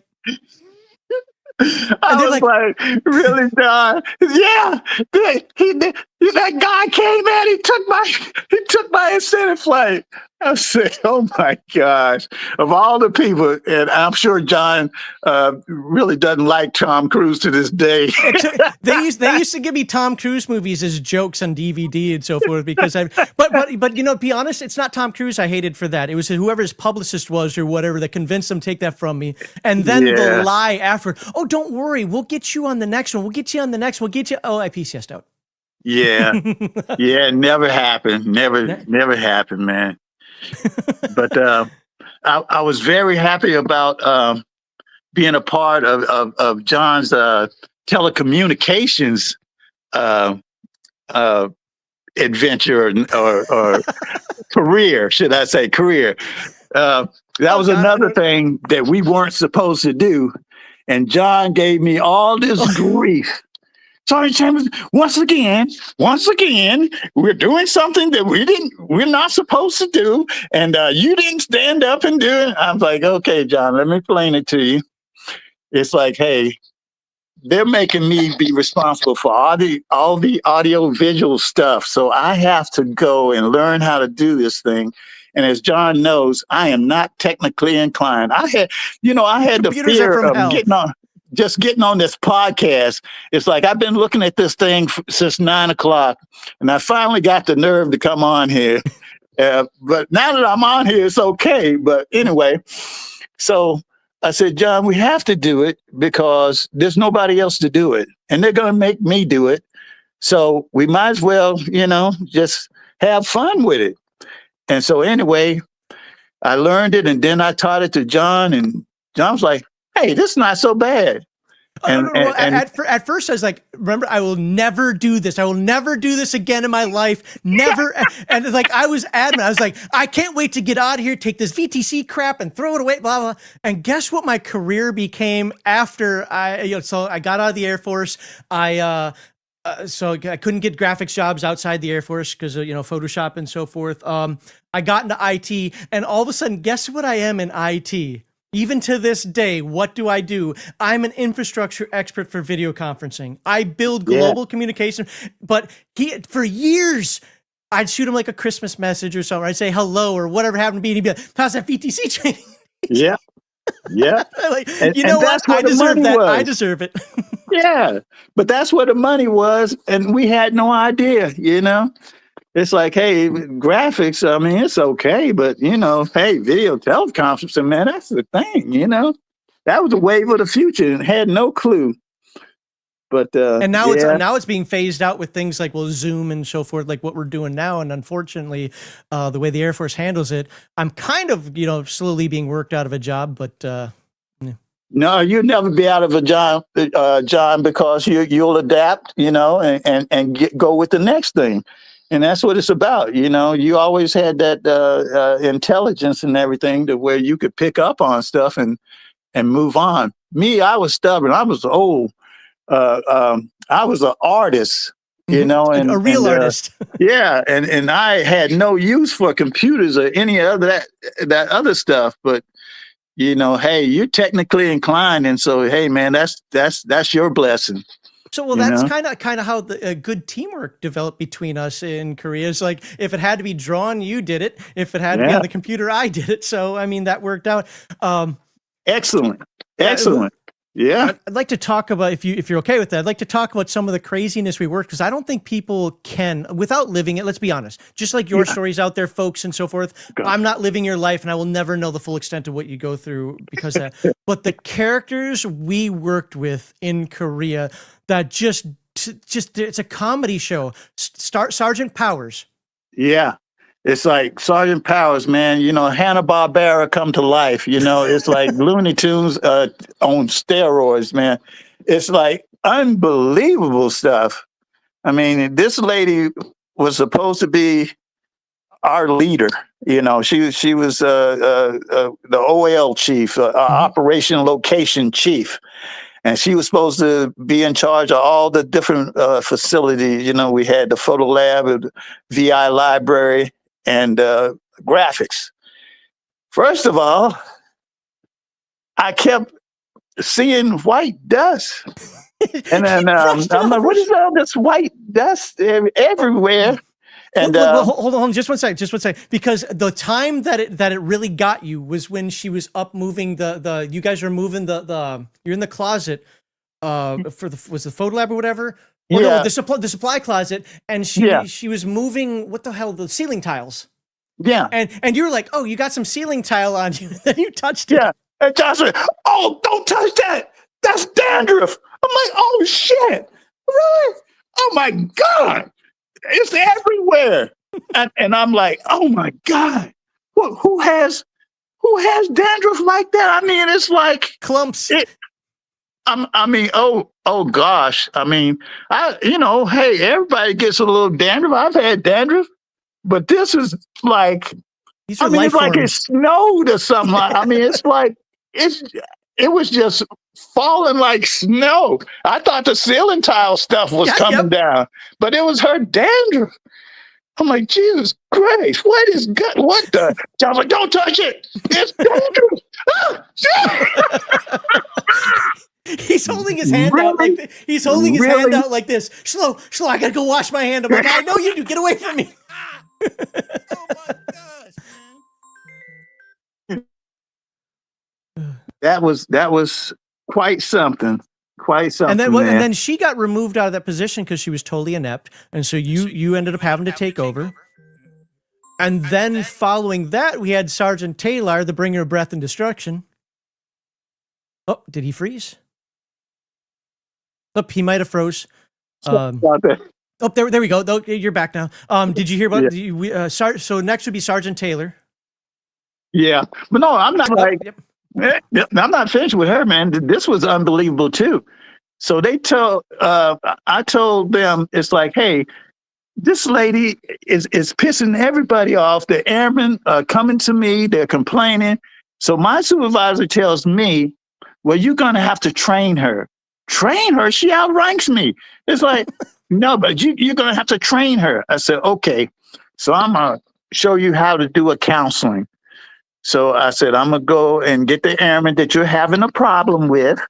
And, you're going to, first start out with some encouraging words. And then what you're supposed to do is tell him what his problem is and how to fix it.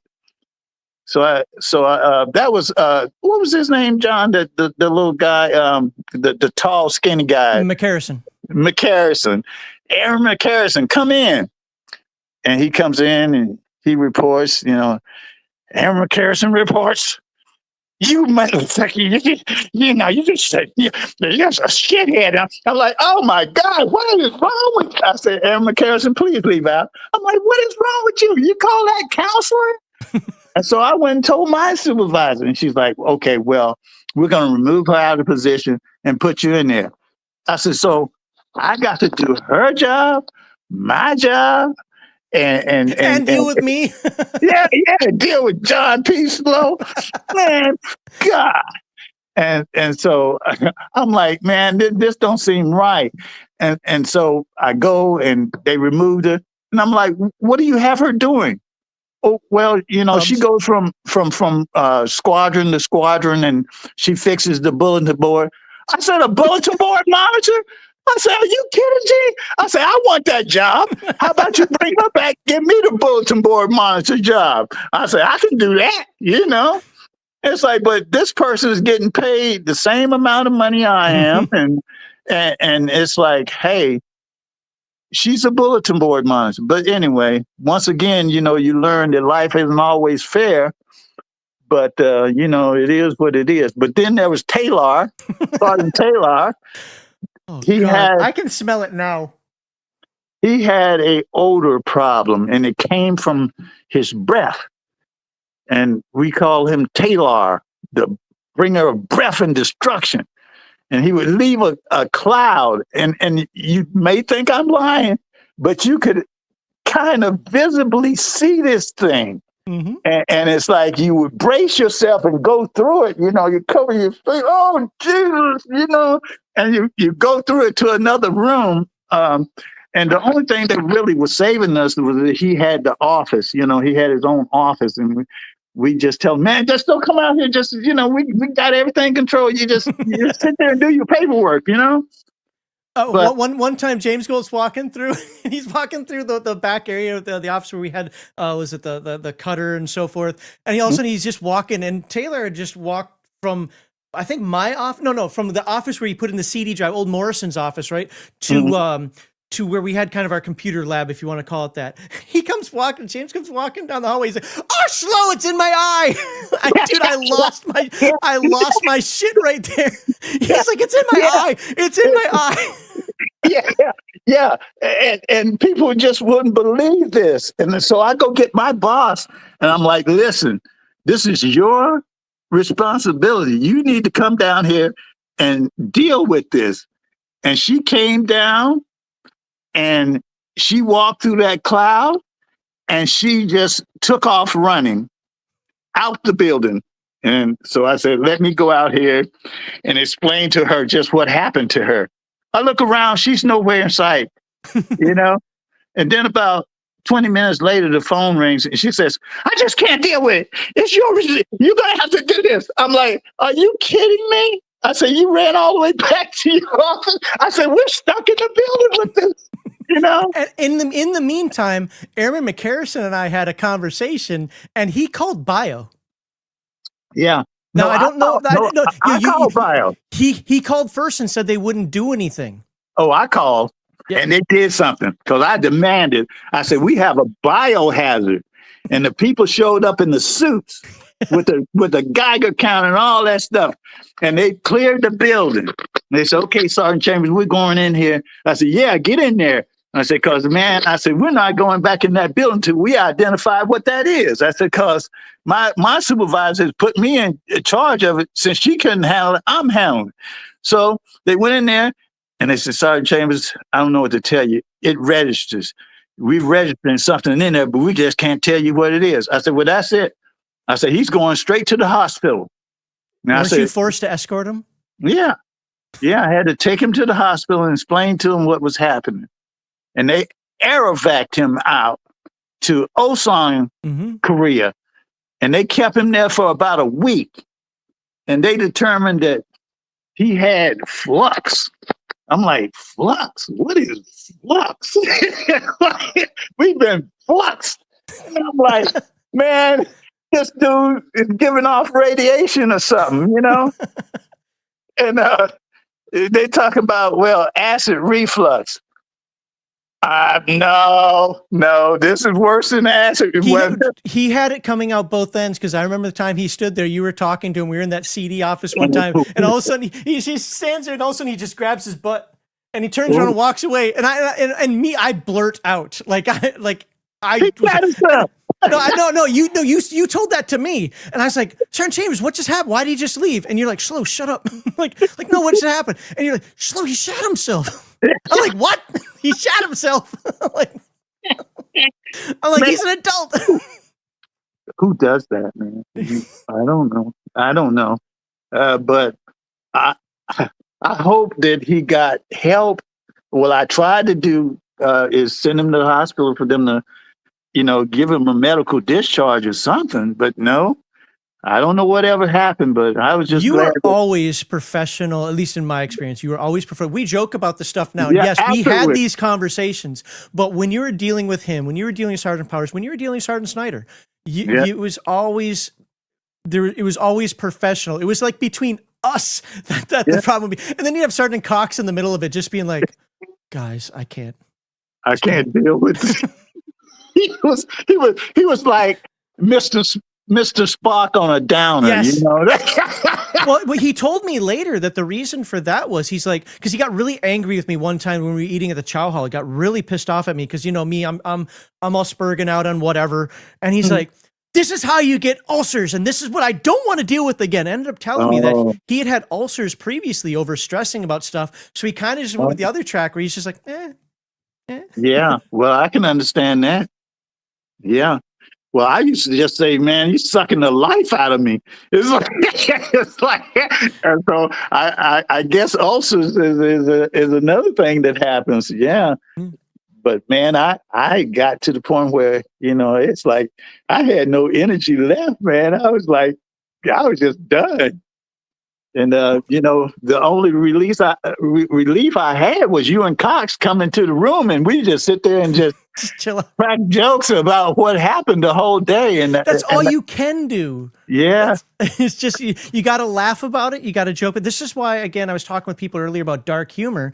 I know for some people might be considered insensitive, but for me and maybe for you guys as well, it's just that was a coping mechanism because, you know, they used to tell me, in Korea, you get lost in one of two things, at least in the 90s. Because this is, remember, we were there right before the technological boom. Now, I know you were even there before then, it was all dirt roads and crap, but we were there right before the technological boom. John, I'm not that old.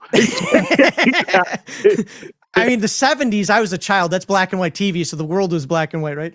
But you either get lost in the sauce or you get lost in your work. And because of you, you helped me get lost in my work because you know I was teetering on going the other way. Yeah. And that's not for you. You're not the kind of person who needs to drink. That's you true. were off the chain already. I couldn't deal with a drunk slow. No, couldn't deal with you drunk. No. To be fair, I understand you weren't drunk, but sitting in the room with you, Cox sitting by the door. I don't know how deep we want to go into this story, but this one is one that I'll always remember. It's hilarious to me because you and I had, we'll just say, an argument about a certain type of video out there. And I'm like, that's not real. That's not true. And you're like, yes, they are true. I'm like, no, nobody would ever do that kind of stuff, whatever. I go to your room. Cox is sitting there in his typical chair that he was in right next to the door. I sat on the other side, right? And we'd watch the TV. All of a sudden you get up, shut and lock the door. And Cox is like, what just happened?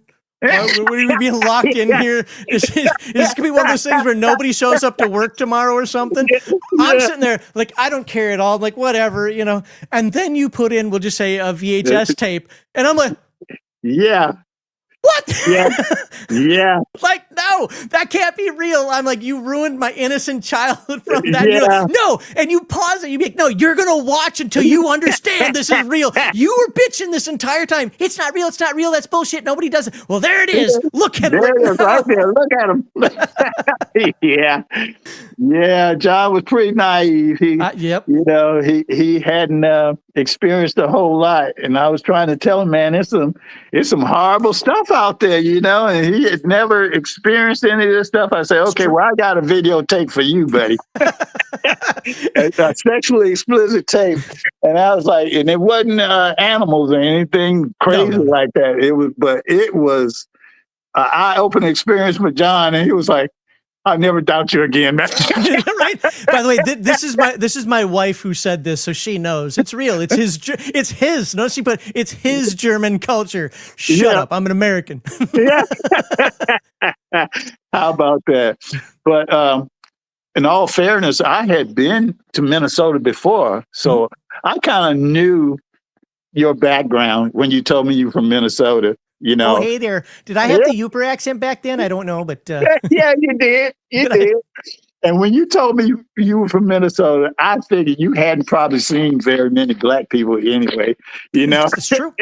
Yeah, and for you to be sitting there telling me that, you didn't know what kind of reaction you were going to get, but you found out. And to be fair, it could have gone in different directions, right? But with your personality, and at least, if I can pat myself on the back for something, if put in the right direction, I always did want to learn, and I wanted the right answer, not an answer. And I saw what you did, whether through your actions. I didn't always believe the words just because that's the person I am, but I saw through the actions the right answer.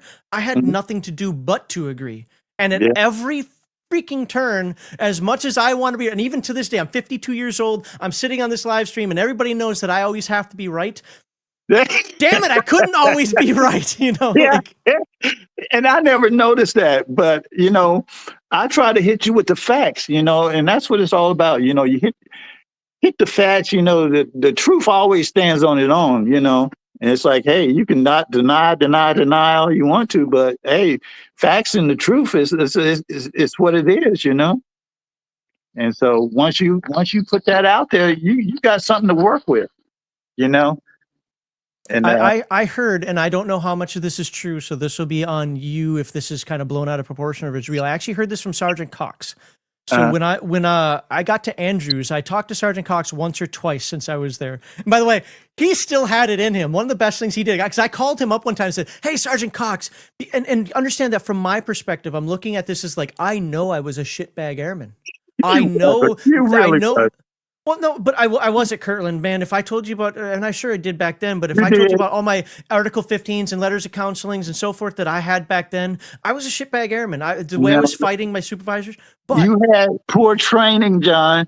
Fair. That's all. I keep telling you that. It's like nobody took the time with you like I did. It's like you have to take time with people. It's like you be selfish and all about you. It's not all about you. It's teamwork. You work as a team. That's what you learn. That's what you learned. Absolutely. No, I did, because it was more cutthroat where I was at my first base. But I told him, I said, "Hey, Sergeant Cox, this is awesome. I'm a senior airman at this point. I'm not even an NCO." And I'm like, "They just made me the assistant NCOIC of the shop." He cuts back. He's like, are you getting paid more? Well, no. He's like, "Well, they can call you God. Who cares?" I'm like, "You just got more responsibility and no more pay." I was like, I was trying to be proud of my achievement that somebody, but damn it, it's like, yeah, but that was Cox. Yeah, that was him. Because he had the same responsibility. They made him responsible for the photo lab, and here you had people 3 tiers over him, and they had no responsibility, couldn't do the job. Yep. And so he was totally frustrated, but that's where we had stuff in common. Yep. We saw how we had to step up for these people who were retired on active duty, and they were, and making us do all the work with no compensation, man. We got no compensation other than the fact that we have these stories. We learned more than them. And like you say, you took that learning that you had and turned it into a profit. But my thing was, I just didn't want you guys to just, get your life messed up or something bad happen that I could prevent, Mm-hmm. And that's what we did. We prevented each other from getting put in prison, probably, Yeah. You don't come back here no more. Yeah. Let them come here. It's like Mr. Sock, John had a problem with chewing. Everybody knows about that, but yeah. Yeah, John's like, "Sergeant Chambers, if he smacks one more time. I was like, John, what is the problem?" He's I ended up looking at Mr. Sock and saying, and we were in that little small room with the CD room, right, where you do some of that stuff. And I just looked at him, and I forget the exact words, but I know some of them, which is, "If you're going to keep chewing like a dog, fucking lay down at your dish like a dog." And I turned around, Sergeant Chambers like, "Well, you got 2 options here." And I was, but the folks on my live streams and the folks who watch the channel know about the whole misophonia thing. Matter of fact, there was no term for it back then. That's actually a relatively new term. How about that? And I didn't know what it was either, but I knew it bothered you something fierce. And I was going to try to do something about it, but you told me I had a choice. I could apologize or get an LOR. And I was like, that's not fair to get an LOR. You're supposed to get an LOC at first. And you're like, no, you're going to get an LOR or you're going to apologize. Well, of course I apologized. But yeah, I mean, that's one of those things that I had to deal with my entire Air Force career when nobody understood. Most people, in your benefit, you at least listened and like, well, if it's going to happen, then you're going to have to, we'll have to understand that, when Mr. Sock's eating, you stay away from him. And, well, whatever, we tried to make things work out, but there are still people who'd be like, "Oh, chewing bothers you?" Yeah, that's not cool. That's not cool. And you know, I was never like that. No, not at all. Man, that wasn't my thing. And to be honest with you, you know, it bothered me, but not to the degree that it did you. You know, I was taught manners, you know, not to chew with your mouth open and all that stuff. So I knew exactly what you were talking about, but I just didn't know how badly it affected you, you know, and that's live and learn. You know, you get older, you get wiser, you find out about phobias and this and that. And hey, man, you know, I've even met people who were molested as children and really didn't know that they had been molested until I explained it to them what molestation is, you know? So, you know, that's just one of those things. The brain is a funny tool. Yeah, we got to educate people. You know, you got to take the time and see. Nobody wants to take the time and explain things, you know. So you should know that already. Well, no, not necessarily. You know, you don't know my walk. You don't know where I've been.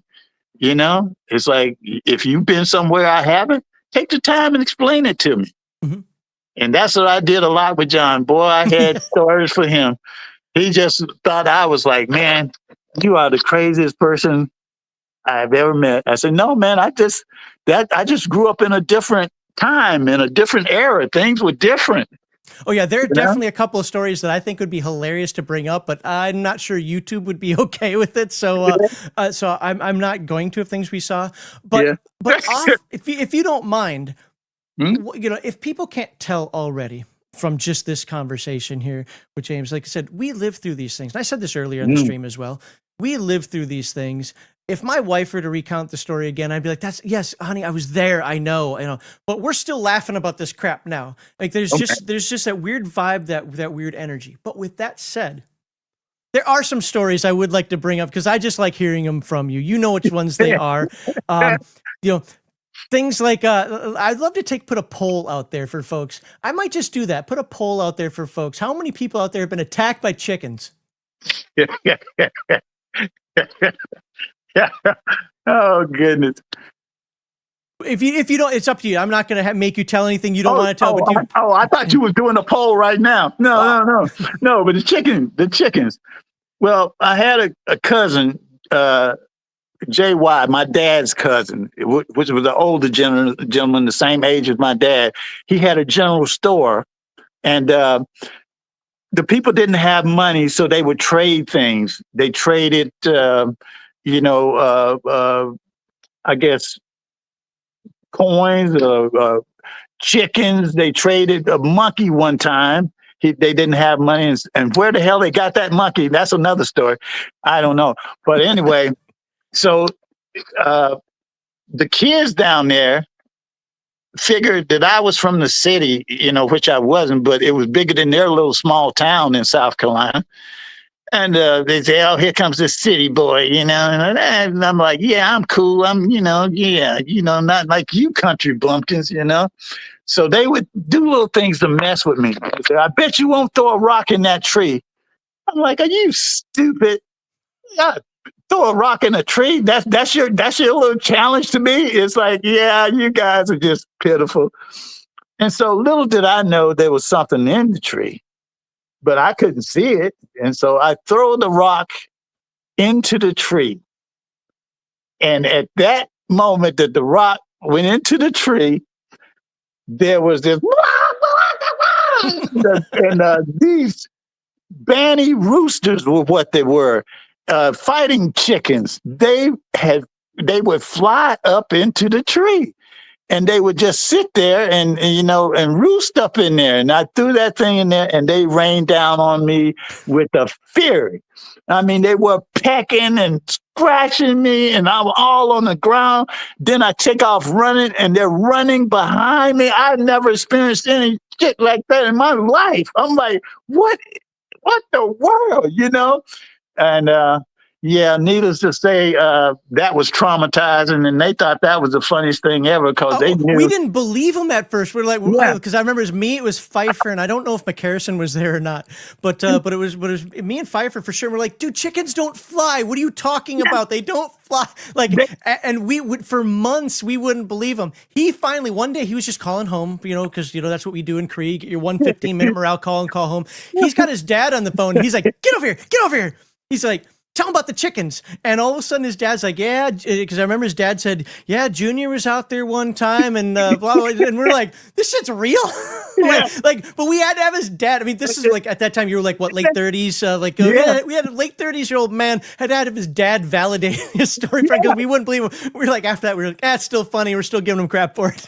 And my dad tells him, well, they got wings, don't they? Like, well, your dad's crazy too. But the difference was these were domestic chickens. These were banny roosters. You have to look that up, banny rooster or whatever. But these roosters were not like that little brown chicken that you see around just pecking and going on, man. These things were vicious. This is a chicken with an attitude, man. This is a chicken from hell. They lived in a tree, and there was more than one. I mean, there had to be about 10 of them up there, and when they flew down, feathers were flying, and all I heard was the and I'm like, God, what in the world? There wasn't no, I've heard birds, tweet, tweet, tweet, tweet, and there wasn't none of that. Oh, man. Yeah. That reminds me, I remember you just actually, I haven't thought about this one probably since Korea. Remember when those big flock of birds would fly overhead? You would not go outside. Yeah. Shlo, you've seen Alfred Hitchcock. That's the bird. and the thing is he seriously, we'd be in the chow hall, we'd be at work or whatever. He just shut the door like, I'm not going out there. No, man, because, once you get attacked like that as a child, man, that does something. And that brings me to the monkey. Now, the same thing, these people don't have money, so somehow he got a monkey. And I like to go down there because he give me candy. I'm like, he got the general store and we go down to, Cousin Jay, why I got the candy, yeah, you're going to get the candy. Okay. And so soon as I got out of the car, they came out of the house and they were all standing there. And then the monkey comes out of the house. I'm like, what is that? And he walks over and then, don't be scared. I'm like, I ain't scared, but I don't want nothing to do with this monkey, And he's sitting there looking at me talking about, I'm like, no. I'm like, no. And I guess he figured since I was about the same size as him, I was the smallest thing out there, he was going to challenge me or do, I don't know what he was doing. Had his little hands going, little monkey hands all over the place. I'm like, yo, you need to get your monkey. You need to get your monkey, man. Get your monkey. And don't be scared of me. I'm like, man, look. So anyway, we go in the house and like old people do, they sat there and started talking. And the monkey's sitting on the other side of the room watching me the whole time going. I'm like, dude, don't you see this monkey's over here messing with me? And so I'm on the couch and I'm watching him. He's watching me. And as those old folks kept talking, I started getting sleepy. And I look up, the monkey was still there. I said, yeah, you better stay over there. Yeah. And one of those times I didn't come up and I came up, he was gone. Monkey was gone. I'm like, where the hell is the monkey? Wait. I'm like, oh, Jesus. I think he's going to attack me. I know it. I know he's going to feel it. And it's like, so, I didn't see him. So I leaned back. The monkey was back here. It jumps on my head. I'm like, oh, Jesus. So now he's got his little monkey hands and his monkey feet all on my face. And my genitals, man, he's all on my sack. I'm like, oh, Jesus. And my mom says, Junior, stop messing with the monkey. I'm like, are you fool? This monkey's attacking me. He's killing me, and I'm in the floor wrestling with this monkey and they're just going on with their conversation like ain't nothing happening. And I'm fighting for my life. I mean, this is traumatizing. I was molested. he was all, I mean, he was in my butt crack everywhere. I mean, hands was all in my mouth. Oh God. And when I finally got this damn monkey off of me, then it's like they sit there and say, now leave him alone. I'm like, oh, you ain't ever got to worry about me coming back here, you know? And I didn't go back there until that monkey died. And then they had the nerve to still have his head sitting there. I'm like, who does that? They kept his He got head. the monkey skull. And, You're supposed to keep the monkey paw. Come on. oh no, man. I'm like, oh my God. And to this day, I can't stand a monkey. I will whoop a monkey's ass. You hear me? You know what's funny? I was young. I was young then, and yeah, he got me good, but I don't even go to the zoo, man, because if a monkey, man, I see a monkey, it's like, hey, man, I ain't no telling why I might fight the monkey. You know what I'm saying? We actually share not the experience you just had, but I talk about all the time. Like, I hate monkeys. It's like the only animal I actually hate. And people are like, well, it's because he's like your grandfather, you're the primate. No, I just don't fucking like monkeys. And when people own them and they get their faces ripped off, I usually say that's what you deserve. A monkey belongs in the fucking wild, not in your house. That's right. You know what? I didn't experience that, but just hearing that story, I know I'm right. You fucking hate monkeys. Hey, can you imagine as a child, man? I couldn't have been no more than about 4, maybe 4, or maybe 5, but still, you're a child. You're not expecting it. I never seen no monkey. I saw it on Wild Kingdom, on the TV, a cheetah. Tarzan had cheetah, whatever. That was about it. But to come to face first time with a monkey, and he's like touching you and attacking you and making a monkey noise and showing you, what, man? Did that ruin you to nature as a whole? Because I do remember, and you don't have to recount this one, but I remember, we'll just say the horseback ride, that you were angry about the horseback ride because you kept telling us like you didn't want to be out there in nature and all this other stuff. Was that the monkey that did that? No. I had an allergy to horses. Some people are allergic to horses, and then I found out later that some people don't clean their horses. Some people don't take good care of their horses, and they have dander and all kind of stuff, and that can get in your eyes, make your eyes swell up. I didn't know that, but anyway, I had the horse from hell too. It's like all these animals from hell, man. And so what you're saying is they're good to watch on TV. They're not necessarily good to be. Yeah, I wanted to be a cowboy, but we went to the fair and my dad put me on the horse. And when I got off that horse, man, my eyes were swollen shut. And it's like, man, I was like, yeah, well, I guess that cowboy thing is out. But yeah. When I was 7, my aunt on my real dad's side, she raised horses. I mean, she might even still now. I don't know. But they're like, hey, you should go horseback riding. So the first time ever I went horseback riding because they wanted me to be more involved in that, I got on the horse. Well, nobody told me that if you loosen the reins on a horse, basically she was like, hey, the horse is well trained. You tell it, I forget what the commands were, that, push with this foot to do that, push with that foot to do that, whatever, right? Mm-hmm. Nobody told me that if you kind of relax after you get comfortable, that tells the horse to go.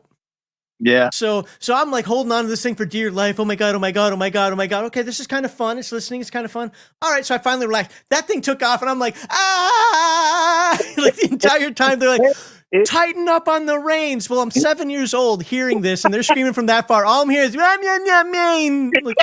I'm like, finally the horse like tired out. Or no, I'm sorry. She got her horse up to mine. She's like, tighten up on the reins. As soon as I did that, horse was great. I was 7. I didn't even wait for instruction or anything. I just leapt off the horse. Like, no, you can't do that. Well, I did. I was like, nope, I'm out. I'm done. I know, man. Well, I didn't know, doing that horseback riding thing on my honeymoon, which is another thing. I didn't know that a horse could turn his head around. They gave me the slowest, oldest, stinking horse there was. Everybody else had these horses, they're like spry, jumping around, it's like my horse is like, oh, dude. You got Eeyore from Winnie the Pooh. Yeah, you know, like the worst horse ever.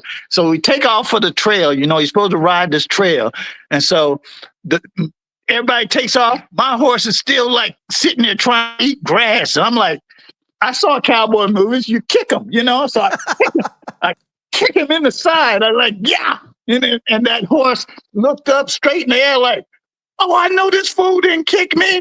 And then he turned his head around and tried to bite me. I was like, oh shit. And they got big teeth. You know what I'm saying? I'm like, holy shit, no. It's like, well, go then, motherfucker. and so we take off, and he's walking slow. Well, now his mission is to knock me off his back. So he's going through the brush. I'm like, oh, dude, this thing is not even on the trail, man. Like trying to go through low branches and stuff. And yeah, I'm on a video conference. My wife is, she's like, what are you doing up there? He's having a little dementia right now. We're helping him. Yeah, my wife's concerned for my health. It's all smiles. So this is good. This is exercise. We're all good. Yeah, right there. So anyway, it's like he's taking me through the low brush, trying to knock me off and bite me at the same time. I'm like, oh gosh, when I got off that horse, I was swollen and everybody's just laughing. I said, this is not funny. I said, this is a vicious horse you gave me, man, you know, and he's slow and hateful. I was like, man, I don't never want to ride a horse. And I haven't rode a horse again after that. I'm done with him. So I guess you have. Yeah. Have you ridden a monkey? No, I fight a monkey. You kidding? But I would actually like to have my revenge on the monkey. You know, just a one-on-one type thing in the monkey. Yeah, you know, because I still think about that. You know, if I had been prepared, if he hadn't snuck me from behind, I think I could have took him.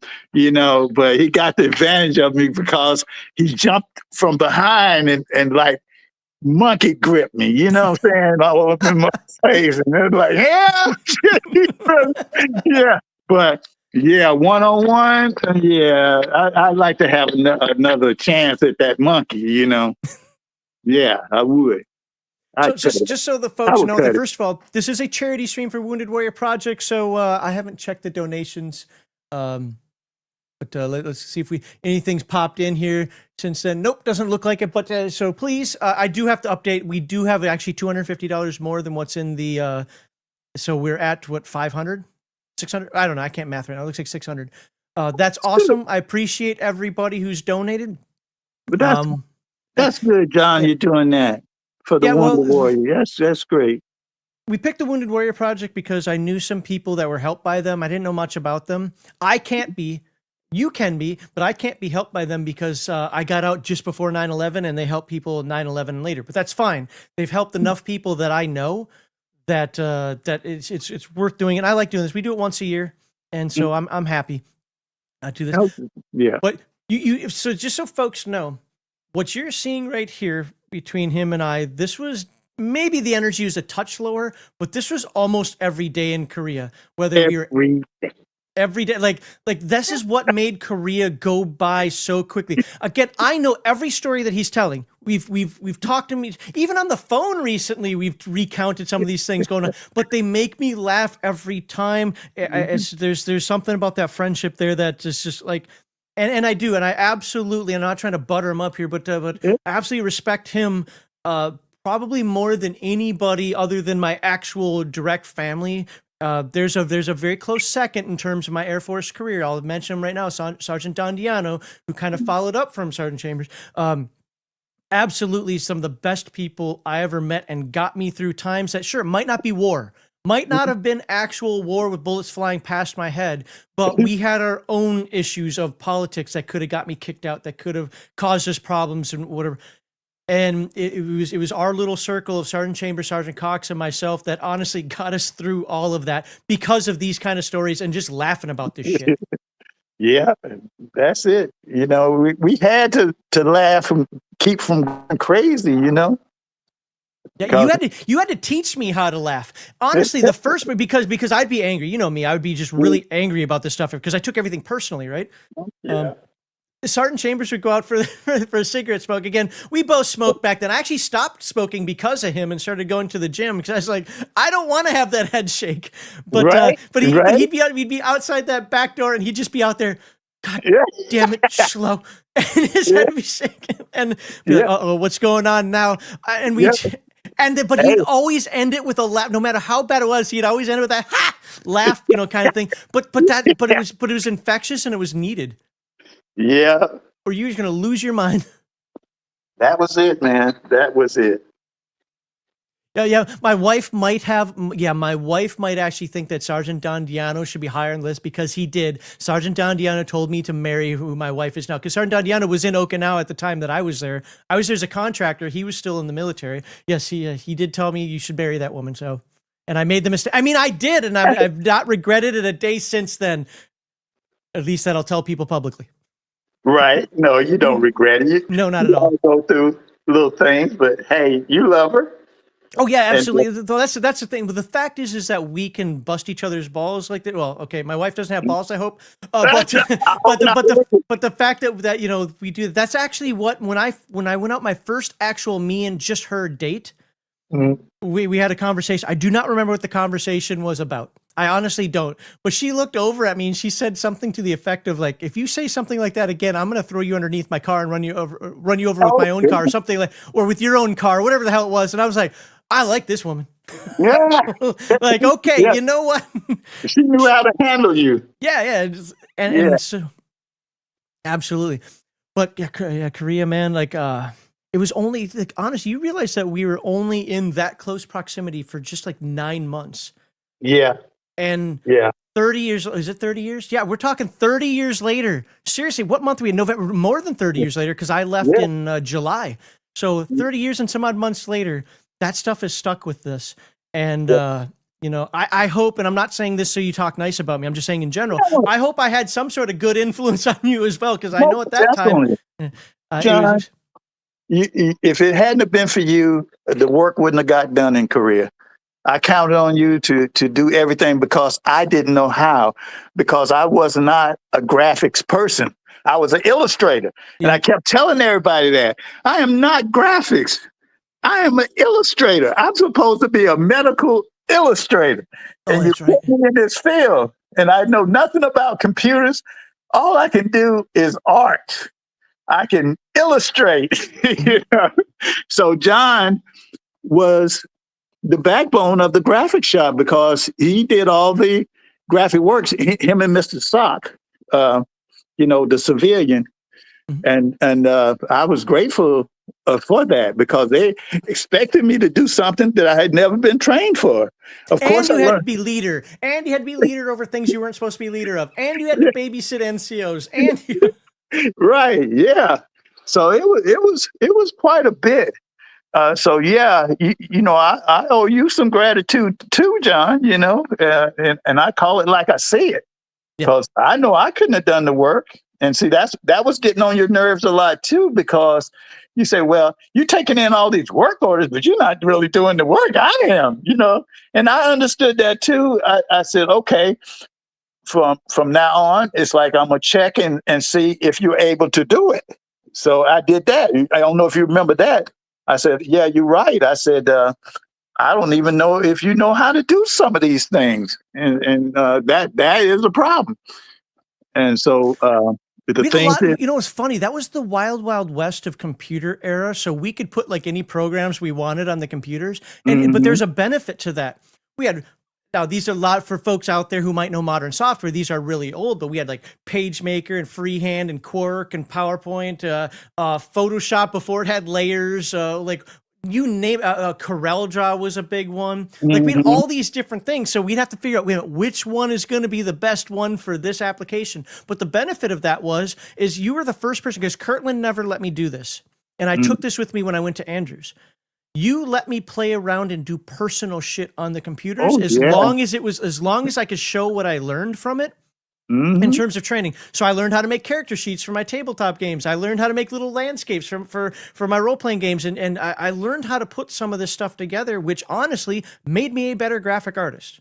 Yeah, and you would be there over in the night doing stuff, and I didn't care, man. It's like you got all the work done. Hey, that's the least I could do is let you have some fun, Well, I took that with because- me to Andrews, and Andrews was cool about that as well. After I kind of pushed it forward, like I made my album covers for the band I was in, but I did it through training. Like I could actually show what I learned. And this is, you didn't teach me this directly, but definitely indirectly, I picked up on this. When I was, I got into a competition with a couple of airmen on Andrews. It started off not being friendly, but it ended up being a very friendly competition where I would show somebody how to do something. I was getting frustrated with them for not learning more. And I'm like, guys, you stop sitting here and just talking about movie quotes all day and actually let's learn how to do something. And so what I would do is I would do something like make a certificate, but have like Bryce 3D was new back then. Now it's since ancient software. And we'd make these nice like backgrounds of floating balls. And so how the hell did you do that? Well, I would show them about 90%, but I wouldn't show them the 100%. And then they would play around, and about a week or two later, they'd show me something, be like, well, crap, how did you do that? Well, they picked up on the trick, and they'd show me about 90%. But by not knowing that 10%, they found a different avenue to go in, and we ended up learning a lot of new stuff. Our graphic shop ended up making videos for people long before you were supposed, because we didn't have a videography shop, long before you were supposed to be able to do that. We had access to Premiere and some other stuff long before then, because we showed all this kind of growth, and we were impressing commanders and so forth. Because you remember when we were in graphics, you weren't allowed to really be artistic. You could draw clip art, you could draw a jet. But I'm saying is like you couldn't have this really cool looking brochure. No, it had to be yellow. Was it? Blue background, white title, all that crap that had to be. the standard, what they used to call it, command standard or something like that. Yeah, something like that. Yeah, it all had to be uniform. Yeah, and it's like, you guys have no creativity. Yeah. But that's because they were old and ate up. Well, again, it was wild west. Well, I kind of had the opposite problem when I went to Andrews. So I had some people there who were really artistic, man. They were absolute. Like I think Jelani was a graffiti artist or something. Airman Kasky ended up actually being a lieutenant colonel, I think, chaplain. But even one of them that I ended up having, he beat me. He ended up palace chasing before I could kick him out. But I tried to kick him out because he needed to be. But we would. I forgot what I was saying. Damn it! I do that all the time to myself. Not the competition side, but oh dang it! I forgot what I was saying. Anybody who watches my streams know I do this shit all the time. So I sidetrack myself because my brain's going like 50 different directions. I'm gonna remember when you're gone. But there was something there. We were talking about you could draw. Oh, they were really, and they used to yell at me all the time, like Schlo. It's like, I need you. It's like, Sergeant Schlo, you're just so stuck in the mud. I don't want to make a boring, black title, red bull, whatever. And I'd be like, look, what does the 833 say? Oh, that's the form people filled out for work orders. Like, what does it say? The customer said what he wants. That's what you give him. Yeah. The customer doesn't know what he likes. The customer doesn't know. So here's what I had to do. I had to do things, again, basing this on the premise of you multiple times, not just that one time, sticking your neck out for me and showing me, well, this is the result of if we do this. Yeah. I'd literally take them to the OSS squadron and say, do you see this wall of signs here? Do you think they want they got 7 signs here and you're fixing number 2. Do you think that they want your weird, crazy, artistic look design in here, throwing off this entire wall of ROEs that they have and so forth? Like, no. I'm like, fine, I'll do it. Yeah, right. They didn't understand. Yeah. You have to show them. Yeah. But I'm glad that even though it happened after I was out, I'm glad the Air Force relaxed on that and actually allowed, because when I was in Okinawa, Sergeant D and some of those people were actually showing me things that they've done. I'm like, man, I wish we were allowed to do that. We weren't even allowed to do that. So I'm glad they finally changed on that before they killed the career field. Right, exactly. Yeah, but it is what it is. You grow and you learn. That is absolutely true. By the way, you are welcome to stay as long as you want, leave whenever you want. So far, this is totally chill on you. I do have one story I would like to recount for you, just to get your opinion. This isn't one you were aware of. If I told you, I'd be surprised. But this happened to me, and I want to know your take on this one. Okay. So imagine this: you're at combat training. So remember, I had to go to, when I went to Andrews, we were like backups to combat cameras. So we had to go through the Phoenix Readiness combat training that they had to go through, convoy protection, mount training, blah, blah, blah, all that stuff, right? Mm-hmm. So the first time I went, and I've had a few people who are in the military tell me I should have been written up for this. Even had one guy told me I should have got Article 15 for this, even though it was training. So kind of spoiling something there. Convoy training. When the convoy gets, what they do is they put a Humvee in front of it, and the convoy has to stop, and you have to basically kill the Op-4, right? Mm-hmm. Well, everybody is supposed to go out. If you're on this side of the convoy, you go like this into the woods. If you're on this side of the convoy, you go like this into the woods. Mm-hmm. All right. Well, for whatever reason, we went this way, and I should have been the last person. Everybody except for one person followed me. Now, mind you, our commander of the whole unit was on the other side. Now, we had a long convoy, but the commander, who's a first lieutenant at the time, he was on the other side. He's the only one that technically went the right way. No. For his side. For his side. My side went the right way. But everybody else followed me. So all of a sudden he's like, guys, come over. And so one person goes running across the road. Guess what happens? He get hit. Yep. Yeah. You know, we did the miles gear then, so it was like, you're out. Yeah. Okay. Mm-hmm. So we're moving forward. We hear gunfire in front of, because I think I was in the last truck, if I remember correctly. Mm-hmm. And we hear gunfire, more squealing going off as the Op-4 is doing their thing. We're doing our thing, just moving forward, right? And then he's like, come on, I need somebody over here. Another person goes running across the road. Yeah, right.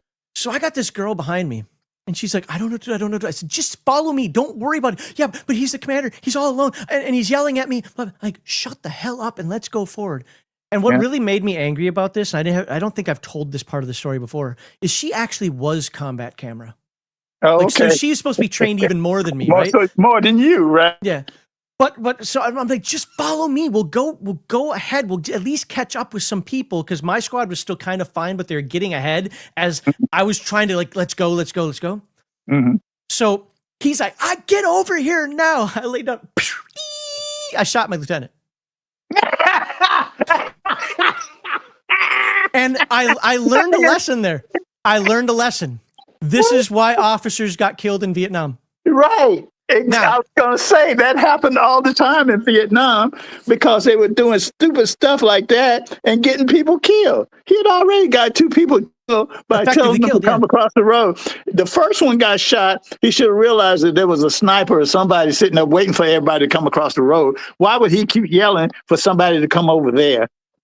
You know, and it's like, but that, John, officers, you know, hey, there's some good officers out there, but just like everybody else, there's good and there's bad. And inexperience got a lot of people killed in the military, you know, inexperience. And like you said, even though this girl was supposed to be more trained than you, she was more inexperienced than you are. So therefore, you shouldn't listen to anything that she says. Yeah, you know, for her take, she was just confused because the lieutenant was yelling. She ended up following me. She got killed before me. My death is hilarious. Mm-hmm. I got yelled at for this, and I deserved to be yelled at for it, but it was fucking hilarious. I literally was the last person alive. Yeah, I'm up at that Humvee, right? Mm-hmm. And I'm sitting at the wheel well, and I know the Op-4 guys on the other side of the Humvee. What they want you to do and what you're trained to do and what I should have done is pop my head out, fired, and it would have been over. Right. What do you think I did? I don't know. You went all the way out? I Rambo'd that thing, dude. I have my M16. Yeah, that's you. That's you. So you were running out there like Rambo, yeah, just guns ablazing. Yeah. I was like, hey, I got him. Yeah. He also got me. Yeah. Cadre comes running up to me. What the hell was that? You were the last one alive. You could have at least got the keys out of the Humvee, got the thing for blah, blah, blah, blah. And I'm sitting here with the shit-eating grin on my face. I'm like, yeah, I got him. That was worth it. That was Yeah, worth it's like, it. I went out in a blaze of glory. Yeah. I can see you doing that. Yep. Yeah. Without the if there were real bullets flying, I'd probably still be sitting in that wheel well today. You know what I'm saying? Yeah. But there wasn't. I was just like, I can do this. Yeah. That's it. Nah. Oh, Cadre did not let me live that down, and I got tore up for about a half hour, man. Yeah, but John, back to the officer thing. Nah, don't shoot the officers. Just ignore them, man. You should just let them keep yelling, and they eventually would have went over there and killed them for you. You know? Well, here's the thing: is the girl was holding me up, and she looked like she was going to go. Matter of fact, I think she said something like, "I got to do it." He's yelling at me or something like that, and I was just done with him. And so, would I have done that if it's a real bullet? I don't know. But here's what it did: just as you opened my eyes to that, this big organization can absolutely have the most ridiculous 26 goddamn hours in the day. You find the other two nonsense and whatnot. This actually opened my eyes to the fact that, holy shit, this officer is supposed to care about the people who I get it. This is a war and whatnot, and bad things are going to happen, but you're supposed to have good leadership capability. Yeah. I now understand literally the thing that went through my head is like what you said and what I said earlier is like, I now understand why some, I wouldn't say all of them, but some officers got shot in Vietnam. Yeah. Exactly. And they told you that. It's like, hey, instead of them relying on the people who had been there for years or whatever, they want to go over there and just because they got a little butter bar on their collar, they think they're supposed to give everybody orders instead of learning how everything works, you know? You know who I liked from Korea? I bet you don't even remember his name, but Lieutenant Lampkin. Yeah, I remember Lampkin. I used to, because the first day we met him, he came in, and I can't remember because Major Quinn, of course, was there. You know how we feel about him. But Major Quinn was there, and he's introducing Lieutenant, and I forget what happened, but he'd done something wrong or said something wrong about graphics or whatever, and you or somebody corrected him. He's like, lieutenants, you can dress them up, but you can't take us anywhere. And it helped me understand that lieutenant recognized that, look, I'm just a butter bar. I need to learn. Help me learn. And he's actually the first LT that I came across that actually had that mentality. Before then, every LT I came across was like this, you're just an airman, I'm an LT. Yeah, these visions of grandeur. But there were humble ones that really cared about the people and wanted to learn how to do their job. And, and it's just like anything. Like I said, it doesn't matter whether it's civilian or military. You got people who really care about people, have good personalities. Then you got the people who just jumped up straight out of hell. It's like, it's like, hey, they don't care about nothing, man. I don't know, they're psychotic or whatever their issue is. They got complexes, they got all kind of issues, and they taking it out on you, man. They got all kind of stuff going on with them, and needless to say, I dealt with a lot of racism, and you really didn't see it, but man, there was a lot of racism in Korea. Was there? Yes. When we were there, the first time, or both? Yeah, when we were there. Yes. It's like, man, look at here. The major, when he talked to me, man, you wouldn't believe how belittling he was. With all the responsibility and all the stuff I had, he would talk to me just in this tone that if you had heard it, it would have pissed you off. But me being used to dealing with that stuff, I knew who I was dealing with. Should I say? And it didn't bother me as much. But yeah, there was a lot of racism. But you being the way you are and from Minnesota, you just didn't really catch it, man. It was a lot of racism there, not just against me. The Koreans also, man. They did not care too much for a lot of the Korean people, and he was one of the ones that really felt some kind of way about the Korean people themselves, which is why me and him had it out with about Mr. Sock. There you go. He tried to tell me that I couldn't even be friends with this man. So what are you talking about? So was this during the time when old Mr. Sock was trying to help young Mr. Sock? Yeah, okay. No, no? see, it wasn't even like that. Mrs. Sock had all this knowledge and stuff about the graphic shop. He had all the masters, all the stuff, you know what I'm saying? And he would get an extension, you know what I'm saying, to stay there. He wasn't ready to retire, should I say.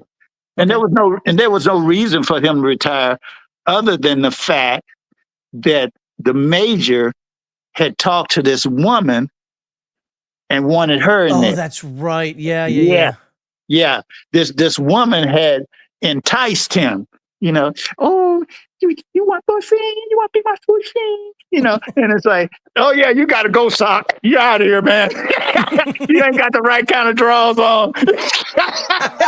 You know what I'm saying? Oh, your ass is gone. And so Mr. Sock was like, Chambers, man, this guy, he told me what was going on. I'm like, really, man? This guy's like that? And he said, this guy, number 10. Yeah, number 10. I said, okay. And when I met him, I saw exactly what it was. And he started threatening me day one. You are not to be friends with Mr. Sock. You're not supposed to talk to him. I said, I've known Mr. Sock. You hear what I'm saying? Yeah, I hear what you're saying. But, you know, I didn't tell him, but that was an unlawful order. Right. You can't tell somebody who they can be friends with. So then he took it one step higher. He said he was a communist. Really, dude? You're going to this this communist thing? Like the man's been working over 20 years in the graphic shop. Now all of a sudden he's a communist and he's a threat, you know, to the Air Force. It's like, give me a break. But like I said, you know, I handled that. And so the woman came to me and she was like, you give me interview. I said, no. I said, don't give you no interview because that's not my job. You have to go through the civilian personnel office. I said, I don't hire anybody. But see, she had went to that commander. He should have done the same thing I did. Go to the civilian. This base runs through a civilian personnel office. No officer, no enlisted, nobody hires anybody. And see, Mr. Sock had that on lock, you know? And so she come over there with the little short skirt and pinning over and all that. We have an interview. No, we're not having an interview. I said, you done came in my office. And what she was trying to do is get me to ask her some questions like she was going, like she was in an interview and she was going to go back and say that she got an interview with me. And I said she was hired. You must be crazy. No. That would put you on the spot a little bit, right? Yeah. See, because I know my job. You know, I knew my job very well, even though I couldn't do it. You know, I knew it. You know, I couldn't do the graphics, you know, stuff like I should, you know, but I knew what it was to be in charge of a graphic shop. The funny thing is you're a tech sergeant, and for the folks out there, that's an E6, but he's probably the best master sergeant that shop ever had. Yeah, isn't that the truth? Because I was filling the master sergeant position, you know, and what they should have done was give me the step promotion, but they wouldn't do it. But that's neither here nor there because, you know, hey, I'm still good. I'm still here. And I'm still blessed. So you didn't lick or kiss enough boots. That's the problem. Yeah. So I know there was a question I wanted to ask earlier, and this is what I was actually saying about I don't know if the story is true or not. So I'll let you express it. Let me tell it how it was expressed to me, and you can tell me no, that's BS or that's true or here's the reality of it. Okay. After I left. You know, obviously you know this part because I was pretty pissed off about this myself, is you wrote me up for a commendation medal. And if I remember correctly, you wrote McCarrison up for a commendation medal as well. Because to be fair, he may have had an alcohol problem, but he did do his job well. And he put himself out there and so forth, right? I put you and Cox up for commendation. No, I thought it was me and McCarrison. No, Cox. Okay. No, that he wasn't my troop. So I didn't write anything for him. I wrote it for Cox. Oh, okay. Yeah, achievement No, it was a commendation. No, it was higher than that. It was the one higher than a achievement. What was that? Yeah, which is commendation. It's achievement commendation. And I remember because I did see the original write up for that one. Well, so so just so the folks know kind of what happened out there, we had an E8. She ended up becoming chief. I wonder why. Actually saw her as a chief and not too pleased. But so basically, she copied our.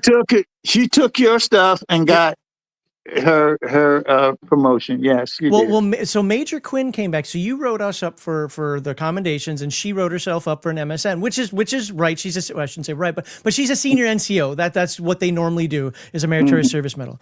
Well, Major Quinn came back and said you can have either 3 commendations across the board, or there's gonna be 1 meritorious service and 2 achievements. Well, since she signed off on the medals, I wonder how that was gonna look. And so, I came out of there. I remember writing a nasty letter to my mom, and my mom showed it to my grandma because she was all proud of me. My grandma chewed me out because I had a lot of F-bombs in there about how pissed off I was about that. It was wrong. It was wrong on so many different levels. And after all I did for, her career, she did nothing for me either. But that's the way Cox it told was. me, when I talked to him the first time, Cox told me, you missed some fireworks. I was like, oh, what is that? Apparently, this is, again, I'm just going with what I remember him telling me, so it's kind of third-hand account. But apparently, he said, you went over there and you just started raising your voice at her, basically like, this is bullshit. You're doing this for yourself. You just screwed over my 2 airmen, et cetera, et cetera, et cetera. Yeah. To the point where he had me visualizing that you had like 1 foot on her desk with your finger, like you're knife-handing her, Man, look at here. With what she did to me, I felt like, if you can't handle the tech sergeant that outranks me, you better not ever say anything to me. And I've had that happen several times. If you let an airman talk to you any kind of way, and then you're going to try to come to me as an NCO and try to make me do something, I said, oh no. No, it don't work like that. It's like you have a chain of command, and it's just common sense, man. If you can't discipline the airman, you're gonna try to discipline me as a NCO, a sergeant? No, you can't do that. That's not acceptable. So that's the way I felt about her. She didn't do anything to that woman when she couldn't do a job, and she didn't do nothing to Taylor. All these people were outranking me, and I had to go and pull their duties. You know what I'm saying? Do their work, man. That and for her to do that, it was like, I don't care what you say to me. What can you say to me? Because actually, I should have been complaining about her. Yeah. She wasn't doing her job. She didn't do her. I did her job too. The fact that she, and again, I can't speak to everything because obviously you're more privy with conversations with her than I was at that time. But the fact that she took our medals and gave it to herself, to me, that should have been a third part. Somebody else should have signed off and then looked them over. She told me it wasn't like that. She said, no, it wasn't like that. It was this, that, and other thing. I said, you can say whatever you say. There were 2 options. I heard from Major Quinn himself. I saw what they call the distro letter. I saw the distro letter from Major Quinn that said either all 3 get commendations or there's going to be 1 meritorious service and 2 achievements. She was the one that freaking signed off on the fact that she got the meritorious service and we got commendations. Does it really matter in the grand scheme of things? No, but for us airmen out there, that's 2 points towards promotion right there I lost out on. And guess how much I missed Staff Sergeant by my second time testing? 2 by 0.46. Yep, and I missed Master by 1. Oh my God. Yeah. The people. Yeah, again, are these the worst horror stories when you compare it to people who lost legs and limbs and so forth? No, but everybody. No. But this does go back to kind of like what you were talking about before. You have to understand people's walk and where they've come from and so forth. And it's hard to talk to some people, not about combat, but about the shenanigans that we went through in Korea, because you can't believe it unless you live. At some point, somebody's gonna be typing in a chat. Okay, guys, seriously. Because we've told maybe 1/10 at best of even the important stories. Like, come on. Like, it was just such a shit show. Yeah. At least at that point. The military, man, You know, it was the best thing I could have done because the fact that where I was from in Gastonia, North Carolina, all they had was cotton mills, and didn't have the money to go to school or anything like that. So I went into service. So, hey, it was the best move that I could have made, you know, at that time. And I don't knock the military for that, but I do knock the people with what they did in the military. Man, it's like, it was some horrible stuff they did, man. And it didn't have to be that way, because just like me and you met and we worked and we got all that stuff done, man, we achieved things that you just wouldn't, you know, other people just never did, you know, in that shop. You know, I didn't. This part I didn't learn from you necessarily. I think I did, but it was more vicariously. I had a chief tell me one time. So when I was at Andrews after Korea, they made us become alert photographers as at least training. Now, mind you, this wasn't going in our training or it went in our training records, but I wasn't actually trained. And I sat down with the chief one time and I said, "This is bullshit, chief. You're making me do this cross utilization and so forth, and I get it. We're going to do it, but you can't hold me accountable." I literally haven't been trained. Just because you put it in my training records doesn't count. You actually have to have AFSC, for other people out there, MOS, but you have to actually be trained. A career field. Yeah. You have to have a career. Yeah. And he's right. And then I started talking to him, but I said, "This is what's been going on. This is what's been going on. This is what's been going on," without diving into everything, because it doesn't matter. And he said, "John, there's something you're going to have to learn. You're going to be punished your entire career for being good. And your choice now is to either accept it or not." By the way, that chief was awesome.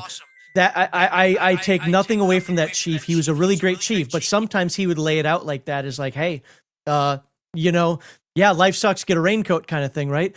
And yeah, it's just, you know, and I always hated that, because, you know, we're supposed to be in the military. It's not a communist organization, but it is one that's supposed to be based on rank and position and so forth. If there are 5 people doing the job, theoretically, doesn't that mean that I'm doing 1/5 of the work?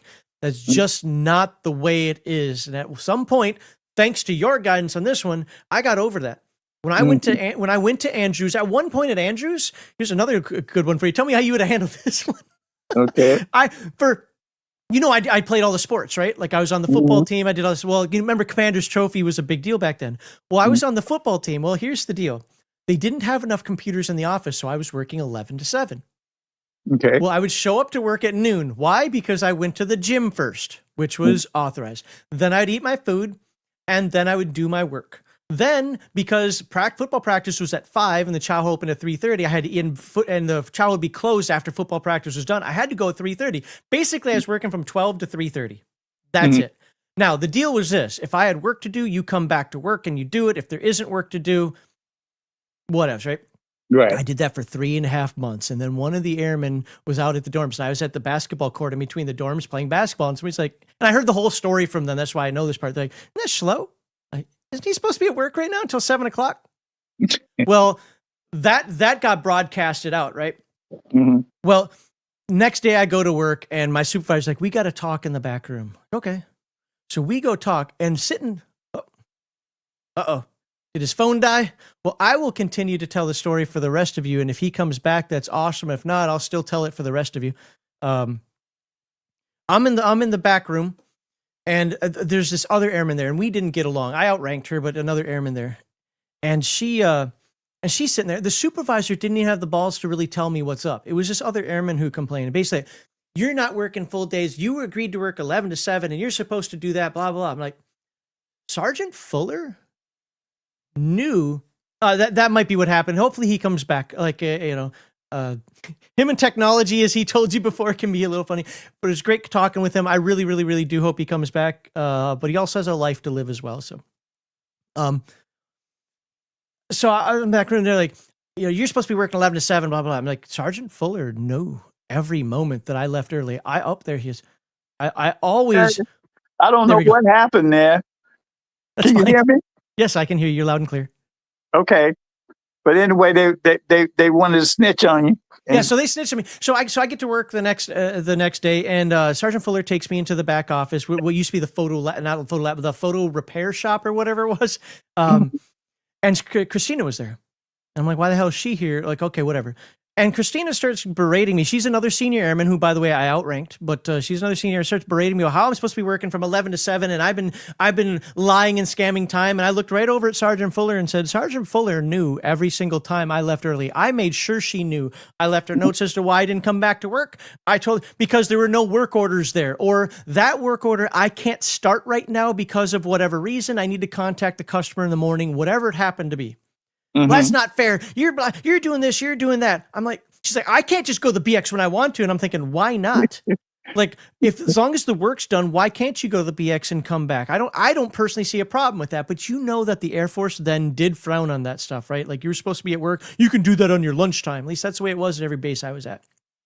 No, I never believed in that. I never believed in that. I believed in letting people do what they needed to do, because how can you do your job worrying about this other stuff?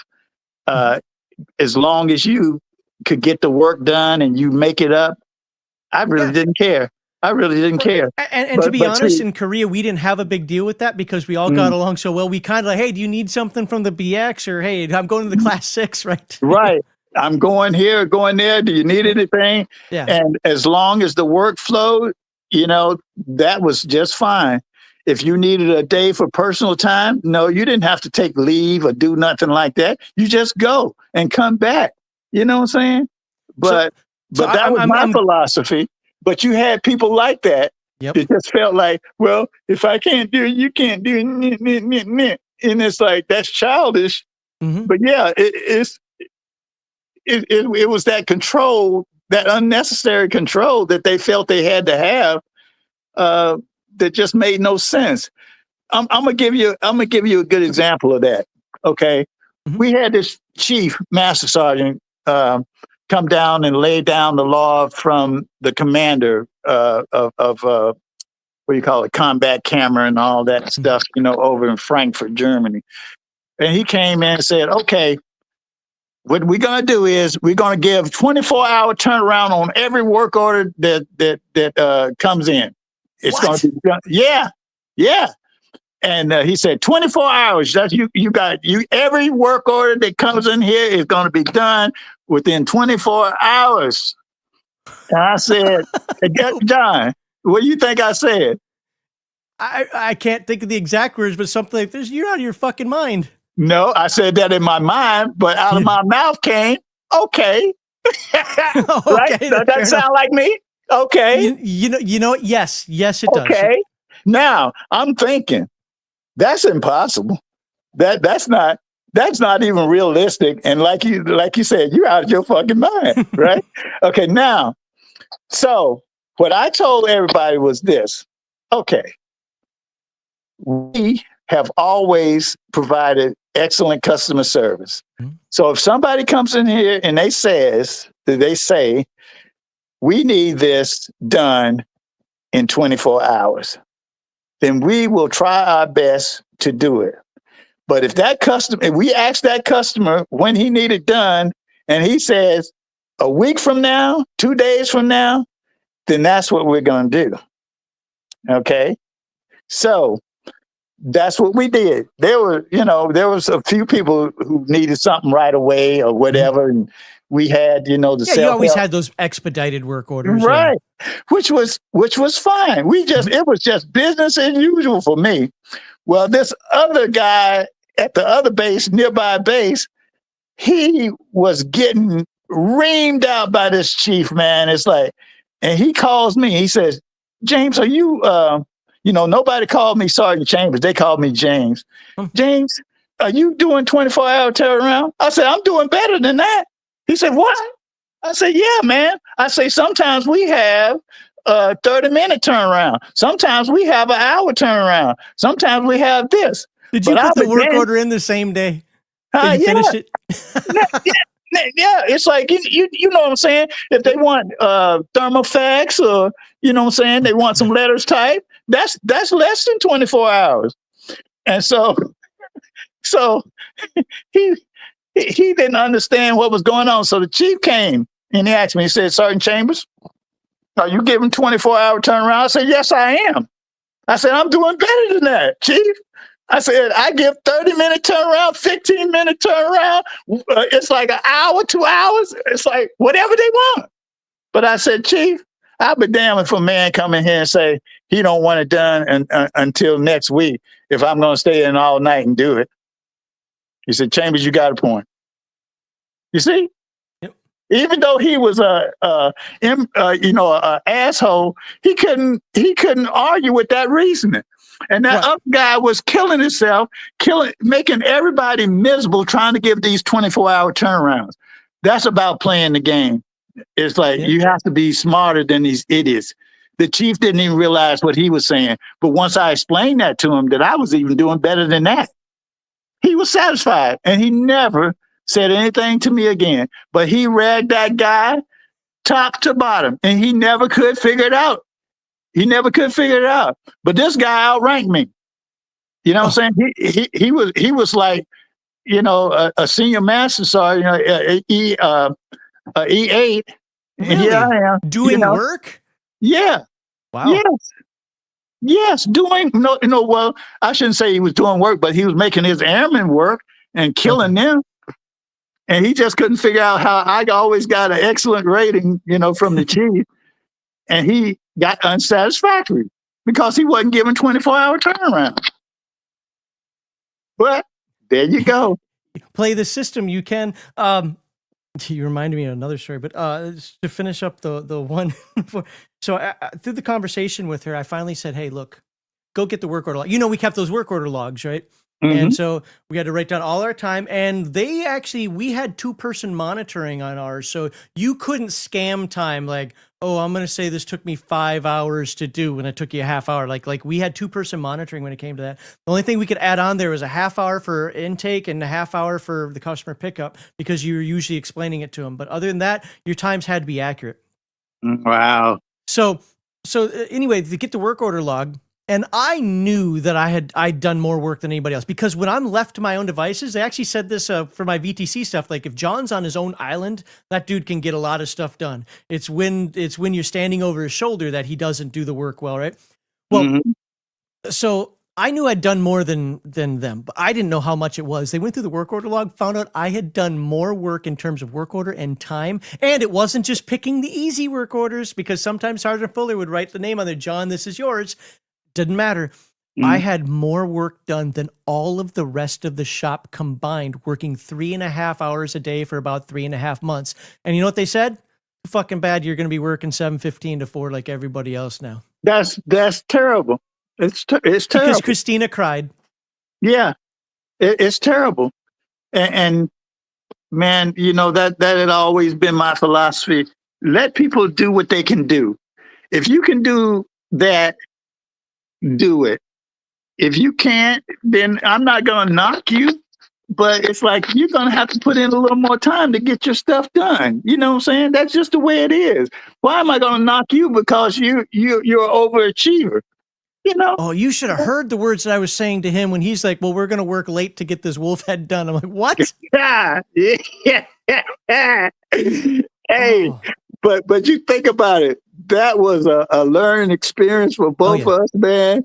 And we learned, first of all, we didn't even know we could do it, if we could do it or not, if it was going to You had a great idea, that projector blowing up. I never would have thought about that. So, hey, Patty's Parlor, good to see you.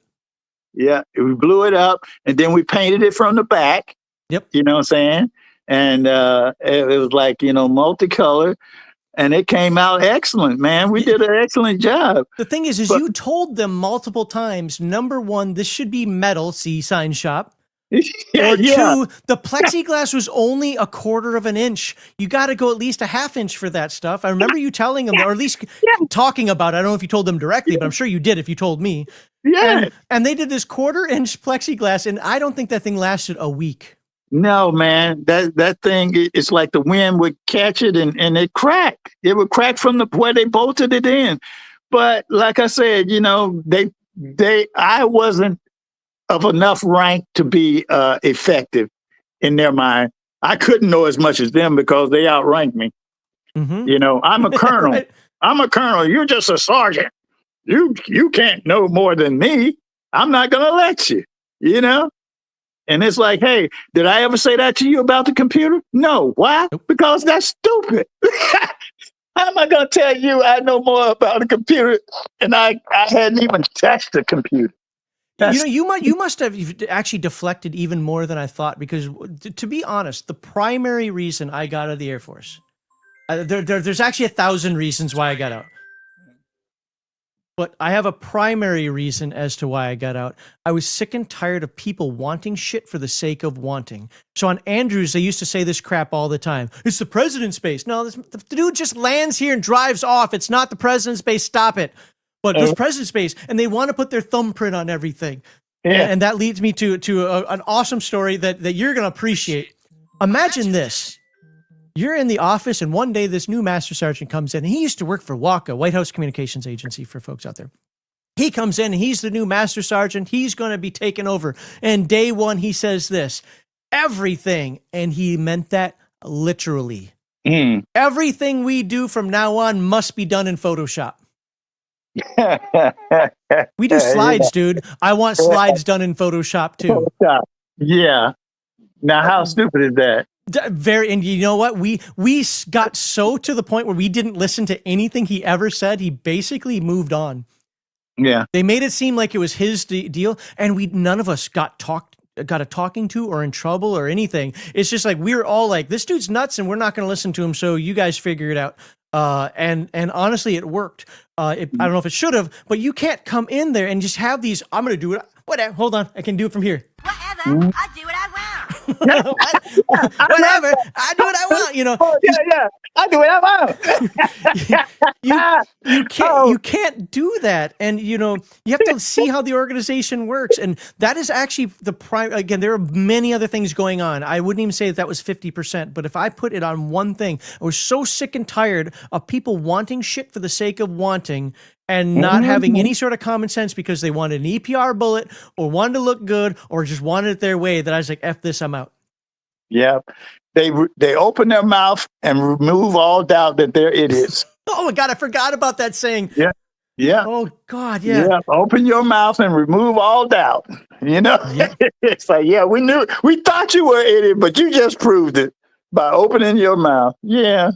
That takes me back to my Air Force time. A Nerds Nerd up here said with where is it? Oh, it goes kind of far back. She had a comment. By the way, she's a Marine, retired, former, ex. I don't know what the Marines call themselves, but I can't find it anymore because other people have chatted. Anyway, she said something like, well, she missed promotion twice because of 2 NJP. So, there it is right there. That's nothing. I missed E4 by a single freaking NJP. NJP, for the folks out there who don't know, that's Article 15 in Air Force terms. So that's fine. I missed E4 by a single. That means she was one short. She was one short of getting. Wow. Wow, man. I tell you. And well, you know, all that stuff goes into play. That was the way they played their games with the Article 15s, the letter of reprimand, the low ratings, you know what I'm saying, to keep you in check and keep you under, you know what I'm saying, to hold you down. But when it all settles, it's like, hey man, you know, you're going to give above all of that because you're that type of person. You know, it's your fate, your being, you know, you're smarter than that. It's like, hey, just because you say I'm not smart doesn't make me an idiot, you know? Yeah. And you know, I just recognize as you're talking here, I'm trying to think of things like that relate to now that you kind of taught me back then, other than the fact that you stuck your neck out for me. But no, like even the fact of you talking, like I call it the warm button a chair syndrome. I've worked for a couple of some of my favorite bosses. I've got Sergeant Don Diano, and I've got a guy named Randall Bruley, who's when I worked for Rad Vision. And you all had the same philosophy, worded differently, but same thing. John, if there's 20 hours of work to do, I expect you to be there to get 20 hours of work done. But I'm not going to ask you where you are on Friday when you're spending time with your family, because you're not just a warm button a chair. No. And I absolutely love this. That's why I hate working for certain organizations like DISA, Defense Information Systems Agency, because there's such clock watchers out there, and I don't believe in clock watching. I believe we got a job to do, we got a mission to get done, let's get it done. And if I have to stay late, I have to stay late. I don't care. None of that ever bothers me. But don't keep me here because I have to be a warm button a chair. Well, ever since the day I became a supervisor, I had this thing about, okay, if you have a family or you have a problem, you cannot give 100% to your job. So it's like this: if you got something you got to take care of with your family, or your or something is going wrong in your life, I want you to take care of that. But remember, I gave you the time to take care of that. Now you're going to have to come in here and you're going to have to work extra because I gave you that time, and I put a burden on other people, and they carried your weight, and you're going to have to do the same when they need it. And man, that philosophy, oh, you wouldn't believe it. They would ask me, it's like, Sergeant Chambers, how do you get these people to cooperate with you? And how do you get them to, to just put in all this overtime and do all this stuff? I said, because I do it for them. It's like, hey, it's like if they need something, they know that it's not even going to be a no answer. It's going to be a yes. But you're going to have to do the same for the next guy. Right. And yeah, you're not going to complain when this guy who you say, I don't like him, when he needs a day off, you're not going to be sitting there saying, oh, man, you let so-and-so have a day off. No, you're going to shut your mouth. You're going to pull his weight and you're going to do it. And man, it's like nobody took advantage of it. That's the odd part, because in my experience, both as a supervisor in the military and as civilians when I was on Ramstein, is there's always somebody. I used to tell people, look, I know I'm going to get in trouble for saying this, don't care, but I play favorites. And I'll be right up front with you. I play favorites. But here's what I mean by that. If you're the person that sits there and like, why do I have to work late? Why do I have to do this? Then no, when you want to go somewhere for an hour to have a long lunch or whatever, I'm going to tell you no. But if you're the guy that I can say, crap, we got something to do on Saturday. Hey, you know what? I can make that. I'll be there. Then boom, I don't care. Long as the phones are answered between this time and this time, nothing else matters to me. And absolutely, if that's going to be you, I'm going to play favorites. Don't give a crap whatsoever what anybody thinks about that. And part of that is like what you said. Take care of your crap so you can come back and do the job. Right. And they put in extra, man. You know what I'm saying? Never had anybody complain about having to come in or do anything because they knew I was going to, take care of it. I'm going to make sure you get that time back. Yes, exactly. And for those people who sat there and done that, why do I have to do it? Why do I have to do it? I never gave them the opportunity to capitalize on that, because they got benefits too. So once they dip their hands into that opportunity to take care of this stuff, it's like when they started, oh no, you shut your mouth. You know what I'm saying? It's like, I can vouch that those are words he would use, by the way, because I've heard him say that. Yeah, shut your mouth. It's like, I don't want to hear that. It's like you took advantage of it. And well, no, if you don't get out my face, you know what I'm saying? It's like, and then they have to realize it's like, well, I can't do that anymore because, hey, why did so-and-so, why did I get a chance to do it? Why did you get a chance to go and take care of your stuff? And like I said, nobody really ever took advantage of it that I knew of, So they laugh at me here because, especially during COVID, but every now and again we're allowed to telework, right? So when we telework, I don't care what it is. I don't care if I get a random email from you. If it sounds business oriented, I respond back and I copy my supervisor at least one email or something, because I'm like, I'm going to make sure they know that I was on. Look, I answered this within 5 minutes. I'm on top of it. Like, I'm not taking advantage of teleworking. And people give me crap all the time. Like, man, I was outside my backyard getting some yard work done. I'm like, this whole teleworking thing is actually I can get more work done at home and I don't want it taken away from me. So yeah, because you're giving me this ability to do this, I'm going to find ways. I'll make up work if I have to, I want to show you that I'm productive so I can keep doing this. And you all motherfuckers are ruining it for me by yeah, because you're taking advantage of it, man. It's like, nah. But couple of comments for you, by the way, on the Rumble side. I don't know if you can even see the YouTube chat, but on the Rumble side, Patty's Parlor over there. By the way, Patty, it's a really good to see you. He says, thanks for your service, James, and thanks for doing the stream. Absolutely. This has been probably the funnest stream I've done in a long time. And I told everybody beforehand that once James comes on here, everybody else is gone and this is what it's going to be until he wants to go, because I knew that this was going to be a great time. And then he says, I wish I had more leaders like you, James. Absolutely. Yeah, that's it, man. But it's all getting rid of the dumb stuff. It's like it's about being human. It's like, man, I never sought any thing above anybody. I just wanted to have a good time and get the job done. I know I had a job to do, but I just didn't see why I had to be some tyrant or some butthole. It's like, I like to laugh. I like to have a good time. And I know when to be serious and when not to be. And Two-seater jets. Yeah. And that was the thing I always told you guys. It's like, hey, man, you always got to know when to separate friendship and work and stuff like that. You have to keep it in perspective. Never lose perspective of what, the mission is. And you never did that. We could be friends or whatever, but when it came to that military thing and we had to take orders and we had to do stuff, we'd hop too. All the fun game was over. And no matter how much fun we would have, going to the chow hall, no matter how much fun we'd have on those Fridays, getting the door locked on us. Sergeant Chambers was my supervisor, and when he supervised, I airmaned. That's just the way it was. But I never lorded over you. And like I said, I had a lot of people give me a guff about not being called Sergeant Chambers. I said, hey, that's hard for me because honestly, I'm one of those people.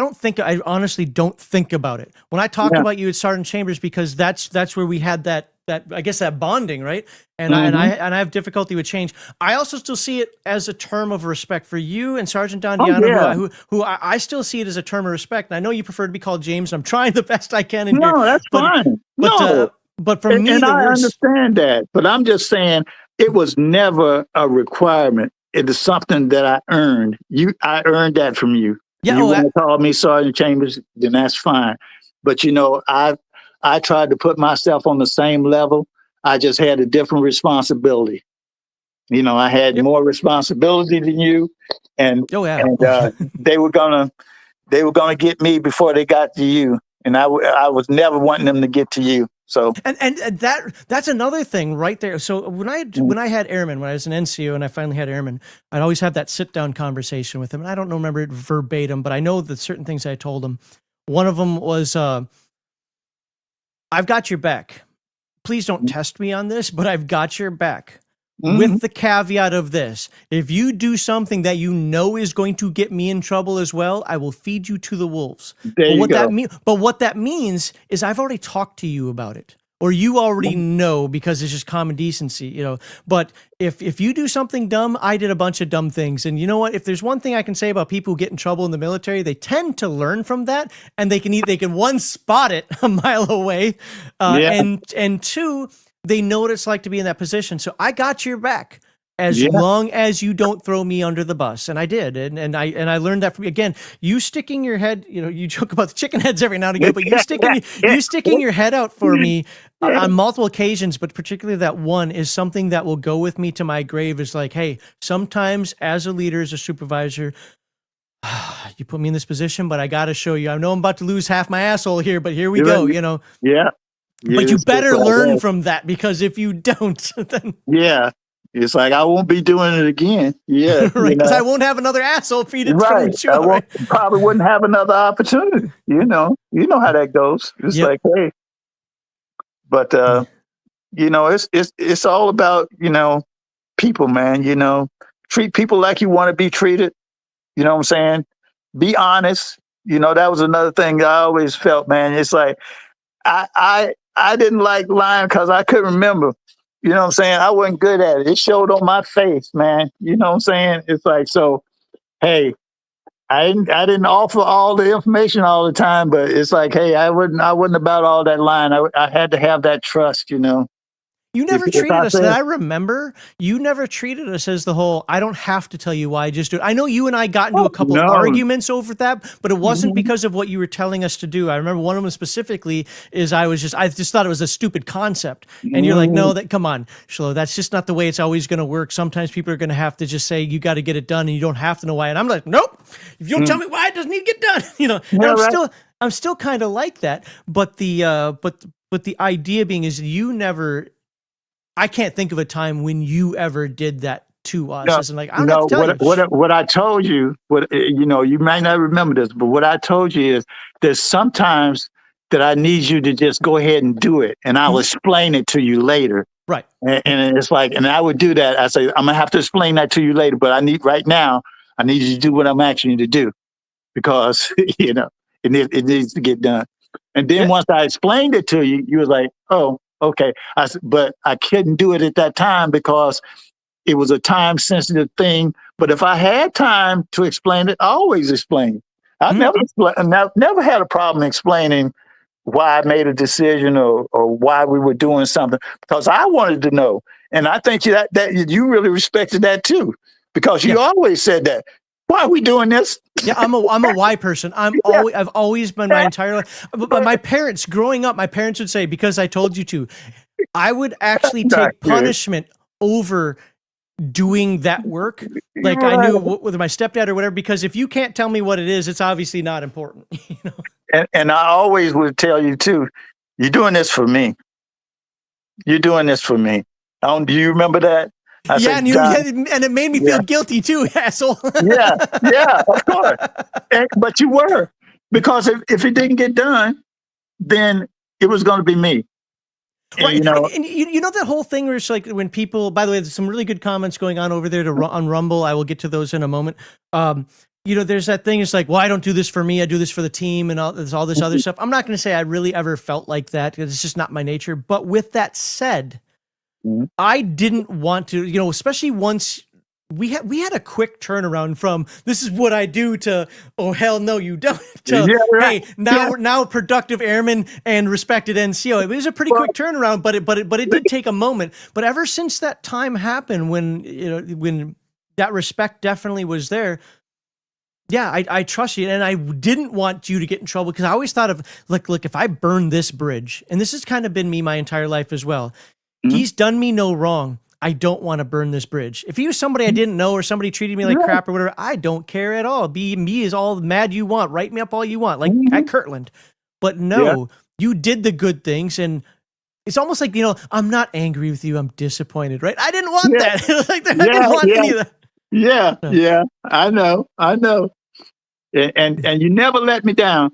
But John, one thing you forget too, not just me, it's like the whole photo lab.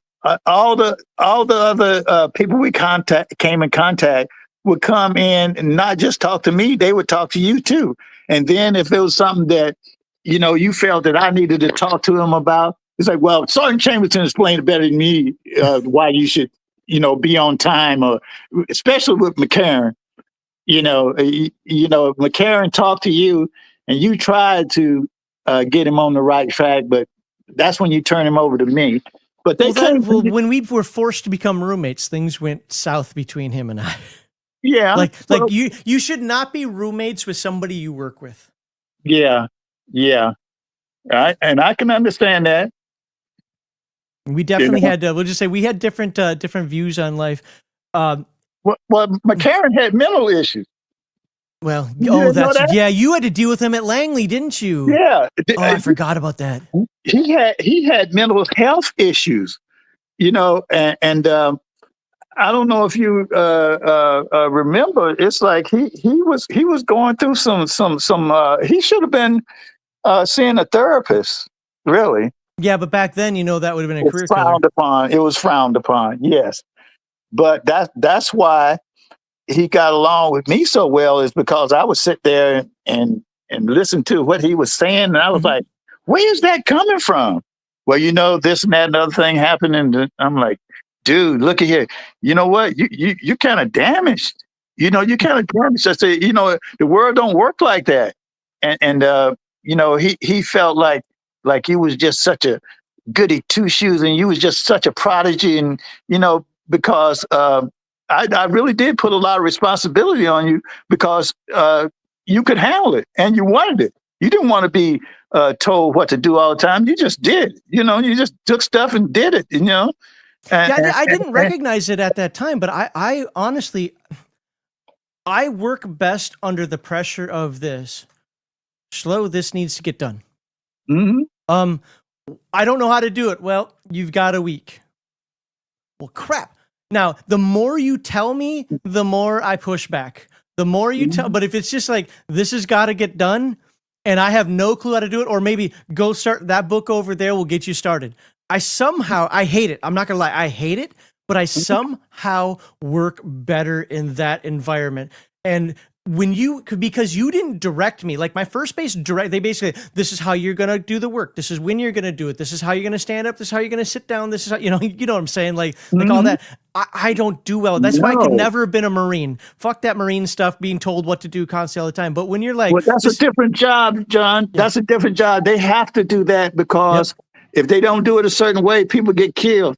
Right. You're saying, I couldn't do it. My personality would not allow that. Yeah, and that's why we didn't go into the Marines or the Navy or the Army. But yeah, there's certain jobs. That's just like when you do that crypto. You have to put the card in a certain way or it's not going to work. So they have a lot of jobs like that. Sergeant Chambers, one time you have to burn the tape for the crypto. He does it inside the building and burns the fuck out of his hand. Yeah. He's like, I'm not going outside because Korea can get really cold in the wintertime. Yeah. So he's like, he tried spinning me some bullshit. I love when he did stuff like this. I can't go outside. The fire won't start. It's so cold out there. And I'm like, what? Right. he's like, I can't go. So he does it inside the building. He's like, can you put some duct tape? Now he was joking when he said this, but it's just, he's like, can you put some duct tape over that fire alarm? I don't want it to go off on me. I'm like, what? You're right. Yeah. He's like, I'm going to burn this over here in this corner because it's cold out there. Yeah, I'm not going out there. Man, think outside the box, man. I'm the first one to admit I've done some crazy stuff, man. You know what I'm saying? But, I got a sense of humor and a imagination that's out of this world. I have the most vivid imagination, ever, and still do. It's like, man, I still do stuff, and they'd be like, dude, and it's so funny.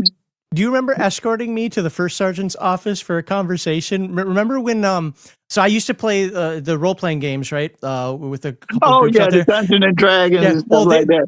Yeah, but this was the vampire game. Remember when I made that CD? And I if you don't remember, that's fine. But I made that CD and had all these song lyrics in it. But because I was playing a character that was supposed to be a shock rocker, some sort of like evil satanic Ozzy Osbourne type that, And I wrote those lyrics, and they called not mental health. They called the first sergeant, and you had to escort me there. And you're like, Shlo, what the fuck? What's going on now, man? I was doing something. Yeah. But I showed you, and you read it. And you're like, this is just silly. Who cares? Right. Well, these were people that were next door to you or something, right? They heard you playing the recording. It was the actual group that I was playing with, and Todd, I forget his last name, but he went by Gantor. He was a big, like 6'6" whatever guy, and he was looking at me. Anybody who can even think of something like this to write like that has got mental problems. Like he's all going off on me. I'm only 5'9", right? So he's like 6'6", and he's freaking the hell out. And I don't know if he was the one that called, but somebody called, and and you had to escort me over the first sergeant. The first sergeant looked at that and was like, did you do this on government paper? I said, but look, this government papers. Remember they had all those expired government paper that we did our testing. I was like, but look, it's the expired paper. He's like, okay. Yeah. He's like, you're just playing a dumb game. Yeah. Are you going to kill yourself? No. Are you going to kill somebody else? No. You're going to jump off a cliff? Are you going to get drunk and get me to pick you up to the jail? No. Get out of here. Yeah. Man, but that's the way people are, man. They make something out of nothing, and it's like somebody's got to have the level head and say, okay, wait a minute, let me take a look at this. Okay, this is John. John did this. Yeah. Okay. Well, I understand now. It's like, but then again, there's things that's out of your character. You know what I'm saying? I mean, you just got to know how to read people. It's like some people just always jumping the gun. If I think you're crazy, I'll ask you, Johnny, you crazy? You're probably That's exactly the tone of voice he would use too. Yeah. Like yeah. I need to know. Because if you are, I really need to do something about it. Or you work next to me. I don't want to. If you're crazy, you tell me now so I know not to be here when you go crazy. Just be honest. I can take it. It's like when you go postal, can I at least hold the weapons for you? Yeah, right. Man, please. I don't know. I'm like that. I'll ask the question. It's like, hey, man. It's like, is that you smelling like that? I will.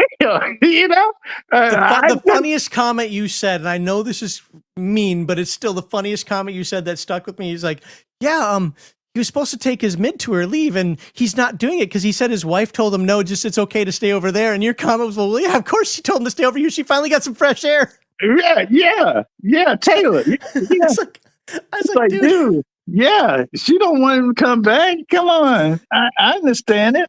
It's like, shh. Yeah, but it's in my eye. I'm sorry. Like just some of those just reactions. What the fuck just happened? Well, it's just like a friend of mine, man. He didn't get this conversation. It was three of us sitting in the room. Three friends, and the fourth friend walks in, and he says, "Yeah, man. My wife is pregnant," and the other friend says, "Man, we're going to find out who did that, and we're going to whoop his ass." And we bust out laughing, man. It was hilarious. Oh, but he didn't get it. He said, "Man, I did it." And it was like, he just didn't get it. The guy was saying, we're going to find out who did that to her, and we're going to whoop his ass. That is a good one. I like that. So when I was on honor guard in it was at Kirtland. It was actually before I met you. Mm-hmm. I've never understood this one to this day. I get it. I know the Air Force, the military in a whole is supposed to be, prim and proper, do the right thing. I know what adultery is, blah, blah, blah. Mm-hmm. But one of the guys that I was with, he was a staff sergeant. He just got a line number for tech. Mm-hmm. And then he got busted sleeping with an officer's wife. But here's the story though. They met off base. He had no clue she was an officer's wife. She didn't act. She didn't promote. He didn't do anything that would get him to officers' wives, right? Mm-hmm. But the officer found out. Mm-hmm. They busted him down to senior airman before he could pin on tech sergeant. Of course, he got out, and he got out all disgruntled.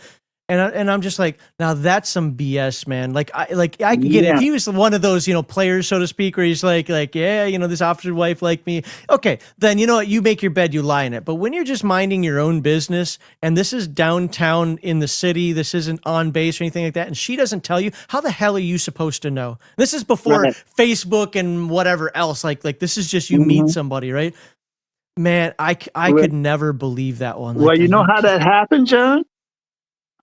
Lack of knowledge. He didn't know he could get him a civilian lawyer. He didn't know he could go through a court martial. They just kept it in house. Yeah. You see? They kept it in house. And he figured he had to go with that because that's what they said. See, that's the so it was lack of knowledge.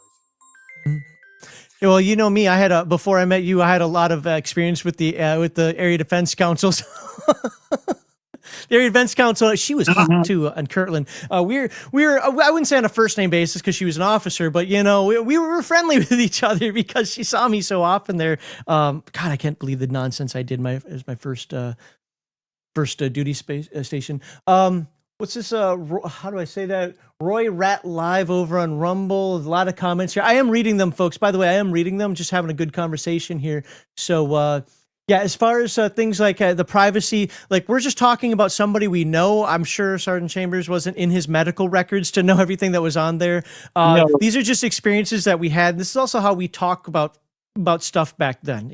It's like, oh my God, you're retarded. Or dude, you got mental issues. I had a friend of mine who he was a chubby chaser, and let's just say he had some problems. No, let me use my other one, Mike. Won't say his name beyond that, but I actually played role playing games with him at the mental hospital because he had vampirism. Oh, What? Yeah, he used to take his sword and cut himself and drink his own blood. wow. Yeah, and it's like, That's okay, great. you know, it's just, you had mental issues, right? But he stayed. He did his time in the Air Force. Maybe you shouldn't have swords. How about that? I'm just, Yeah. Yeah. How about we take anything sharp away from you? yeah, right. But you know what? Had some of the best one-on-one role-playing sessions with that. But yeah, did a lot of role-playing when I was in the Air Force in the 90s. So that hopefully that he was talking about, he had a bad E6 squad leader, kind of bad NCO in general. They're downright abusive, too much airborne hoo-ah garbage back then. Yeah, for sure. Yeah, But John, my son just called me, and I don't know if it's what's going on. He called me too often, so I'm gonna have to jump You off. spent a bunch of time here. I have been. This is the happiest I've been in a long time. Thank you very much. I was scared to do it at first. I now that I've done it, I know it ain't nothing scary about it. It's funny. It's like the job we used to do back in the day, right? yeah. I figured it wasn't a whole bunch of hoops I had to go through and put my credit card in and do none of that. So, Dang it, I didn't get the money from yeah, you. Your right. bank account. I'm like, man, it's like this is gonna be all this stuff. I gotta download an app and go here and do that. I just pushed the thing and I was right there. So yeah. Well, cool. if the folks on both sides, YouTube and Rumble, are thanking you for your time, I can't thank you enough. I'm going to contact you again at some point here. I love talking with you, and I'm glad we could get that out for some of the public to see, even if it'll be private after today's live stream. But I appreciate you, man. Thank you, right. thank you very much. Not only for this, but thank you for everything you've done that's influenced me to this day. I really do appreciate that. Yeah, I thank you too, John. I thank you for all you've done for me. You've done a lot for me as well. All right. Well, I'm glad you have a great day, and thanks again. Okay, bye-bye.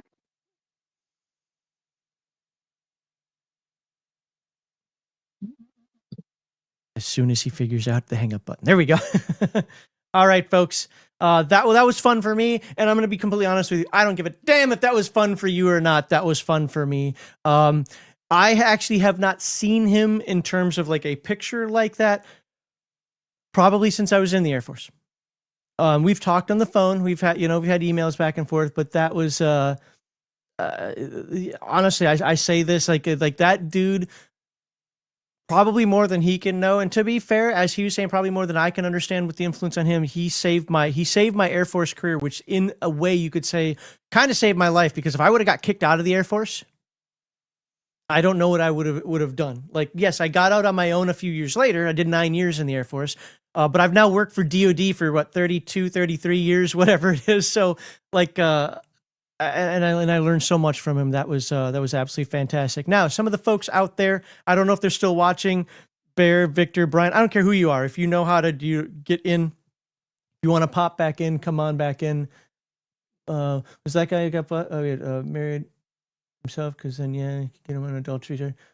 No, he was not. He was single. He was in the dorm, single.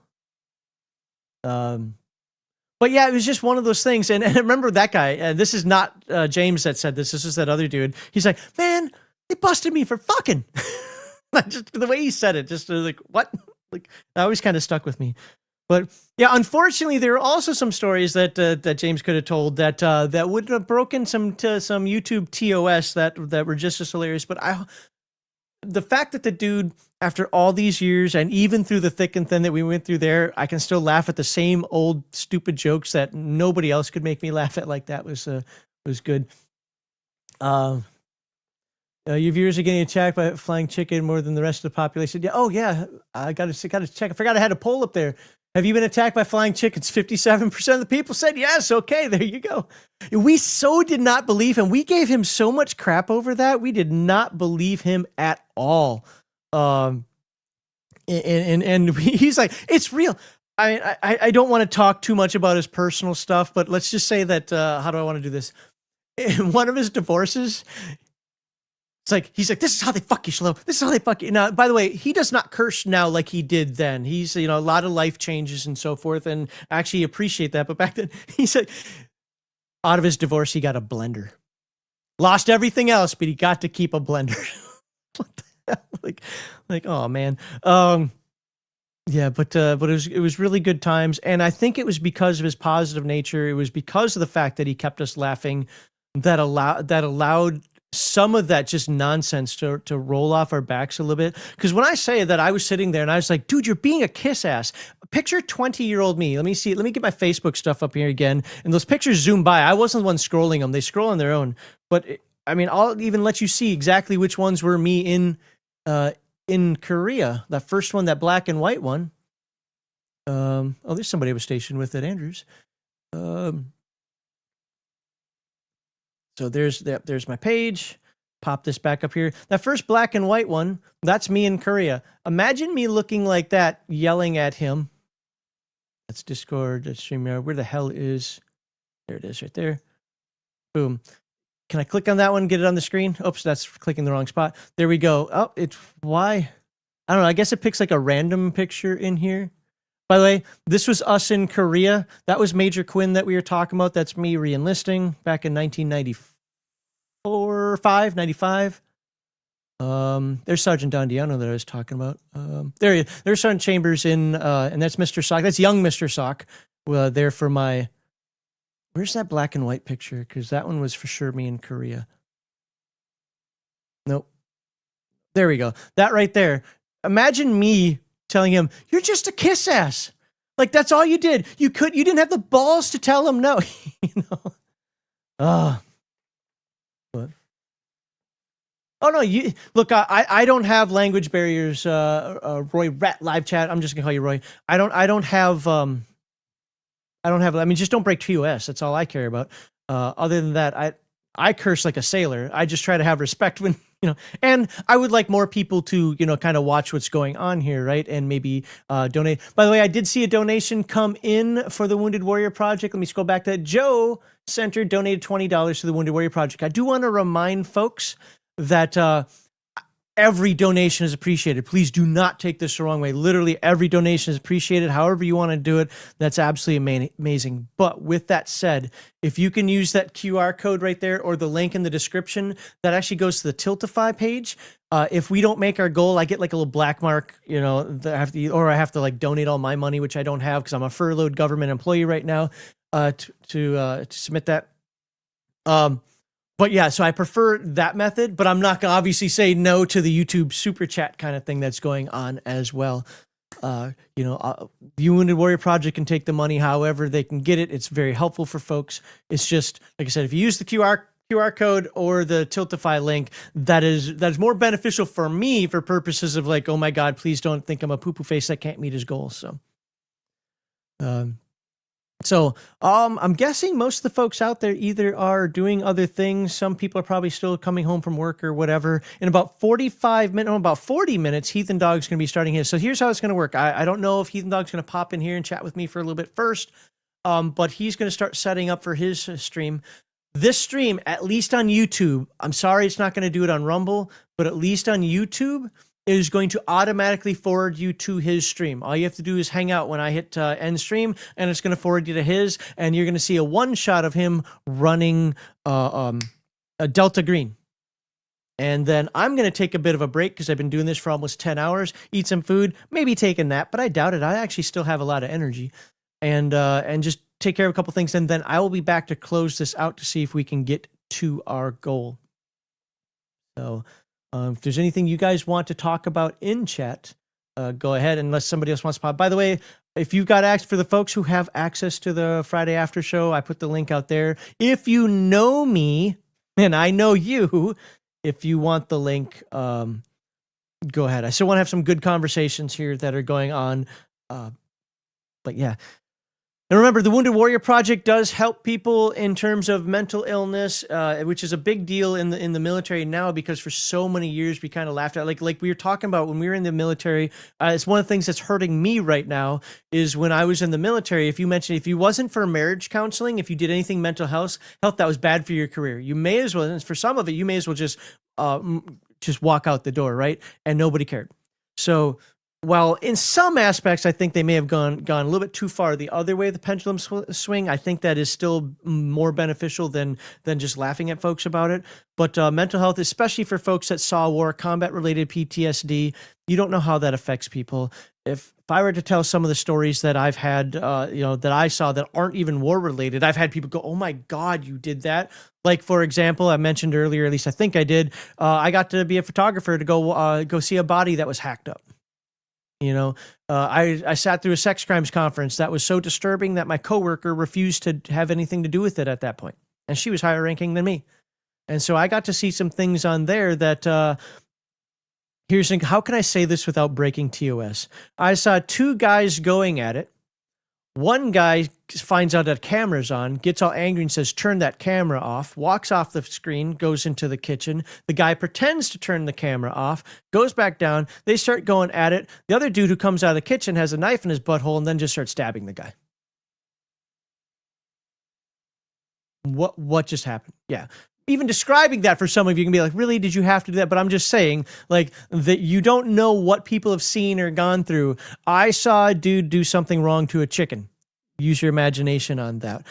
The worst one was the 4-letter P word, or that's the acronym. We'll say the PDF files. I got to hear somebody just in the most straight face possible talk about that, and I was just horribly disgusted by that. So yeah, drug crime conference, a lot of that just crap. So is he not going to be on Rumble?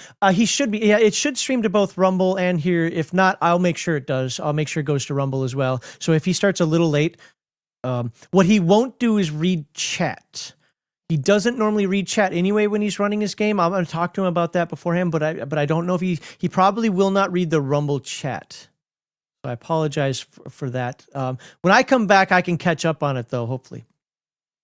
I stress hopefully. And that's just a thing because he's going to be focused on his game. I don't even know if he's going to be paying attention to YouTube chat as well. So, but yeah. Anywho, let's see. We got another donation in here. Thank you very much for the $10 donation. Stripper clips, like the name. There you go. Appreciate that. Let me update. Oh yeah, I don't update this ticker for the YouTube stuff. I only for the Tiltify because this is our Tiltify goal. But we are now at $610. Ooh-yah. Put that back on. But did the chicken have it coming? That's gross, dude. And the context of what was said, that's really disgusting. The dark humor in me wants to laugh at me. The person who knows what that, because I actually saw just say that a farmer was concerned about some of his livestock and put a remote camera up and videoed it. And because it was a conference between OSI, FBI, and I think CIA talking about these things. Yeah, I got to see that video. It was not fun times. And when it was, struggling to survive because chickens aren't made for that, he took a car lighter to get it to kick more. Now that I've lost everybody on the channel here, let's talk about things that are nicer. So the Wounded Warrior Project, helps again people get mental counseling, physical therapy, groups, helps with VA. It helps with so many different things that I don't have it up on the screen right now. I can do it, but reading it is boring now. The old way, their old website or whatever, it was easy to kind of just say read, and it was a little bit more exciting. But this one's just so detailed. I think that's the thing. Go the link to his stream, use /raid and link. Oh, okay. Oh, yeah. You know what? But his stream, because I think we're using the live or the static. I'll have to look at that, Patty. I'll have to look at that. Am I using the static? According to this, I'm using the static one. So is he going to kick me off? I don't know how it's going to work. He may even just kick me off mid-word, or maybe it won't let him stream because say somebody else is streaming. I don't know, but I will be ending abruptly at 4:00 my time, 5:00 Eastern. So I want to remind folks, why did my private chat all went away because a stupid, dang it. Does anybody have Bear's link that you can just put in chat and I can copy and paste it to his Amazon thing? Because I want to remind folks that Bear even said that for anybody who buys his book today, and he's got a link for it. For each person who buys it, he will and can prove it to him, he will donate $2 later on, towards the end of the stream, to the Wounded Warrior Project himself. So, growing up on a chicken farm, I learned to respect the chicken species. Well, if you missed the conversation from a couple hours ago, yeah, it'll be his actual StreamYard and not the private links. No. I know that, but what I'm saying is I didn't set it up individually. I'm using the static link. That's the thing. So I don't know if it's just going to automatically pick up. Worst case scenario, I'll sit behind the screens where nobody sees me. I'll sit behind the stream. Oh my God, I cannot talk. Sit behind the scenes of his stream, and I will get it set up one way or the other. So whatever the people would use to watch the stream, type /raid link in your Rumble chat. I got it. But I think it's just live. What is mine right now? Do I have Rumble still up? Oh, for some reason I don't. Yeah, well, that hiccup happened. Let's see. Nerds and Warriors. Oh, that's right. I did change it after the fact. So what is this? Oh, I see what happened there. Theoretically, I could just set this up right now. If you guys don't mind, I can set this up for him and then just add it to his. And then there we go. That will just happen. So let me use Rumble here for a second. So I'm not paying attention to chat. So stop with the dirty words, people. Over here, my account. I can't see through my microphone. Dashboard. There we go. So, the veterans helping veterans. Yeah, well, that is true. Like I said earlier, and I'm not saying this is a pat on my back. It's just interesting. I get no support from the Wounded Warrior Project because I can't. I got out just before 9/11. So I got out in May of 2001. 9/11 happened in obviously September 2001. And I have the distinction of being the first person from the state of Minnesota denied reentry back into the Air Force after 9/11. I went through MEPS. I did everything. They had to fix my RE code on my what do you call it? My DD-214. And I had both my MEPS and my former recruiter come to me and be like, well, good news is you're on Capitol Hill. Bad news is you're not going to join. And you're the first person that this has happened to since 9/11. Because I knew people that were intentionally in the Fat Boy program refusing because they didn't want to be, we call it stop loss, which is where they just don't let you out. And they're like, nope, you're not going anywhere. You can get as fat as you want, but you're staying in because we're not cutting anybody. And they wouldn't let me back in. So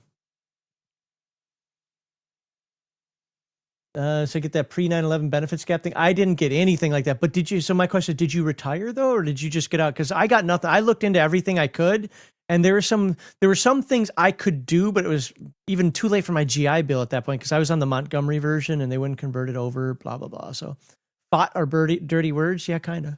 All right, let me get this live stream set up if I can. Live streams, and schedule a new one. Cannot use create live stream all your. Oh, apparently if you're live streaming, you can't set up another one. So I'll Patty, I will make sure that one way or the other we get people over there. So, yeah. All right. Well, I don't have anybody to talk to right now. What do you guys want to talk about? I've got 30 minutes. At 30 minutes, hard stop.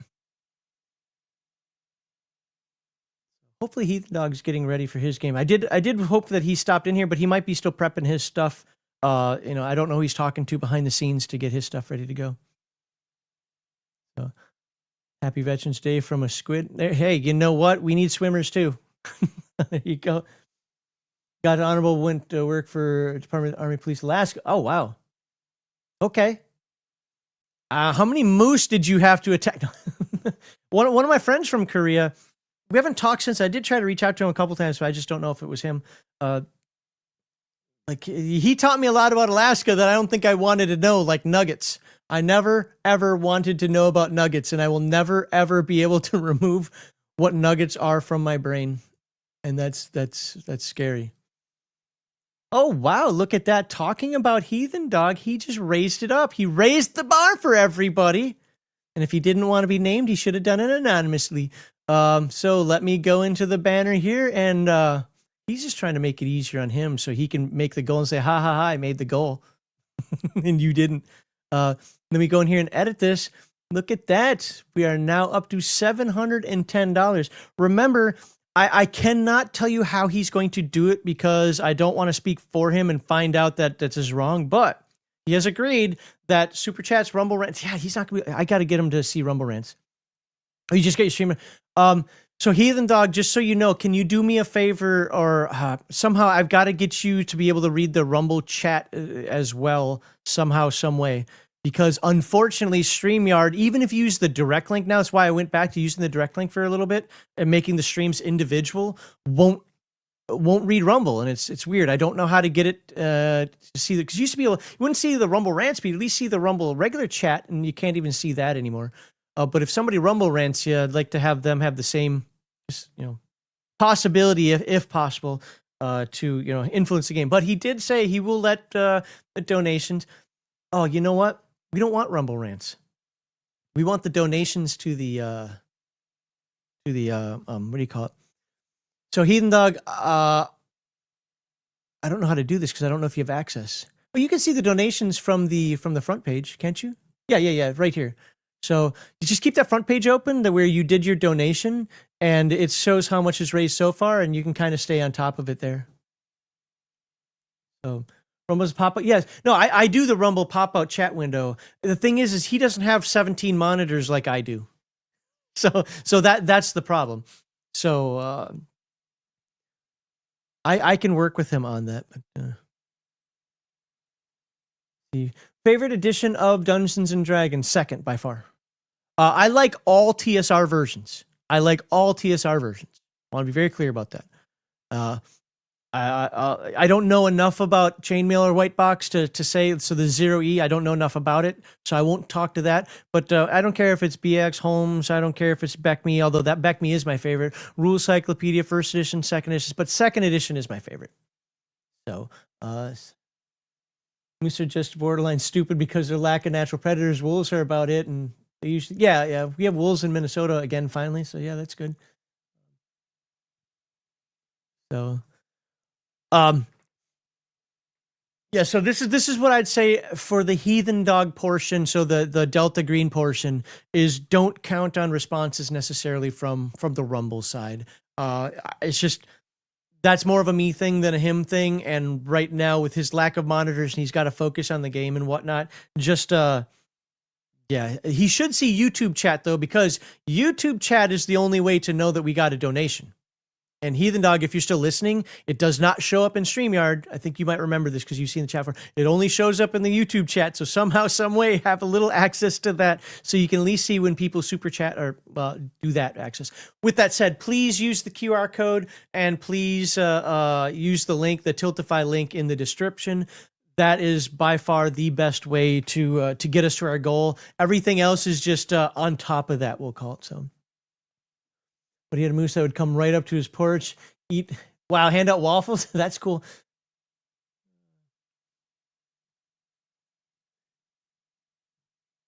Yeah, I don't know how I'd deal with a moose. Because I would want to be like, oh, it's a moose. And then people tell me, like, you don't want to do that with a moose. Those things they can be vicious. Like, oh, that's fair. Unlike the whole monkey thing, that is hilarious. That James and I both hate monkeys, different reasons, but we both hate monkeys. I love his reaction to that. That monkey molested me. Dude, it's awesome. Like, I hope he's got another good 30 years in him. As far, I don't know his age. I'll be honest with you. I don't know. I think if I remember from being in the Air Force, he's 15 years older than me, which would make him 67, 68 years old. I think, if I'm wrong, like if he's only like 7 years older than me, sorry. But no, I hope he's got a good 30 more years, and the world is going to be a worse place without that dude. So, call them swamp donkeys. Well, that makes sense. A lot of Alaskan swamps up there. All right, so we are at 3:36 my time, 4:36 Eastern time. Does anybody want to pop in for 5 to 10 minutes? Well, up to 24 total. And again, I have to know you. Sorry, that's just the way it is. want to pop on in, the people in the Friday after show already have the link. If you're somebody I know, I can send you the link. And then you'll have a quick conversation, and then we'll let Heathen Dog take over. Mine's 2E with real 3E players options. Oh. Players options book bad. Not all of them. To be fair, not all of them. They jumped the shark on a lot of things, though. Like the stupid concept of like, it's not just strength, but it's might and whatever the other one was. That was dumb. Magic points are dumb. Not as a concept. They're dumb because it doesn't belong in D&D. D&D is supposed to be fancy and magic. And if you don't want fancy magic, don't play Dungeons and Dragons. There are a few other things, but there are actually some things I did take. The combat and tactic books, I love the bleed rules. I love them. And I also love the damage rules in terms of if you have so much damage, a cure light wounds isn't going to help you. You need a cure moderate or a heal or something like that. I absolutely love that. But I also like my games to be deadlier, right?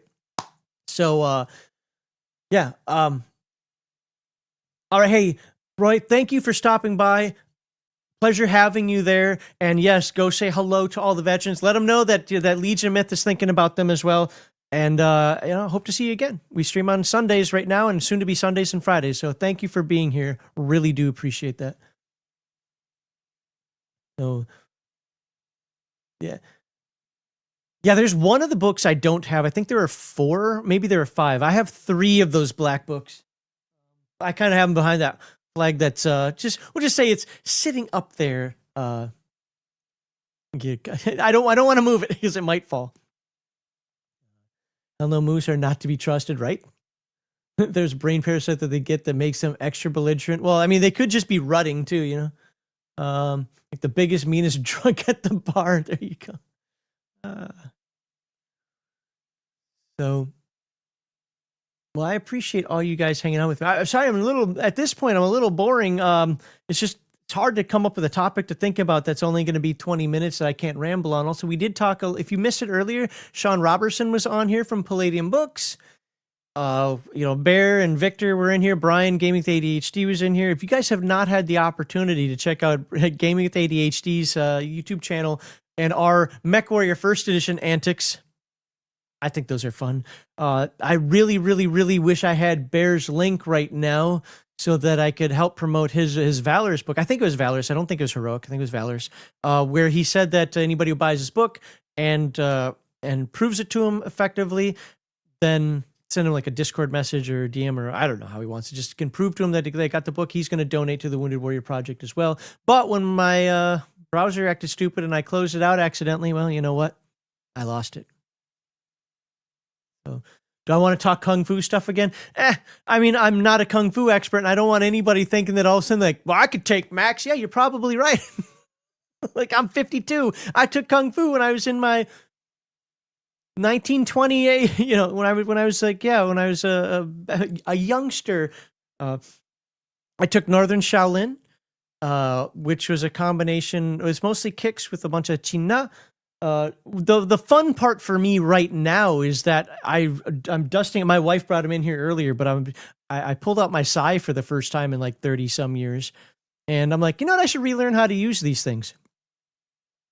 Because when I was actually doing some of the twists and so forth, wow, that really does work out the forearm. Like, and they still fit me. Like, and before you ask, was I a master of Sai? No. Did I know how to use them? Yes. You take that for what you want. Do I walk around with Sai on me? No.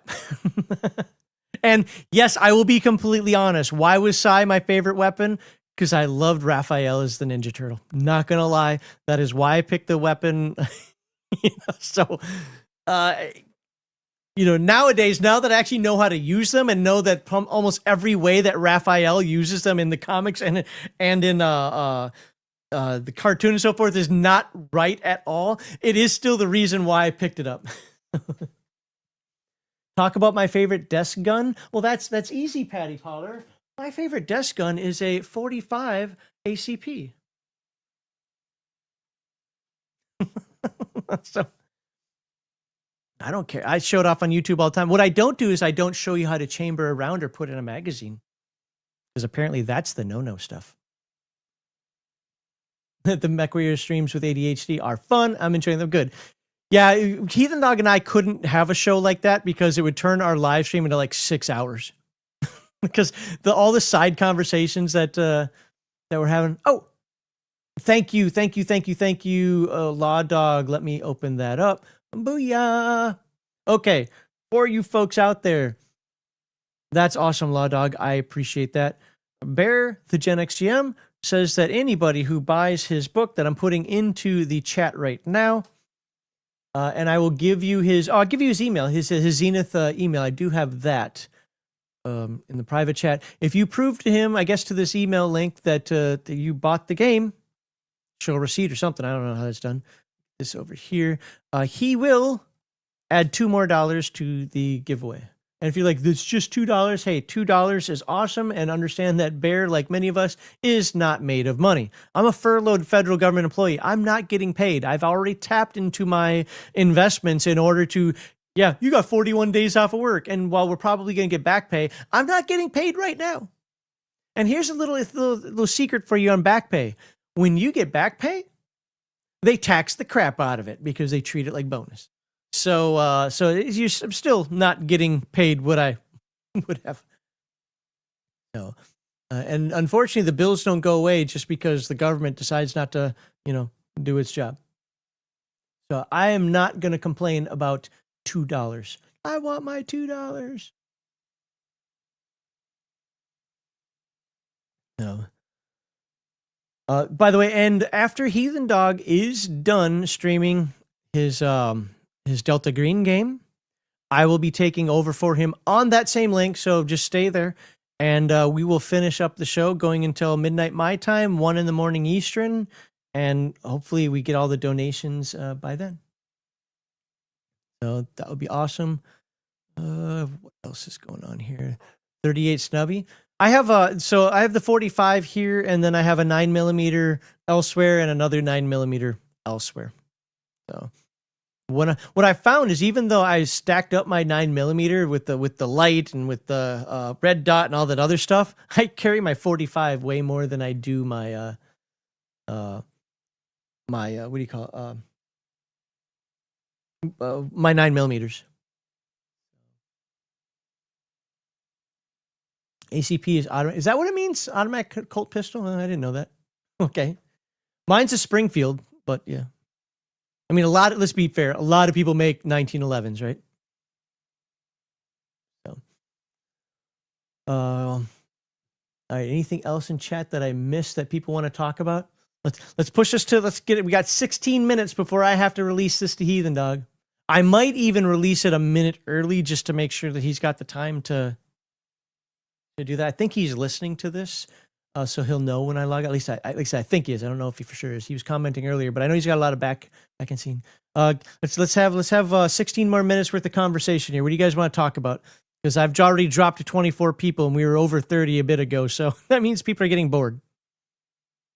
I don't like bored people. Actually, I don't like making people bored. There we go. So,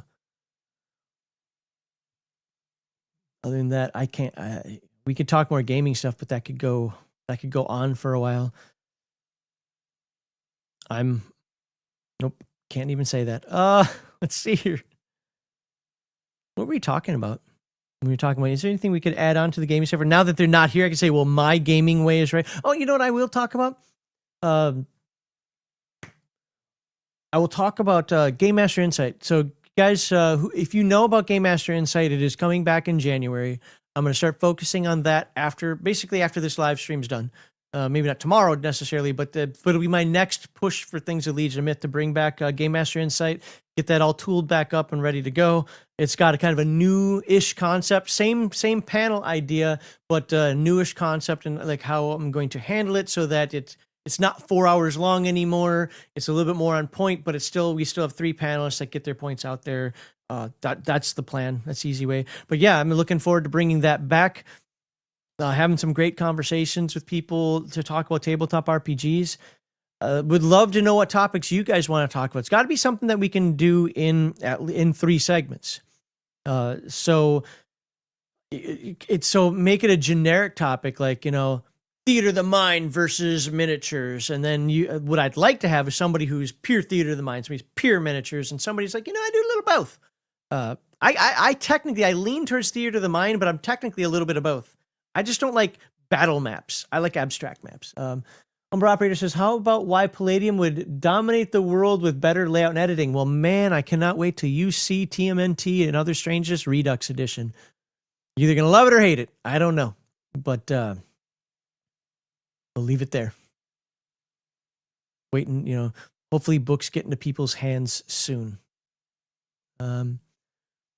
Grizzly Beardo says, so other than bennies and cards, it sounds like you'd really enjoy Savage Worlds.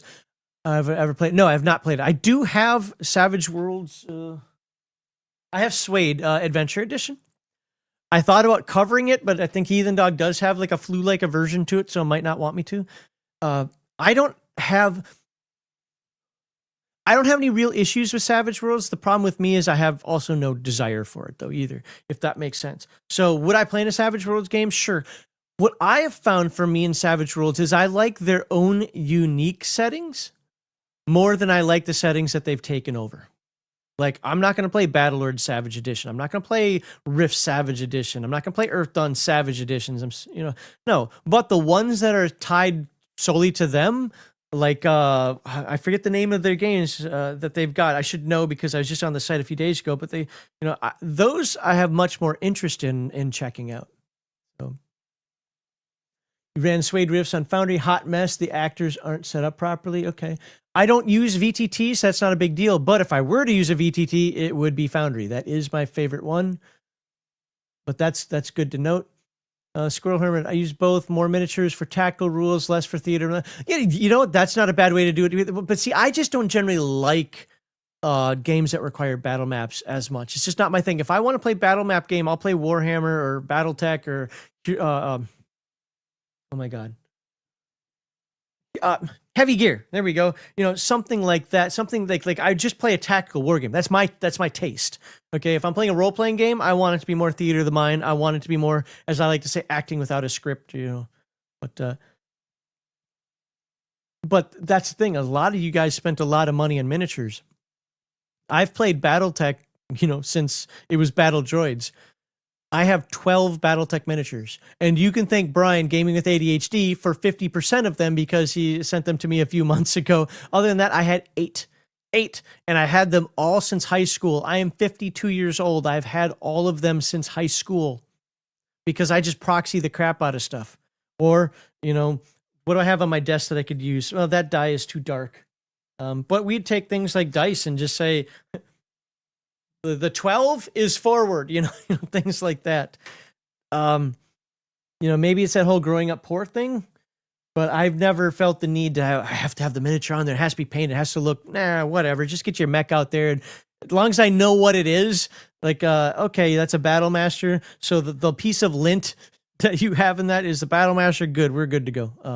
But I know a lot of people spend a lot of money in miniatures and they want to use them. That's great. One of the things I started doing is I have a bunch of standees. I started doing this when I got back into the hobby more after, we'll just say, a little bit of time, not necessarily off, but more spent on professional growth and whatnot, is that I use standees for me, and then I let the players bring their own miniatures. So that's something I've done. All right, let me put this on the screen. We got 10 minutes left. Well, 9, because like I said, I'm going to try to stop a minute early to give Heathen Dog. Is that going to work? Will it push over to hit? I think it will. Hopefully Heathen Dog and I can synchronize this to some degree where it pushes over to his channel. Let me get this up one more time there. There we go.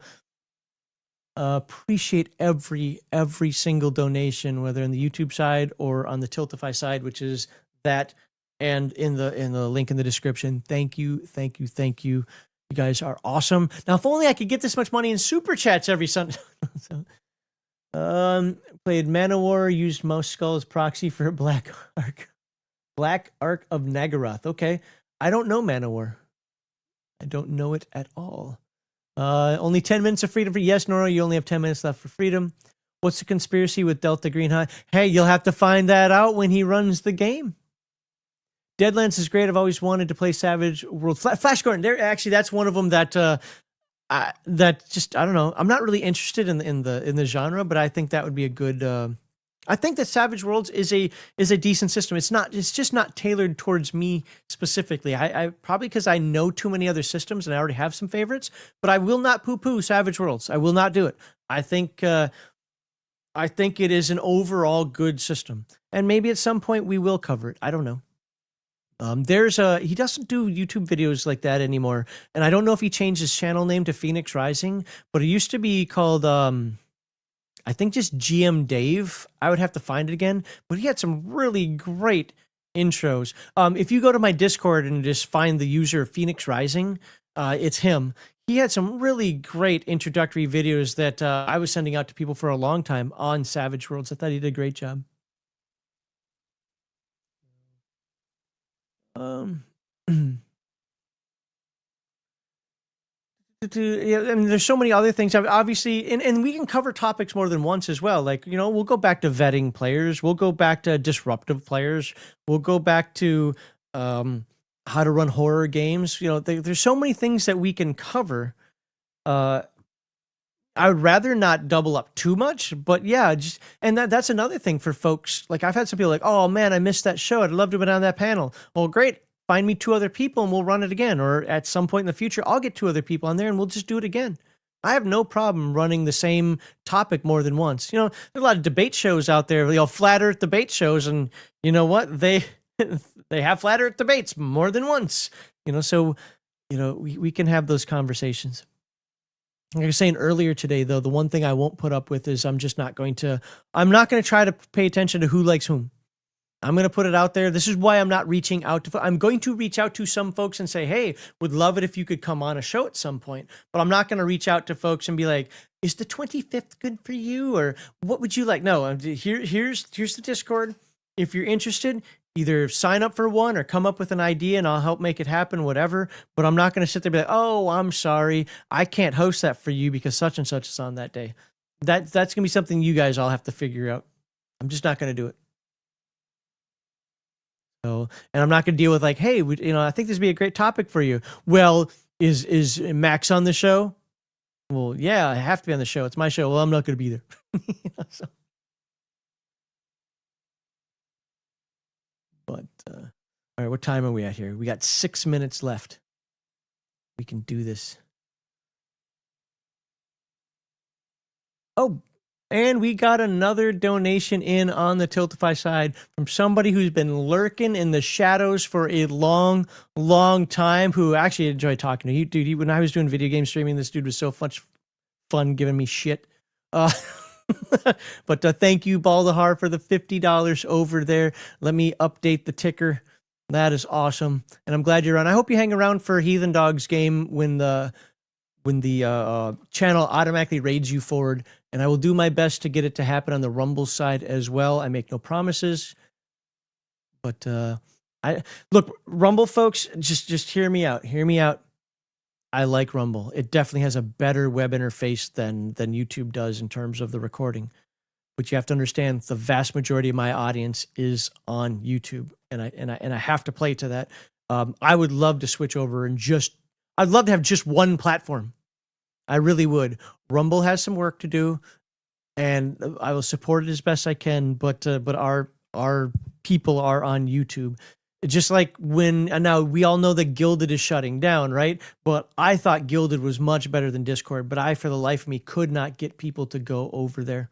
Nobody would use Gilded. So the redheaded stepchildren, there you go. Yes. But I really do. I do like Rumble. And Patty, I don't know if you know this, but I actually played around a couple of weeks ago with the actual YouTube Rumble Studio. I liked it. It didn't do everything I necessarily wanted right off the bat, but man, that is not bad. It allowed me to co-stream or multi-stream to other locations. Yeah, I mean, generally speaking, it was a good. Oh, you know what I could do? I don't know why I didn't do this, and we only have like a couple minutes left here. I completely forgot I could put the chat on the screen now here, and people can actually almost read it.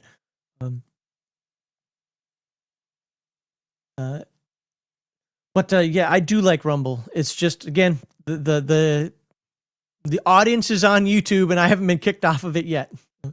Cat Kiss 3. Yes, Baldahar. Hey, Noro, when are you going to do Cat Quest 3?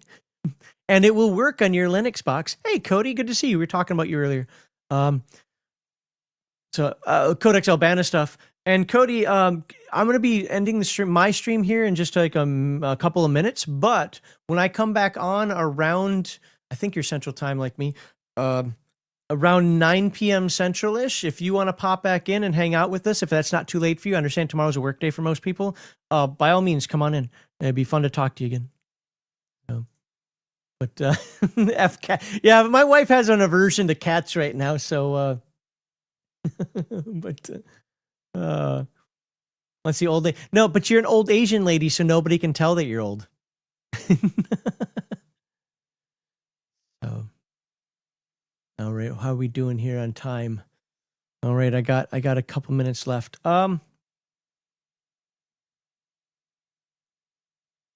Well, Patty, I'm glad you're here. Thank you very much. And by the way, especially for the reasons that you're given for not being here on Sunday, that's totally fine. Actually, Patty, can you answer me a question here? One of my problems, and this could be ignorance on my part, one of my problems with Rumble is this. I want to have members only content.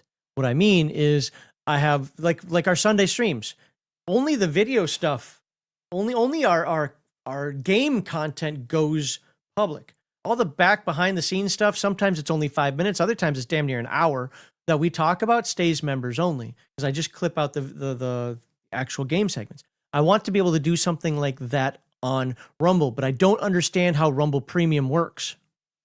So I only have 3 options. Private, it's private, public, and I think it's unlisted for the other one.